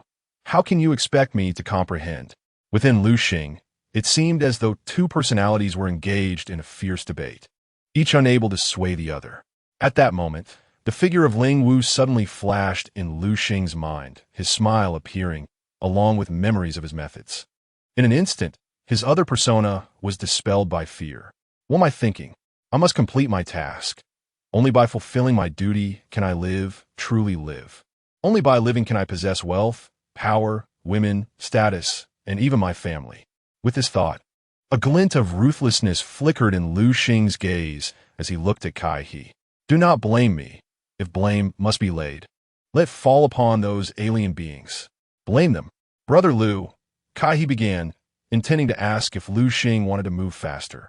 But he turned to see Lu Xing staring at him with a fierce expression. Before the youth could react with a swift motion, Lu Xing's hand pierced through the boy's chest like a sharpened blade. His eyes widened in disbelief, the youth's handsome face reflecting shock as he looked at Lu Xing. Brother Lu, why? Why aren't you human? Aren't we kin? Lu Xing remained silent, his eyes filled with malice, his features contorted in a grotesque manner. It is not I who am wrong, but this damned world. Regardless, you will eventually perish at the hands of those alien beings. It is better to die in my hands now, for it may aid my survival. We are kin. You will help me, won't you? The youth glared at Lu Xing, blood flowing incessantly from his mouth as he struggled to extend his right hand. The surface of his entire right arm flickered with light, a searing aura emanating from it. He sought to unleash his power to counterattack Lu Xing, but as Lu Xing's gaze fell upon his right arm, it wilted like overcooked noodles. How could he withstand an ambush from a second-tier transcendent, filled with profound resentment and hatred towards Lu Xing? The youth's eyes gradually lost their luster. I'm not wrong. I'm not wrong. I am not wrong. Lu Xing retracted his right hand, frantically wiping the blood splattered upon it with the youth's clothing. He dared not look at the lifeless eyes of the boy on the ground, merely lowering his head and repeating those three words. Ever since Ling Wu's plan commenced, Lu Xing had feigned being a transcendent from headquarters, approaching others only to kill them from behind. The same team-building pretext, the same identity from headquarters. As one of the earliest transcendent members to join the headquarters, Lu Xing was all too familiar with it, which led no one to suspect his identity. This allowed Lu Xing to swiftly eliminate more than 20 transcendent beings in a short span. Not long ago, he even killed a second-tier extraordinary being from the headquarters. It is lamentable that the second-tier extraordinary being failed to recognize Lu Xing, who had undergone a head swap. He mistakenly believed Lu Xing was a special operative executing a covert mission within the headquarters, hence his lack of familiarity. Consequently, Lu Xing effortlessly plunged his hand into the being's heart from behind. Ironically, before his demise, the other party thought Lu Xing was under the control of lurking alien creatures. Unable to bear the sight of the lifeless youth, Lu Xing trembled as he rose and hurriedly departed from the scene, setting his sights on the next target. Ling Wu's task for him was singular: to assassinate extraordinary beings. More is better, for the greater the number, the more valuable he becomes. Thus, Lu Xing dared not pause for even a moment, fearing that his worth would be insufficient, leading to a return to the torment that was worse than death. The pain of his soul being pierced was a memory he wished never to revisit. Finally, Lu Xing spotted another individual, a seemingly youthful, extraordinary being, appearing rather gullible. As he approached, he noticed a yellow-haired mutt beside the young man. What purpose does this person have in bringing a dog here? Though curious, Lu Xing paid little mind to the seemingly unremarkable mutt, for as an extraordinary being, he could easily dispatch it with a mere kick.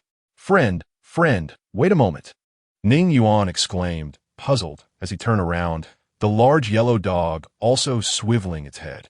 "It is fate to meet here. I am an extraordinary being from the headquarters. Since we are nearing that pillar of light, why not join forces? After all, there is strength in numbers." Lu Xing approached Ning Yuan with a smile. Ning Yuan scrutinized him, about to speak when suddenly, a cataclysmic event unfolded. A tremendous roar erupted from the sky, prompting both Ning Yuan and Lu Xing to gaze upward, the yellow dog instinctively following suit. Upon discerning the source of the celestial commotion, Lu Xing's pupils abruptly constricted as he beheld a radiant azure light sweeping across the dim sky like a comet. Wherever it passed, the gray mist retreated as though scattered sheep. The sky was cleaved open by this azure light, only to be quickly engulfed once more by the encroaching gray fog. Tian Xiangfeng, you have finally arrived, Ning Yuan murmured to himself.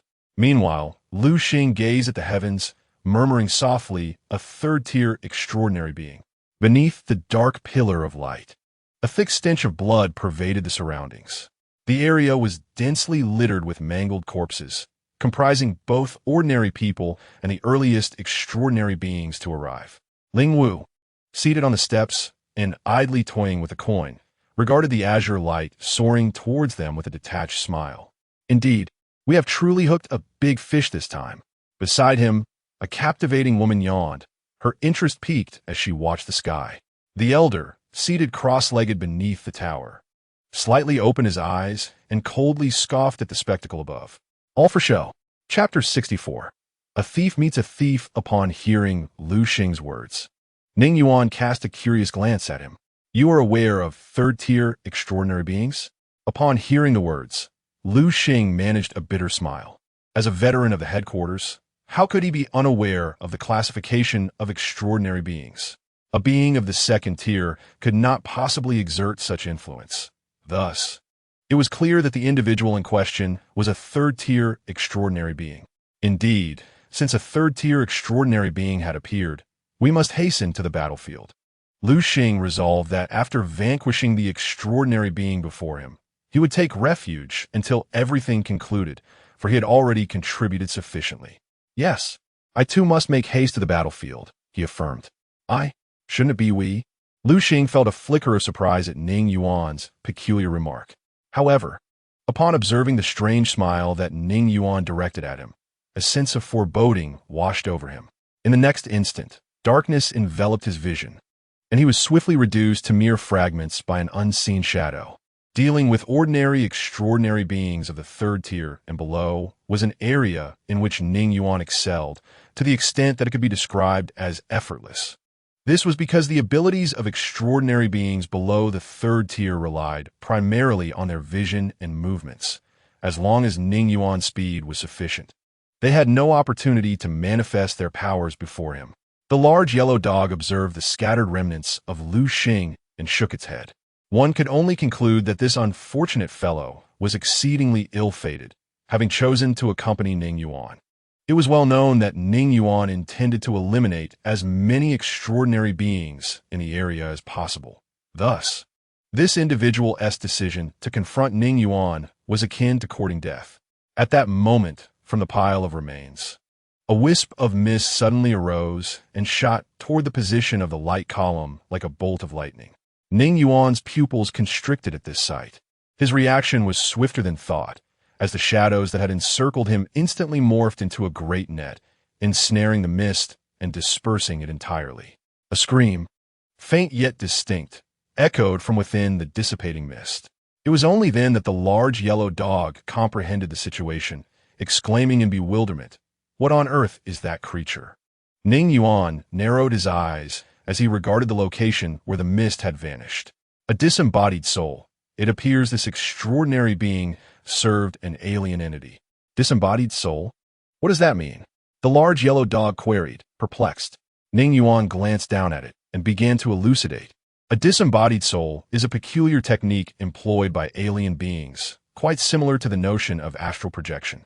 Through this method, they can separate the head from the body of an extraordinary being, replacing it with that of an ordinary person, while placing the extraordinary being's soul within. This way, the aliens can manipulate the original head to maintain control and compel the individual to obey their commands. What? The aliens possess such supernatural abilities?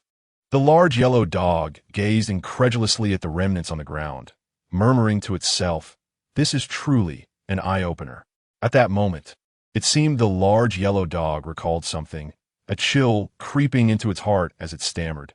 If, as you say, this individual was an extraordinary being serving the aliens, could it be that his purpose in seeking you was? Ning Yuan cast a cold laugh at the remains of Lu Xing. What other purpose could there be? With a 90% likelihood, it is to assassinate me from the shadows. This person possesses an alarming familiarity with the headquarters. It seems he is none other than the traitorous second-tier extraordinary, Lu Xing. Upon hearing this, the large yellow dog instinctively swallowed hard and murmured softly, "It truly is a case of thieves encountering thieves, a petty schemer meeting a master manipulator." Ning Yuan cast a glance at the large yellow dog, who promptly sealed his lips. Beneath the obsidian beam of light, Ling Wu rose and gazed at the approaching azure glow, laughing heartily. His laughter reverberated like thunder. "Ha ha!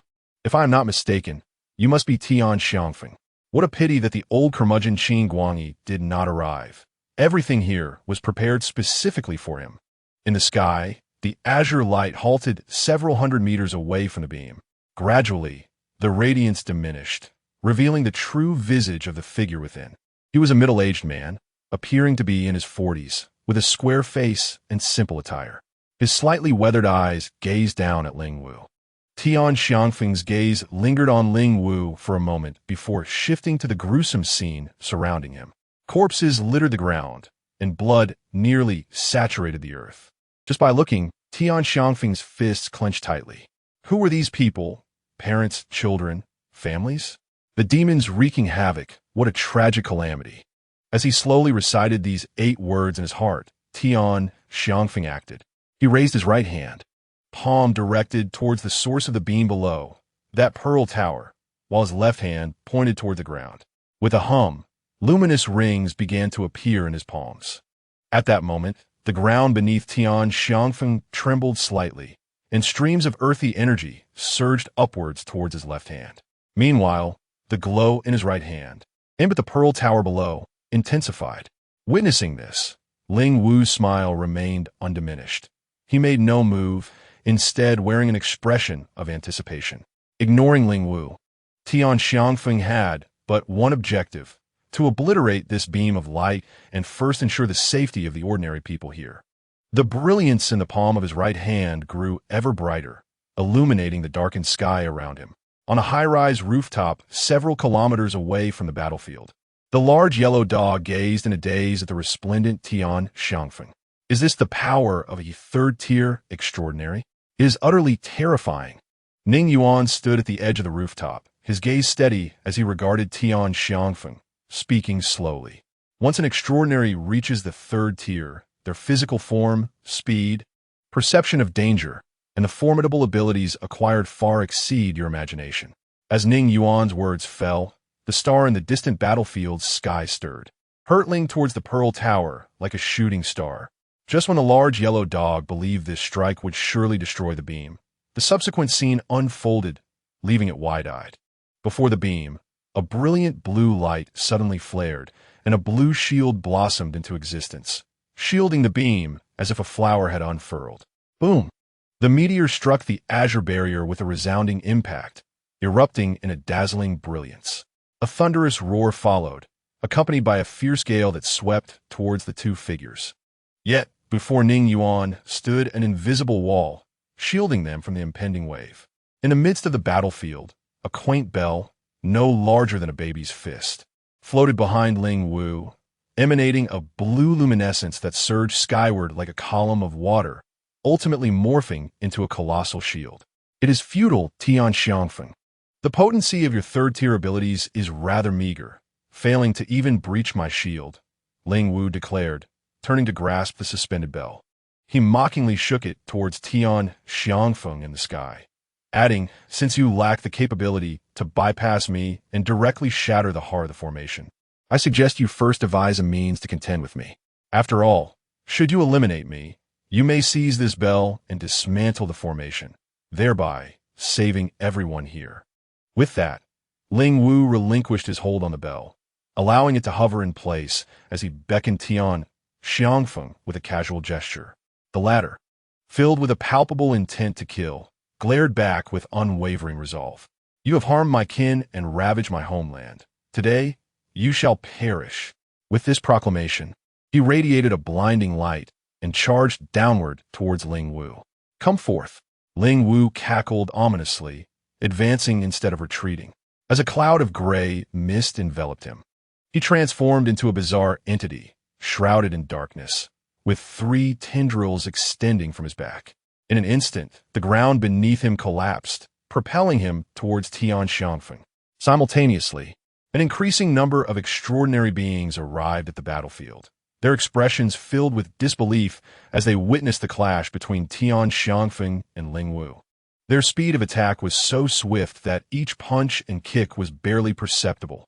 A cacophony of terror echoed, and bursts of light erupted from their center, flattening the surrounding structures. "It has been a while since I have seen Ling Wu exhibit such fervor," remarked a voluptuous woman dressed provocatively, her gaze fixed on the combatants as she sensuously licked her crimson lips. "To be honest, the growth rate of the human race on this planet exceeds my expectations." The elder meditating beneath the light column smirked coldly at her words. "They are but a swarm of ants in a cage, regardless of how swiftly they evolve. It ultimately leads to an early demise," he remarked. "Additionally, if you find yourself at leisure, you might consider eliminating those onlookers before hastening to assist the young master in concluding this battle." For reasons unknown, a sense of unease settled within him. The alluring woman, taken aback by the elder's comment, inquired, "What do you mean?" The elder met her gaze, his voice deliberate as he replied, "The formation cannot withstand much longer. If I vacate the heart of the formation now, it will collapse and dissipate within 10 minutes. Moreover, have you not noticed that the individuals we invited have yet to arrive?" Realization struck the woman, and her brow furrowed. Indeed, with such commotion, it was inconceivable that they had not taken notice, especially since they had previously agreed to converge here. As the situation has escalated, the third-tier transcendents of the human race have advanced, yet none of their ilk have returned. Very well, I shall first eliminate these individuals, and then join forces with Ling Wu to confront this third-tier transcendent. With that, the woman drew 2 daggers from her waist, grasping them firmly.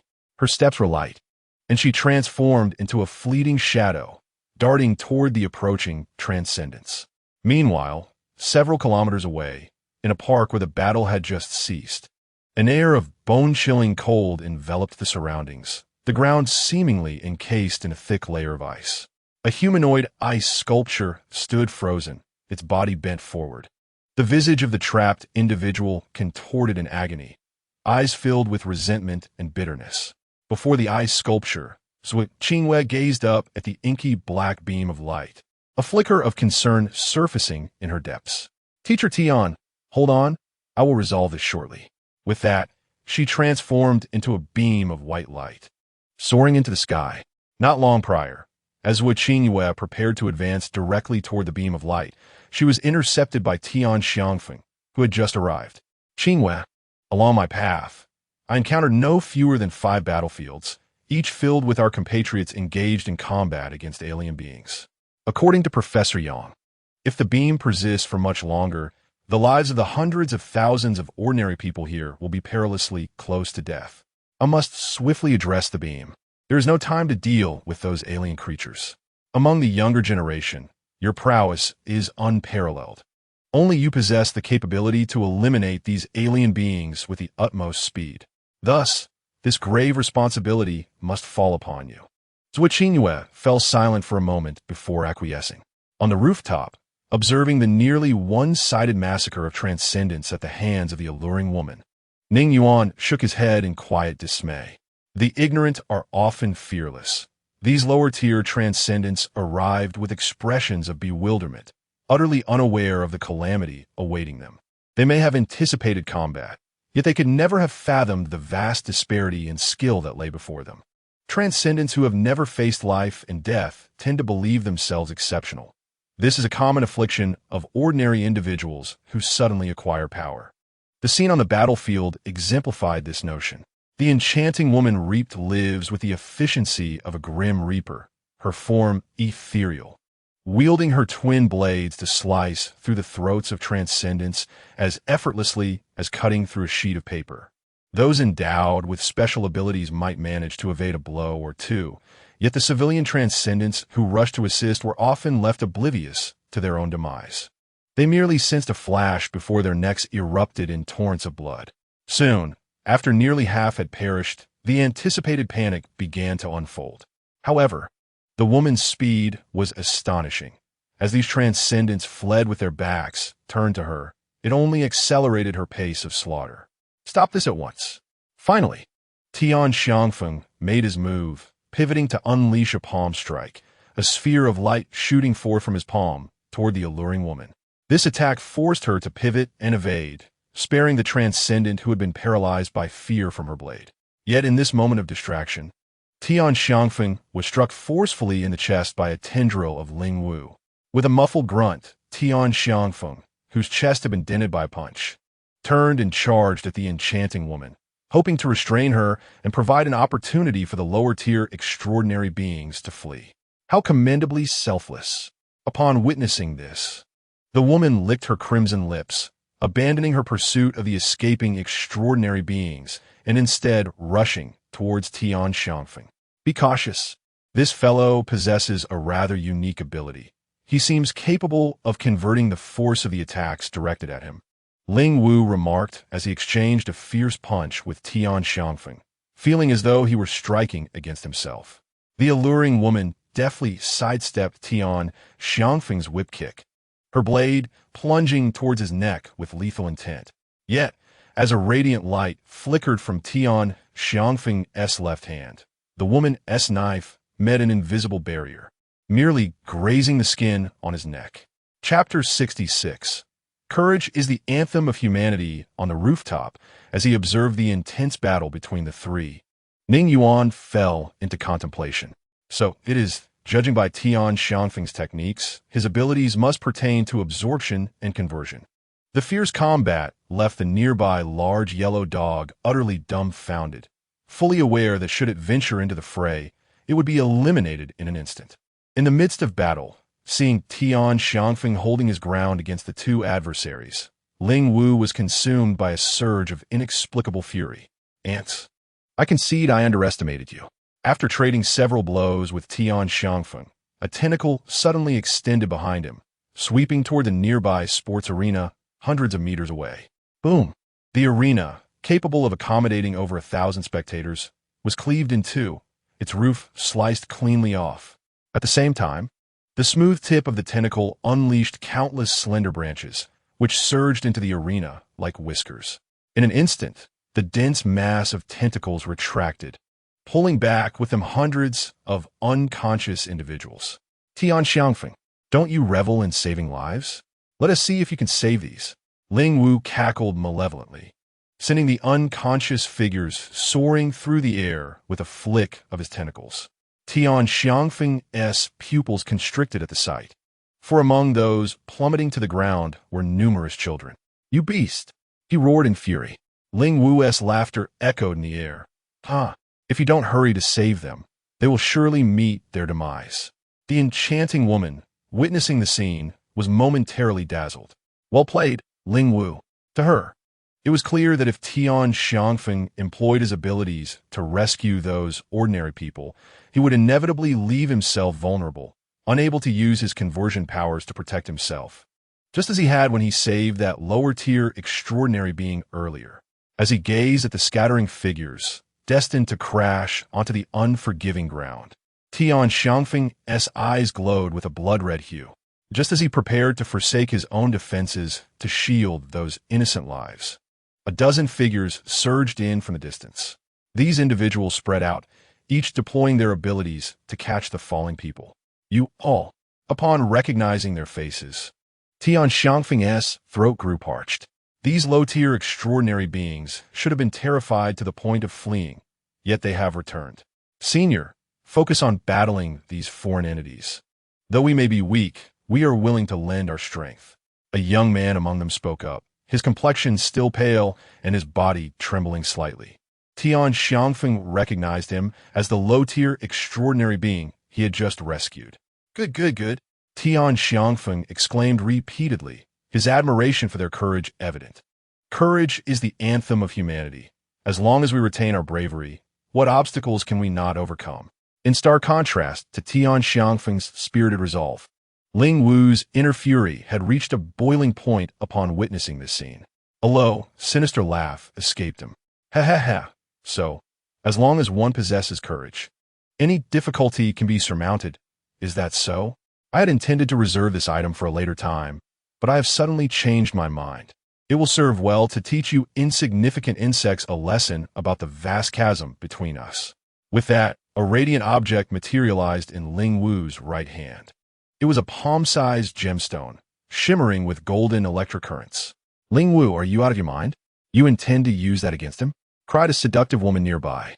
Together, we could certainly defeat Tian Xiangfeng. He is merely a third-tier extraordinary being, and his spiritual energy will soon be exhausted. There is no need to resort to such a thing. To her, using this gemstone to kill a third-tier extraordinary being seemed an utter waste. For it was Ling Wu's trump card, possessing immense destructive power. More importantly, its potency would only increase as this planet's revival progressed. However, it bore a significant flaw. There was only one, and it was a one-time use. I can no longer concern myself with such matters. What does it matter?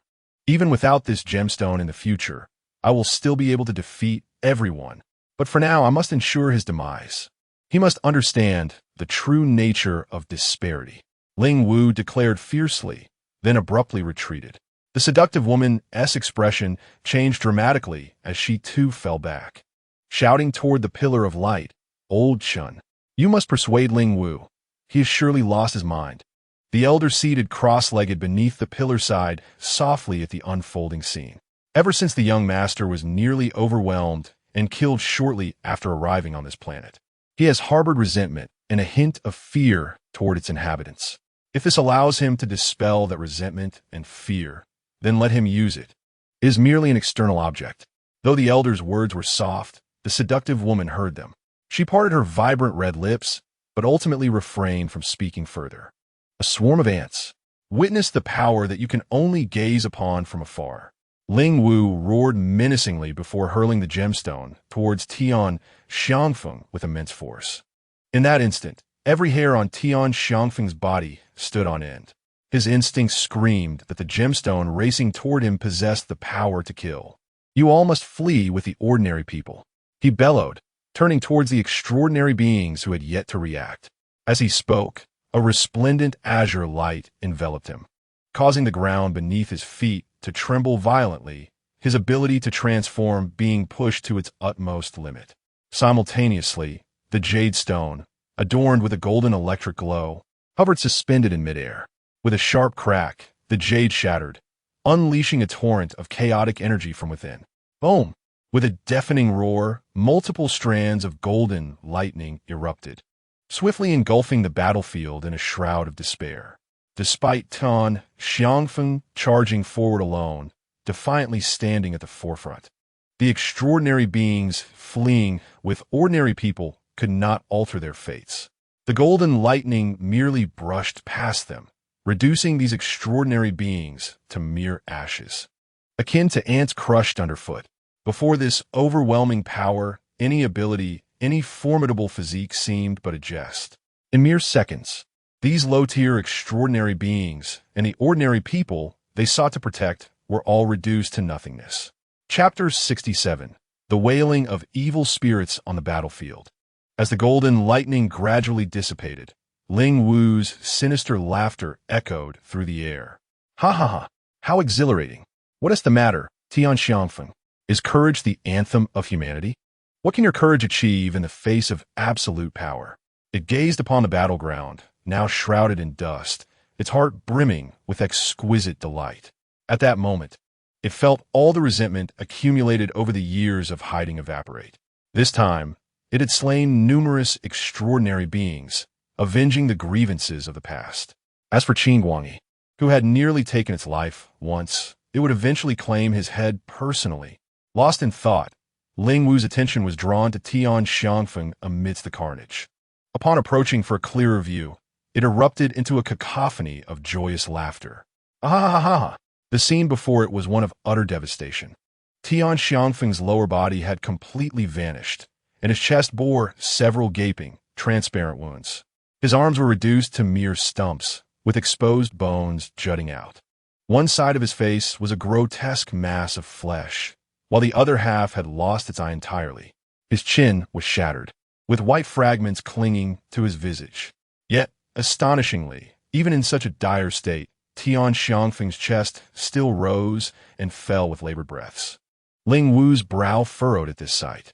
In the next moment, the remnants of Tian Xiangfeng's body surged forth with sudden vigor, wrapping his remaining half-arms tightly around Ling Wu. What? The unexpected turn of events left Ling Wu in utter shock. It then heard a hoarse, guttural roar emanating from Tian Xiangfeng's throat, reminiscent of a wretched spirit's lament. You! Ling Wu extended its hands in terror, attempting to pry Tian Xiangfeng off. However, as the last of Tian Xiangfeng's throaty screams echoed, a golden light ignited from within his battered form. This is impossible. The elder and the enchanting woman beneath the light beam were taken aback by the sight. On the rooftop, Ning Yuan sighed as he observed the scene unfold. He had absorbed a strand of golden lightning, wagering that Ling Wu would draw near, allowing for one final transformation. Tian Xiangfeng, oh Tian Xiangfeng, who would have imagined you would reach this point, as the battlefield once again glowed with a golden radiance. Ning Yuan turned, gazing into the distance, his brow furrowed. Zhuqingwei, why have you yet to arrive? Is it possible that in this lifetime, only your second-tier self will not come? Nevertheless, he resolved not to wait any longer. With that thought, Ning Yuan raised his foot and kicked the large yellow dog squarely on its rear, instructing, "Stop spectating. Now you must follow my commands." On the battlefield, a captivating woman dashed forward, her eyes fixed on Ling Wu as she hurriedly approached. "Are you unharmed?" Ling Wu looked down at the empty ground before him, his thoughts shrouded in ambiguity. A gaping wound, as large as a fist, marred his chest, pulsating and contracting in a futile attempt to heal. Yet, the delicate golden arcs of electricity within the wound stymied its recovery almost entirely. Observing Ling Wu's injury, the enchanting woman clicked her tongue and remarked, "Fortunately, we should be departing soon. Otherwise, the arrival of another third-tier extraordinary being would spell trouble." At that moment, Ling Wu seemed to regain his senses, silently nodding in response to the woman. She smiled at his demeanor and reached out to grasp his hand. However, in that instant, her expression froze in horror, for her outstretched arm was silently severed. Ning Yuan's figure materialized between the two, his obsidian eyes deep as fathomless pools, and with a hand sharpened like a blade. He mercilessly pierced through Ling Wu's skull. "Who are you?" The captivating woman shrieked, clutching her severed arm and retreating in shock. "Ah!" Ling Wu's body trembled, releasing a primal roar as Ning Yuan withdrew his right hand. Instantly, phantoms emerged around him, resembling long spears, fiercely lunging toward Ling Wu. Ling Wu's hands clenched tightly. Finally regaining control over his body, 3 tendrils sprang forth from behind him, shielding him from Ning Yuan's assault. Indeed, it was a challenge for a second-tier being to rely solely on a surprise attack for a lethal strike. Ning Yuan contemplated this, his expression impassive as he retreated, increasing the distance between himself and Ling Wu. A mere ant that hides in the shadows to ambush. You seek your own demise. The wound atop Ling Wu's head gradually healed, his gaze fixed intently on Ning Yuan, a tide of murderous intent surging within him. Not only could the adversary conceal himself with utmost perfection, but he also possessed a certain ability to manipulate Ling Wu's body. Had it not been for the uniqueness of his own physique, he would have perished the moment his skull was pierced. You are not a third-tier extraordinary being, yet you dare to attempt my assassination alone. Ling Wu articulated slowly, his words deliberate. Ning Yuan's lips curled into a cold smile at this remark. What? Must one be a third-tier extraordinary being to kill you? What? Ling Wu was momentarily taken aback, then laughed heartily. I see now. You're simply a madman. With that, Ling Wu's form vanished instantaneously, reappearing before Ning Yuan in the next breath, delivering a powerful punch while the 3 tendrils enveloped Ning Yuan, sealing off all avenues of retreat. Ning Yuan, undeterred by the chaos surrounding him, engaged in close combat with his fists, while the shadows around him effectively thwarted his opponent's tentacles. The alluring woman, who had only one arm, intended to join the fray and assist Ling Wu. Yet, after taking merely a few steps forward, she found herself drenched in cold sweat. Realizing that the duel between the two men unfolded with such astonishing speed that she had no opportunity to intervene, Ling Wu quickly sensed something amiss. The strength and velocity of his adversary were peculiar. Tian Xiangfeng, possessing the ability to absorb and convert attacks, had matched him in power and speed. However, this individual did not share that capacity, yet his prowess was equally formidable. Moreover, the eerie shadows enveloping the foe entirely obstructed his tentacle assaults. Smile! Don't you enjoy smiling? Ning Yuan taunted Ling Wu. In that instant, a shadowy figure surged forth, penetrating Ling Wu's being, rendering him momentarily rigid. Suddenly, a shadowy spear materialized, piercing through Ling Wu and pinning him to the ground. Ah! Ling Wu roared in agony. At last, the enchanting woman seized a fleeting opportunity. Swiftly appearing before Ning Yuan, her dagger aimed fiercely at his throat. Yet, Ning Yuan remained unfazed. A dark shadow intercepted her blade, preventing any further advance. Furthermore, as the shadow swept beneath her feet, she too became paralyzed. In the next moment, she found herself uncontrollably driving the dagger towards her own neck. Fortunately, her mental fortitude proved strong enough. Just as the blade was about to make contact, she regained control of her faculties. What manner of monster are you? I have never heard of someone like you among the extraordinary, the woman exclaimed in horror. Ning Yuan offered no reply. Instead, he delivered a brutal kick to her abdomen, sending her soaring into the air. In quick succession, multiple shadowy spears lunged toward her. At this critical juncture, a tentacle from behind Ling Wu extended, ensnaring one of the woman's feet and pulling her to safety. Chapter 68. Return my treasure beneath the luminous column. The elder, seated in meditation, watched the unfolding scene with growing anxiety. He had attempted to rise several times to assist the two young masters, but each time he moved, the entire column began to tremble violently. Damn it, the formation has reached its limit. If I vacate the heart of the array, it will collapse in no time. Should the formation shatter before we manage to escape, we would be ensnared like fish in a barrel. Contemplating this, the elder glanced at the dim light screen above. He could easily surmise how many eyes were fixated on this spectacle from the outside. Just then, a yellow figure abruptly entered his line of sight. What is that? The elder focused intently, his pupils narrowing in shock. He beheld a yellow-haired dog dashing like the wind toward the suspended bell, and without hesitation, it opened its mouth wide and swallowed it whole. Vile creature, how dare you? Upon witnessing the scene, the elder was consumed by rage and bellowed loudly. However, the large yellow dog paid him no mind and fled into the distance. As the dog departed, the blue shield above the light column gradually dissipated. Observing the dog's audacious escape, the elder attempted to rise multiple times, yet the violent swaying of the light column forced him to sit back down in reluctant defeat. Young master, Huajiu, hurry! The Zhanhai Bell has been taken by that dog. The elder shouted anxiously towards the battlefield. In the midst of the conflict, Ling Wu, who was being relentlessly pressured by Ning Yuan, turned his gaze towards a yellow dog that had already run far away, unleashing a roar of frustration. Beast! Return my treasure. Huajiu, you must intercept that dog. Without the Zhanhai Bell, our safe retreat is compromised. With that, Ling Wu launched a desperate offensive against Ning Yuan, finally seizing an opportunity to hurl the enchanting woman away. As soon as she was cast from the battlefield, she sprinted towards the distant yellow dog with remarkable speed. Quickly closing the gap, the yellow dog clamped its jaw tightly, refusing to relinquish even a fraction of the bell, its eyes gleaming with excitement. Treasure, treasure, my treasure. Ha ha ha. Suddenly, the yellow dog perceived a violent panting sound close by. Turning to glance back, it was nearly frightened out of its wits. A provocatively dressed woman, with only one hand, was closely pursuing it, closing in at an alarming rate. Her features were contorted with rage. her gaze filled with an insatiable desire to devour the dog whole. Oh no!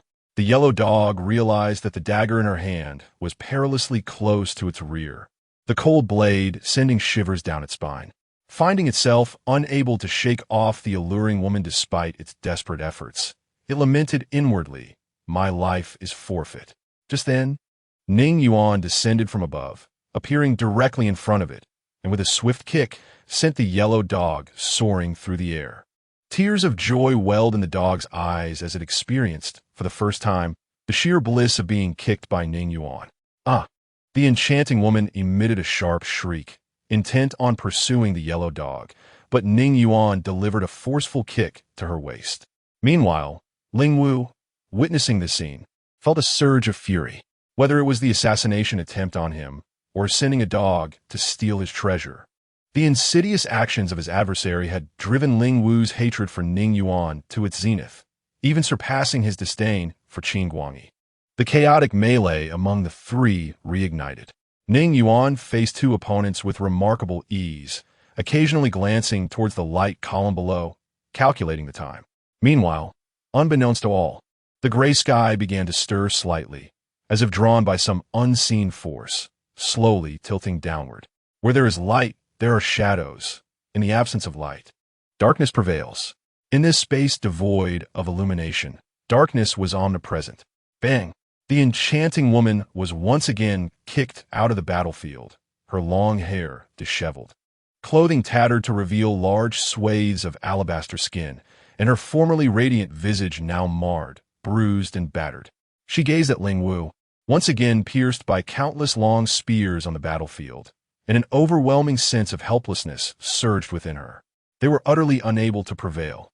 At this juncture, the woman reluctantly acknowledged a truth she had long resisted. The opponent's abilities were too strange and terrifying, whether in defense, speed, or offense. Even though Ling Wu's regenerative power was undeniable, the adversary could not slay it.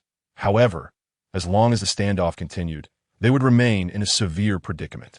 If they did not depart before the formation dissipated, they would inevitably face even more extraordinary beings intent on their destruction. With this thought, the woman gritted her teeth and rose to her feet. It was time to persuade Ling Wu to flee with her. "Ling Wu, let's go. There is no time to lose." Upon hearing her words, Ling Wu trembled internally but offered no response. "Let us return at a later time."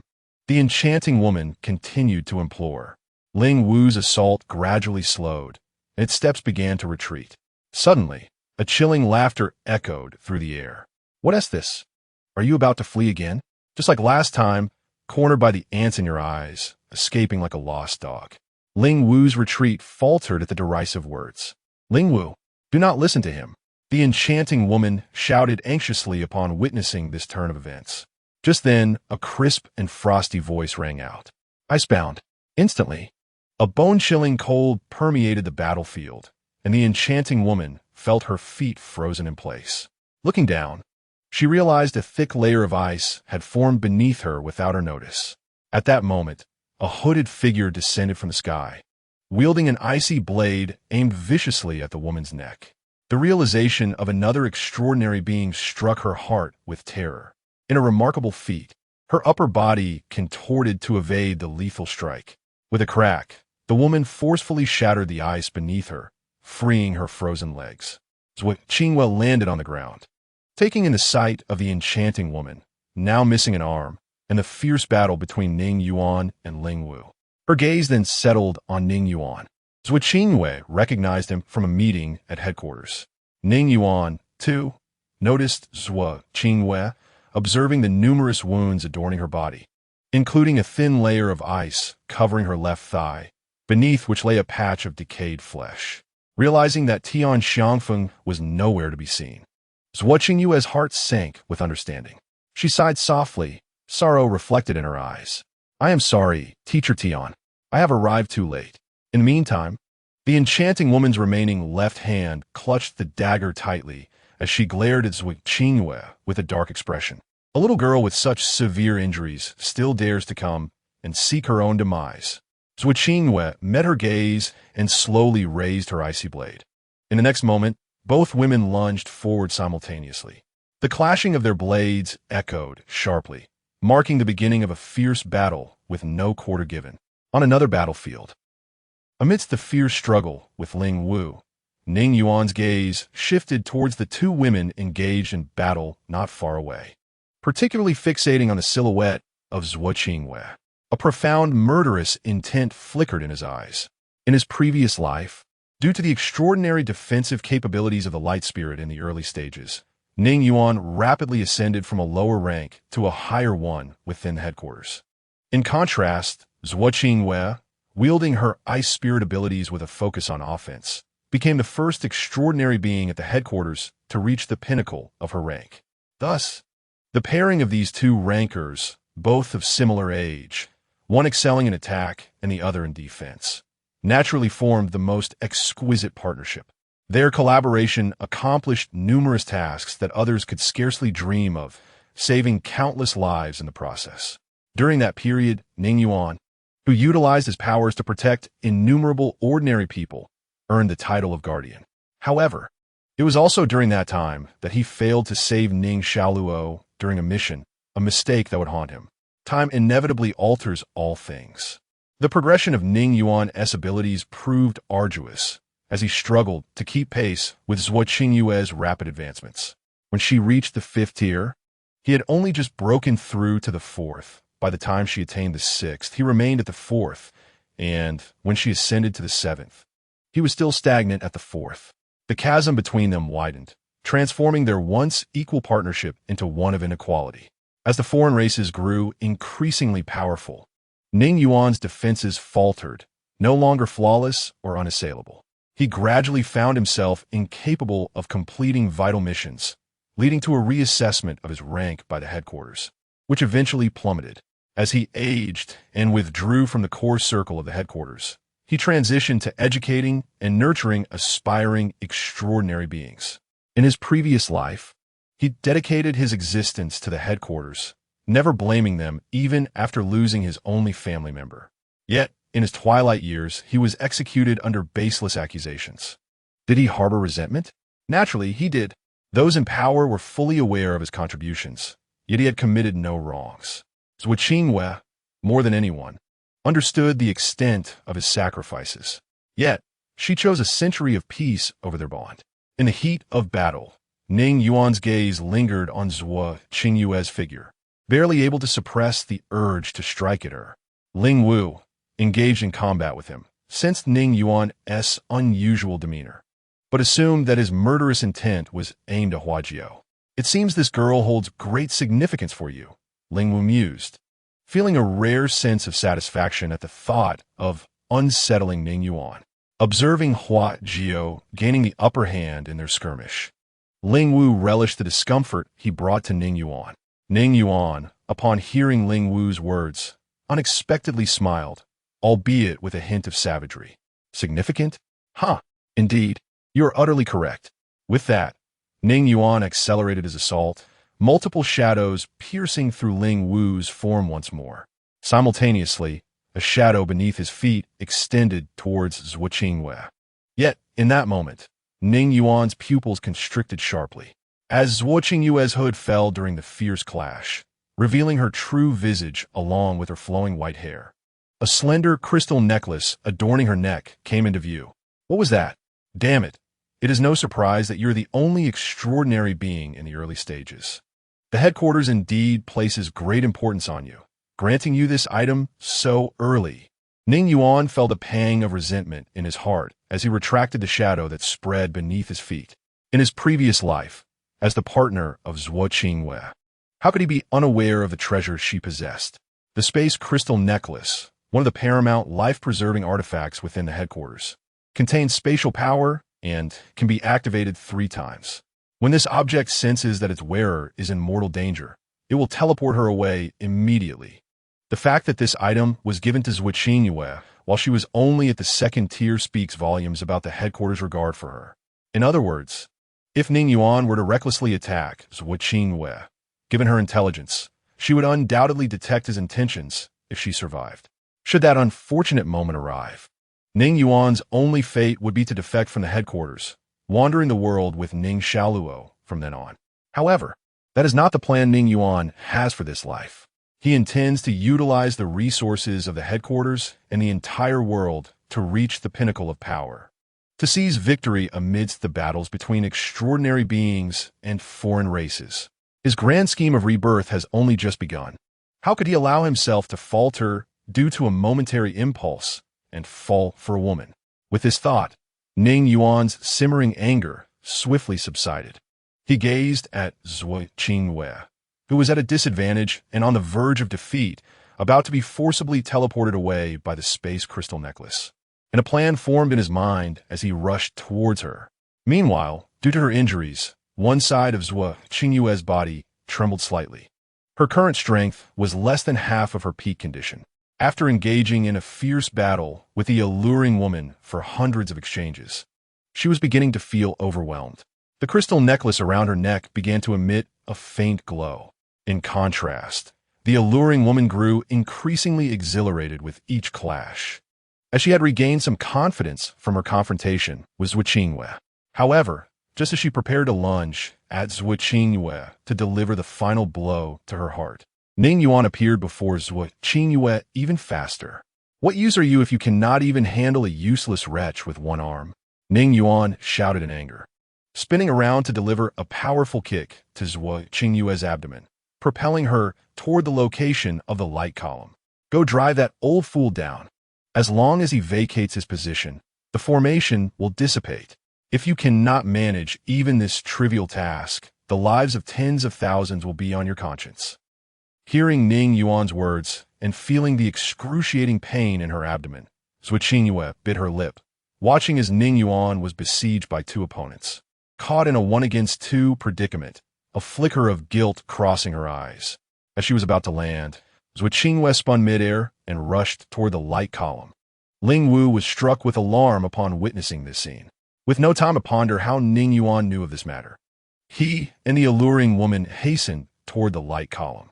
Meanwhile, the shadows beneath Ning Yuan's feet suddenly surged forth, ensnaring the two adversaries, enveloping them in darkness and binding them tightly. "You cannot kill me. I wonder how long you can sustain yourself with that meager spiritual energy within you." Ling Wu, consumed by fury, roared with rage. Since his confrontation with Ning Yuan, he had remained in a passive position, utterly powerless to alter the course of events. At that moment, he felt a twinge of regret for having wielded his deadly weapon against Tian Xiangfeng. Given a second chance, he would undoubtedly direct that weapon toward the individual standing before him. Meanwhile, the light beam began to tremble violently. Ning Yuan observed the quaking beam, which was on the verge of collapse, and understood that Zhuo Qingwei had succeeded. "Can't kill you?" As Ling Wu's words reached his ears, Ning Yuan suddenly burst into laughter. He then spoke softly. "Did you think I was unaware? A single strike that utterly shatters your physical form can indeed extinguish your existence." Ling Wu was momentarily taken aback, and even Hua Jiu beside him widened her eyes in disbelief. You. A palpable sense of dread enveloped Ling Wu. Simultaneously, the shadow beneath Ning Yuan's feet swiftly ensnared the two. He raised his arm high, his hands seemingly grasping an invisible hilt. "Darkness, yield to my will." As these words flowed from his lips, Ning Yuan suddenly swept his arm down toward the duo. A hum resonated as the long-awaited dark rules of the world tilted downward, engulfing Ling Wu and Hua Jiu before him. With a thunderous crash, the light beam erupted and the gray luminescence shattered and dissipated, allowing the sunlight from the outside world to gradually filter in. Above, the roar of helicopters echoed through the sky. Before all, there lay not only the remnants of crumbled walls and desolation, but also the solitary figure of Ning Yuan, clutching the severed head of an alien being. Chapter 70. Why is it puffing its cheeks? As they gazed upon Ning Yuan, standing alone amidst the ruins, the world seemed to be momentarily suspended in time. The camera operators aboard the helicopter were left dumbfounded. Just then, Ning Yuan moved. He stepped forward, transforming into a streak of black light that vanished from the spot.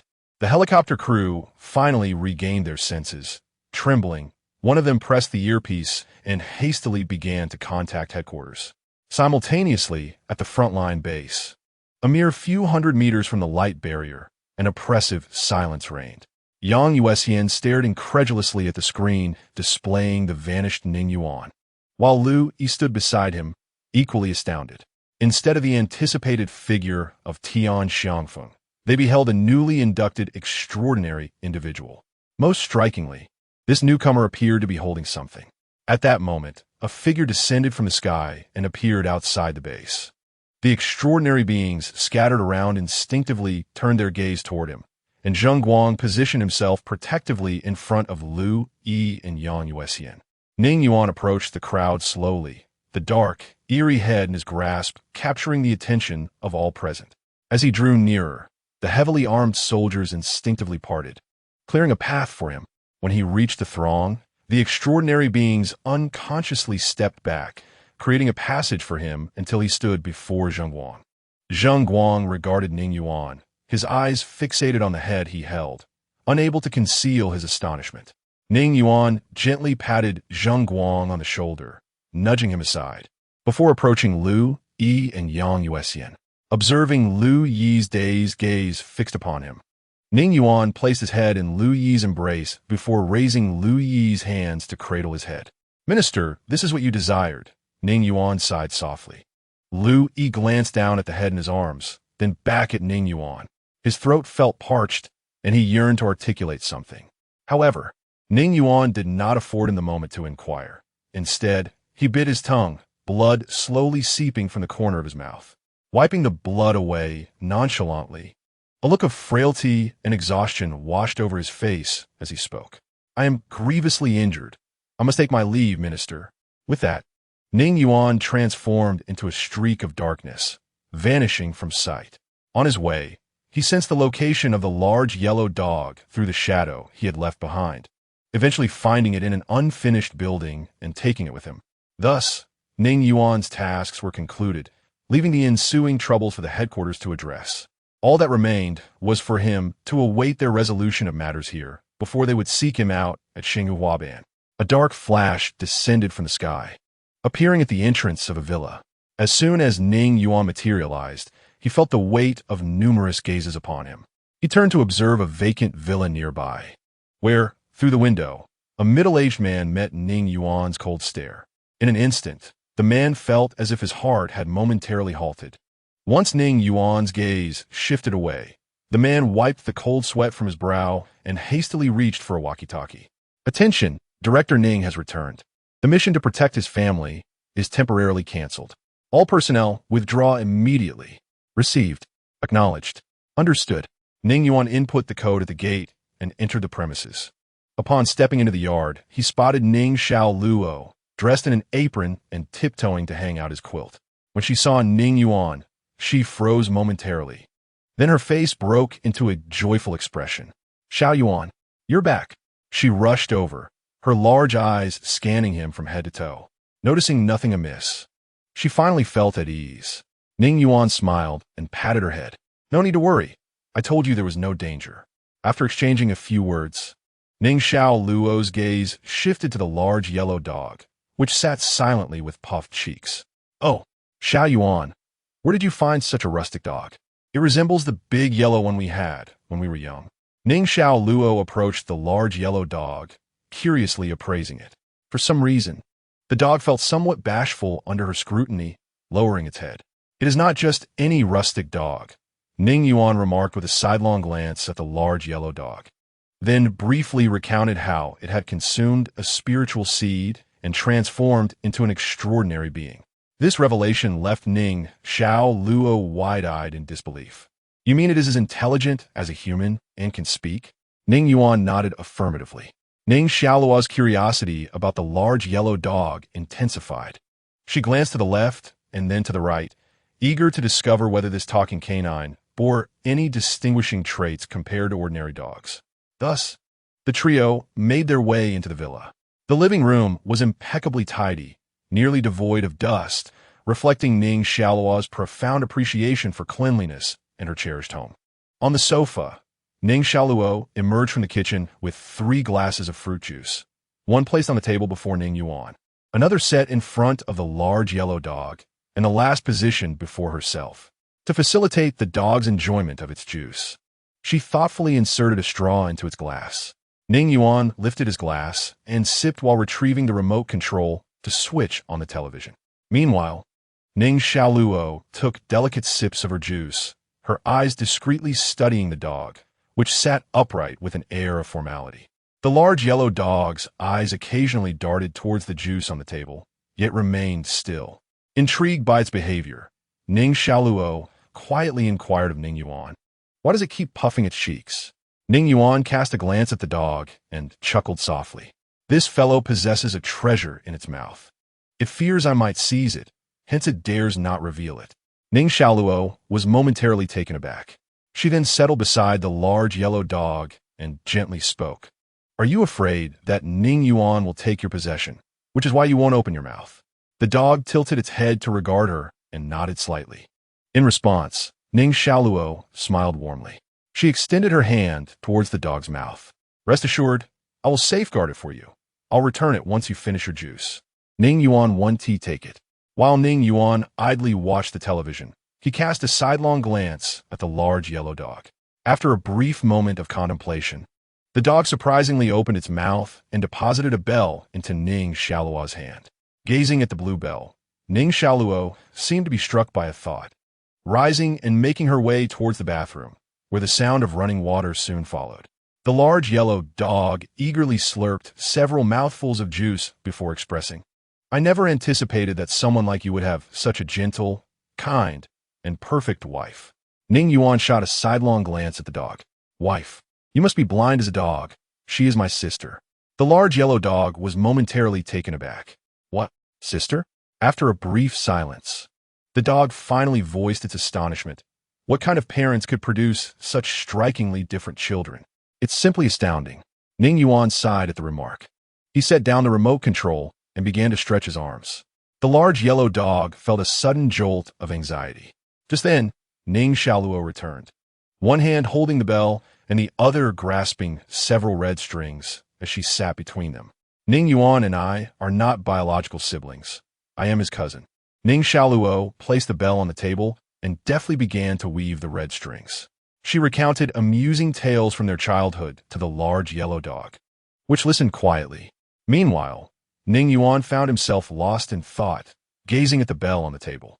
Based on his experiences from a previous life, he understood that treasures in the possession of foreign races could be utilized by extraordinary beings, provided that all traces of the foreign entities within the treasures were completely eradicated. Subsequently, one would need to nurture the treasures with their own extraordinary powers. The bell before him had evidently lost its luster following Ling Wu's demise, signifying its status as a masterless object. Glancing at the large yellow dog, which was engaged in conversation with Ning Xiaoluo, Ning Yuan had no intention of claiming the bell for himself. He recognized that as long as this defensive treasure remained with the yellow dog, it would afford Ning Xiaoluo an additional layer of security.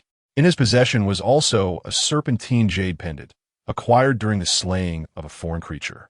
Contemplating this, Ning Yuan turned his gaze toward Ning Xiaoluo, a gentle glimmer emerging in the depths of his eyes. "Xiaoluo, wait a little longer. Once I possess absolute certainty, I shall elevate you to the ranks of the extraordinary." For an ordinary person to become extraordinary, they must endure the agonizing pain of merging with a spiritual essence, alongside the rejection that may arise between the essence and their own being. Thus, the mortality rate during this spiritual integration can soar to 50%. However, with the myriad forms of spiritual essences and the diverse efficacy of spiritual artifacts in the world, Ning Yuan was privy to certain methods from his past life that guaranteed 100% success in merging with spiritual essences. Yet, those methods either had yet to emerge or were currently beyond his reach. Therefore, even with a 90% success rate for merging and only a 10% chance of death, Ning Yuan remained resolute in not allowing Ning Xiaoluo to undergo the process, for he dared not gamble with her fate. On the sofa, Ning Xiaoluo meticulously examined the red string she had woven, nodding in satisfaction. "During my middle school years, I earned quite a bit of pocket money with this skill. After all these years, I haven't lost my touch." She secured the prepared section of the string to the bell, tying a firm knot. After tugging at it, and scrutinizing her work. She proceeded to place the bell around the yellow dog's neck, much to its astonishment. Adjusting it slightly, she smiled and nodded approvingly. "Looks good." At that moment, the large yellow dog finally grasped the situation, gazing incredulously at Ning Xiaoluo. You made this for me?" "Of course. Otherwise, you'd just be holding in your mouth, unable to eat.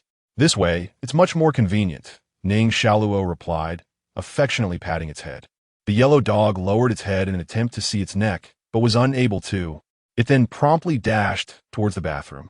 Moments later, muffled whimpers echoed from within, causing Ning Yuan to involuntarily twitch his lips, casting an oddly bemused glance at Ning Xiaoluo, who remained oblivious, busy tidying up the items on the table.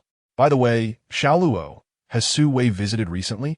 Taken aback by Ning Yuan's question, Ning Xiaoluo replied, "How did you know?"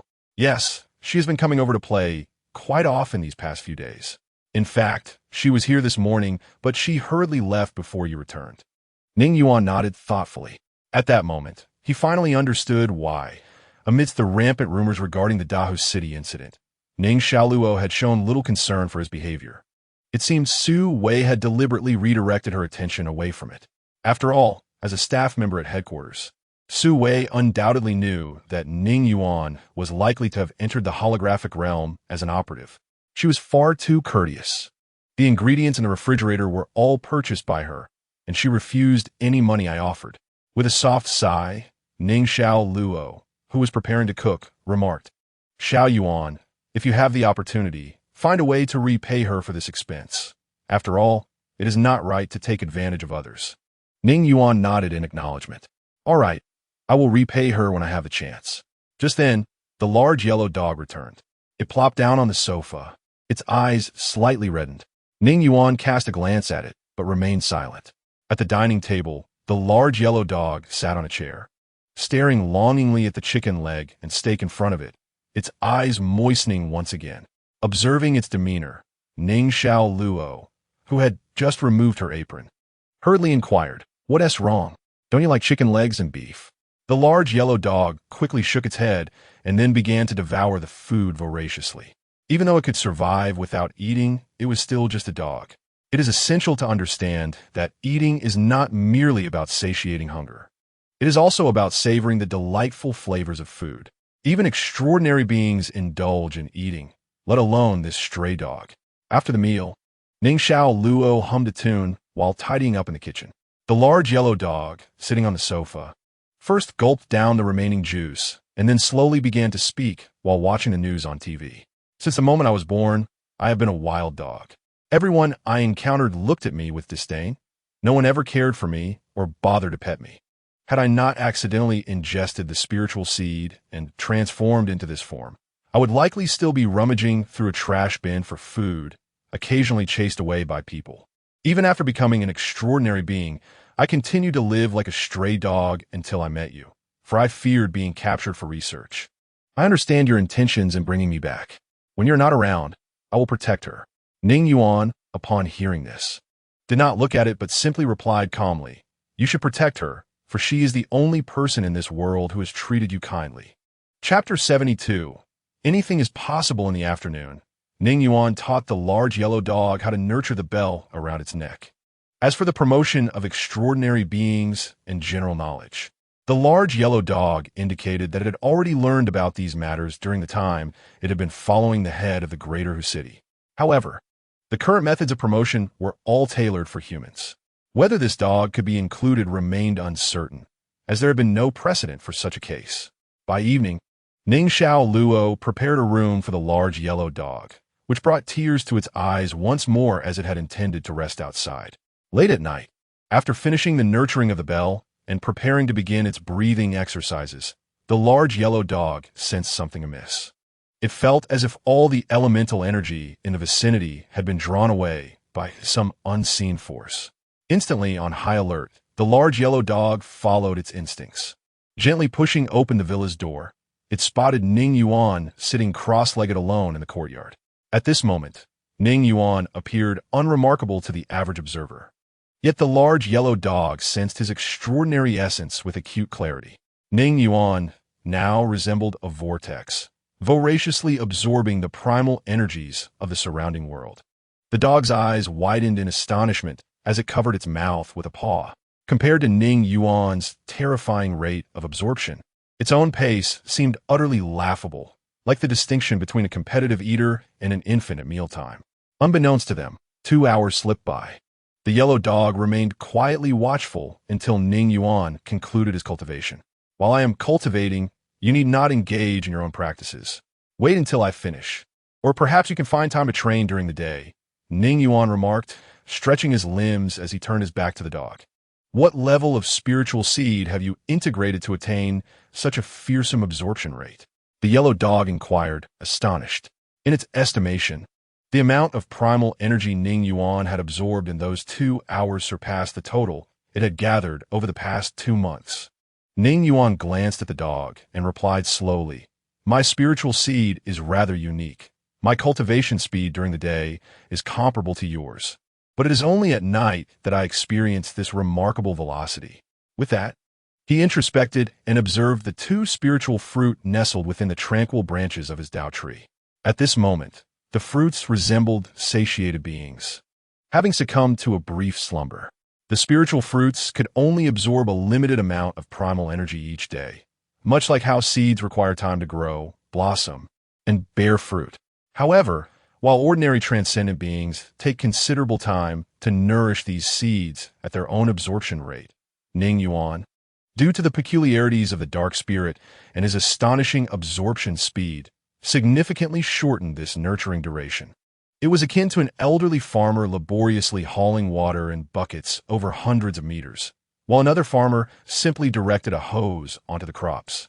If Ning Yuan sought to hasten his progression to the 3rd tier beyond his current speed, he would need to harness external forces, specifically by devouring spiritual substances.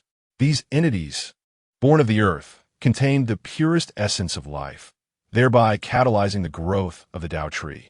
Upon hearing Ning Yuan's claim that he could only achieve such a cultivation speed at night, the yellow dog could not help but express its envy. Truly monstrous. The following morning, a red sports car came to a halt outside Ning Yuan's villa. Shortly thereafter, a dressed-down Su Wei emerged from the vehicle. She entered the villa's gate code and pushed the door open. At the entrance, Su Wei inhaled deeply, striving to calm her racing heart. Exhaling a long breath, she slowly pushed the door open. To her astonishment, she beheld a large yellow dog standing upright and sweeping the floor. Su Wei quickly closed the door again. She raised her hands to her face and then reopened the door. Once more, she was greeted by the sight of the dog sweeping. Closing the door a second time, Su Wei stared at her hands, sinking into profound self-doubt. Could it be that I have been so fatigued these past few days that I am experiencing such a bizarre hallucination? At that moment, the door swung open from within. "Su Wei, you've arrived," Ning Xiaoluo exclaimed, smiling as she took Su Wei's hand and led her inside. Su Wei noticed that the sweeping dog was no longer in sight. It was indeed an illusion. She let out a sigh of relief, and then smiled as she inquired, "Xiaoluo, has Ning Yuan returned?" Ning Xiaoluo nodded and pointed towards the sofa. "He came back yesterday." With that, she strolled into the kitchen. Su Wei glanced at Ning Xiaoluo's retreating figure and hurried over to Ning Yuan, who was engrossed in playing a video game with a controller. Su Wei's voice trembled with excitement. "Did you truly slay that otherworldly being? Have you saved countless lives in Dehu City?" "Yes," Ning Yuan replied calmly. Su Wei gradually settled beside him. "I heard you were injured. How bad is it?" "It's manageable. A period of rest should suffice," he responded. Su Wei gazed at him, then rubbed her face, a fervent smile spreading across her features. "Do you realize the magnitude of your achievement? How significant?"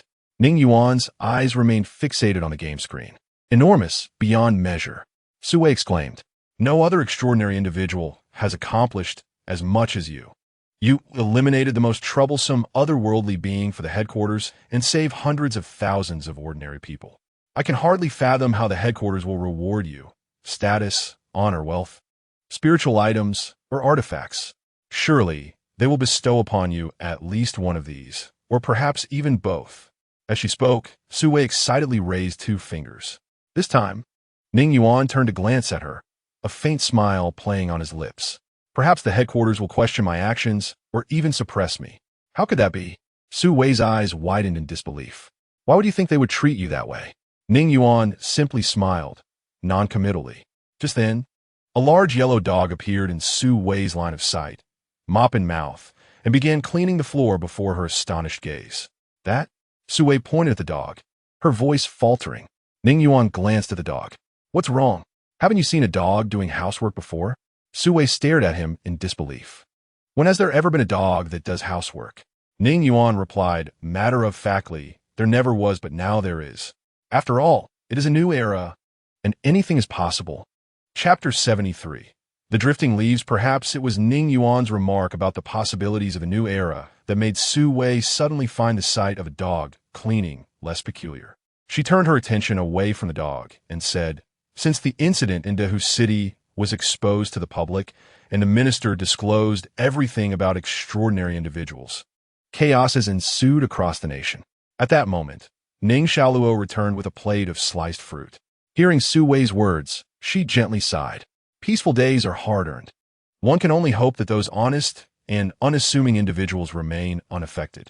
Ning Yuan set down the controller and spoke slowly. This is an inevitable transition of the era, akin to a pivotal moment in evolution. Humanity has progressed from the primitive to agriculture, and from agriculture to modernity. Now we transition from modernity to the extraordinary. Indeed, these are all transitions of time. However, the current era is far more daunting than its predecessors. Ning Jiaoluo noted it, reaching for an apple from the fruit platter before tossing it to the mouth of the large yellow dog beside her. Xiao Yu is right. I believe people will adapt to this era and embrace it. Su Wei sighed. Yet, this is a terrifying time. Even extraordinary beings could perish at any moment, let alone ordinary individuals. Should ordinary people find themselves in despair and stir up trouble, it would wreak havoc on the existing order. Upon hearing Su Wei's words, Ning Shaluo glanced at Ning Yuan. A look of concern etched on her face. Ordinary people will not despair. At that moment, Ning Yuan suddenly interjected. Su Wei paused, then turned to Ning Yuan and asked, is that so? Yet many within the headquarters say otherwise. He chuckled softly. Those at headquarters do not consider the perspective of ordinary people. After all, they are not ordinary themselves.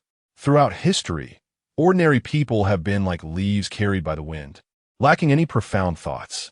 Whether in the face of dynastic change or shifting eras, regardless of what transpires, they will comfort themselves, brainwash themselves, and then adapt to it all. Su Wei had yet to grasp the meaning behind Ning Yuan's words, while Ning Shaluo discreetly pinched Ning Yuan. When mealtime arrived, Su Wei, unusually, did not stay for lunch. According to her, she had been exceedingly busy these past few days. Either she was recording segments about extraordinary beings at the television station or explaining various precautions to those below her. Thus, days slipped by unnoticed.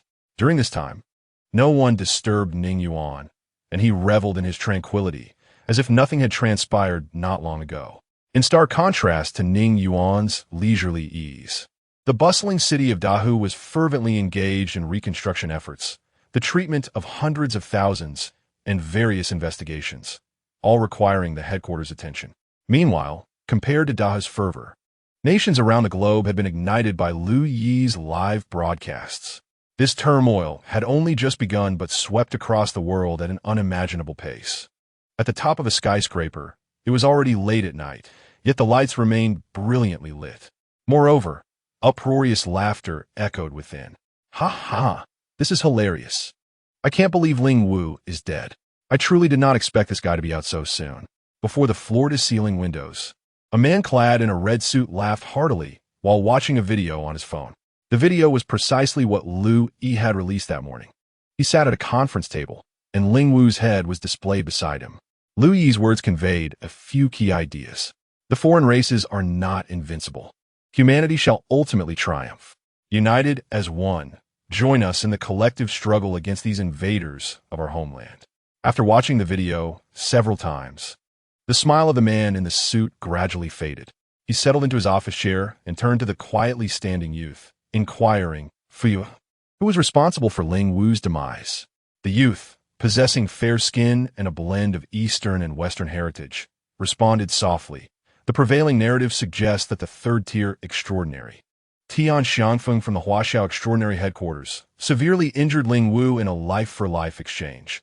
Subsequently, Ling Wu was killed by an extraordinary who had recently joined the headquarters.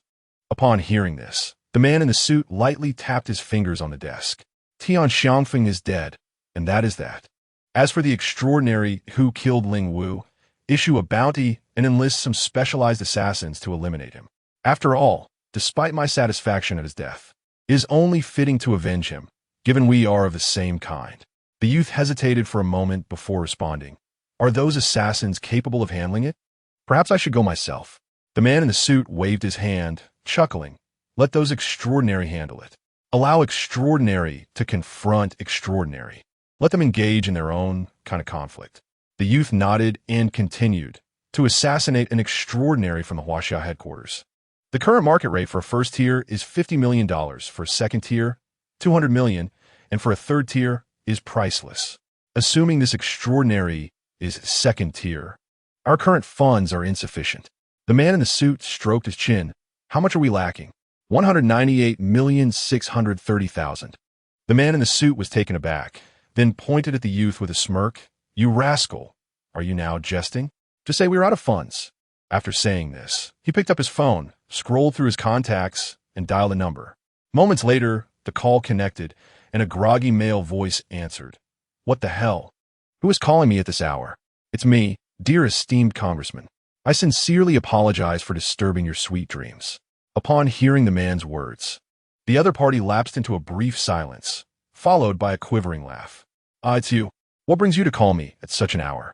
The voice on the other end became almost cautious. The man in the suit toyed with his pen, smiling. Congressman, I require your assistance to eliminate a mutual adversary. Please transfer 400 million to my account by 9 tomorrow morning.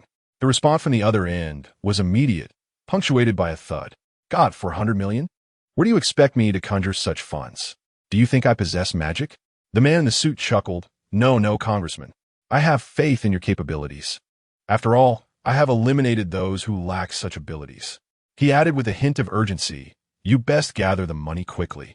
If I do not see this sum by tomorrow, I shall be compelled to take drastic measures against you and your entire family. Shortly after the suited man hung up the phone, an enraged roar echoed from a bedroom within a private estate. Chapter 74, Exceptional Talent. Indasu City. A young man sped past on an electric bike, one hand gripping the handlebars while the other held his phone. He gazed at a video posted by Lu E. Exhaling a soft sigh. Little did he expect that Ling Wu would meet his demise at the hands of these insignificant insects. Soon, the electric bike turned into a narrow alley and halted before an old building. The young man retrieved a delivery from the takeaway box on the back seat, checked the address, and then made a phone call. Moments later, a portly man staggered out from the building. Why so slow? You're 2 minutes overdue. The man's expression soured as he snatched the delivery from the young man's hands. The youth repeatedly apologized, attributing the delay to the slow service of the vendor. Noticing the video playing on the young man's phone, the portly man scoffed derisively. Stop pondering over such matters. Focus on delivering your food. Not everyone can become an extraordinary being. With that, he patted the young man's helmet and turned to waddle away. The young man shook his head in resignation at the man's retreating figure before following him into the building. Shortly thereafter, he emerged once more, belching contentedly before riding off into the distance. In Dazhou City, at Xinghu Huatan, the realm of extraordinary beings is not one devoid of law. Even they must adhere to regulations. If you discover a spirit seed, do not touch it. It poses a life-threatening risk. Please call immediately. If you are an extraordinary being, join the headquarters and contribute to the protection of humanity. What exactly is a spirit seed, and what does it mean to be extraordinary? 10 things to do upon becoming an extraordinary being. On the sofa, Ning Xiaoluo incessantly scrolled through videos on her phone. Since yesterday, the internet had been inundated with such content. During this time, she even spotted Su Wei, who was invited by the television station as a special guest to educate the public about extraordinary beings. Meanwhile, Ning Yuan sat beside her, engaged in a game with a large yellow dog. At that moment, a knock echoed at the door, and Su Wei entered. Upon entering, she was greeted by the sight of a person and a dog engrossed in a fighting game. Stunned for a moment, Sue found it rather normal to see a dog capable of doing chores and playing games. She then approached Ning Yuan. Ning Yuan, I saw you on my phone. Just then, Ning Shaluo waved her phone at Sue. You look stunning in formal attire. Sue's cheeks flushed at the compliment, and she shyly tucked a strand of hair behind her ear. Really? Is that so? Then, recalling something, she quickly addressed Ning Yuan. The headquarters said for you to visit tomorrow. They are holding a farewell ceremony for Tian Xiangfeng, and they want you to attend. However, I suspect it's more than just attending a farewell. The headquarters should have finalized your rewards during these days. This time, you will likely receive them directly. Ning Shaluo, overhearing, turned the volume on her phone down to the lowest setting. After a brief silence, Ning Yuan nodded. All right, I shall go tomorrow. The following day, a streak of dark light streaked across the sky, heading towards the capital city headquarters. Inside a conference hall, Qin Guangyi interrupted the discussions of those around him, exclaiming, "The young man has arrived." Lu Yi was about to rise when an elderly gentleman with a shock of white hair gestured for him to remain seated. As the minister, you need not involve yourself in every matter. Allow Qidong to handle it. Lu Yi, upon hearing this, reluctantly sat back down, while a middle-aged man standing behind the elder stepped out of the conference hall. Simultaneously, Ning Yuan descended from the sky, arriving directly outside the headquarters lobby. The soldiers stationed at the entrance, upon seeing him, instinctively swallowed hard. This formidable foe, responsible for numerous heinous crimes and pursued fruitlessly by the headquarters for years, had been vanquished by the very youth before them. Countless witnesses had seen Ning Yuan brandishing the severed heads of alien beings. Thus, upon his actual appearance, it was inevitable that they felt a surge of tension. Ning Yuan ascended the steps and entered the hall. The moment he appeared, he instantly captivated everyone's attention. Within the hall, many staff members and extraordinary individuals were present. Aside from the ordinary workers already stationed at the headquarters, these extraordinary beings had gathered predominantly for the farewell ceremony of Tian Xiangfeng. The gazes fixed upon Ning Yuan were a mixture of excitement, indifference, curiosity, and awe. At that moment, a middle-aged man swiftly approached Ning Yuan. Clad in military attire and wearing a faint smile, he greeted, "Hello, Ning Yuan." He extended his right hand, and Ning Yuan reciprocated the gesture. "Please follow me." Under the scrutiny of countless eyes, the middle-aged man guided Ning Yuan towards the conference hall.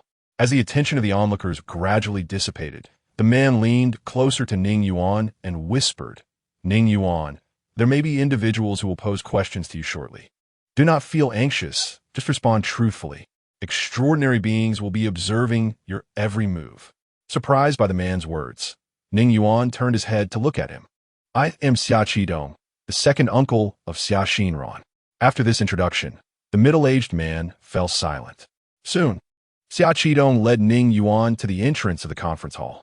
He pushed open the heavy door, and they entered one after the other.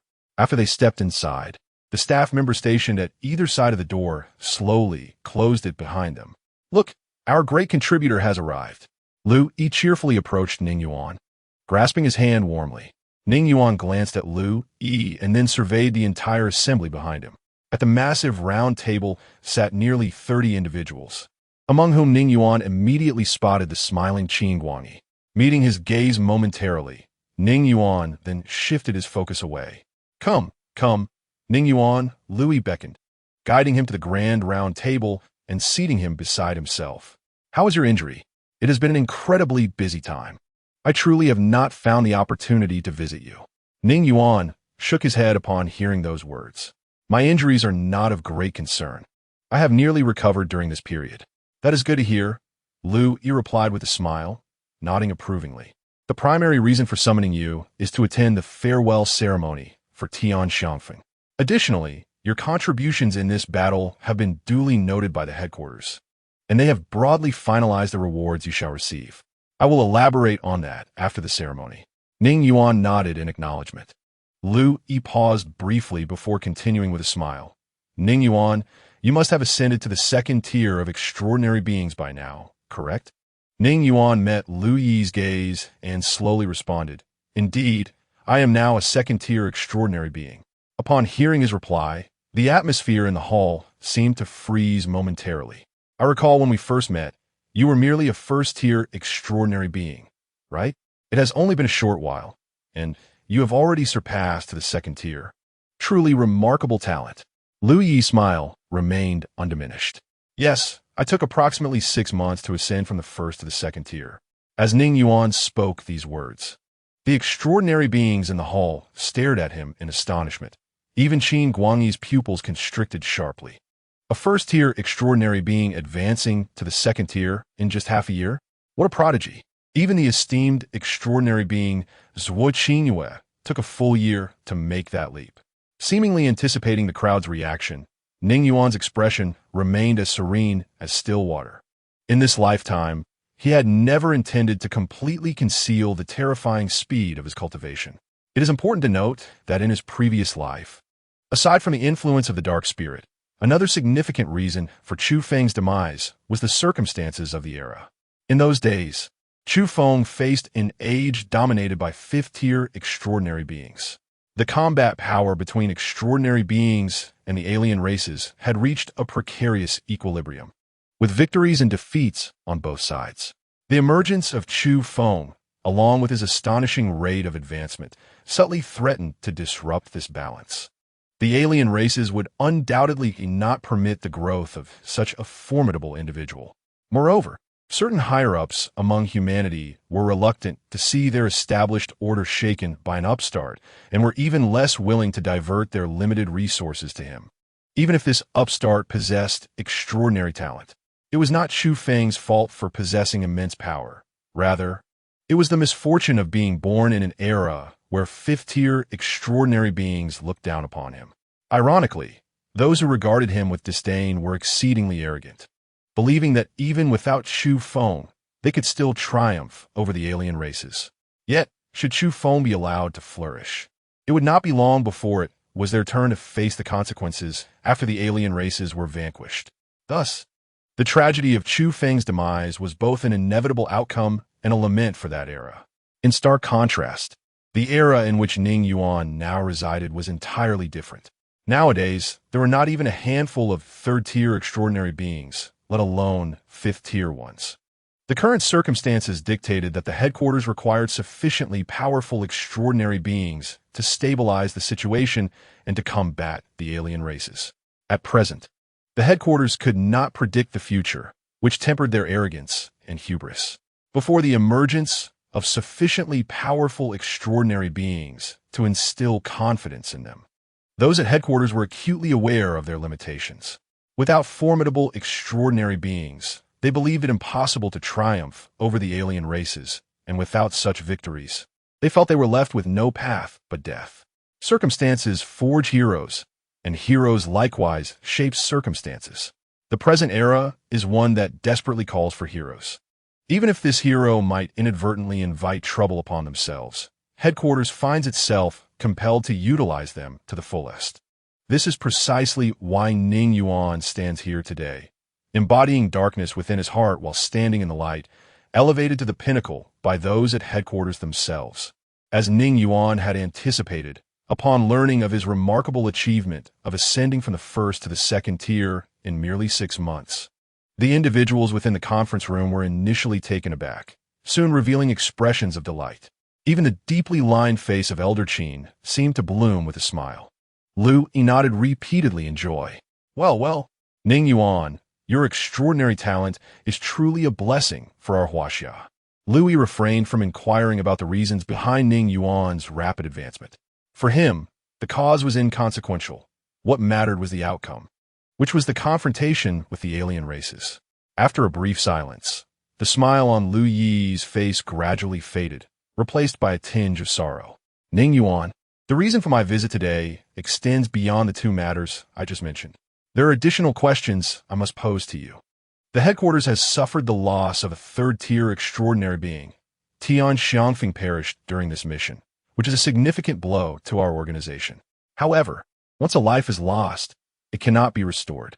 All we can do is grant the deceased peace and ensure that the living continue to thrive. With Tian Xiangfeng's remains utterly obliterated, his family remains unaware of the circumstances surrounding his demise. Aside from you, none of the other surviving extraordinary beings participated in the final battle. Ning Yuan, you resolved the outbreak incident in Dahu City and also eliminated the alien beings. Do you know how Tian Xiangfeng met his end? As Lu Yi's words echoed, all eyes in the conference hall turned to Ning Yuan, eager to glean insights from his expression. Hearing this, Ning Yuan let out a deep sigh, outwardly displaying sorrow and regret, while inwardly mocking himself. Lu Yi, have you truly come to this point?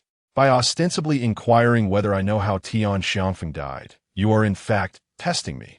Why not directly ask why? Possessing the power to slay alien beings, I did not join Tian Xiangfeng on the battlefield sooner? Noticing Ning Yuan's demeanor, several individuals in the hall furrowed their brows. I do not know. I have never encountered Tian Xiangfeng. When I arrived at the battlefield, I only saw 2 severely injured alien beings, one of whom was a woman missing an arm. At that moment, Ning Yuan slowly uttered these words. What? Lu Yi was momentarily stunned. Others also appeared contemplative as they pondered the implications of Ning Yuan's statement.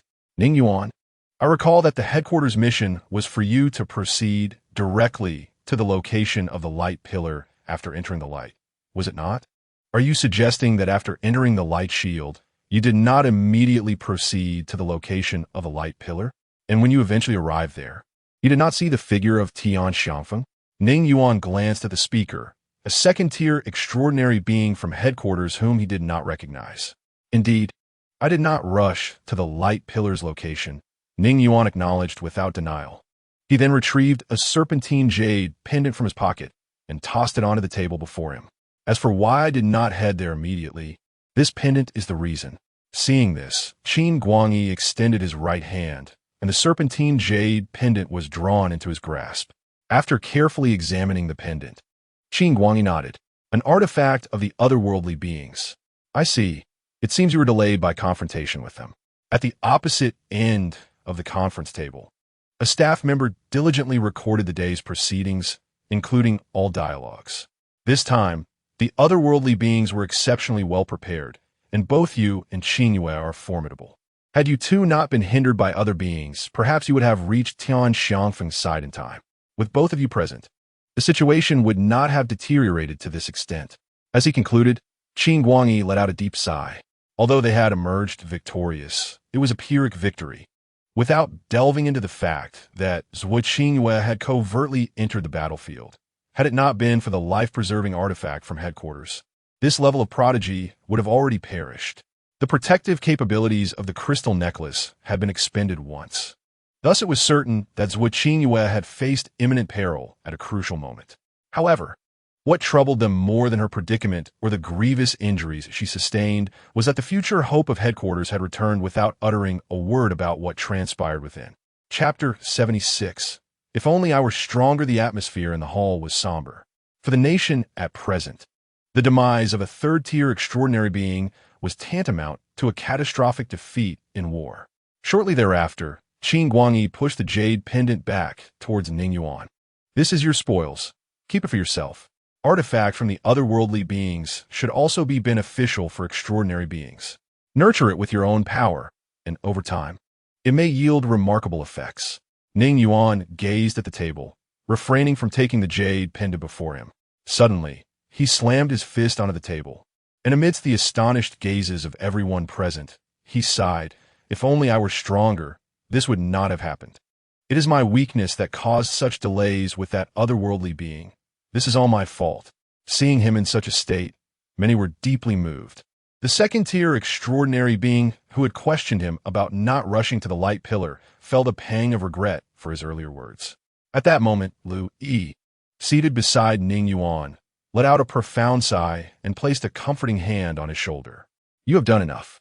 Had you not arrived at the battlefield in the final moments and slain the severely injured otherworldly being, hundreds of thousands of lives in Dahu City would likely have been lost.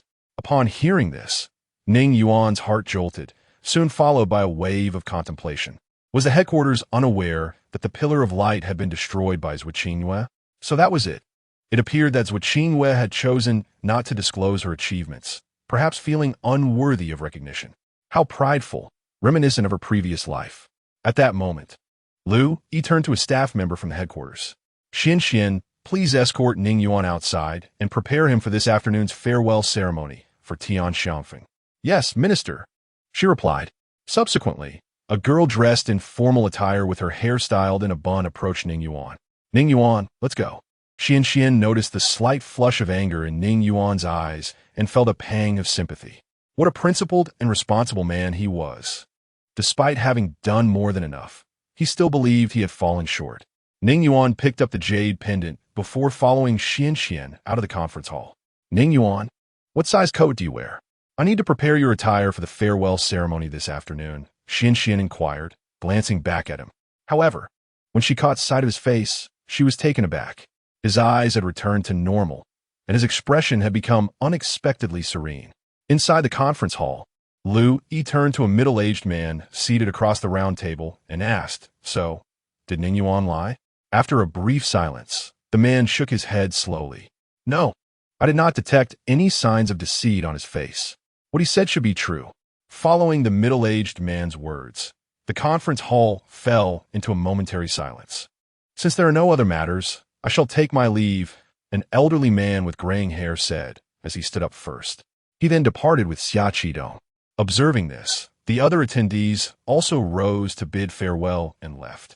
Soon, only Lu Yi, Qin Guangyi, and a few staff members from the headquarters remained in the conference hall. After dismissing the staff, Lu Yi sat beside Qin Guangyi and inquired, Elder Qin, what are your thoughts on Ning Yuan? Qin Guangyi pondered for a moment before responding with a faint smile. He is quite remarkable, a talent worthy of significant cultivation. However, his rapid advancement does startle me. Lu Yi stroked his chin thoughtfully. Could it be that his shadow abilities allow for such swift breakthroughs? If that is the case, then perhaps our evaluation of Ning Yuan may need re-evaluation. Qin Guangyi shook his head. No need. Let's observe a bit longer. Progressing from the first to the second tier is not particularly significant. The true test lies in advancing from the second to the third tier. If his speed remains so rapid in that regard, then his abilities will certainly warrant a reassessment. In the afternoon, several buses departed from the headquarters, heading towards the city center of Dying. Since Tian Xiangfeng had no remains, his family had crafted a coffin and placed his belongings inside it. The memorial hall was set up at the Tian family's ancestral home. According to traditional customs, Tian Xiangfeng's wife and daughters would keep vigil for 7 days before burying the coffin. As the personnel from headquarters arrived, the previously overcast sky began to shed light rain. Observing the coffins arranged in the hall and the weeping wife and daughter of Tian Xiangfeng kneeling beside them, Lu Yi, clad in somber black attire, felt an immense weight in his heart. With his shoulders dampened by the rain, he was the first to approach Tian Xiangfeng's coffin, lighting 3 incense sticks before bowing and softly speaking. To guard the people, to resist foreign tribes, a hero of the nation. Farewell, old Tian. As Lu Yi straightened, Tian Xiangfeng's wife and daughter returned his gesture. Sister-in-law, may you find solace. Upon gazing at Tian Xiangfeng's wife, whose eyes were void of spirit, Lu Yi found himself reluctant to look any longer. He took a deep breath and turned to depart. Soon after, Qin Guangyi entered, followed by others from headquarters. At that moment, another figure appeared at the entrance, a silver-haired girl, also clad in black. Under the gaze of her colleagues, she walked into the memorial hall. The girl first offered 3 sticks of incense at Tian Xiangfeng's coffin before kneeling silently on the opposite side, clearly intending to keep vigil alongside the grieving wife and daughter. Qingwei, you needn't do this, Tian Xiangfeng's wife said, her eyes hollow. Qingwei shook her head and replied, I am teacher Tian's disciple. It is my duty to keep vigil for him.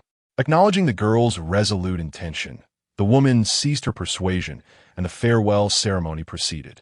Before long, it was Ning Yuan's turn. He entered the hall, holding 3 incense sticks, and bowed before the coffin. Farewell, senior. Everything you have protected will be safeguarded by us. The successors. Upon standing upright, the woman seemed to recognize Ning Yuan.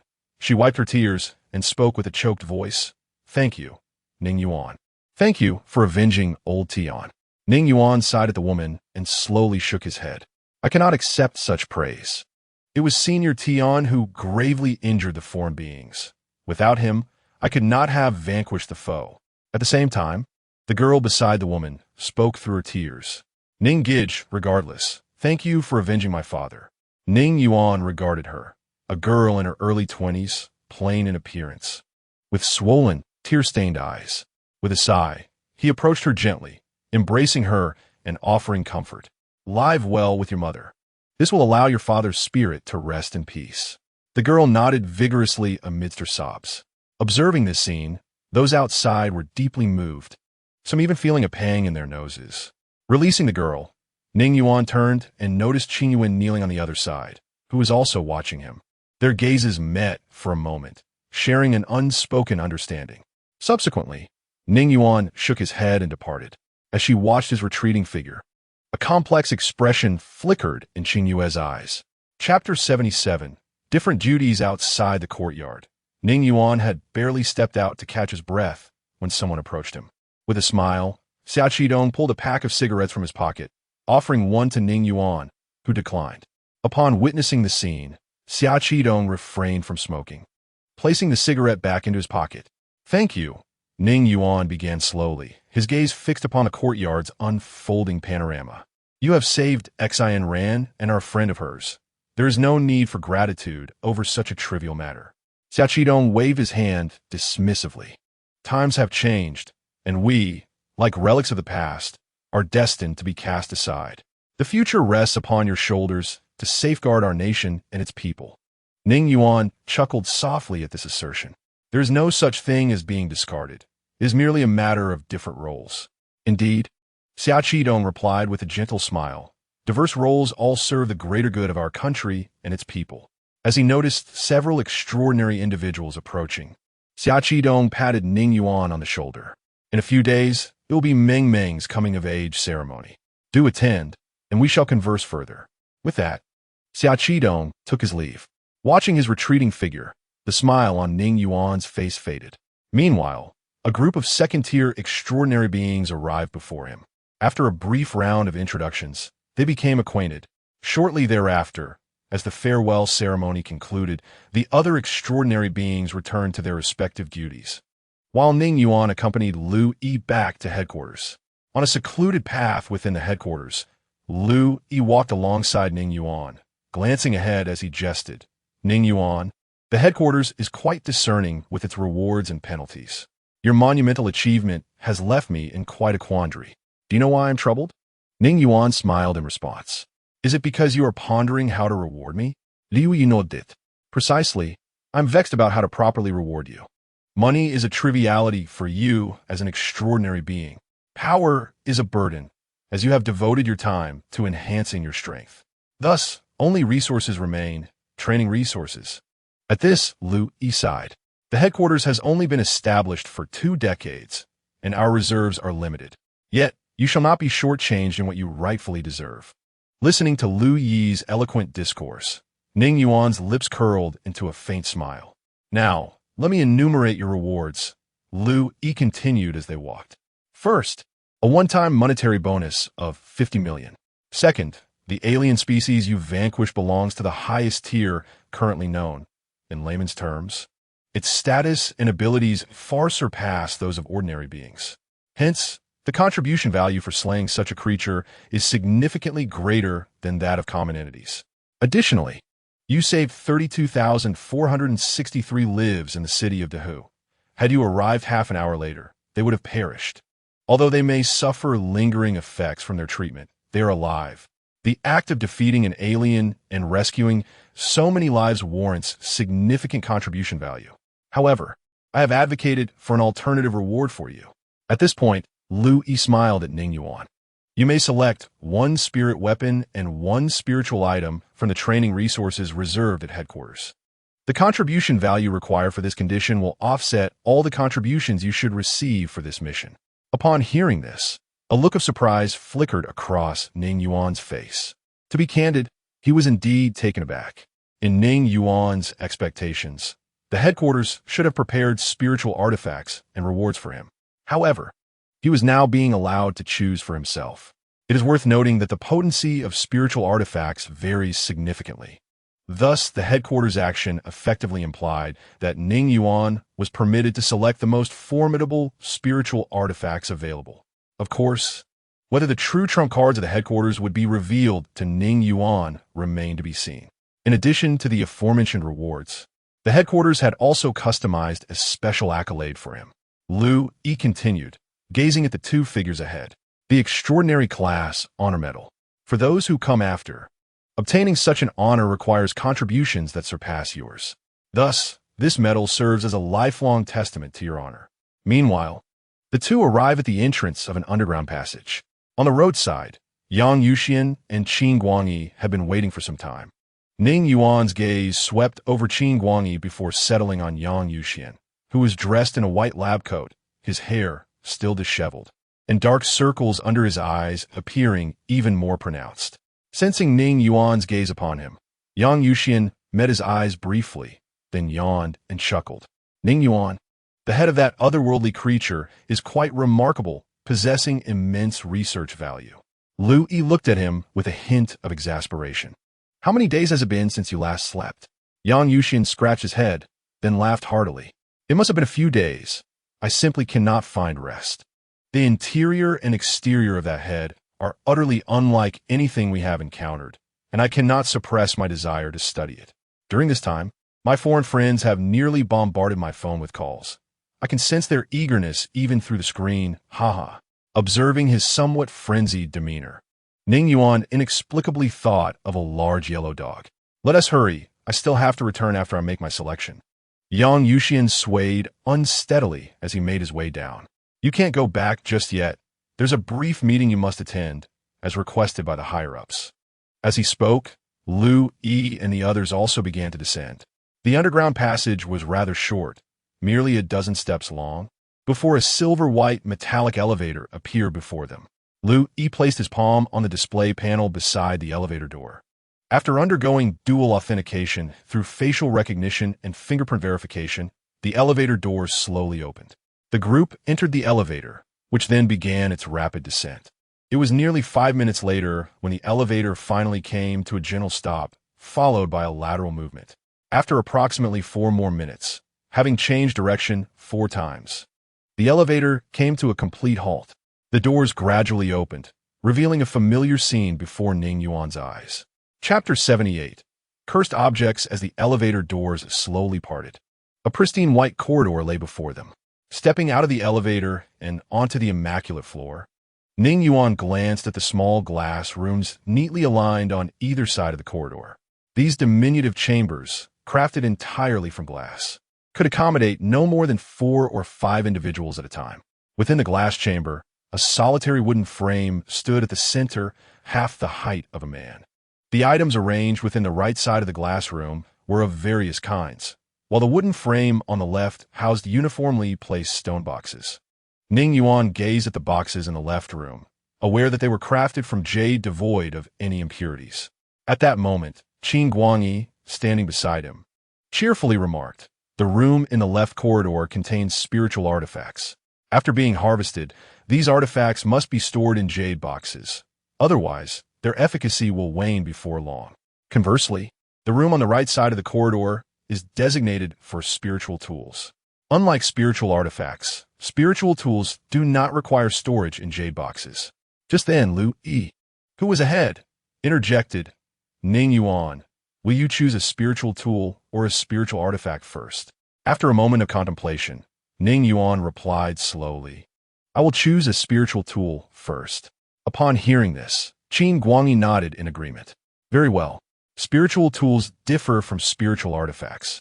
They are often unearthed from deep within the earth, shaped by the passage of time and the transformations of nature. Spiritual tools can be classified into defensive, offensive, and auxiliary types. The first 2 are self-explanatory, so I shall refrain from further elaboration. As for the auxiliary type, it encompasses control, movement, and various influences on oneself and others. Which type would you prefer to focus on?" After his statement, Qin Guangyi silently observed Ning Yuan. This time, Ning Yuan did not hesitate excessively and directly inquired, "Are there any spiritual tools capable of preserving the life of an ordinary person for a period?" Upon hearing Ning Yuan's request, Lu Yi and the others exchanged glances, clearly taken aback by his unexpected demand. After a brief pause, Yang Yu spoke first. Generally, spiritual tools that influence oneself are primarily suited for extraordinary individuals. The options available for ordinary people are quite limited, let alone those that can ensure their survival for a short time. At least, such a tool is not present in our headquarters at this moment. As he spoke, Yang Yu cast a meaningful glance at Ning Yuan, fully aware of the implications behind his request. The fusion of a spiritual seed carries a significant risk of death for ordinary individuals. But should a particular spiritual tool exist that can stabilize their life for a brief duration, it would guarantee a successful fusion of the spiritual seed. At this moment, Lu Yi and Qin Guangyi also regarded Ning Yuan, both having surmised his intentions. Yet, they held no derision for his seemingly impractical aspirations. Rather, they empathized with him, for he was the only relative he had. Indeed, is there truly no such spiritual tool available at this time? Ning Yuan, perceiving the sincerity in their expressions, sighed inwardly. Very well, even if such an extraordinary spiritual tool were to appear in my past life, it would have been absorbed internally. This thought evoked memories of Shun Linchuan, the terrifying genius who fused with the lightning spirit and ascended to the 7th tier, ultimately becoming the one who took his life. In his previous life, the world proclaimed Shun Linchuan as the chosen one, the man with the greatest hope of reaching the pinnacle of the extraordinary path and bringing an end to the invasion of alien races. However, very few are aware. This destined child initially relied on a mystical artifact that granted ordinary people temporary immortality to successfully merge with the Thunder Spirit seed. After a brief silence, Ning Yuan sighed and continued, "Since there are none, let us opt for an offensive spirit artifact." Upon hearing this, Qin Guangyi smiled. "Very well.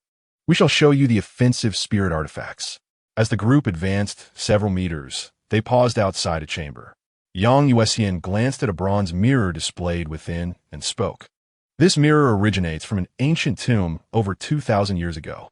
It harbors an abundance of death energy when wielded by a transcendent.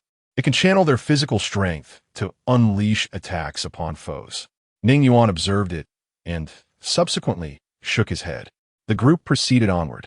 Yang Yuan continued to present various artifacts to Ning Yuan, who continued to decline each one. Thus, they traversed through several rooms.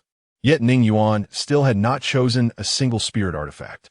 Although Lu Yi and the others felt puzzled, they refrained from urging Ning Yuan, as spirit artifacts are exceedingly rare for transcendent beings, necessitating a careful selection process. They ambled along until they reached the entrance of a transparent chamber. Gazing at the items displayed on the shelves within, Yang Yuan sighed. This particular item is quite unique. It is a cursed object. The first individual to discover it perished the same day after selling it in an antique market. The buyer met the same fate within a day. Eventually, as more individuals who had come into contact with it succumbed, we began to take notice of this artifact. Through our research, we found that its curse activates upon contact. This contact is not limited to mere physical touch. Even wearing gloves or using prosthetics is ineffective. If you touch the gloves, and they, in turn, touch the artifact, it is as though you have directly touched it. The same principle applies to prosthetics. The only known safe method is to interact with it using an object that does not physically connect to your body, such as a remote-controlled robot. At this point, Yang Yuan looked at the spirit artifact within the chamber, his eyes reflecting complexity. To study this thing, several researchers at headquarters have tragically lost their lives. Yet the results of the research have proven to be utterly futile. Although the strength of its curse is formidable, the fatal consequence of indiscriminate death upon contact means it must remain here. It is as if a transcendent holding it would perish before even engaging an enemy. Ning Yuan quietly regarded the artifact inside the chamber. It was a long blade. Unlike ordinary long blades, this one was severely damaged, its edge riddled with notches, and its surface was marred with countless cracks and corrosion. With but a glance, Ning Yuan resolved to claim it, for he remembered this blade. In his previous life, it had boasted a glorious history of triumphs. Chapter 79. You truly are a genius during the era when seventh-tier transcendent beings emerged in the previous life. The power of the alien entities had transcended the comprehension of ordinary humans. It would not be an exaggeration to say they could move mountains and fill seas. Faced with such a formidable adversary, the spiritual artifacts within Blue Star were rendered entirely ineffective. Aside from a few with unique abilities, defensive artifacts were powerless against the attacks of foreign beings. Offensive artifacts also failed to inflict significant damage on these extraterrestrial entities. During that time, the Transcendents relied solely on their own strength to combat the otherworldly foes. It was not that they were unwilling to utilize external aids, but rather, there were none available for their assistance. Eventually, human Transcendents resorted to scavenging treasures from the bodies of these alien beings to defend themselves. It was during this dire period that the true power of this blade became apparent. A gravely injured fifth-tier Transcendent, on the brink of death, retrieved this sword from headquarters and, harnessing the curse within it, exchanged his life to slay an alien creature far more powerful than himself. "I desire it," declared Ning Yuan. Upon hearing his words, Lu Yi and the others were momentarily taken aback. Yang Yuesian scrutinized Ning Yuan with a perplexed gaze. "You want it? While this blade is formidable, how can you wield it without touching it?" Lu Yi nodded in agreement. "Indeed, Ning Yuan, wielding such a perilous artifact is ill-advised. It would be wiser to choose another." Qin Guangyi, however, refrained from offering counsel, instead observing Ning Yuan in silence. At that moment, Ning Yuan suddenly smiled and spoke. "If touching it poses a risk, then I simply shall not touch it." With that, a shadow beneath his feet gradually stood upright. Lu Yi gaped in astonishment, and even Qin Guangyi was momentarily stunned. After regaining his composure, Yang Yuesian exclaimed, "By the heavens, you are truly a genius." With that, he opened the door, gesturing for Ning Yuan to retrieve the blade. The shadow, under Ning Yuan's command, entered the room and approached the wooden rack where the sword was placed. It then extended its obsidian right hand and slowly grasped the blade. Subsequently, the shadow, bearing the sword, returned to Ning Yuan's presence, gradually melting back into his feet. Concurrently, the blade also vanished bit by bit into the shadow, as if sinking into an unfathomable abyss of inky water. "Your ability is truly remarkable," Yang Yuesian remarked, gazing at the shadow beneath Ning Yuan. "It can assume various forms, carry you aloft, and possesses considerable offensive capabilities. It can even serve as a storage medium. Such comprehensive abilities are beyond mere classification. They are likely unparalleled." Ning Yuan chuckled at the compliment. "These are merely superficial abilities. They may seem extensive, yet in reality, each aspect is rather feeble." Qin Guangyi nodded in agreement. Indeed, the capabilities of a transcendent are not necessarily better in greater numbers. Achieving excellence in a singular aspect is sufficient to reach the pinnacle. "Now that you have chosen your spiritual artifact, it is time to select a spiritual object," he stated, leading the group to the glass chamber at the end of the left corridor. Gazing at the jade box behind the glass door, Qin Guangyi sighed and began to speak. Spiritual objects differ from spiritual artifacts. They originate from ordinary flora and fauna, which, through the absorption of the essence of sun and moon over time, fortuitously evolve into spiritual objects. These treasures are the true gifts of this planet.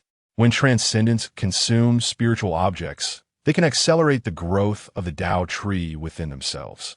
As you have traversed this journey, you have observed that the headquarters possesses fewer than 60 spiritual artifacts. Over the years, the headquarters has expended considerable manpower, resources, and financial investment in the pursuit of spiritual items, scouring renowned mountains and rivers, yet has managed to acquire merely a dozen or so. At this moment, Lu Yi expressed his sentiments, saying, "Ning Yuan, although these rooms are filled with jade boxes, the vast majority of them remain empty. To be frank, my greatest hope during my tenure is to fill these boxes. After all, the more spiritual items we have, the more formidable transcendent beings we can cultivate." Ning Yuan chuckled inwardly upon hearing this. "Fill them?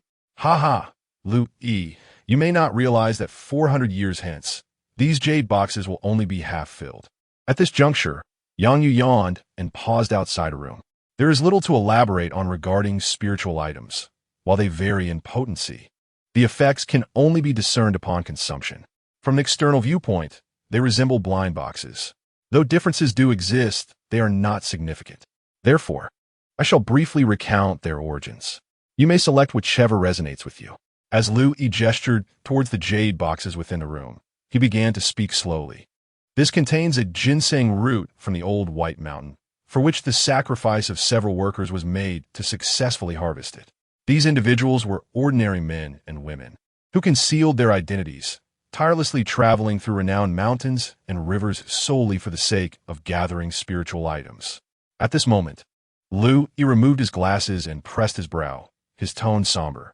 Though they were mere mortals, they had been silently contributing to the fight against the alien races. Without their strength, these spiritual items could not have arrived at the headquarters to rest within the jade boxes. Ning Yuan also sighed upon hearing this. Lu Yi did not urge Ning Yuan to hastily choose among the spiritual items. Instead, he narrated the process of harvesting these items and the sacrifices made. Although Ning Yuan appeared to listen, he was, in truth, growing increasingly impatient. Were he a youthful and passionate transcendent being, he might have already felt a sense of responsibility and moral obligation to protect the headquarters, vowing to honor the sacrifices of these ordinary individuals.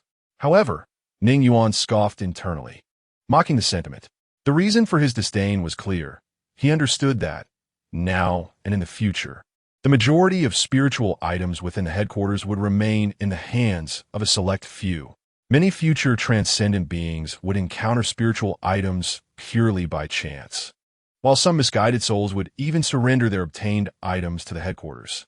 Very well, Ning Yuan, it is time for you to choose, Lu Yi said, patting Ning Yuan on the shoulder and smiling. Throughout this journey, Ning Yuan had been contemplating the origins of these spiritual items. Yang Yu was correct. One cannot discern the potency of spiritual items merely by their appearance. However, Ning Yuan was capable of selecting a superior one based on its place of origin. After all, the simple principle of flowers grow best in fertile soil applies to spiritual items as well. Although Ning Yuan was unsure which spiritual item was the best, he did know which renowned mountains and rivers would be most sought after in the future, the very locations where transcendent beings would flock to seek treasures. Before long, Ning Yuan pointed towards the room housing the ginseng from Old White Mountain and declared, "I shall choose that one." Lu Yi and the others exchanged glances. And then Qin Guangyi stepped into the room, retrieved a jade box from the wooden rack, and handed it to Ning Yuan. Ning Yuan examined the jade box in his hands before tossing it into the shadow at his feet. "All right, since you've made your choice, let's be off," Lu Yi said with a smile directed at Ning Yuan. "Wait a moment, Minister," Ning Yuan interjected. Lu Yi halted his forward motion, turning to Ning Yuan with a questioning look. "What is it, Ning Yuan?" Ning Yuan hesitated, zoomavat embarrassed. "Could I possibly borrow another spiritual artifact from headquarters?" Chapter 80. Gambling with one's heart in the pristine corridor. The three of them stared at Ning Yuan, momentarily taken aback. "Borrow a spiritual artifact?" Ning Yuan, "What do you mean by that?" Lu Yi seemed taken aback, voicing his confusion. Yang Yu was the first to react, looking at Ning Yuan with a peculiar expression. Even Qin Guangyi involuntarily furrowed his brow. "This lad is getting a bit greedy, isn't he?" At that moment, Ning Yuan let out a deep sigh. "Minister, it is quite literal. You can understand it as me borrowing a spiritual artifact from headquarters, much like borrowing money, which I would return later." This left Lu Yi both amused and bewildered. It was his first encounter with a transcendent individual from headquarters asking to borrow a spiritual artifact. Moreover, could one truly borrow such an item? Yet, Lu Yi suppressed the urge to flatly refuse this esteemed contributor and inquired about his reasoning. "Ning Yuan, may I ask why? While spiritual artifacts are indeed valuable to transcendent beings, one should not rely entirely on external possessions for cultivation. True strength comes from rigorous self-refinement, progressing step by step. Take Elder Qin, for instance. He has never relied solely on spiritual artifacts, but has forged his path to the third tier through steadfast determination. While he may not be the strongest transcendent in the world, he certainly ranks among the top three." Upon hearing this, Ning Yuan sighed again. Minister, you're unaware of what I faced in the light barrier. The alien beings are terrifying. The intensity of the battles was life-threatening, and it is difficult for me to convey the experience. In short, I am desperate to grow stronger and do not wish to confront such dire situations again. However, if you truly do not wish to grant my request, then let it be. I shall consider it as if I never mentioned it. A flicker of disappointment crossed Ning Yuan's face. Listening to Ning Yuan and observing his demeanor, he found himself understanding the young man. It is only natural for someone who has faced life and death battles to yearn for power. Just then, an idea sparked in Lu Yi's mind, and his eyes brightened. Indeed, given Ning Yuan's challenging background and intelligence, it would be difficult to instill a sense of belonging in him without reason. Yet, if this opportunity could help Ning Yuan realize how much headquarters values him, perhaps, with his sense of responsibility and kindness, it could foster that connection. However, as Lu Yi pondered, Yang Yu shook his head and said, "No, borrowing is not an option. Each spiritual artifact is an immensely precious treasure, and only those who have achieved great merit may be permitted to use them. Not even Elder Qin is an exception." Listening to Yang Yuexian's assertion that even Elder Qin could not appropriate such words, Ning Yuan cast a glance at the impassive Qin Guangyi, nearly suppressing a laugh. He mused quietly within. Yang Yuexian, although you have delved profoundly into the study of foreign tribes, you shall never fathom the intricacies of the human heart. There are aspects that remain invisible to you. Just as Qin Guangyi seemed poised to speak, Lu Yi suddenly raised his hand. "Very well, Ning Yuan. I concede to your request." Both Yang Yuexian and Qin Guangyi were taken aback, while Ning Yuan displayed an expression of delight. Though internally he remained as placid as a still pond, having anticipated this agreement. After all, from Minister Lu Yi's perspective, binding a remarkably gifted, extraordinary being like Ning Yuan to the headquarters with a single spiritual object was indeed a bargain. This was a gamble, wagering on Ning Yuan's allegiance with substantial gains. Lu Yi was confident in his victory, believing that at merely 20-something, despite Ning Yuan's cleverness, his heart was still too youthful. "Lu Yi, you are breaching protocol," Yang Yuexian remarked, frowning. Meanwhile, Qin Guangyi appeared to be lost in thought. "No matter. I shall take full responsibility and will clarify matters above." Lu Yi reassured Yang Yuexian before turning his gaze to Ning Yuan. "Ning Yuan, you are my sole hope. My expectations for you are exceedingly high. I am taking a risk by acquiescing to your request, and I trust you will not disappoint me or the headquarters. Choose another, but it is unnecessary. Simply remember the headquarters' kindness and contribute accordingly." Ning Yuan nodded in response. "Rest assured, Minister, I will never let the headquarters down." Thus, under the watchful eyes of the three, Ning Yuan took possession of a spiritual object before the four ascended the elevator.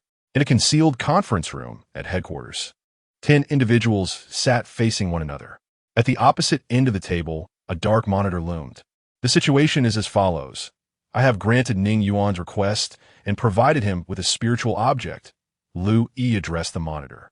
At this moment, a middle-aged man seated across from him spoke up. "Lu Yi, does Ning Yuan truly possess such remarkable talent? He is merely a second-tier extraordinary being. Even if he has achieved significant merit, you should not bestow upon him 2 spiritual objects. You understand the rarity of these items." He continued, "Moreover, Ning Yuan was originally a civilian extraordinary. Individuals of his ilk are accustomed to freedom and may resist constraints even after joining the headquarters. What if he were to betray us one day?" Before Lu Yi could respond, an elder chuckled. "Ha, what nonsense. Our current concern should not be about betrayal, but rather how to retain such a gifted young individual. Luo Su, you are perpetually preoccupied with the precarious situation.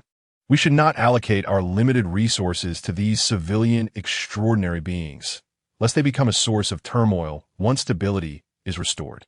I understand your concerns, but do not forget that the recent crisis in Greater Shanghai was resolved by the very civilian extraordinary you fear. Moreover, your precious daughter has certainly consumed a considerable amount of resources from headquarters. Why, despite her presence, has she not resolved the outbreak incident in the bustling metropolis?" The middle-aged man's expression darkened at these words, and he let out a cold snort. Oomph. It is evident that Ning Yuan is preoccupied with dealing with other races. Upon hearing this, the elder merely smiled non-committally and refrained from further comment. The others present were left puzzled by this exchange. It is curious that Xia Chongfeng would confront Zhuo Su over such a trivial matter. Could it be that he is acquainted with Ning Yuan? Zhuo Su was not entirely mistaken. Indeed, it was unwise to grant Ning Yuan 2 spiritual artifacts. However, Elder Xiao was also correct. There is a pressing need to attract talent, particularly extraordinary individuals. Alas, if only there existed a method to harness these civilian extraordinary beings without providing them resources while ensuring their loyalty. If only Ning Yuan were an insider. Chapter 81. Intimidation or retribution. As each individual engaged in their own musings, a faint laughter emanated from the display. Old Xia. It appears you hold this young man in high regard. Although he has accomplished significant feats, the headquarters has compensated him adequately. He is not owed anything further. The elder remained silent for a moment before responding thoughtfully. My granddaughter, Xinran, shares a close bond with him. Ning Yuan possesses a kind heart, remarkable abilities, and a strong sense of responsibility. He is a rare talent. The elder did not conceal his sentiments, for in the presence of such astute individuals, he could not hide the truth. It was better to speak candidly. Upon hearing his words, the assembly was struck with realization. So that is the case. This wily old fox, I wondered why. Indeed, he seems inclined to welcome a son-in-law into the family. How clever. Having a beautiful granddaughter certainly proves advantageous. Why had I not considered this strategy? Nonetheless, this is quite favorable. Once Ning Yuan is integrated into the Xia family, he becomes one of their own. Lu Yi cast a surprised glance at the elder, muttering to himself. When did Ning Yuan become associated with the Xia family? I was unaware of this development. Zhuo Su, too, regarded the elder with astonishment, then inwardly scoffed. Given that the Xia family currently lacks even a second-tier extraordinary being, they truly are desperate to accept anyone. At that moment, the display emitted another voice. Very well, let us conclude matters concerning Ning Yuan. Lu Yi, such incidents must not recur. When encountering promising candidates worthy of cultivation, one must seize the opportunity, yet basic principles must be upheld.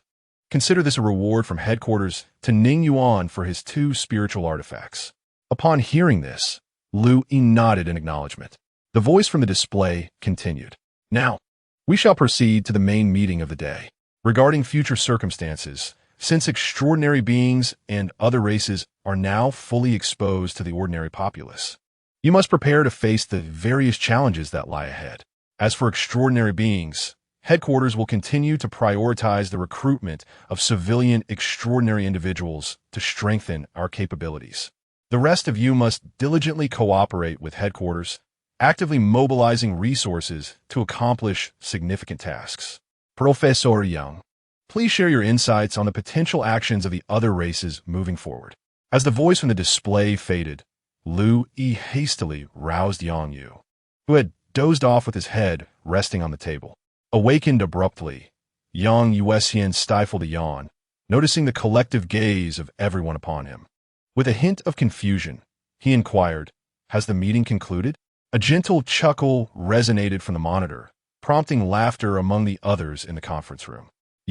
What do you believe the alien factions will do next? Lu Yi murmured.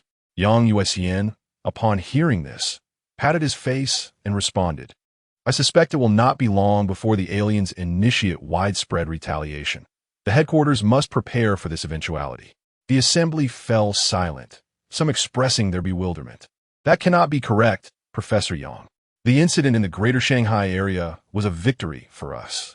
Moreover, the deceased alien beings were of the highest rank, which should, in theory, instill a sense of deterrence among the remaining factions. Yang Yuan regarded him steadily, then slowly shook his head. Your reasoning remains anchored in the context of human warfare, where deterrence relies on equality. Historically, human conflicts have been between equals. Thus, deterrence has proven effective. However, the alien entities do not view humanity as equals. They regard us as mere insects. To illustrate, in the animal kingdom, wild dogs can intimidate weaker creatures, but they can never instill fear in lions, even if they fortuitously manage to kill one. Some among the group could not contain their dissent, interjecting, "What nonsense about dogs and lions, Professor Yang? You underestimate our strength. If not for the cunning of these aliens, who always conceal themselves within urban populations, we could annihilate them solely with our advanced weaponry." Yang Yuan nodded, non-committal. Indeed, if we disregarded casualties entirely, we could leverage nuclear weapons to eliminate the alien beings. But who would dare bear such a cost?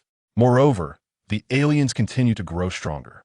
No one knows their limits or whether nuclear arms may one day prove ineffective against them. I maintain my stance.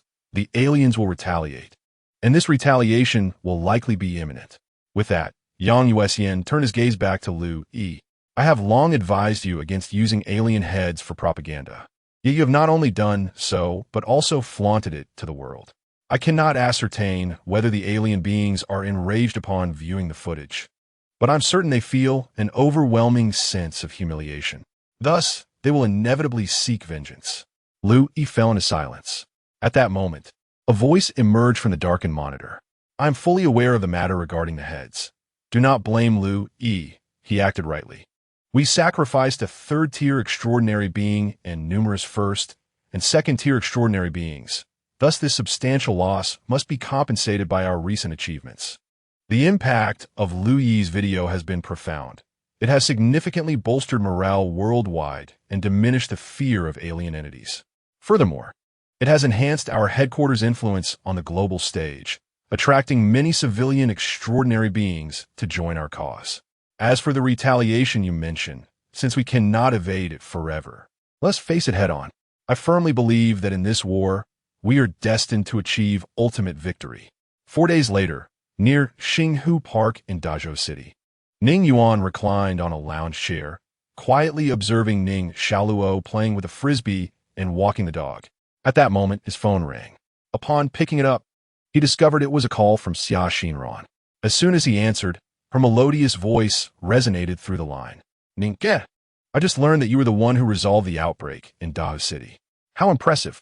By the way, I heard you were injured. How are you now?" "It's nothing.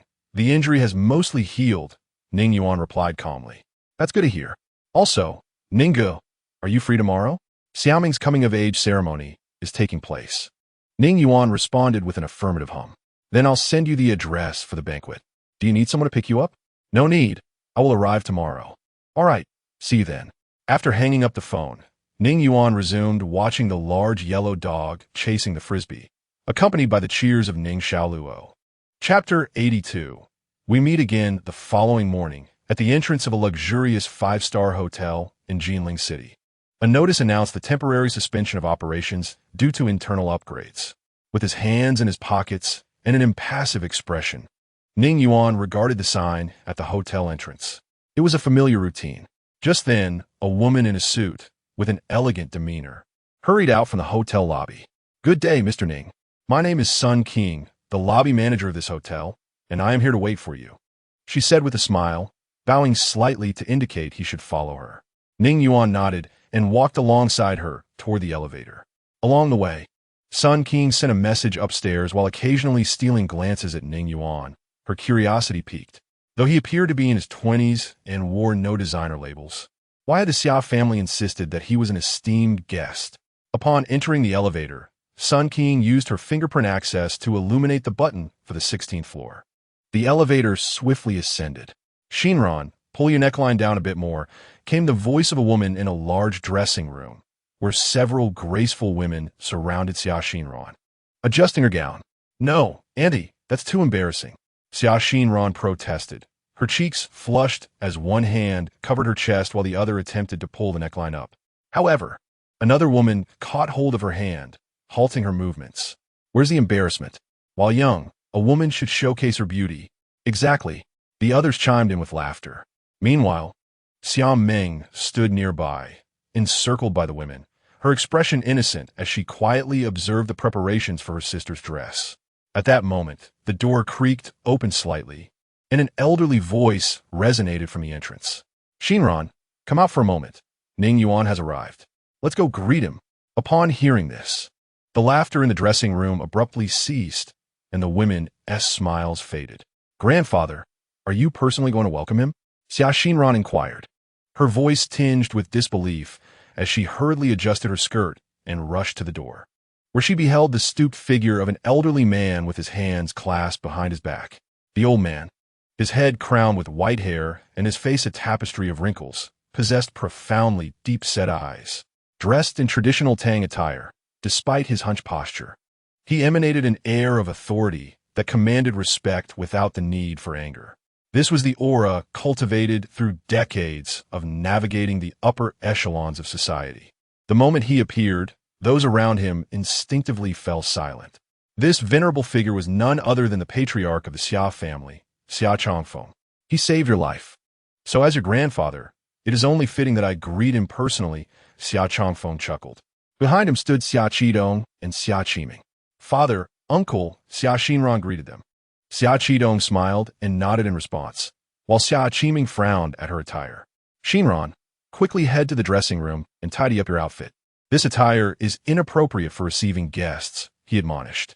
Xia Xinran forced a bitter smile at his words and turned to enter the dressing room. However, at that moment, Xia Changfeng waved his hand. "No need. You look quite lovely as you are. Qiming, times have changed. Do not be so old-fashioned." Upon hearing the elder's words, Xia Qiming promptly nodded in agreement. "Yes, father." Meanwhile, the elevator doors at the entrance of the banquet hall slowly opened. Sun King, who was preparing to escort Ning Yuan to a private room, was startled by the sight of Xia Changfeng and his entourage standing nearby. "Young friend Ning Yuan, how have you been?" Xia Changfeng approached with a warm smile, extending his aged hands to grasp Ning Yuan's. A kind smile graced his wrinkled face. Ning Yuan reciprocated the gesture, greeting him with a smile. The old gentleman's commanding presence must surely signify him as the head of the Xia family. Xia Changfeng's smile deepened at this remark as he ambled alongside Ning Yuan. "What commanding presence? I am merely an old man with only a few years left to live." Sun King gazed in astonishment at this unexpected exchange. "What on earth? Xia Changfeng is treating this individual with such courtesy?" Just then, Xia Qidong approached Sun King, his expression impassive as he spoke. "You should leave now. You have seen nothing today." Sun King trembled at his gaze, quickly nodding before departing. The banquet hall was vast, capable of accommodating hundreds for a grand event. Yet, on this occasion, it housed fewer than 50 individuals. These attendees quietly observed as Xia Changfeng and Ning Yuan entered the banquet's private room. Once the door closed behind them, the hall erupted into murmurs. A young man gazed eagerly at the closed door, his eyes alight with fervor. He was Ning Yuan, the second-tier extraordinary being spoken of by the elder, who had saved the city of Dahu and vanquished formidable alien entities. "I shall one day become such a powerful figure." A woman beside him gently adjusted his hair, smiling as she encouraged, "Very well, then you must learn much from Ning Yuan."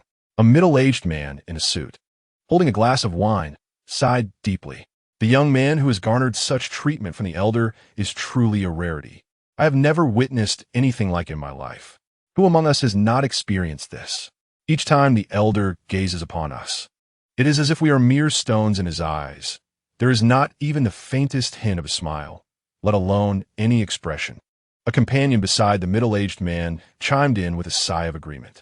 "Regardless of appearance or physique, he seems quite admirable. If only Sister Xinran were not interested, I would pursue him fervently," a charming young woman teased. Upon hearing her words, a girl beside her giggled and said, "You wish. You lack height and figure. Looking no more mature than a minor. How could you possibly compare to Sister Xinran? Oh, please. This is called the lowly style. Do you not understand? Many men are drawn to someone like me." In stark contrast to the lively chatter of the Xia family, a woman sat alone in a corner of the banquet hall. She gently swirled the goblet in her hand, the red wine within swaying gracefully with her movements. Dressed in a white qipao, she perched one leg over the other, her ivory-like toes delicately teasing a high heel. Her features were exquisitely perfect, her long hair elegantly pinned up with a wooden hairpin, and her eyes seemed capable of captivating anyone who dared to gaze into them.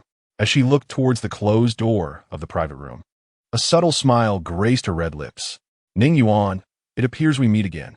Inside the private room of the banquet hall, Xiao Changfeng sat beside Ning Yuan, engaging him in amiable conversation as a kindly elder would, while Xia Qidong and others quietly listened. Ning Yuan, the upheaval of our world is an inevitable reality. As a transcendent being, you cannot remain aloof. Have you considered establishing a family and leaving a legacy? Xia Changfeng suddenly posed this question amidst their discussion of familial heritage. The moment the words left his lips, both Xia Qidong and Xia Qingming turned their attention towards Ning Yuan. Xia Xinran, however, felt her fair cheeks flush with embarrassment. She lowered her head, gripping her skirt tightly beneath the table. Ning Yuan set down his teacup upon hearing the question, sighed softly, and responded, "Indeed, I have contemplated it. Yet, as you know, Elder Xia, while transcendent beings may appear extraordinary and possess powers beyond the imagination of ordinary people, they are destined to encounter unimaginable dangers. In such precarious times, how could one dare to speak of starting a family?" Xia Changfeng took a sip of tea and smiled lightly. "My young friend, Ning possesses a sense of responsibility and commitment. It seems I have been remiss in my considerations. Xinran, you may step out now. It is time for Mengming's coming-of-age ceremony to commence." With a hint of crimson in her ears, Xia Xinran nodded and hurriedly exited the private room.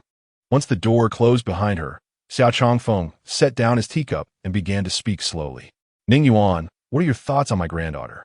After pondering for a moment, Ning Yuan nodded. "She is beautiful, intelligent, and brave, quite commendable indeed." Xia Changfeng turned to look at Ning Yuan and, without preamble, stated, "Would you be willing to marry her?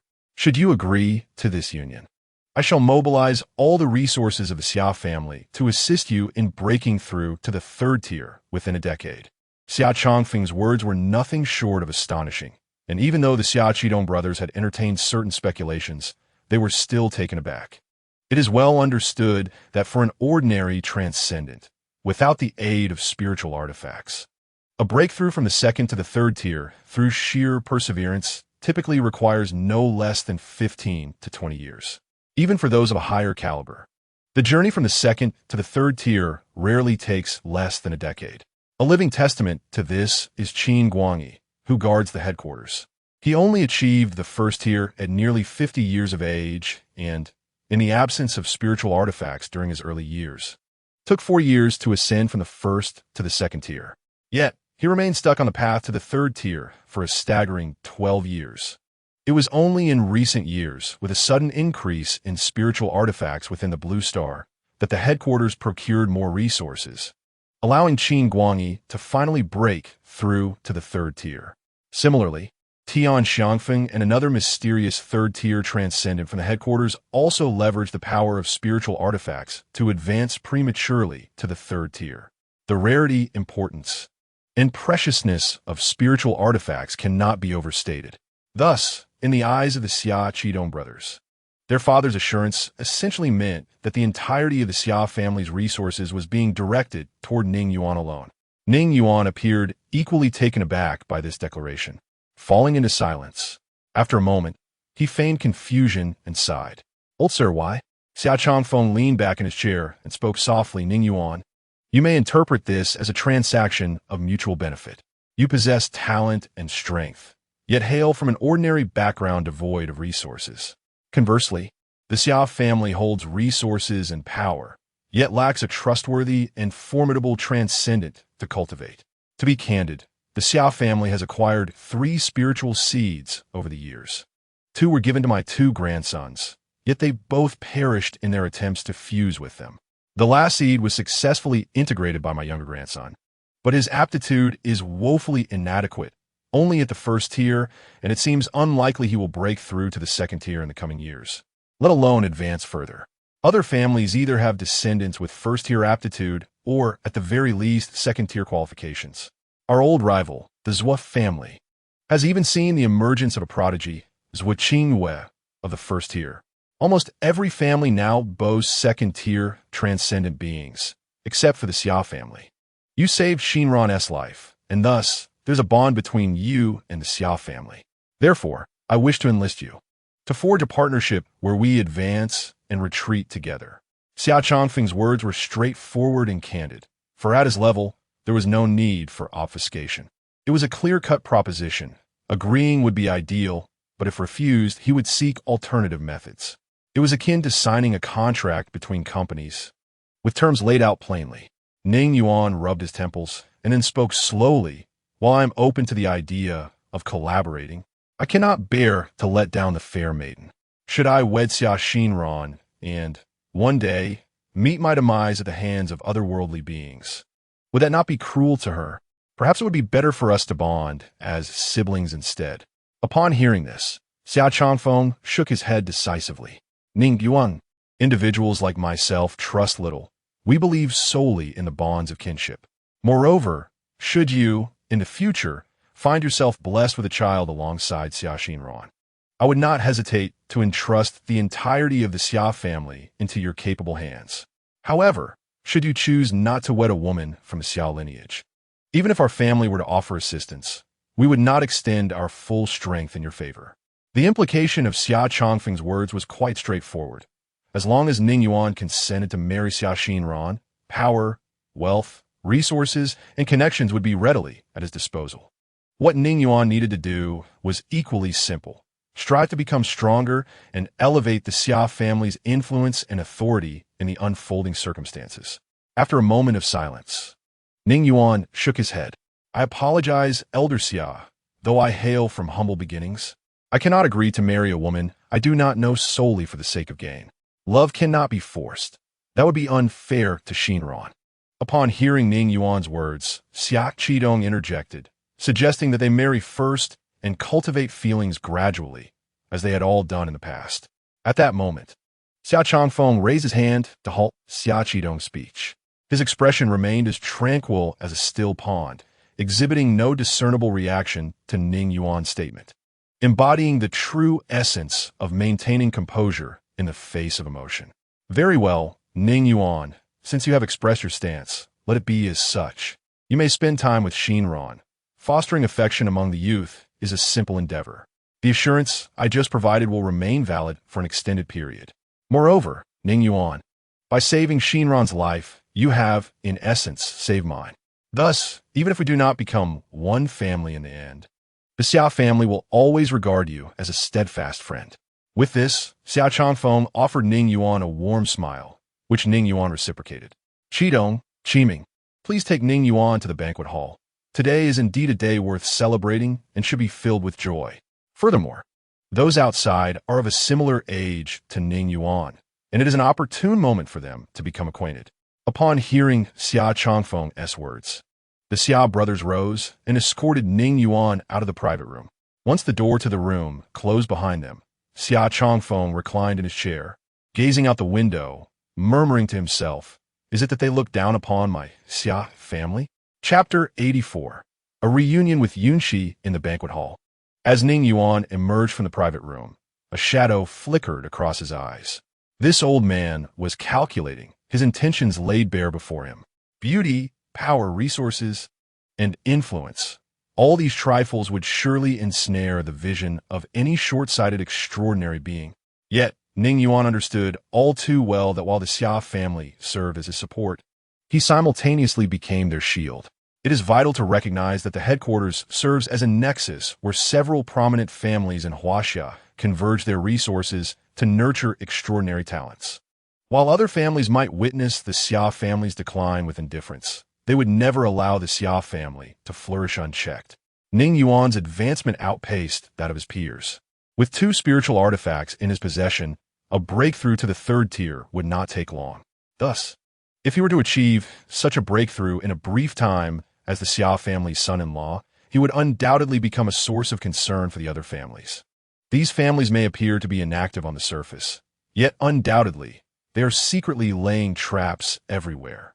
Although Ning Yuan is unafraid, he is also disinclined to squander his time and energy engaging in their petty intrigues.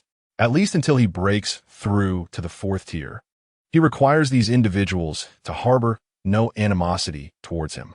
While Ning Yuan was lost in such contemplations, members of the Xia family approached him with smiles, and Xia Qidong took it upon himself to introduce Ning Yuan to the various family members. Before long, the Xia family had warmed up to him. Ning Yuan, seeing you in person is far more impressive than hearing about you. Truly, a hero emerges from the youth. I have long heard of your illustrious name. You are indeed a dragon among men. Greetings, Brother Ning. For the Xia family, this level of familiarity with a stranger they had never met was not surprising. They treated him as if he were an old friend. It is essential to recognize that the art of language and social niceties is a craft. And within the Xia family, one is steeped in this art from childhood to adulthood, leading to a remarkable mastery of it. Ning Yuan, regaining his composure, reciprocated their warmth with a friendly smile, engaging in delightful conversation with them. To outsiders, this display of genuine enthusiasm appeared remarkably sincere. Take Xia Xinran, for instance. Witnessing Ning Yuan's rapport with her family filled her with joy. At that moment, while responding to a young man's inquiry about foreign beings, Ning Yuan sensed a gaze fixated upon him. Following the source of this scrutiny through the crowd, he spotted a woman clad in a white qipao in a corner of the hall, watching him with keen interest. Upon locking eyes with Ning Yuan, the woman smiled and winked at him. In an instant, Ning Yuan's pupils constricted. It was her. Through her eyes, he was certain she was the ancient dressed woman he had encountered on the balcony that night, Yunxi. Recalling her name, Ning Yuan sought an excuse to extricate himself from the gathering and approached Yunxi. The Xia family members exchanged glances, taken aback that he was heading towards her. They were aware of her identity, but, due to her peculiar demeanor, were reluctant to interact with her. As for her eccentricity, it was characterized by her tendency to speak only to Xia Xinran and Xia Meng, while ignoring everyone else entirely, creating an uncomfortable atmosphere for those nearby. Xia Xinran understood Yunxi's nature and initially intended to dissuade Ning Yuan from approaching her. However, her father, Xia Qiming, restrained her and shook his head.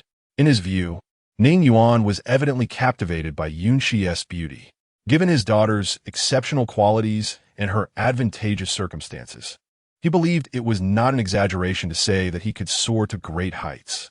Yet, Ning Yuan's rejection of her allure piqued Xia Qiming's curiosity to witness Ning Yuan's potential embarrassment.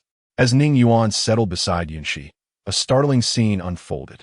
The woman, who had been indifferent to everyone else, actually smiled at Ning Yuan.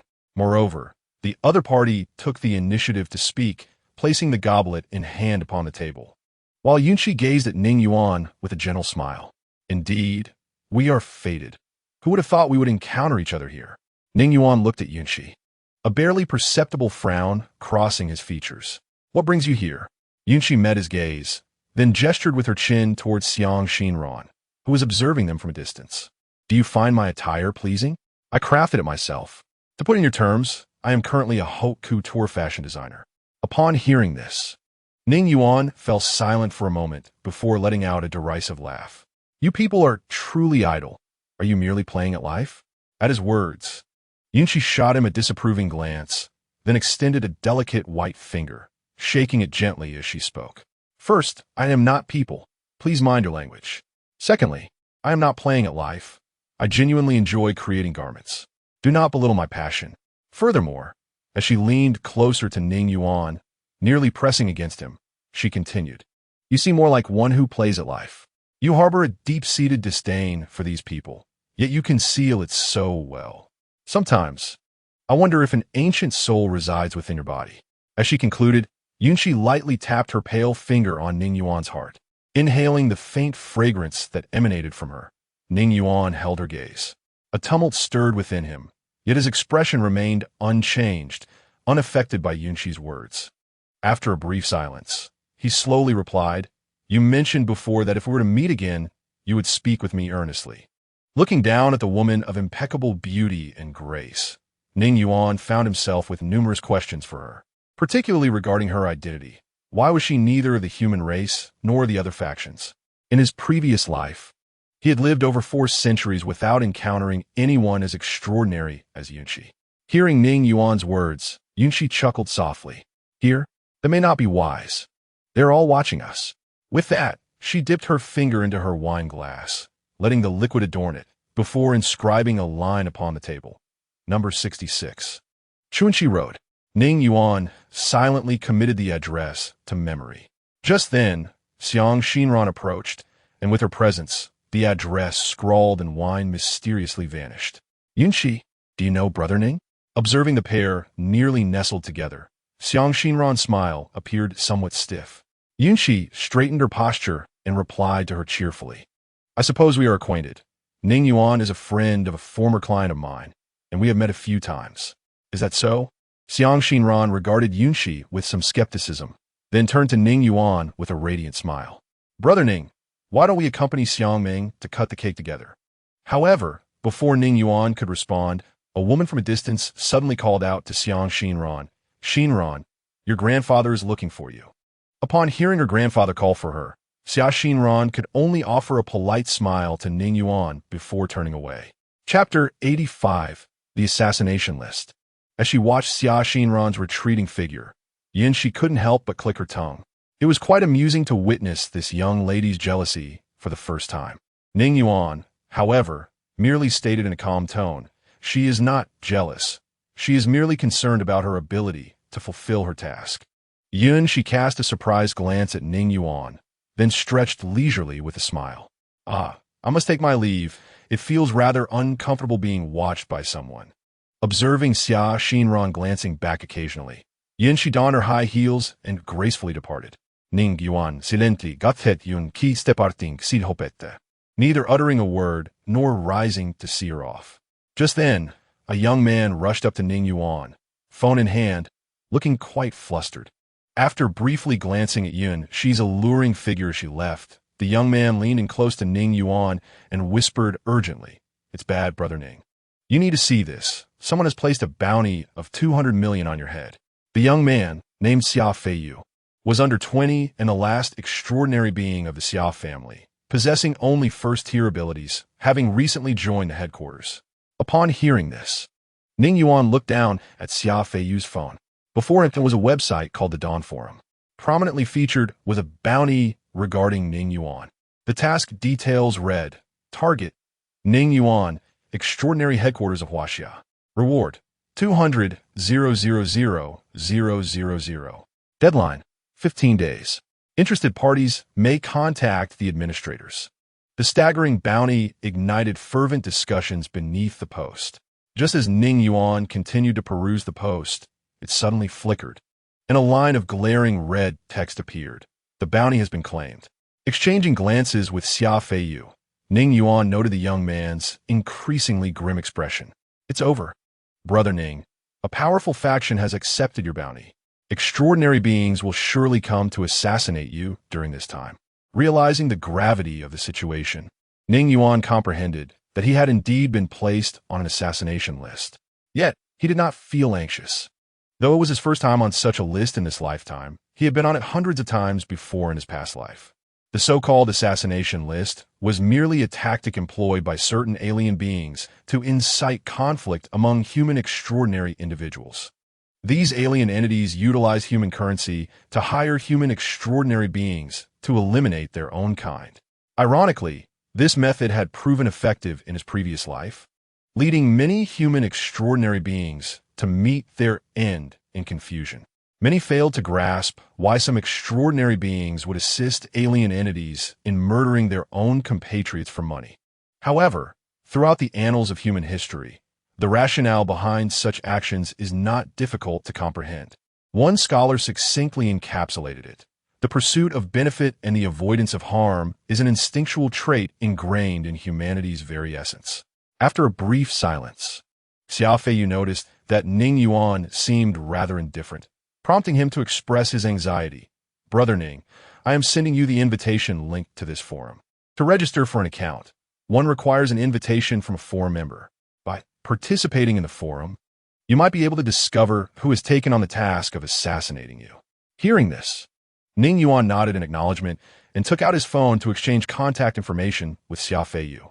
Brother Ning, shouldn't we report this situation to headquarters? They could arrange protection for you and your family, Xia Feiyu remarked, appearing as if he were the one being targeted for assassination. His demeanor a blend of excitement and tension. Ning Yuan observed him and then smiled, saying, Let us not dwell on that for now. Your sister is calling us. At that moment, Xia Xinran approached with a smile. Brother Ning, Feiyu, it's time to cut the cake. In the banquet hall's center, an exquisite cake, towering at half a person's height, was wheeled in. Xiao Ming, adorned in a custom-made gown and a crystal crown, resembled a princess straight out of a fairy tale. The Xia family gathered around, their laughter and cheers filling the air as they sang birthday wishes for her. As the last notes of the birthday song faded, Xiao Ming closed her eyes, her hands clasped in prayer. With the attentive gaze of those around her, she slowly opened her eyes and gently blew out the candles before her. Observing Xiao Ming, Ning Yuan mused internally. Xiao Ming, the future head of the Xia family, a fuser of the dream spirit seed, destined to reach the 6th tier. The dream spirit seed is said to embody the rules of dreams, born from the dream realm. Xiao Ming encountered this spirit seed within her dreams and successfully fused with it. This ethereal and elusive seed is among the rarest of all. If only I could discern how she obtained the dream spirit seed, it would offer Xiao Luo another option, he thought, yet inwardly shook his head. The rumors from his previous life indicated that it was not Xiao Ming who found the dream spirit seed, but rather the seed that sought her out. If that were indeed the case, how could he ever hope to seize such a rare and elusive spirit? Brother Ning, just then, Xia Xinran's voice pulled Ning Yuan from his reverie. He stepped forward, joining Xia Xinran as they held Xiao Ming's hand, feeling the warmth of her soft grip. He quietly reflected, Xiao Ming, I eagerly await the day you acquire the dream spirit, for then you will be of greater service to me. As the countdown from those surrounding them came to a close, the three pressed down together, guiding the knife gently through the cake. As the celebration concluded, Ning Yuan politely declined Xia Xinran's offer to see him off. Upon exiting the hotel, he vanished from sight.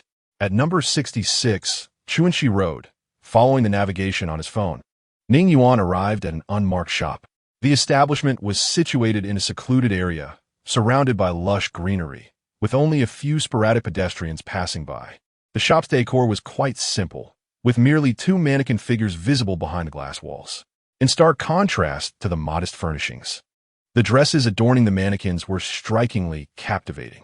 Even for someone as unappreciative as Ning Yuan, this dress still exudes an undeniable beauty.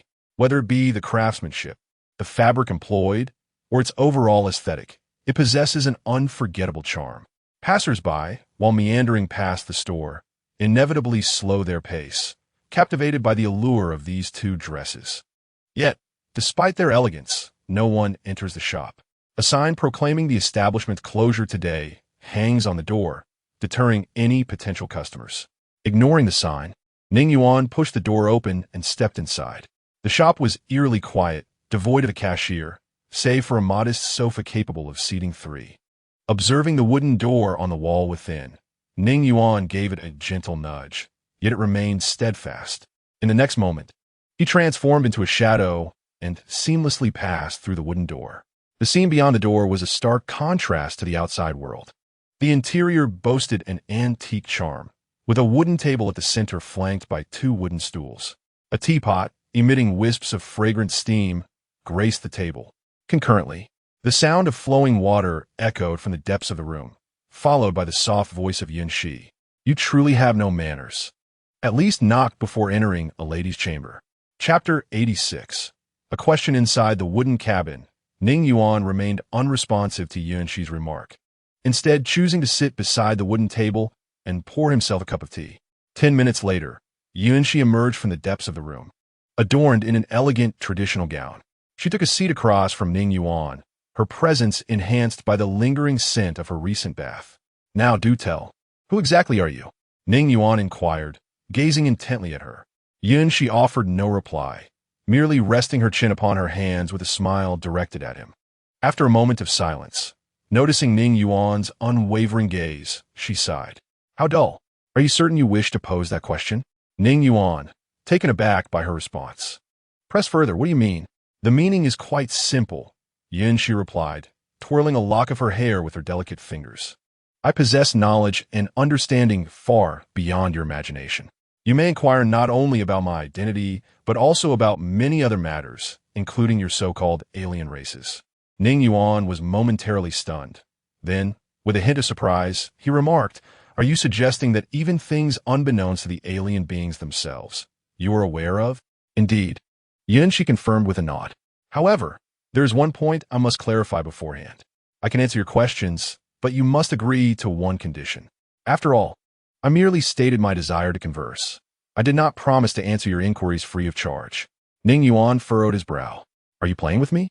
She met his gaze, a smile gracing her lips. I would not dare to toy with you. Have you not heard of the principle of equivalent exchange?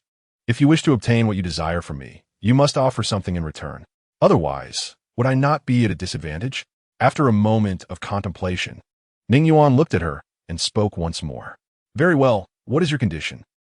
She shook her head. I do not yet know. Let us leave it as an open matter for the time being. Upon hearing this, Ning Yuan nodded without hesitation. An open matter is fine. I rather enjoy the uncertainty of owing. Seeing Ning Yuan so agreeable, Shi gazed at him with a somewhat peculiar expression. She then spoke. You may ask your question. I shall answer one in return. Once you fulfill the condition I have set, I will gladly respond to your second inquiry. Ning Yuan was taken aback by her words. How can you be so certain that I will pose a second question? With a playful smile, Shi pointed to Ning Yuan's head. The more intelligent a person is, the stronger their curiosity. Ning Yuan fell silent. He poured himself another cup of tea, pondering what question to pose to Shi. It was evident that she feared he might renege on their agreement, which prompted her to devise this scheme. However, if she truly possessed extensive knowledge, then there were countless inquiries he wished to make. After all, humanity had battled against foreign beings for 4 to 5 centuries in his previous life, and many of those questions remained unresolved until his demise. For instance, what exactly were these foreign beings? Why had they come to this planet? What drove them to annihilate all of humanity? What was their realm like? Was the pitch-black universe truly a new world? And what lineage did the woman before him belong to? Each of these questions piqued Ning Yuan's curiosity. Yet, it was apparent that she was a formidable adversary. Shi exhibited no trepidation in his presence. Ning Yuan understood that he was at a disadvantage, at least based on his current instincts. Shi's prowess was difficult for him to gauge. After considerable contemplation, Ning Yuan decided to inquire about a question that had plagued humanity for centuries, one that even the foreign beings themselves might not comprehend. Upon hearing his question, Shi displayed no surprise. She gently caressed the teacup in her hands and slowly began to speak. It is quite simple, the contention for treasures. Ning Yuan regarded her with astonishment upon hearing the words, contention for treasures. Treasures? What treasures exist on this planet? She extended her right hand, her index finger pointing downward towards the ground. This planet itself is an extraordinary treasure. In simpler terms, you may perceive this planet as a seed.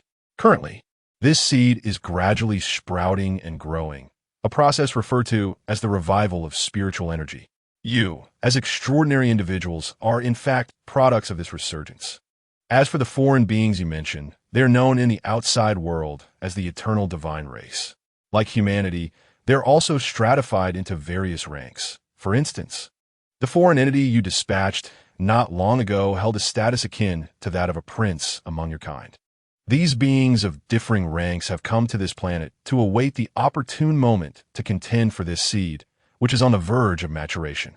To ensure fairness, their minds have been sealed, obscuring certain memories of themselves and all knowledge pertaining to this trial. Furthermore, due to the inherent rules of this planet, they, as outsiders, are suppressed. However, this suppression will gradually weaken over time, while their own strength will progressively return to its original state. Shi sighed softly as she concluded her explanation. This is a trial for the eternal celestial prodigies, where the victor stands alone at the end, ultimately grasping this seed in their hands. And you merely serve as stumbling blocks in their fierce contest. Upon hearing this, Ning Yuan fell into a prolonged silence. Although Shi's words seemed far-fetched, drawing from his past life's experiences, he surmised that there was a semblance of truth in them. Without interrupting Ning Yuan's contemplation, Shi quietly observed him. After a while, Ning Yuan turned to Shi and inquired, "You mentioned that their minds are sealed from the memories of this trial, which is why they are unaware of their purpose. But how do you know this? Have you not been sealed?" Shi shot him a pointed glance in response. Because I am not of their lineage, nor am I here to participate in the trial. Ning Yuan wished to ask more, but she shook her head. Knowing too much in a short span of time offers little benefit to you now. Some powerful beings can sense your thoughts merely by you contemplating them. Moreover, there are terrifying entities skilled in divination that occasionally watch this place. Upon hearing this, Ning Yuan ceased his inquiries and rose to leave. As he reached the door, his voice resonated softly. So, what will ultimately become of this planet? After a moment of silence, Shi murmured, flowers wither and bloom anew. It is merely a cycle of rebirth. Stepping out of the clothing store, Ning Yuan departed from Jinling and returned to the Zhou city. Before leaving, Shi provided him with her contact information, stating she would reach out when she needed him. Ning Yuan agreed, leaving the eventual response contingent upon the circumstances. Into Zhou City, by the Star Lake Flower Grove, Ning Yuan pushed open the door to the villa and found Ning Xiao Luo and Su Wei bustling about in the kitchen. "Little Yuan, you're back," Ning Xiao Luo exclaimed joyfully upon seeing him. Su Wei, wearing an apron, smiled at him as well. Ning Yuan did not respond to their greetings. Instead, he plopped down on the sofa, staring blankly at the Animal World program playing on the television. Ning Xiao Luo brought a glass of juice to his side. Noticing his distracted demeanor, assuming he was tired, she hurriedly fetched a cushion and placed it beside him before dashing back to the kitchen. The large yellow dog lounging on the sofa glanced at Ning Yuan and silently switched the television to game mode. "Care for a match? This time, I'll let you have half health." Ning Yuan regarded the controller offered by the large yellow dog, then glanced at the dog itself. 3 minutes later, he stared at the screen displaying the game and quietly set the controller down. Chapter 87. Dawn Forum. As Ning Yuan contemplated whether to engage in some physical activity with the large yellow dog, his phone vibrated. Glancing at the screen, he saw a message from Xia Feiyu. "Brother Ning, quickly check the forum. The organization that accepted the assassination task on you has posted." Viewing this message, Ning Yuan clicked on the link to the Dawn Forum account registration that Xia Feiyu had previously sent him, setting up his account and password.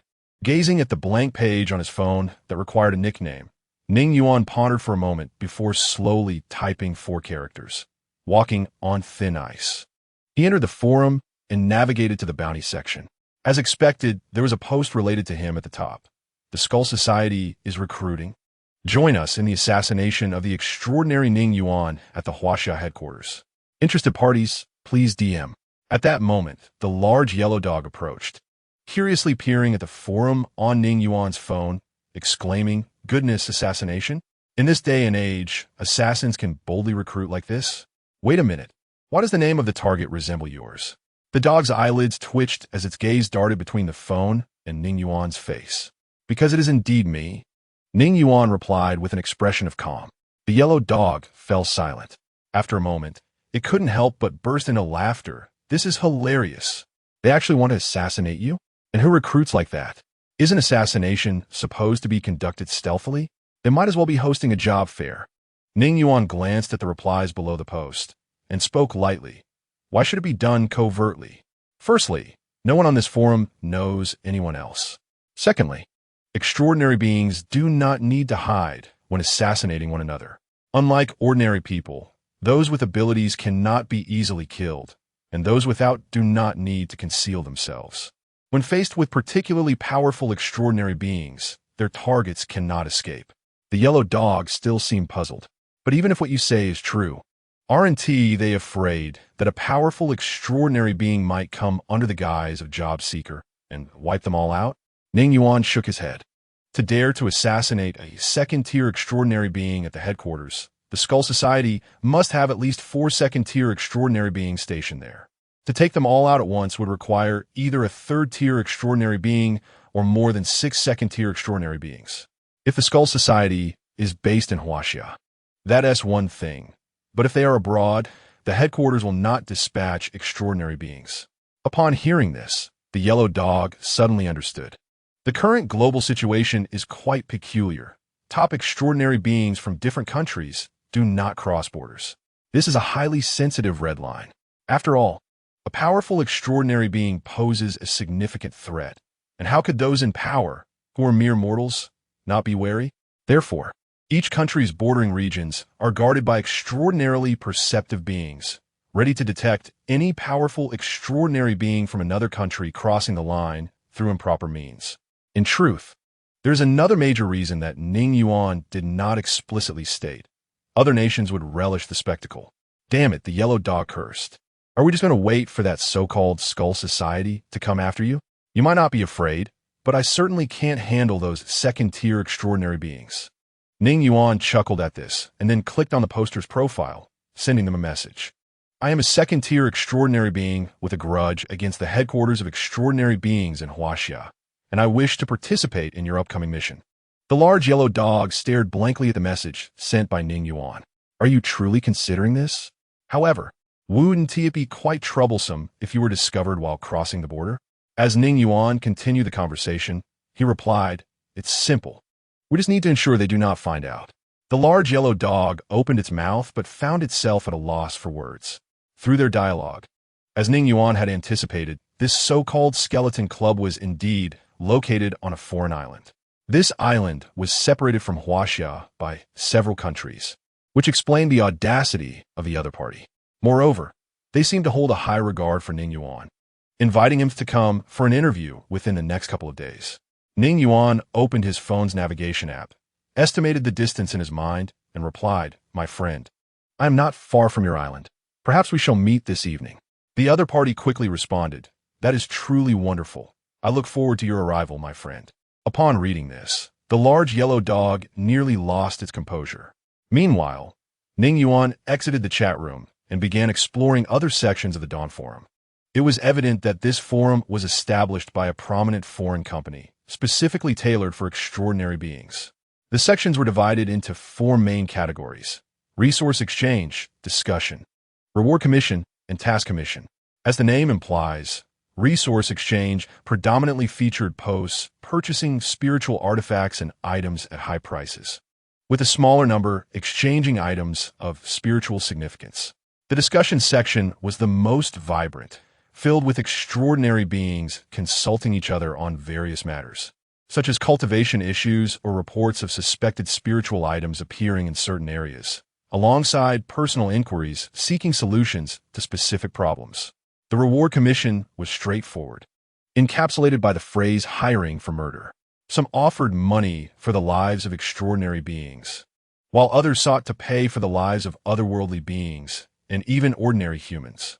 The task commission was somewhat unique, as it not only included posts from extraordinary beings seeking assistance from others using various resources, but also featured many ordinary individuals requesting help from extraordinary beings.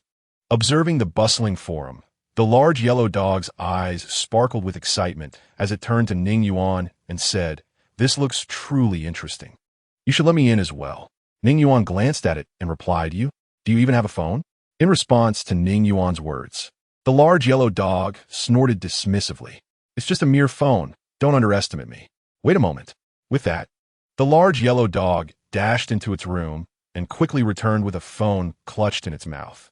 Ning Yuan looked at the phone and immediately recognized it as the one Ning Xiaoluo had replaced earlier. You didn't expect this, did you? I obtained it from Sister Luo to gather various information. The large yellow dog boasted proudly. Ning Yuan was left speechless. He subsequently sent the forum invitation link to the large yellow dog via text. The large yellow dog adeptly set up an account and password, pausing at the username selection. After a full 2 minutes of silence, with a paw, the dog typed 3 characters. Zhuge Huang, Chapter 88, a great supplement. As soon as the account was registered, the large yellow dog eagerly began typing and posting. Let me see if there are any experts on this forum. In the Dawn Forum's discussion section, Zhuge Huang, I would like to consult everyone about something. I have a friend whose dog consumed a spirit seed and became extraordinary. Does anyone know if such a dog can, like a human, normally break through to the second tier? Perhaps due to the peculiar nature of this inquiry. The post quickly garnered responses. Flash, first floor, wish you fire.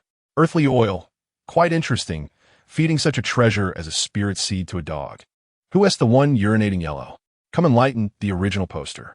God said, let there be light, and I became light. Original poster.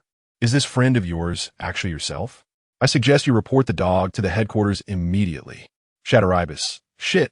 If this is true, please contact me. I am willing to pay a substantial price for your pet. Old Monk Dao. I don't know, but the original poster can give it a try. If successful, do let me know. I have a spirit seed here, ready to feed to my own pet. Professional feeder. To the one urinating yellow. Please enlighten the one above me as well. True feelings in the world. If what you say is true, please report it to the authorities immediately. This dog has significant research value. As the replies continued to flood in, the large yellow dog's expression darkened. What nonsense is this? Just as it was about to delete the post, a lengthy response caught its attention. I truly am an alien. Humans possess intelligence. As long as they successfully integrate a spirit seed, they can unlock spiritual apertures and no longer remain in a mundane physical form. However, animals differ from humans. They lack intelligence. If they mistakenly consume a spirit seed, only two outcomes are possible: death or transformation into a low-tier demon beast. Low-tier demon beasts possess strength but lack wisdom, making them more likely to harm others.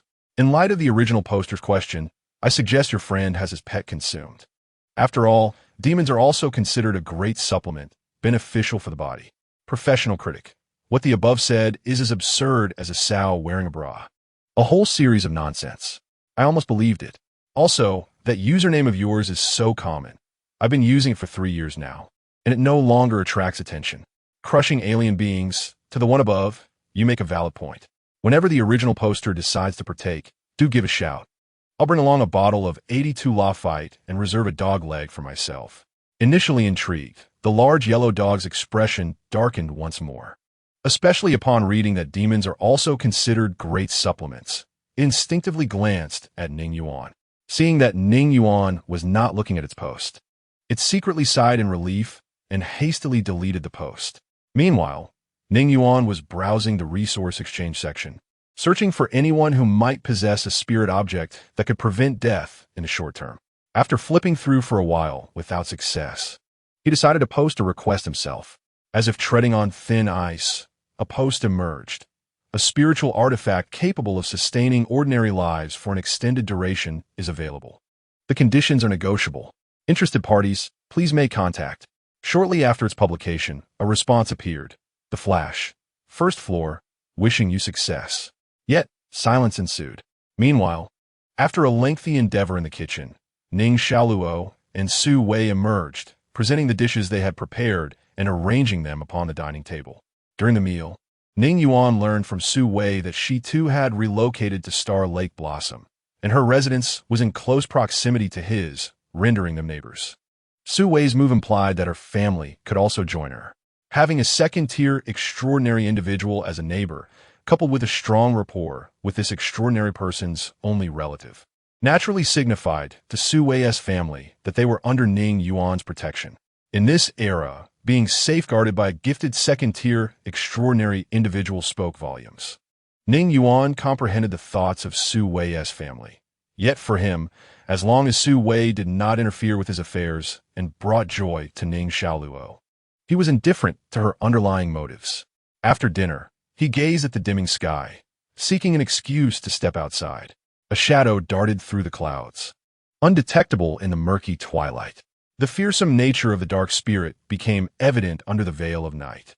At that moment, as Ning Yuan soared through the air, he seemed to meld with the somber atmosphere. Along the border, Ning Yuan swiftly passed by, while the extraordinary guardians of the boundary looked up, puzzled, at the unchanging sky, before returning their gaze.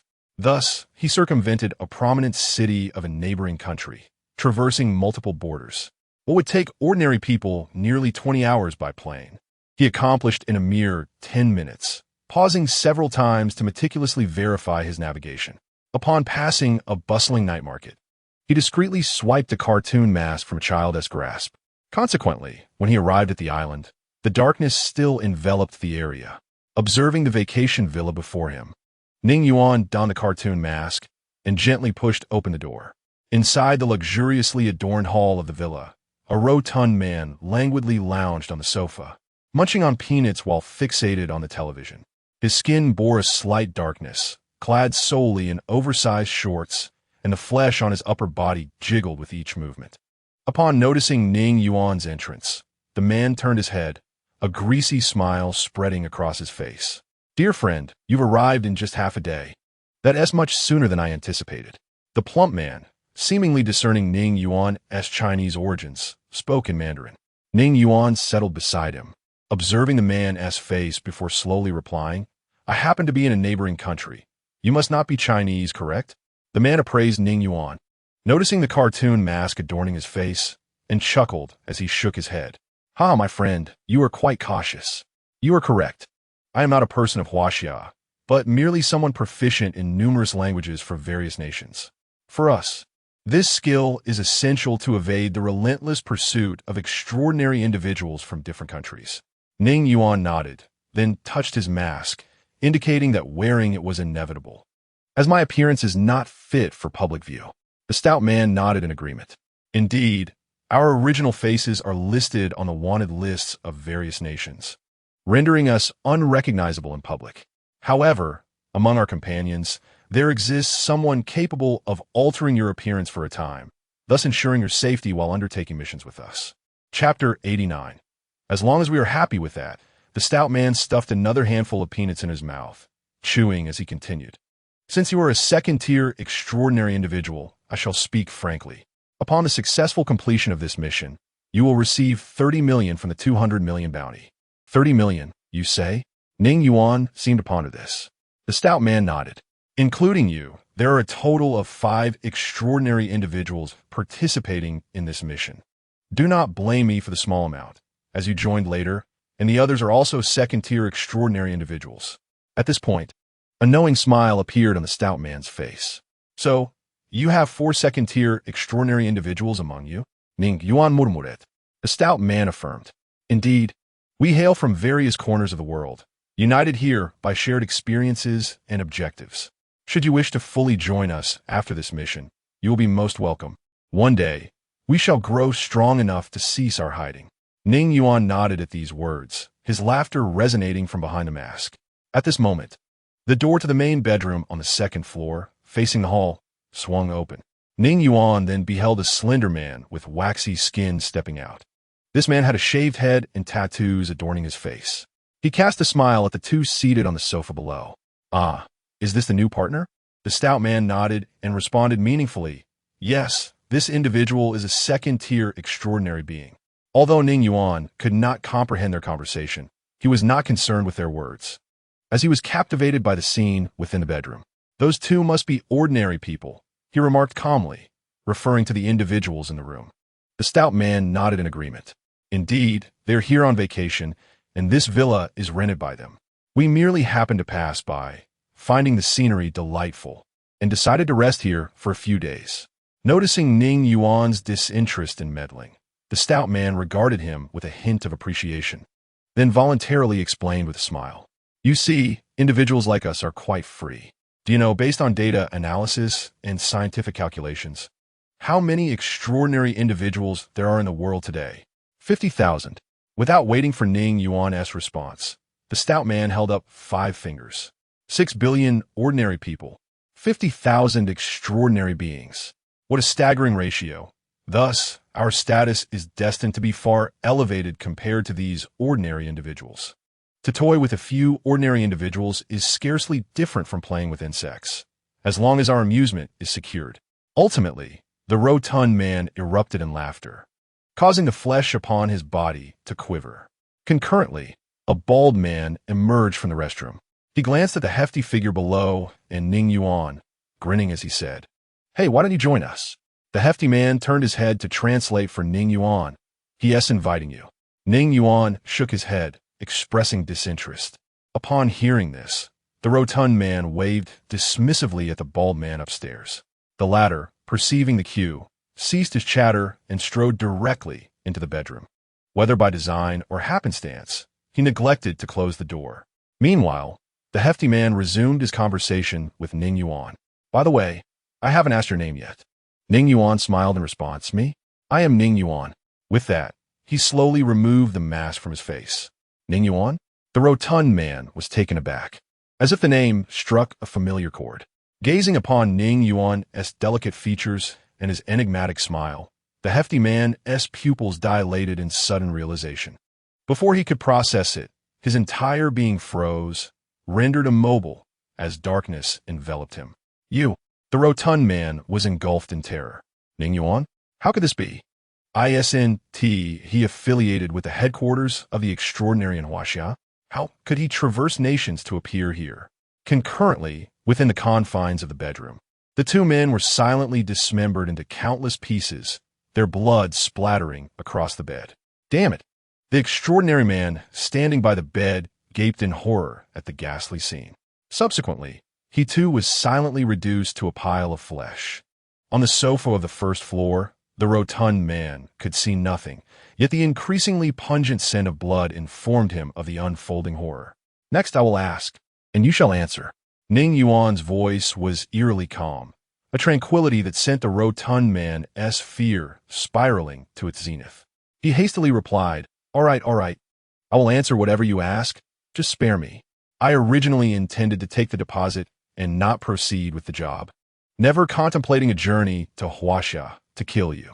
You must believe me. Rest assured, as long as your answers satisfy me, I assure you of your freedom. Ning Yuan said with a smile, patting his face with force. Who is your employer? The rotund man fell silent for a moment before tremblingly responding. The Dawn Forum operates under anonymity. I do not know who my employer is. Upon hearing this, Ning Yuan's expression darkened. Don't know? What use are you to me then? Sensing the murderous intent emanating from Ning Yuan, the rotund man hastily interjected. No. I can find a way to help you locate them. All I need to do is report to the forum administrators that I have completed the task and request the payment from my employer for your head. Will that work? Won't they be suspicious? Ning Yuan inquired, his brow furrowed. No, the forum administrators are unaware of our actual location. I can claim we are already within Huaxia. Upon hearing this, Ning Yuan smiled.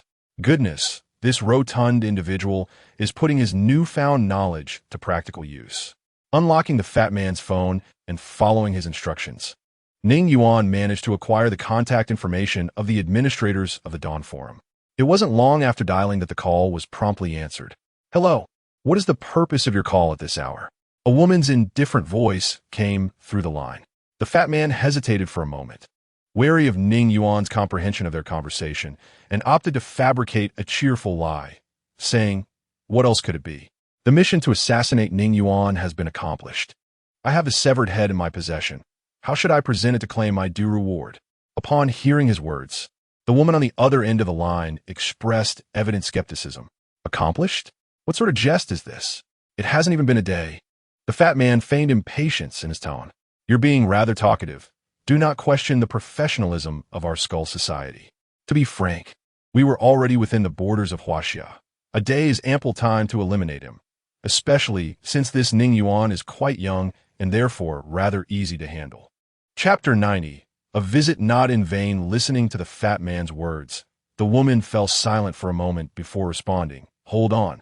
I need to contact the employer to inquire if they require the head for identity confirmation. Yes, do hurry. The extraordinary headquarters is already on our trail, and we are preparing to leave Huaxia.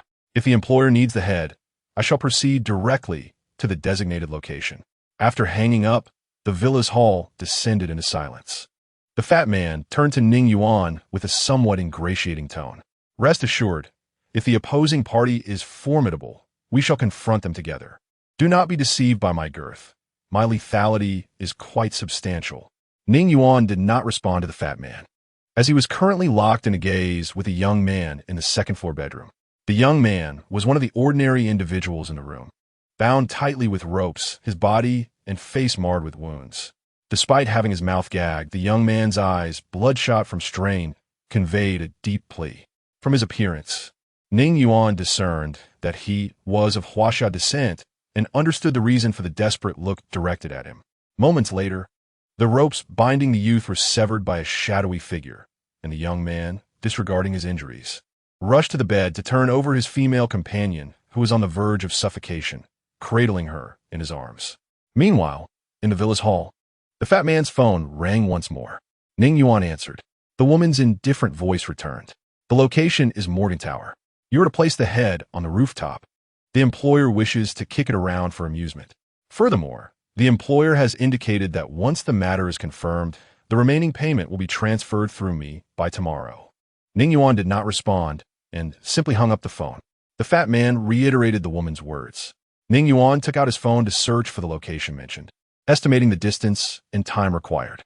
He then pocketed his phone, picked up the fat man's device, and swiftly edited a post on the Dawn Forum account before activating the camera to focus on the fat man. The portly individual was oblivious to Ning Yuan's intentions, only able to hear the sound of his footsteps pacing back and forth. He yearned to articulate some comforting words, but to his horror, he discovered that he had somehow lost control over his lips.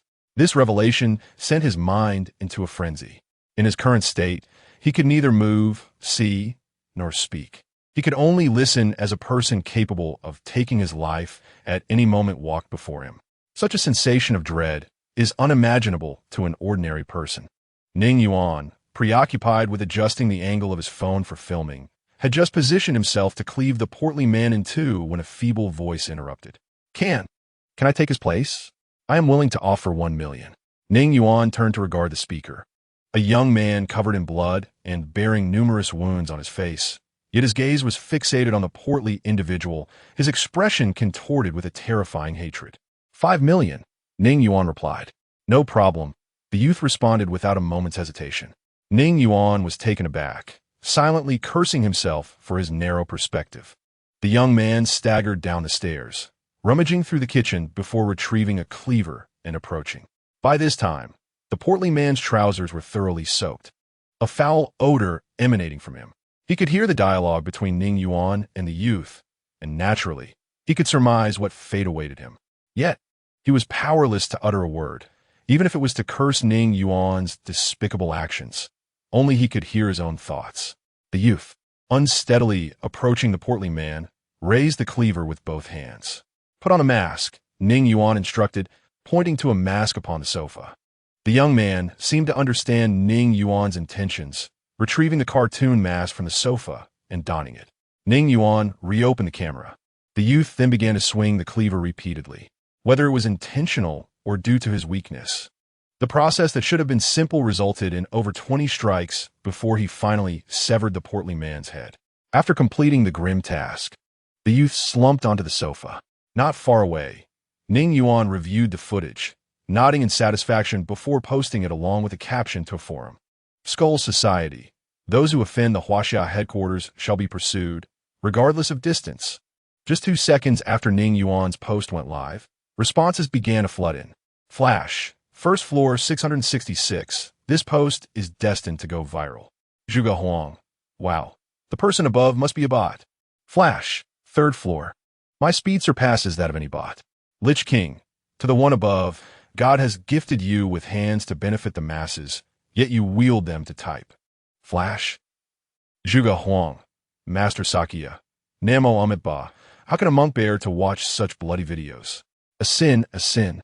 I'm truly of another race. Alas, humanity is so cruel. Professional troll. The one above is trying a bit too hard to sound profound. Sweetheart. Thank you. The video is quite engaging. Could you provide me with an address? I would like to send you some local specialties. Ning Yuan paid no heed to the replies on the post. He casually crushed the fat man's phone and turned his attention to the young man seated on the sofa. Meanwhile, the young man retrieved paper and pen from the table and weakly addressed Ning Yuan. Brother, could you write down your bank account? My phone has been destroyed by them. If you trust me, I will transfer 5 million to you as soon as I return to my country. My name is Zhou Yang, and I am from Dashi City. Ning Yuan glanced at him, took the paper and pen, and wrote down his account number. In the future, avoid coming this far unnecessarily.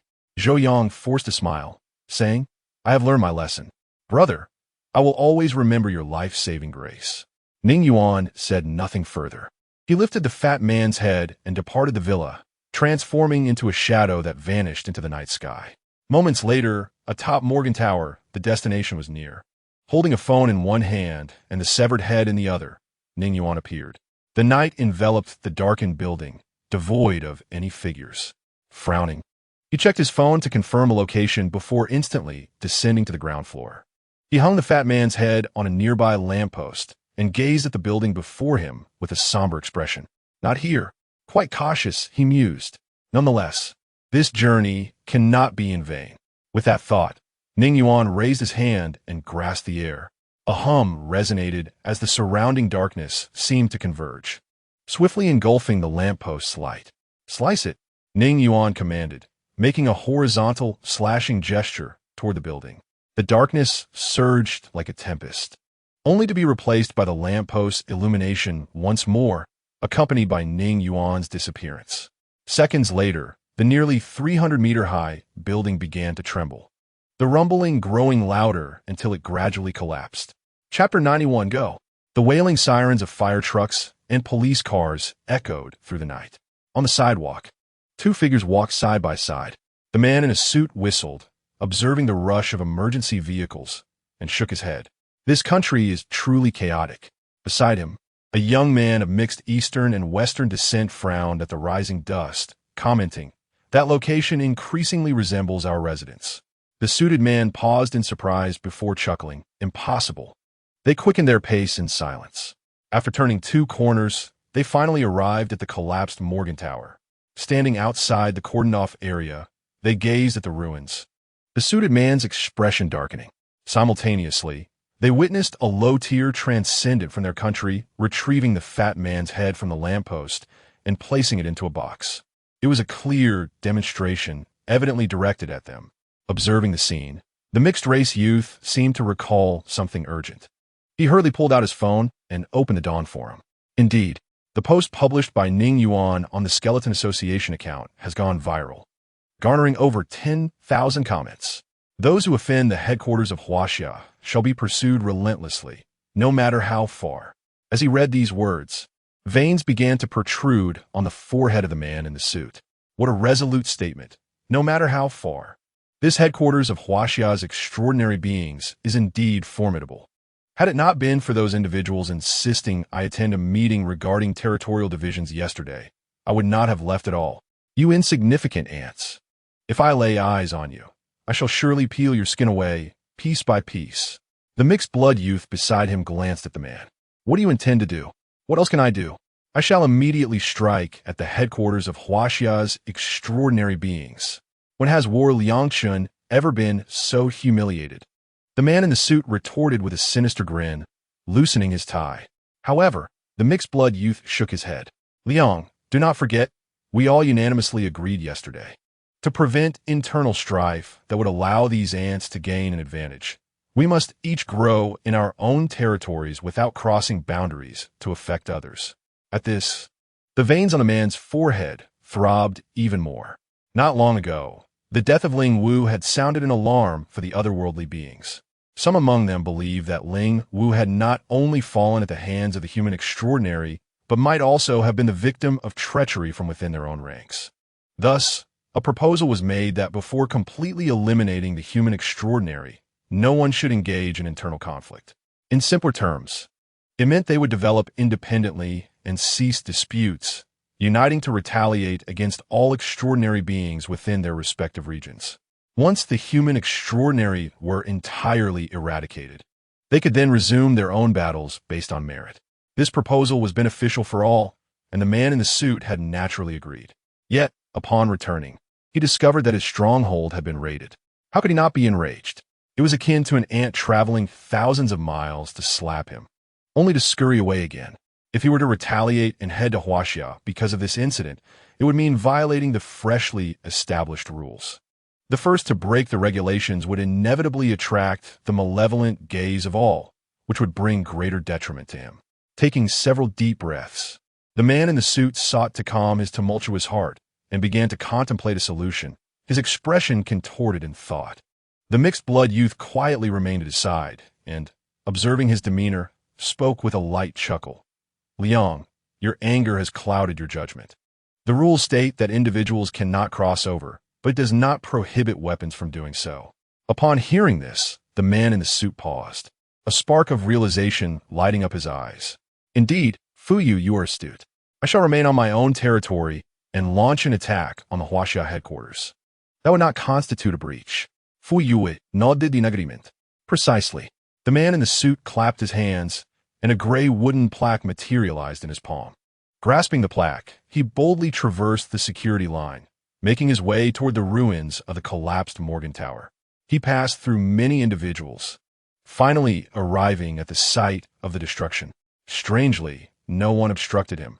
It was as if he were invisible to all, including the several extraordinary individuals assigned to investigate who merely furrowed their brows at the location of the man in the suit, failing to perceive him. The man in the suit rummaged through the ruins for a while before extracting a steel rebar, roughly the thickness of an arm. After gauging its length, he deftly trimmed the excess with his hands. He then emerged from the debris, carrying the rebar and accompanied by a figure named Fu Yu, making their way toward a bustling park filled with people. As the wooden plaque in a man's hand vanished, he became visible to many, now seen carrying the steel rebar.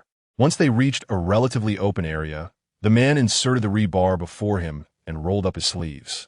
With his left hand, he formed a blade-like gesture with his fingers and swiftly slashed open his right palm. The moment blood surfaced, he gripped the rebar with that hand. In a hushed undertone, he began to chant, his pupils gradually glowing with an eerie red hue. Meanwhile, many ordinary bystanders, mistaking the scene for a performance, gathered around with curiosity. Soon, the rebar before him began to glow with a deep crimson hue, emanating a faint light. Observing this, Fu Yu retrieved a large stack of cash from his prepared bag and tossed it into the air. "Money! Quick, grab the money!" he shouted. The onlookers, initially taken aback, soon erupted with excitement, scrambling to collect the bills scattered on the ground. Even those who had previously shown no interest in the spectacle hurried over. Within moments, nearly 100 people had converged. At that moment, the man in the suit slowly lifted the rebar and under Fu Yu's direction. He faced a certain direction and assumed a throwing posture.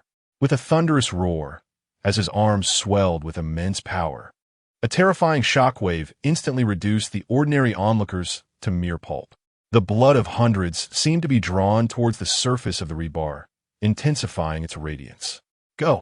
the man in the suit exclaimed with a sinister grin, as the earth beneath him trembled violently, and he hurled the rebar with great force. The air erupted with explosive sounds, reverberating throughout the park. The glowing rebar shot into the sky like a meteor, disappearing into the clouds. The man appeared drained of energy. Dusting off his hands weakly, and with the support of the mixed-race youth beside him, he ambled away, for they still needed to find a new place to stay.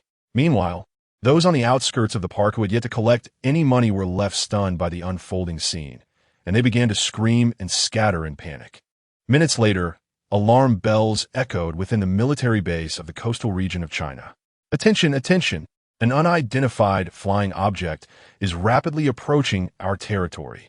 Soon, personnel operating satellite surveillance locked onto the object in the sky. "What is that?" someone exclaimed, rising from their seat in shock. A staff member trembled as he spoke. "It's neither a missile nor a conventional weapon." The detection analysis revealed a staggering 99% probability of an attack from an alien race. The base commander inquired anxiously, "Can we ascertain the landing location of this object?" Based on its trajectory and vertical descent, the answer was clear. It was Daijing City. As the staff members observed the swift results generated by the artificial intelligence on the computer screen, beads of cold sweat began to form on their foreheads. Upon hearing that the landing site was indeed Daijing City, the base commander was momentarily taken aback before he roared at everyone. "Launch missiles for interception immediately. Deploy fighter jets for close-range engagement." "Understood," came the prompt response as personnel activated the missile interception systems.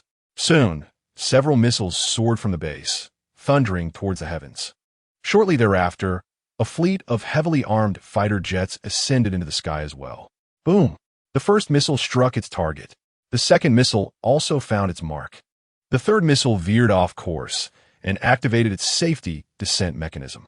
The fourth missile hit the target, watching the sky erupt with fireballs and brilliant flames. A collective sigh of relief swept through the base personnel. However, just then, a voice rang out, "No, that object is still on course. Its speed has not diminished."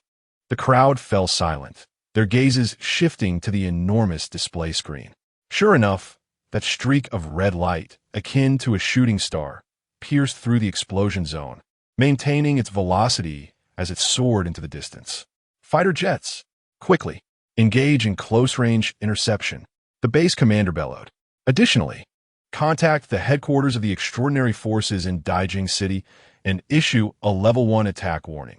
This is an alien assault.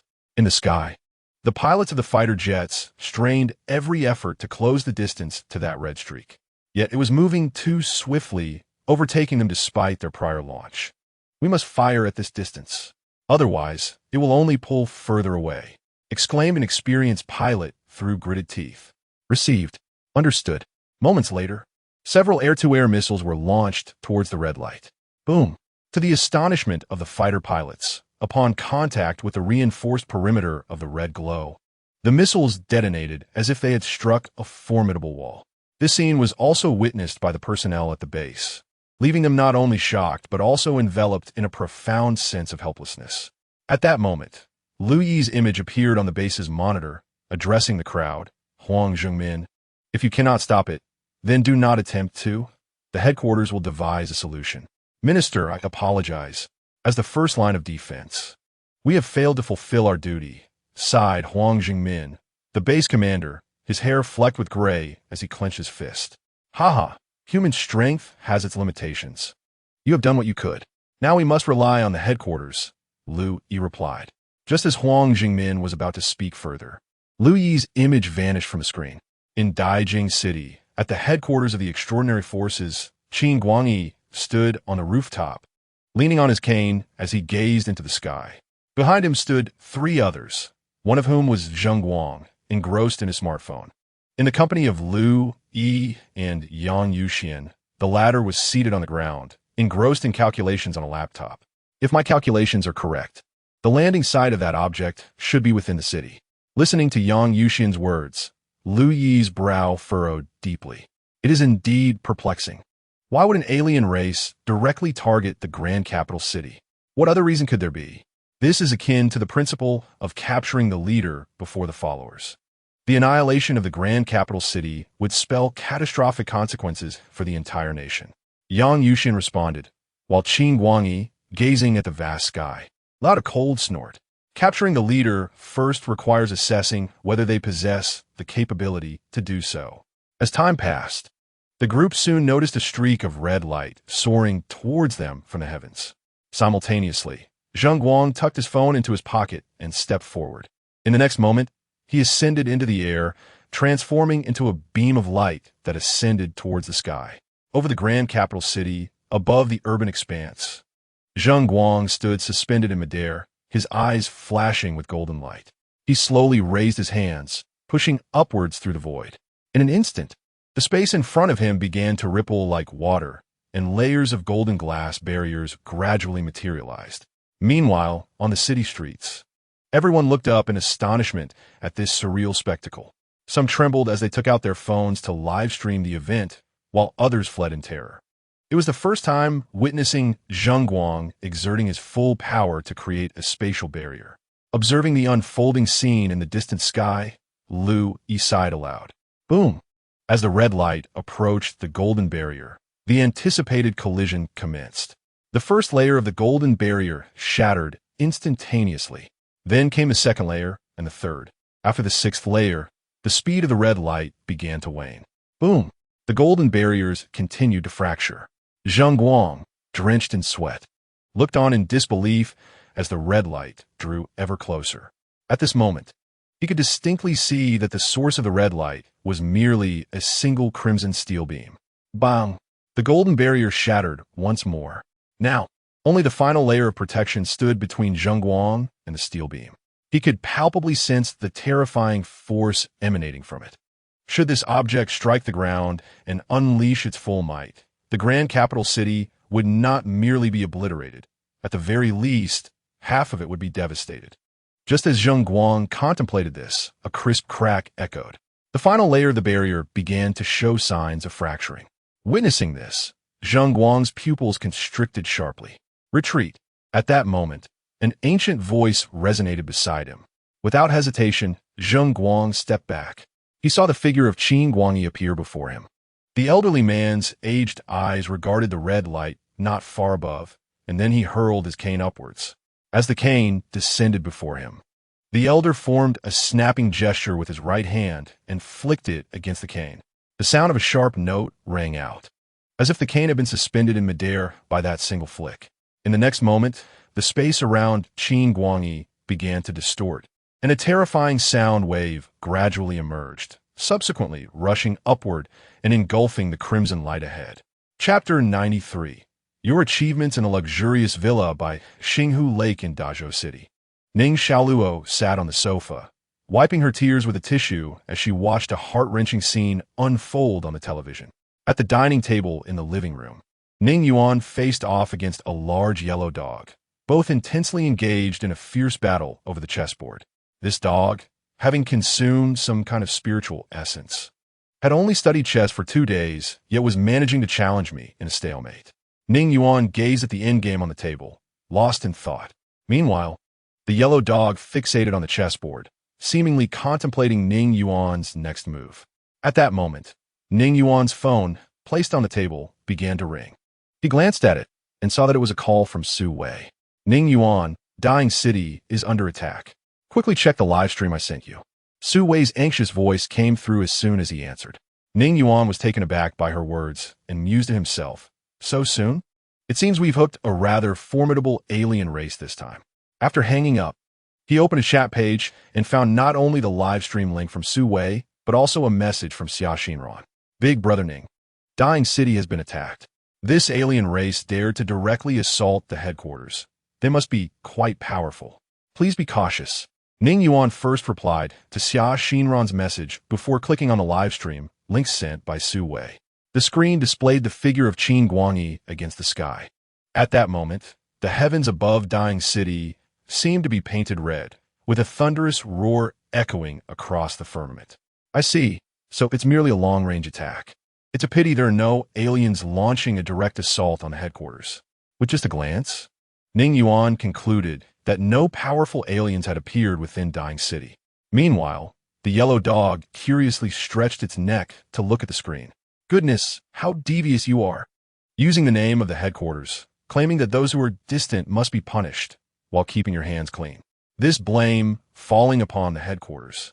They likely had no idea what was truly happening.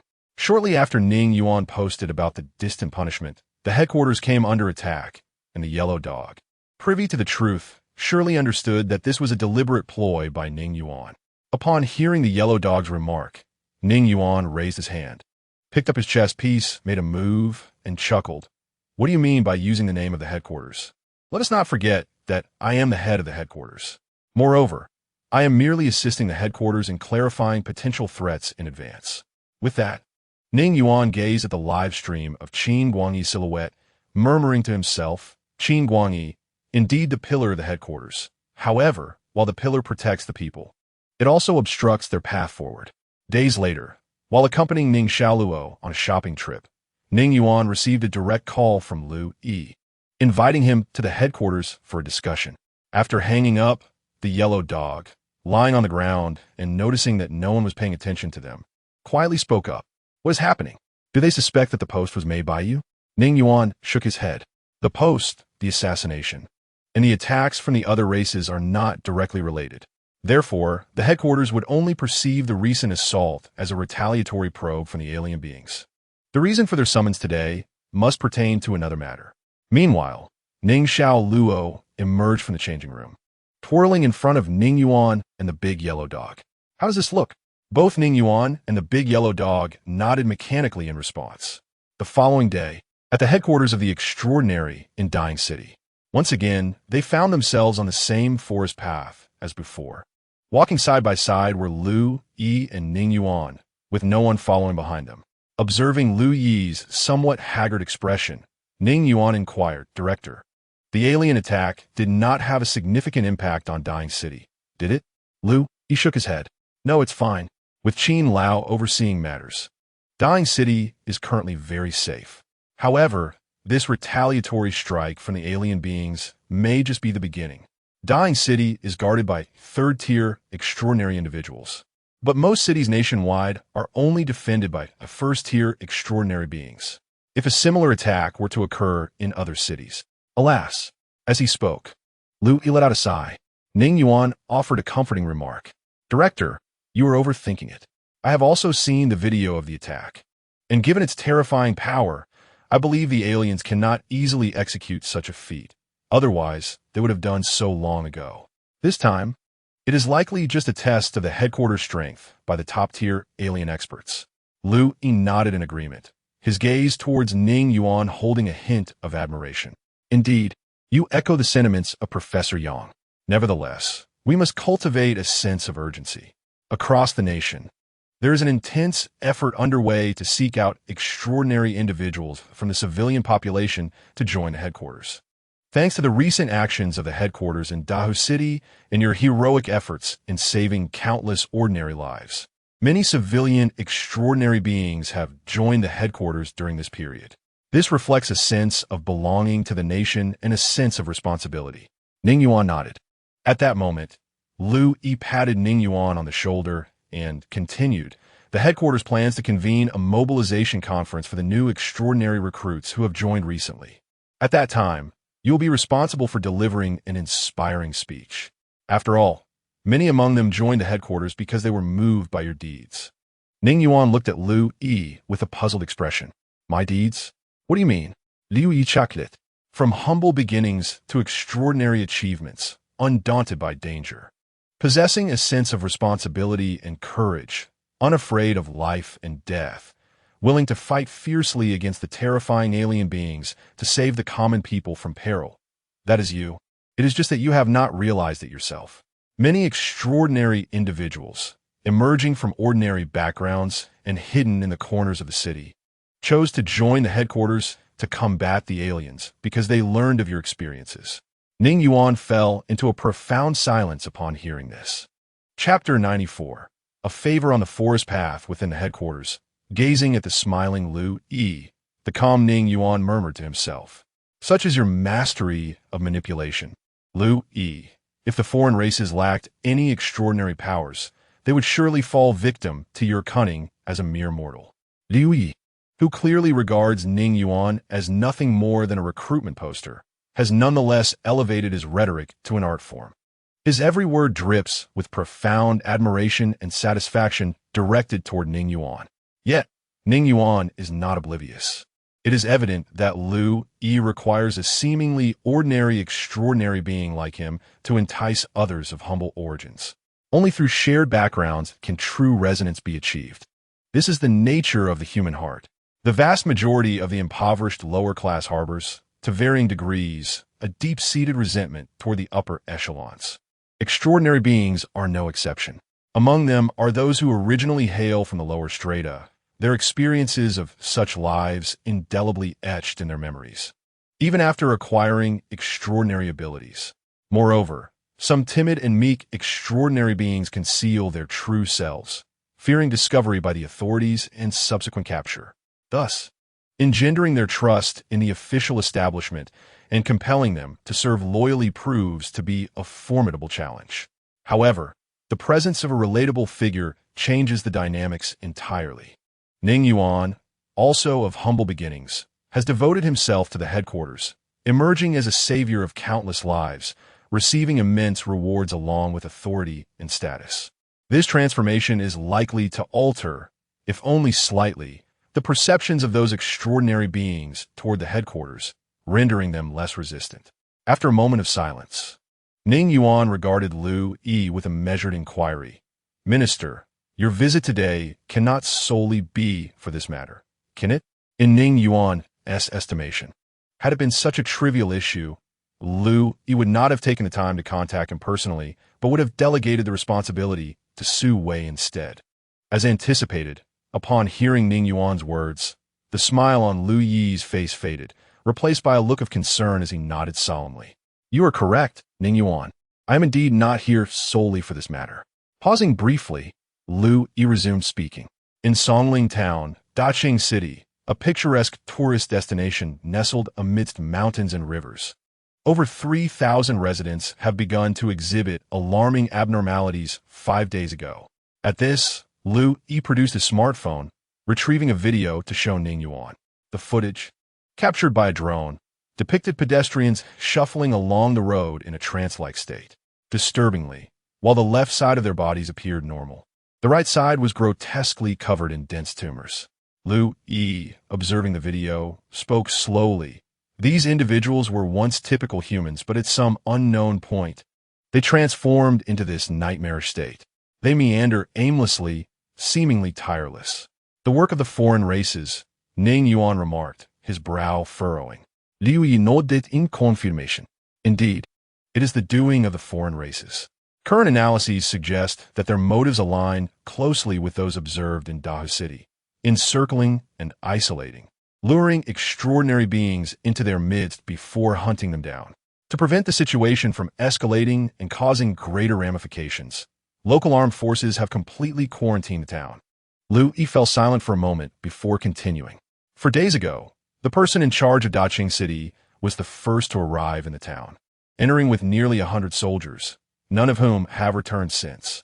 3 days ago, the headquarters dispatched a second-tier extraordinary and 3 first-tier extraordinary individuals from the North China region to Daqing City, and none have returned since. 2 days ago, the headquarters sent a second-tier extraordinary from the Central China region along with 5 first-tier extraordinary to Daqing City, and they too have vanished without a trace. At this point, Lu Yi let out a deep sigh. Although there are second-tier extraordinary at headquarters, the number of those at a higher caliber is exceedingly scarce. Only a handful remain. Among them, the second-tier Chan Xiao has lost his sight, and the second-tier Zheng Guang had departed for another task 2 days prior. The remaining second-tier extraordinary are either stationed at the border or engaged in other missions. Upon hearing this, Ning Yuan interjected coldly, "Director, I fear there are some second-tier extraordinary you cannot summon." Lu Yi was momentarily taken aback by the remark, then smiled wryly and nodded. Indeed, they were aware that entering Daqing City could lead to death, prompting them to concoct various excuses to avoid the assignment. Ning Yuan chose not to elaborate further and simply observed Lu Yi in silence. Lu Yi, feeling somewhat awkward, offered a strained smile. "Ning Yuan, I did not seek you out merely because you are amiable. In fact, not long ago, the headquarters dispatched an individual to assist Zui Qingwei, a second-tier extraordinary. I wonder if you encountered her during the incident in Dahu City. She was present then as well." Ning Yuan, taken aback, shook his head and replied, "I do not know. Perhaps I have seen her, but I do not recall." Lu Yi nodded and continued. "Qingwei sustained severe injuries in Dahu City, and she volunteered for this mission. Ning Yuan, the reason I have come to you is to request your assistance in supporting her. You possess experience in battling otherworldly beings and have slain formidable foes. Your presence would significantly enhance the likelihood of success in this endeavor. Additionally, aside from you and Qingwei, the headquarters has assigned another extraordinary whose abilities are sensory in nature and can provide support from the sidelines." Ning Yuan regarded Lu Yi silently for a moment before speaking slowly. "Director, I am merely a minor leader in Dazhou City, and according to regulations, I reserve the right to refuse this task issued by headquarters. However, since you have personally requested my assistance, I shall agree to make the journey. After all, I have not forgotten your previous kindness in gifting me spiritual artifacts." Lu Yi fell silent for a brief moment, then sighed as he placed a hand on Ning Yuan's shoulder. "Ning Yuan, I truly appreciate your willingness to help. I have already informed Qingwei, and she is awaiting your arrival." Ning Yuan fixed a deep gaze upon Lu Yi before stating, "If there is nothing further, I shall proceed directly to Daqing City." Lu Yi nodded in agreement. However, just as Ning Yuan was about to depart for Daqing City, Lu Yi suddenly called him back. Ning Yuan turned to face him. "I almost forgot," Lu Yi said, lowering his voice as he looked intently at Ning Yuan. "Ning Yuan, although the Xia family wields considerable power, you find yourself at the headquarters, where the dynamics of influence are intricate and convoluted. As a remarkably gifted, young, extraordinary being, sometimes it is more advantageous to remain unaffiliated with any faction." Ning Yuan fell silent for a moment upon hearing these words, then nodded in agreement. Under Lu Yi's watchful gaze, he transformed into a streak of black light, soaring into the sky and vanishing from sight. Chapter 95. The captain's plan. Gazing in the direction where Ning Yuan had disappeared, Lu Yi stood in silence for a protracted period. The times have changed. As extraordinary beings grow ever stronger, it becomes increasingly challenging for an ordinary individual like yourself to exert influence. At that moment, an aged voice resonated behind Lu Yi. He turned to find Qin Guangyi had appeared silently at his back. Removing his glasses, Lu Yi pressed his fingers against his brow, his tone growing somewhat frigid as he spoke. Those second-tier extraordinary beings nurtured by the headquarters enjoy the benefits provided by the state and the populace. Yet they exhibit a cowardly fear of death, showing no regard for the lives of ordinary individuals. Consequently, I, as a minister, must rely on the faint ties of camaraderie to implore a newcomer, who has only recently joined the headquarters, to take action. It seems imperative to expedite the implementation of that plan. Qin Guangyi, standing behind him, nodded in acknowledgement. A week prior, at the headquarters within the underground conference room, Lu Yi sat quietly at the conference table. The empty chamber contained only a dark LCD screen, upon which the words Captain's Plan were inscribed. Lu Yi slowly turned the page of the document bearing these 4 characters. Captain's Authority 1. The power to appoint or dismiss leaders within their designated area. Captain's Authority 2. The right to manage all extraordinary beings within their jurisdiction. Captain's Authority 3. The ability to mobilize all resources and forces within the area when necessary. Captain's Authority 4. The annual entitlement to obtain 1 spiritual object from the headquarters free of charge and to appropriate 1 spiritual artifact. As he scrutinized the contents of the first page, Lu Yi furrowed his brow. Could these powers be excessively vast? To Lu Yi, bestowing such authority upon a single individual resembles the ancient practice of granting feudal kingship to those of different surnames. A deep, resonant voice emanated from the dark LCD screen. Is it not advantageous? Selecting 5 captains from the entire Huaxia region. These 5 individuals possess both strength and authority. Only in this manner can we ensure that the extraordinary beings are duly convinced and that their various ambitions are restrained. Lu Yi, the future global order will undoubtedly see ordinary people governing ordinary people, while extraordinary beings govern their own kind. Just as in the dawn of nations or the shrines of island nations, why have these countries gradually transferred power to extraordinary factions? The answer is straightforward. The actions and demeanor of ordinary individuals hold no sway over extraordinary beings. Thus, it is time for us to implement change. After pondering for a moment, Lu Yi expressed his concerns. I concur with this reasoning, but what if the captain himself goes awry? Who will be able to intervene at that point? Turn to the next page. Lu Yi flipped to the following page. Captain selection criteria. Every year, captains from the 5 regions of Huaxia are reevaluated based on their strength, character, and contributions, ensuring a process of natural selection. No one can guarantee that a captain will not rebel in the future. However, the headquarters retains the right to appoint captains annually, thus relying on your experience in recognizing and utilizing talent. Lu Yi nodded in acknowledgement. Subsequently, a voice emanated once more from the darkened monitor.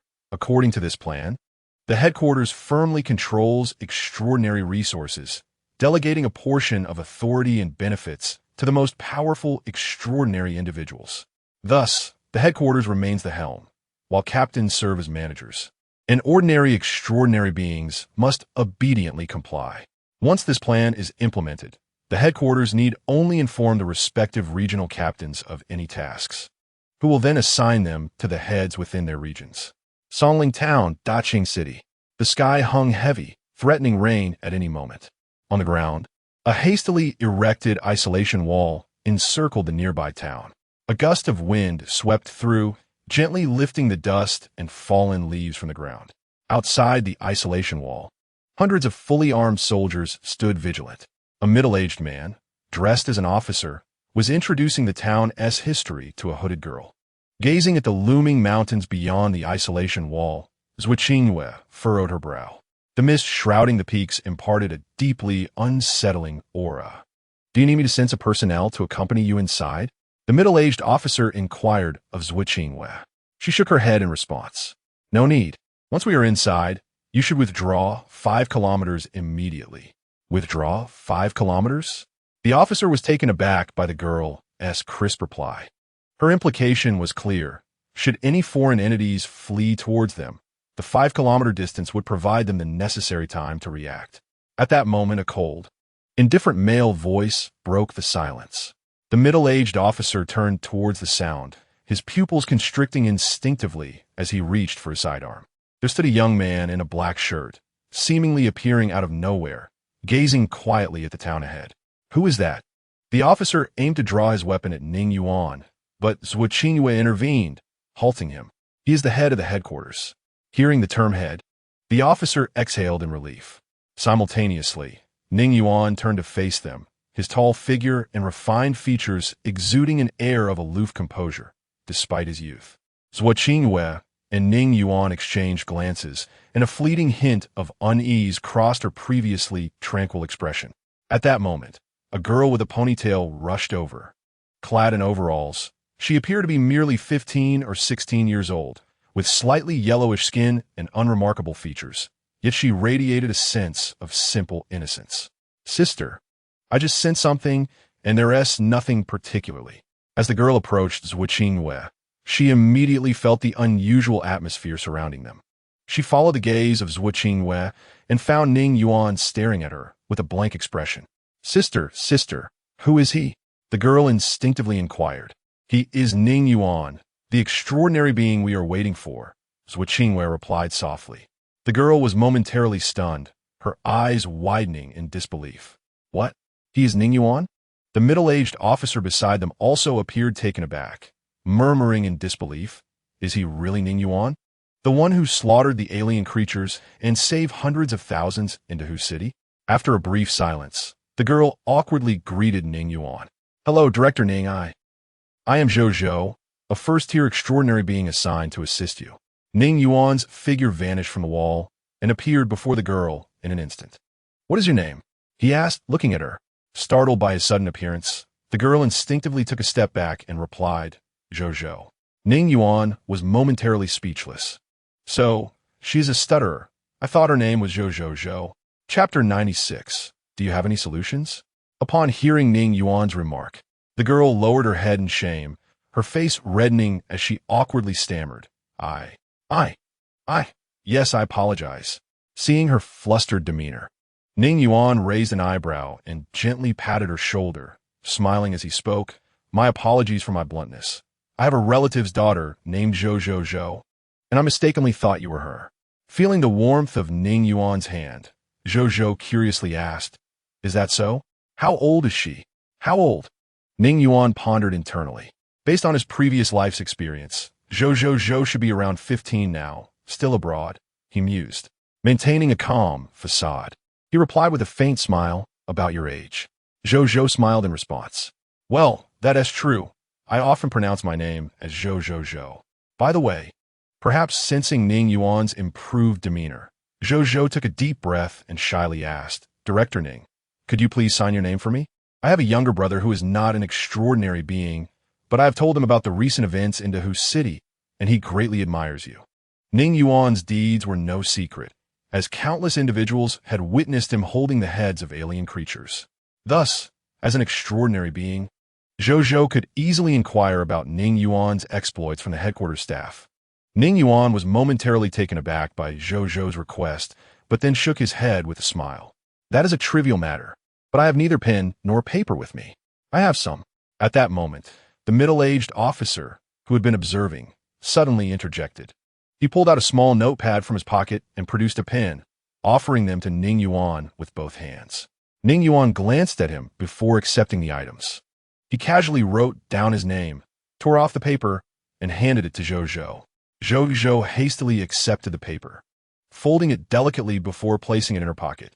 "Could you, Mr. Ning, perhaps write 2 more for me?" As Ning Yuan prepared to return the paper and pen to the middle-aged officer, the latter, with a hint of embarrassment, spoke up, "I have 2 sons, children, you know. All yearn for heroes." Ning Yuan remained silent, once again inscribing his name on 2 sheets of paper. The officer received them with a smile and then saluted the trio. "Wishing you success on your mission."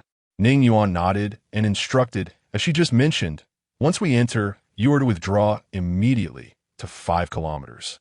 "Understood," replied the middle-aged officer. Beside them, Zhuo Qingyue quietly observed Ning Yuan's profile. "Let "Let's go," Ning Yuan announced, and with that, he and Zhou Zhou vanished from sight.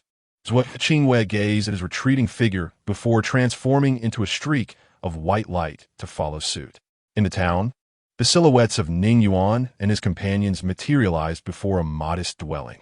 As they beheld the horrifying sight of ordinary people below, Zhou Zhou instinctively averted her gaze. Unwilling to look, "Brother, sister, it hurts so much. It hurts." At that moment, a small girl, no older than 10, looked up at them, her face half normal, tears streaming down her cheeks.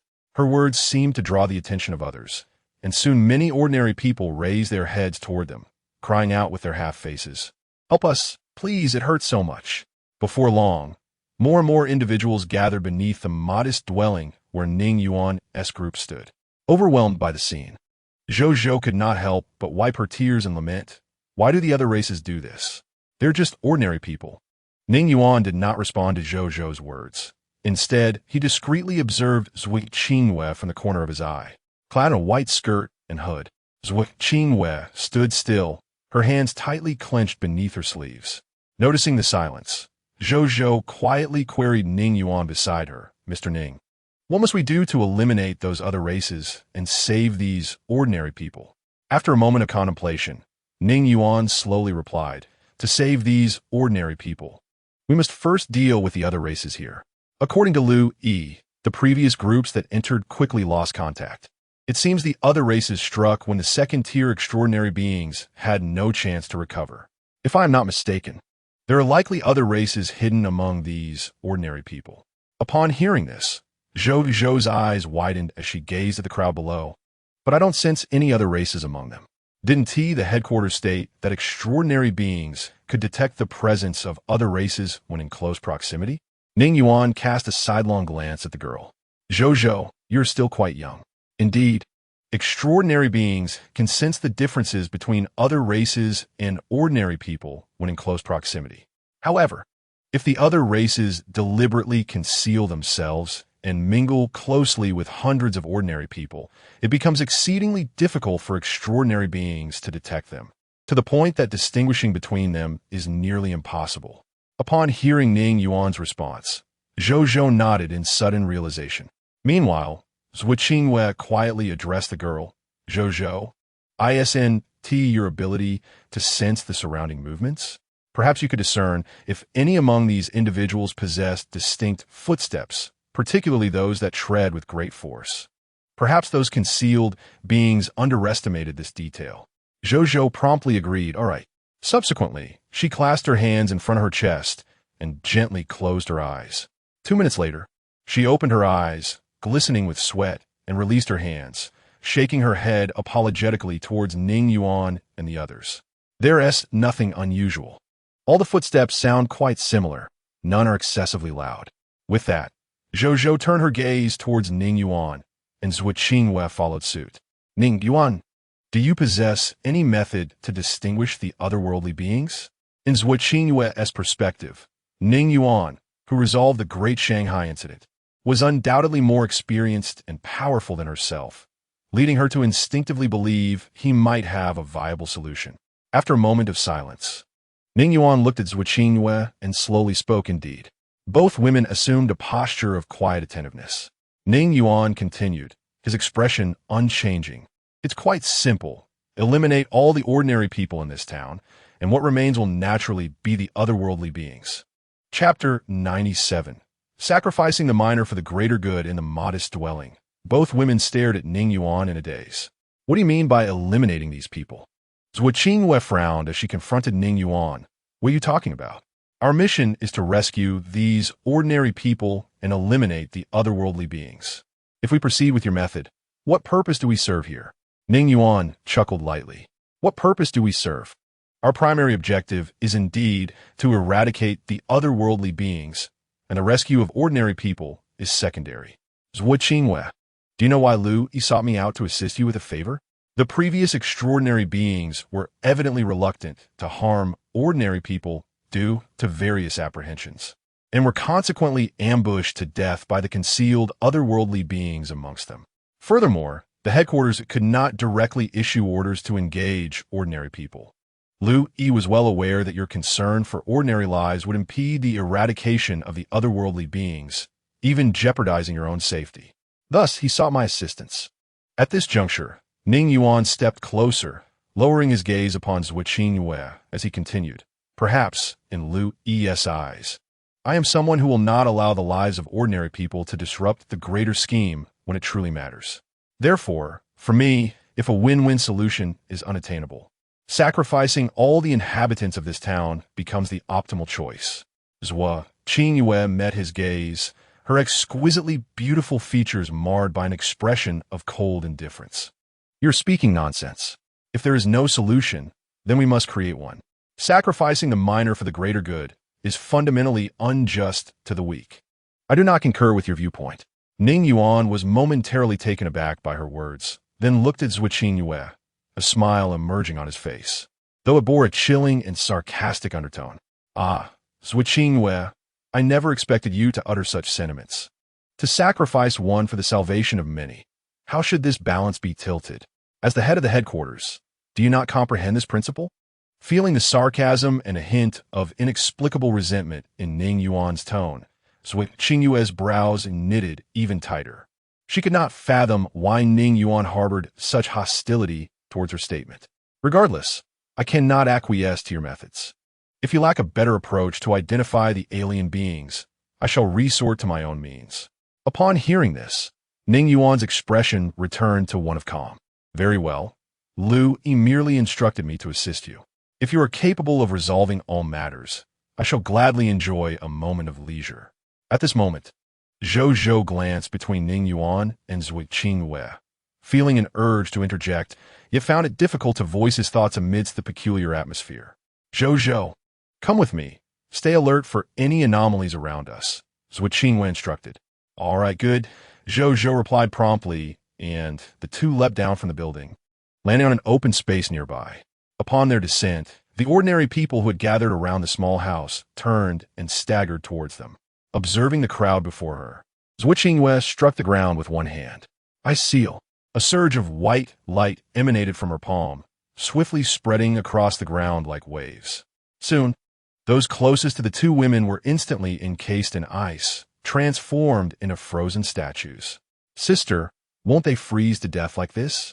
Zhou exclaimed, marveling at Zhuo Qingyue's ability while expressing concern for the safety of the encased individuals. I've controlled the intensity of the ice seal to the limits that ordinary people can endure. In a short time, it will only inflict minor harm. Posing no threat to their lives, Zhuo Qingyue replied, beads of sweat beginning to form on her forehead. Stay alert for any disturbances around us.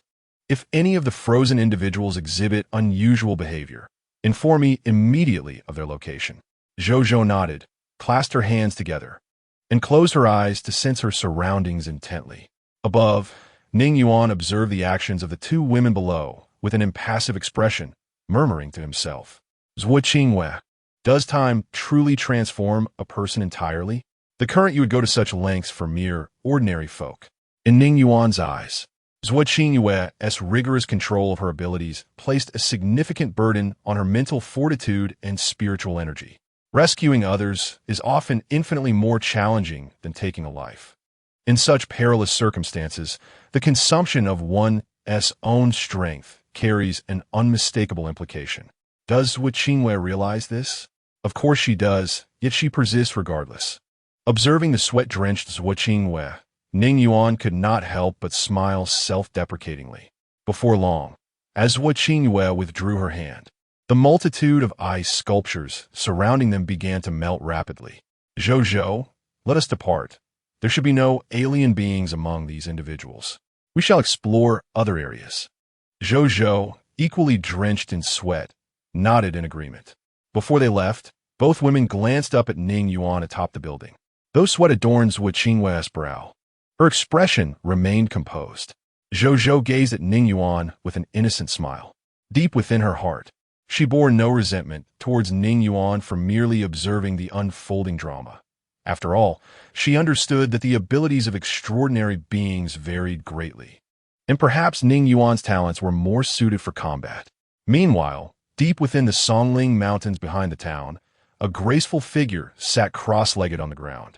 Her eyes gently closed, a faint smile gracing her lips. Su Yao, seeing your delight, could it be that you have caught a substantial fish? A young man leaned casually against a nearby tree, holding a wild fruit in his hand, and curiously inquired about the seated girl below. A substantial fish, one might say. Su Yao slowly opened her eyes and replied with a smile. The girl, in her early 20s, wore a knee-length dress, her long black hair cascading down, her features exquisite, and her skin fair. There are three extraordinary beings. Among them, that white-haired girl is formidable. If I am not mistaken, she should be the top-tier extraordinary being from the headquarters, Zhuo. A top-tier extraordinary being? Indeed, quite impressive, a significant catch. The young man nodded, taking a bite of his wild fruit. Heh, I never claimed it was merely one significant catch. The smile on Su Yao's face deepened. That Ning Yuan, who killed Ling Wu, has also arrived. Upon hearing this, the young man paused in his nibbling of the wild fruit. Are you certain it is Ning Yuan? Su Yao nodded affirmatively. There is no mistake. Zhuo and another little fellow refer to him as such. The young man quickly finished the wild fruit in his hand and then leapt down from the tree, landing beside the woman. Can your two maidens handle these two significant catches? Do you need me to intervene? Su Yao chuckled softly. Do not underestimate the strength of Xian'er and her companions. Besides, I'm here as well. With that, a bamboo flute materialized in Su Yao's hand. She closed her eyes, placed the flute to her lips, and began to play softly. Chapter 98. The true slaughter. The flute's melody drifted like a gentle breeze through the Songling Mountains, reaching the town below. Simultaneously, within the town, ordinary individuals who had been aimlessly wandering seemed to receive an unseen command, hastening their steps towards a single direction. Inside a large supermarket, the two women who had just entered were taken aback by the scene before them. The shelves lay in disarray, various goods scattered across the ground. The once pristine white floor now stained crimson with blood, dismembered limbs, and corpses littered throughout. Zhou instinctively covered her mouth. Having witnessed the mangled body clad in military attire, as well as several dismembered corpses. The cuts on these bodies were unnaturally neat, as if cleaved by a sharp blade. Sister, could they be? Zhou's voice trembled.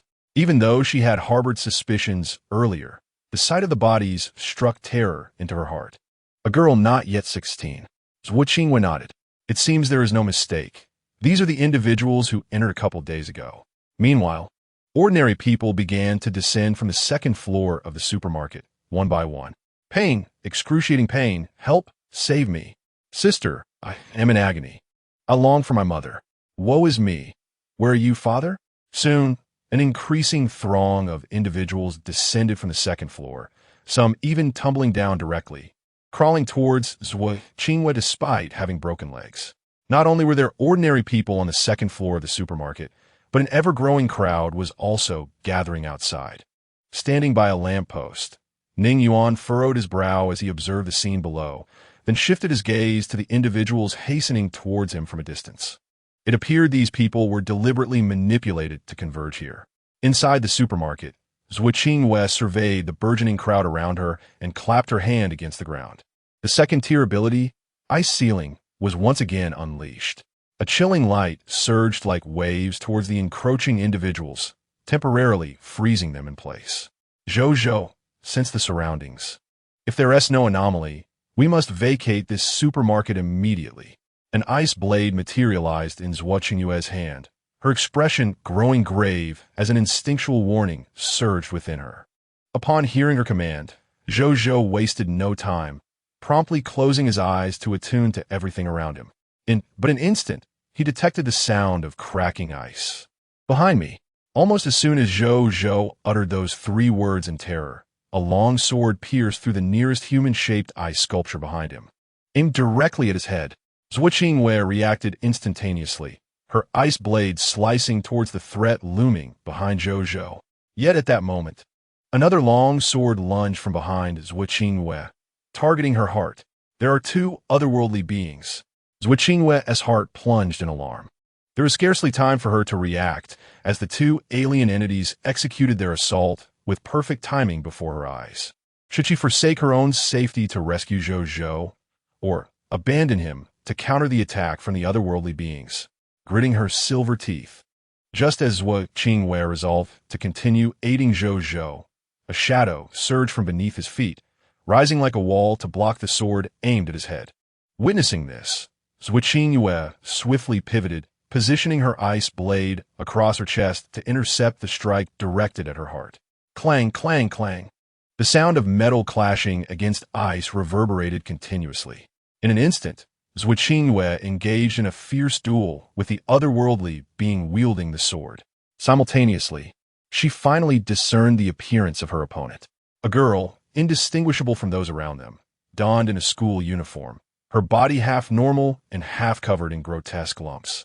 At that moment, the half of her face that resembled a normal human bore an icy demeanor, and the long sword in her hand emanated an extreme sharpness. Waves of sword light erupted from the girl's hand, sweeping through everything in their vicinity like a torrent of white water. Countless ice crystals suspended in the air were stirred and shattered. The ordinary people closest to the two, who had been frozen, were sliced into pieces by the sweeping sword light, a deluge of blood and internal organs bursting forth. On the other side, another sword-wielding girl in a school uniform furrowed her brow as she gazed at the shadow that had ensnared her long sword. In the next moment, a shadowy black spear surged from beneath, aiming directly at her head. Startled, the girl relinquished her long sword, her supple form arching backward just in time to evade the strike. At that instant, the impassive Ning Yuan materialized before her, and the shadow beneath him swiftly penetrated her body, rendering her immobile. With a mere gesture, 3 black spears materialized in the air, then pierced toward her form. Thud, thud, thud. 2 of the shadowy spears plunged mercilessly into the defenseless girl's chest, while one was poised to penetrate her skull. In a desperate bid, she bit down on her own tongue. Temporarily restored, she brought her fingers together, unleashing a sword beam as thick as an arm, aimed straight at Ning Yuan's brow. Alas, both of your techniques rely on sword beams, but regrettably, your speed is insufficient. Ning Yuan, though slightly taken aback by her counterattack, merely tilted his head to evade her strike. The shadow once more invaded her body, asserting control over her, and in her unwilling and fearful gaze, a pitch-black spear viciously pierced through her skull. Meanwhile, Zhou Zhou, positioned beside Ning Yuan, remained in a daze, unable to grasp the rapid and brutal unfolding of this battle. When she had first become an extraordinary being, she had secretly tested her strength and speed. At that time, she discovered she could effortlessly lift 500 pounds. And when sprinting at full capacity, she could reach 10 meters per second. Zhou Zhou had once secretly reveled in her newfound prowess, likening herself to a superhero. Subsequently, upon being discovered by headquarters and joining their ranks, she learned of the existence of alien beings. Yet, even then, she did not hold them in high regard. In her perception, these entities were merely mutated monstrosities, not vastly different from herself. Even when truly engaged in combat, she envisioned it much like the portrayals in films and novels, exchanges of taunts followed by a turn-based clash. However, now she bore witness to the stark reality of a battle against aliens. There were no exchanges, no superfluous words. It was a visceral struggle for survival, where life and death could be decided in an instant. Whether it was the fierce clash of ice crystals and sword beams on the side of Zhou Qingwei, or the combat that had just transpired beside her with Ning Yuan, she now understood the prowess of the top extraordinary beings at headquarters. Zhou Zhou's mind was blank, her body trembling uncontrollably. From a moment Ning Yuan appeared to the conclusion of the battle, her thoughts had failed to react. Chapter 99. Crimson fireworks simultaneously in another skirmish. The girl engaged in a fierce struggle with Zhou Qingwei caught a glimpse of Ning Yuan mercilessly slaughtering her companion from the corner of her eye, her eyes instantly brimming with tears of rage. She yearned to withdraw and exact vengeance upon Ning Yuan, yet Zhou Qingwei afforded her no opportunity. The sword beams obliterated everything in their path, while the ice crystals continued to emerge relentlessly. The bone-chilling ice crystals enveloped her like a torrential downpour, causing her body to freeze at an alarming rate. Damn it, how are these two extraordinary beings so powerful? Just as the girl pondered her next course of action, an unexpected turn of events transpired. Suddenly, the ordinary people gathered outside the supermarket surged frantically inside, their faces contorted in anguish as they lunged towards Zhui Qingwei and Ning Yuan. Moreover, one side of their bodies, covered in grotesque flesh, began to swell ominously, hinting at an impending explosion. Witnessing this scene, the girl in school uniform's expression brightened with joy. It was a sign that Miss had intervened. However, Ning Yuan frowned at the unfolding chaos and, without hesitation, picked up Zhou and darted out of the supermarket like a fleeting shadow. Zhui Qingwei remained, her gaze sorrowfully fixed on the ordinary people around her, their faces twisted in excruciating pain. She murmured softly, "I am sorry." Just as these pained souls seemed on the brink of bursting, a blinding white light erupted from Zhui Qingwei. In the next instant, a terrifying chill enveloped the area, freezing those on the verge of explosion instantaneously, forever immobilized in place. How is this possible? How could a mere second-tier extraordinary being possess such formidable power? At that moment, the girl in the school uniform was struck with horror as the piercing white light surrounded her. Then, as she was instantly frozen, a realization dawned upon her, and she thought incredulously, could it be that she deliberately suppressed her own power to avoid harming those ordinary people? Meanwhile, Zhui Qingwei slowly approached the girl, raising her hand to shatter the ice encasing the girl's head. Gazing into her eyes, Zhui Qingwei coldly inquired, "What do you consider these ordinary people?" Looking at Zhui Qingwei's stunningly beautiful yet icy visage, the girl chuckled. "What do we consider them?" As you can see, Zhui Qingwei fell silent, and without further word, she raised her hand and gently plunged an icy blade into the girl's forehead. The girl's face twisted in agony, and she gritted her teeth, exclaiming, "What a pity! If it weren't for that damned man intervening, even if we couldn't kill you, we wouldn't all have to die here." Zhui Qingwei offered no response. Outside the supermarket, Ning Yuan stood in the air, a shadow beneath him swirling like mist. On the ground, a multitude of ordinary people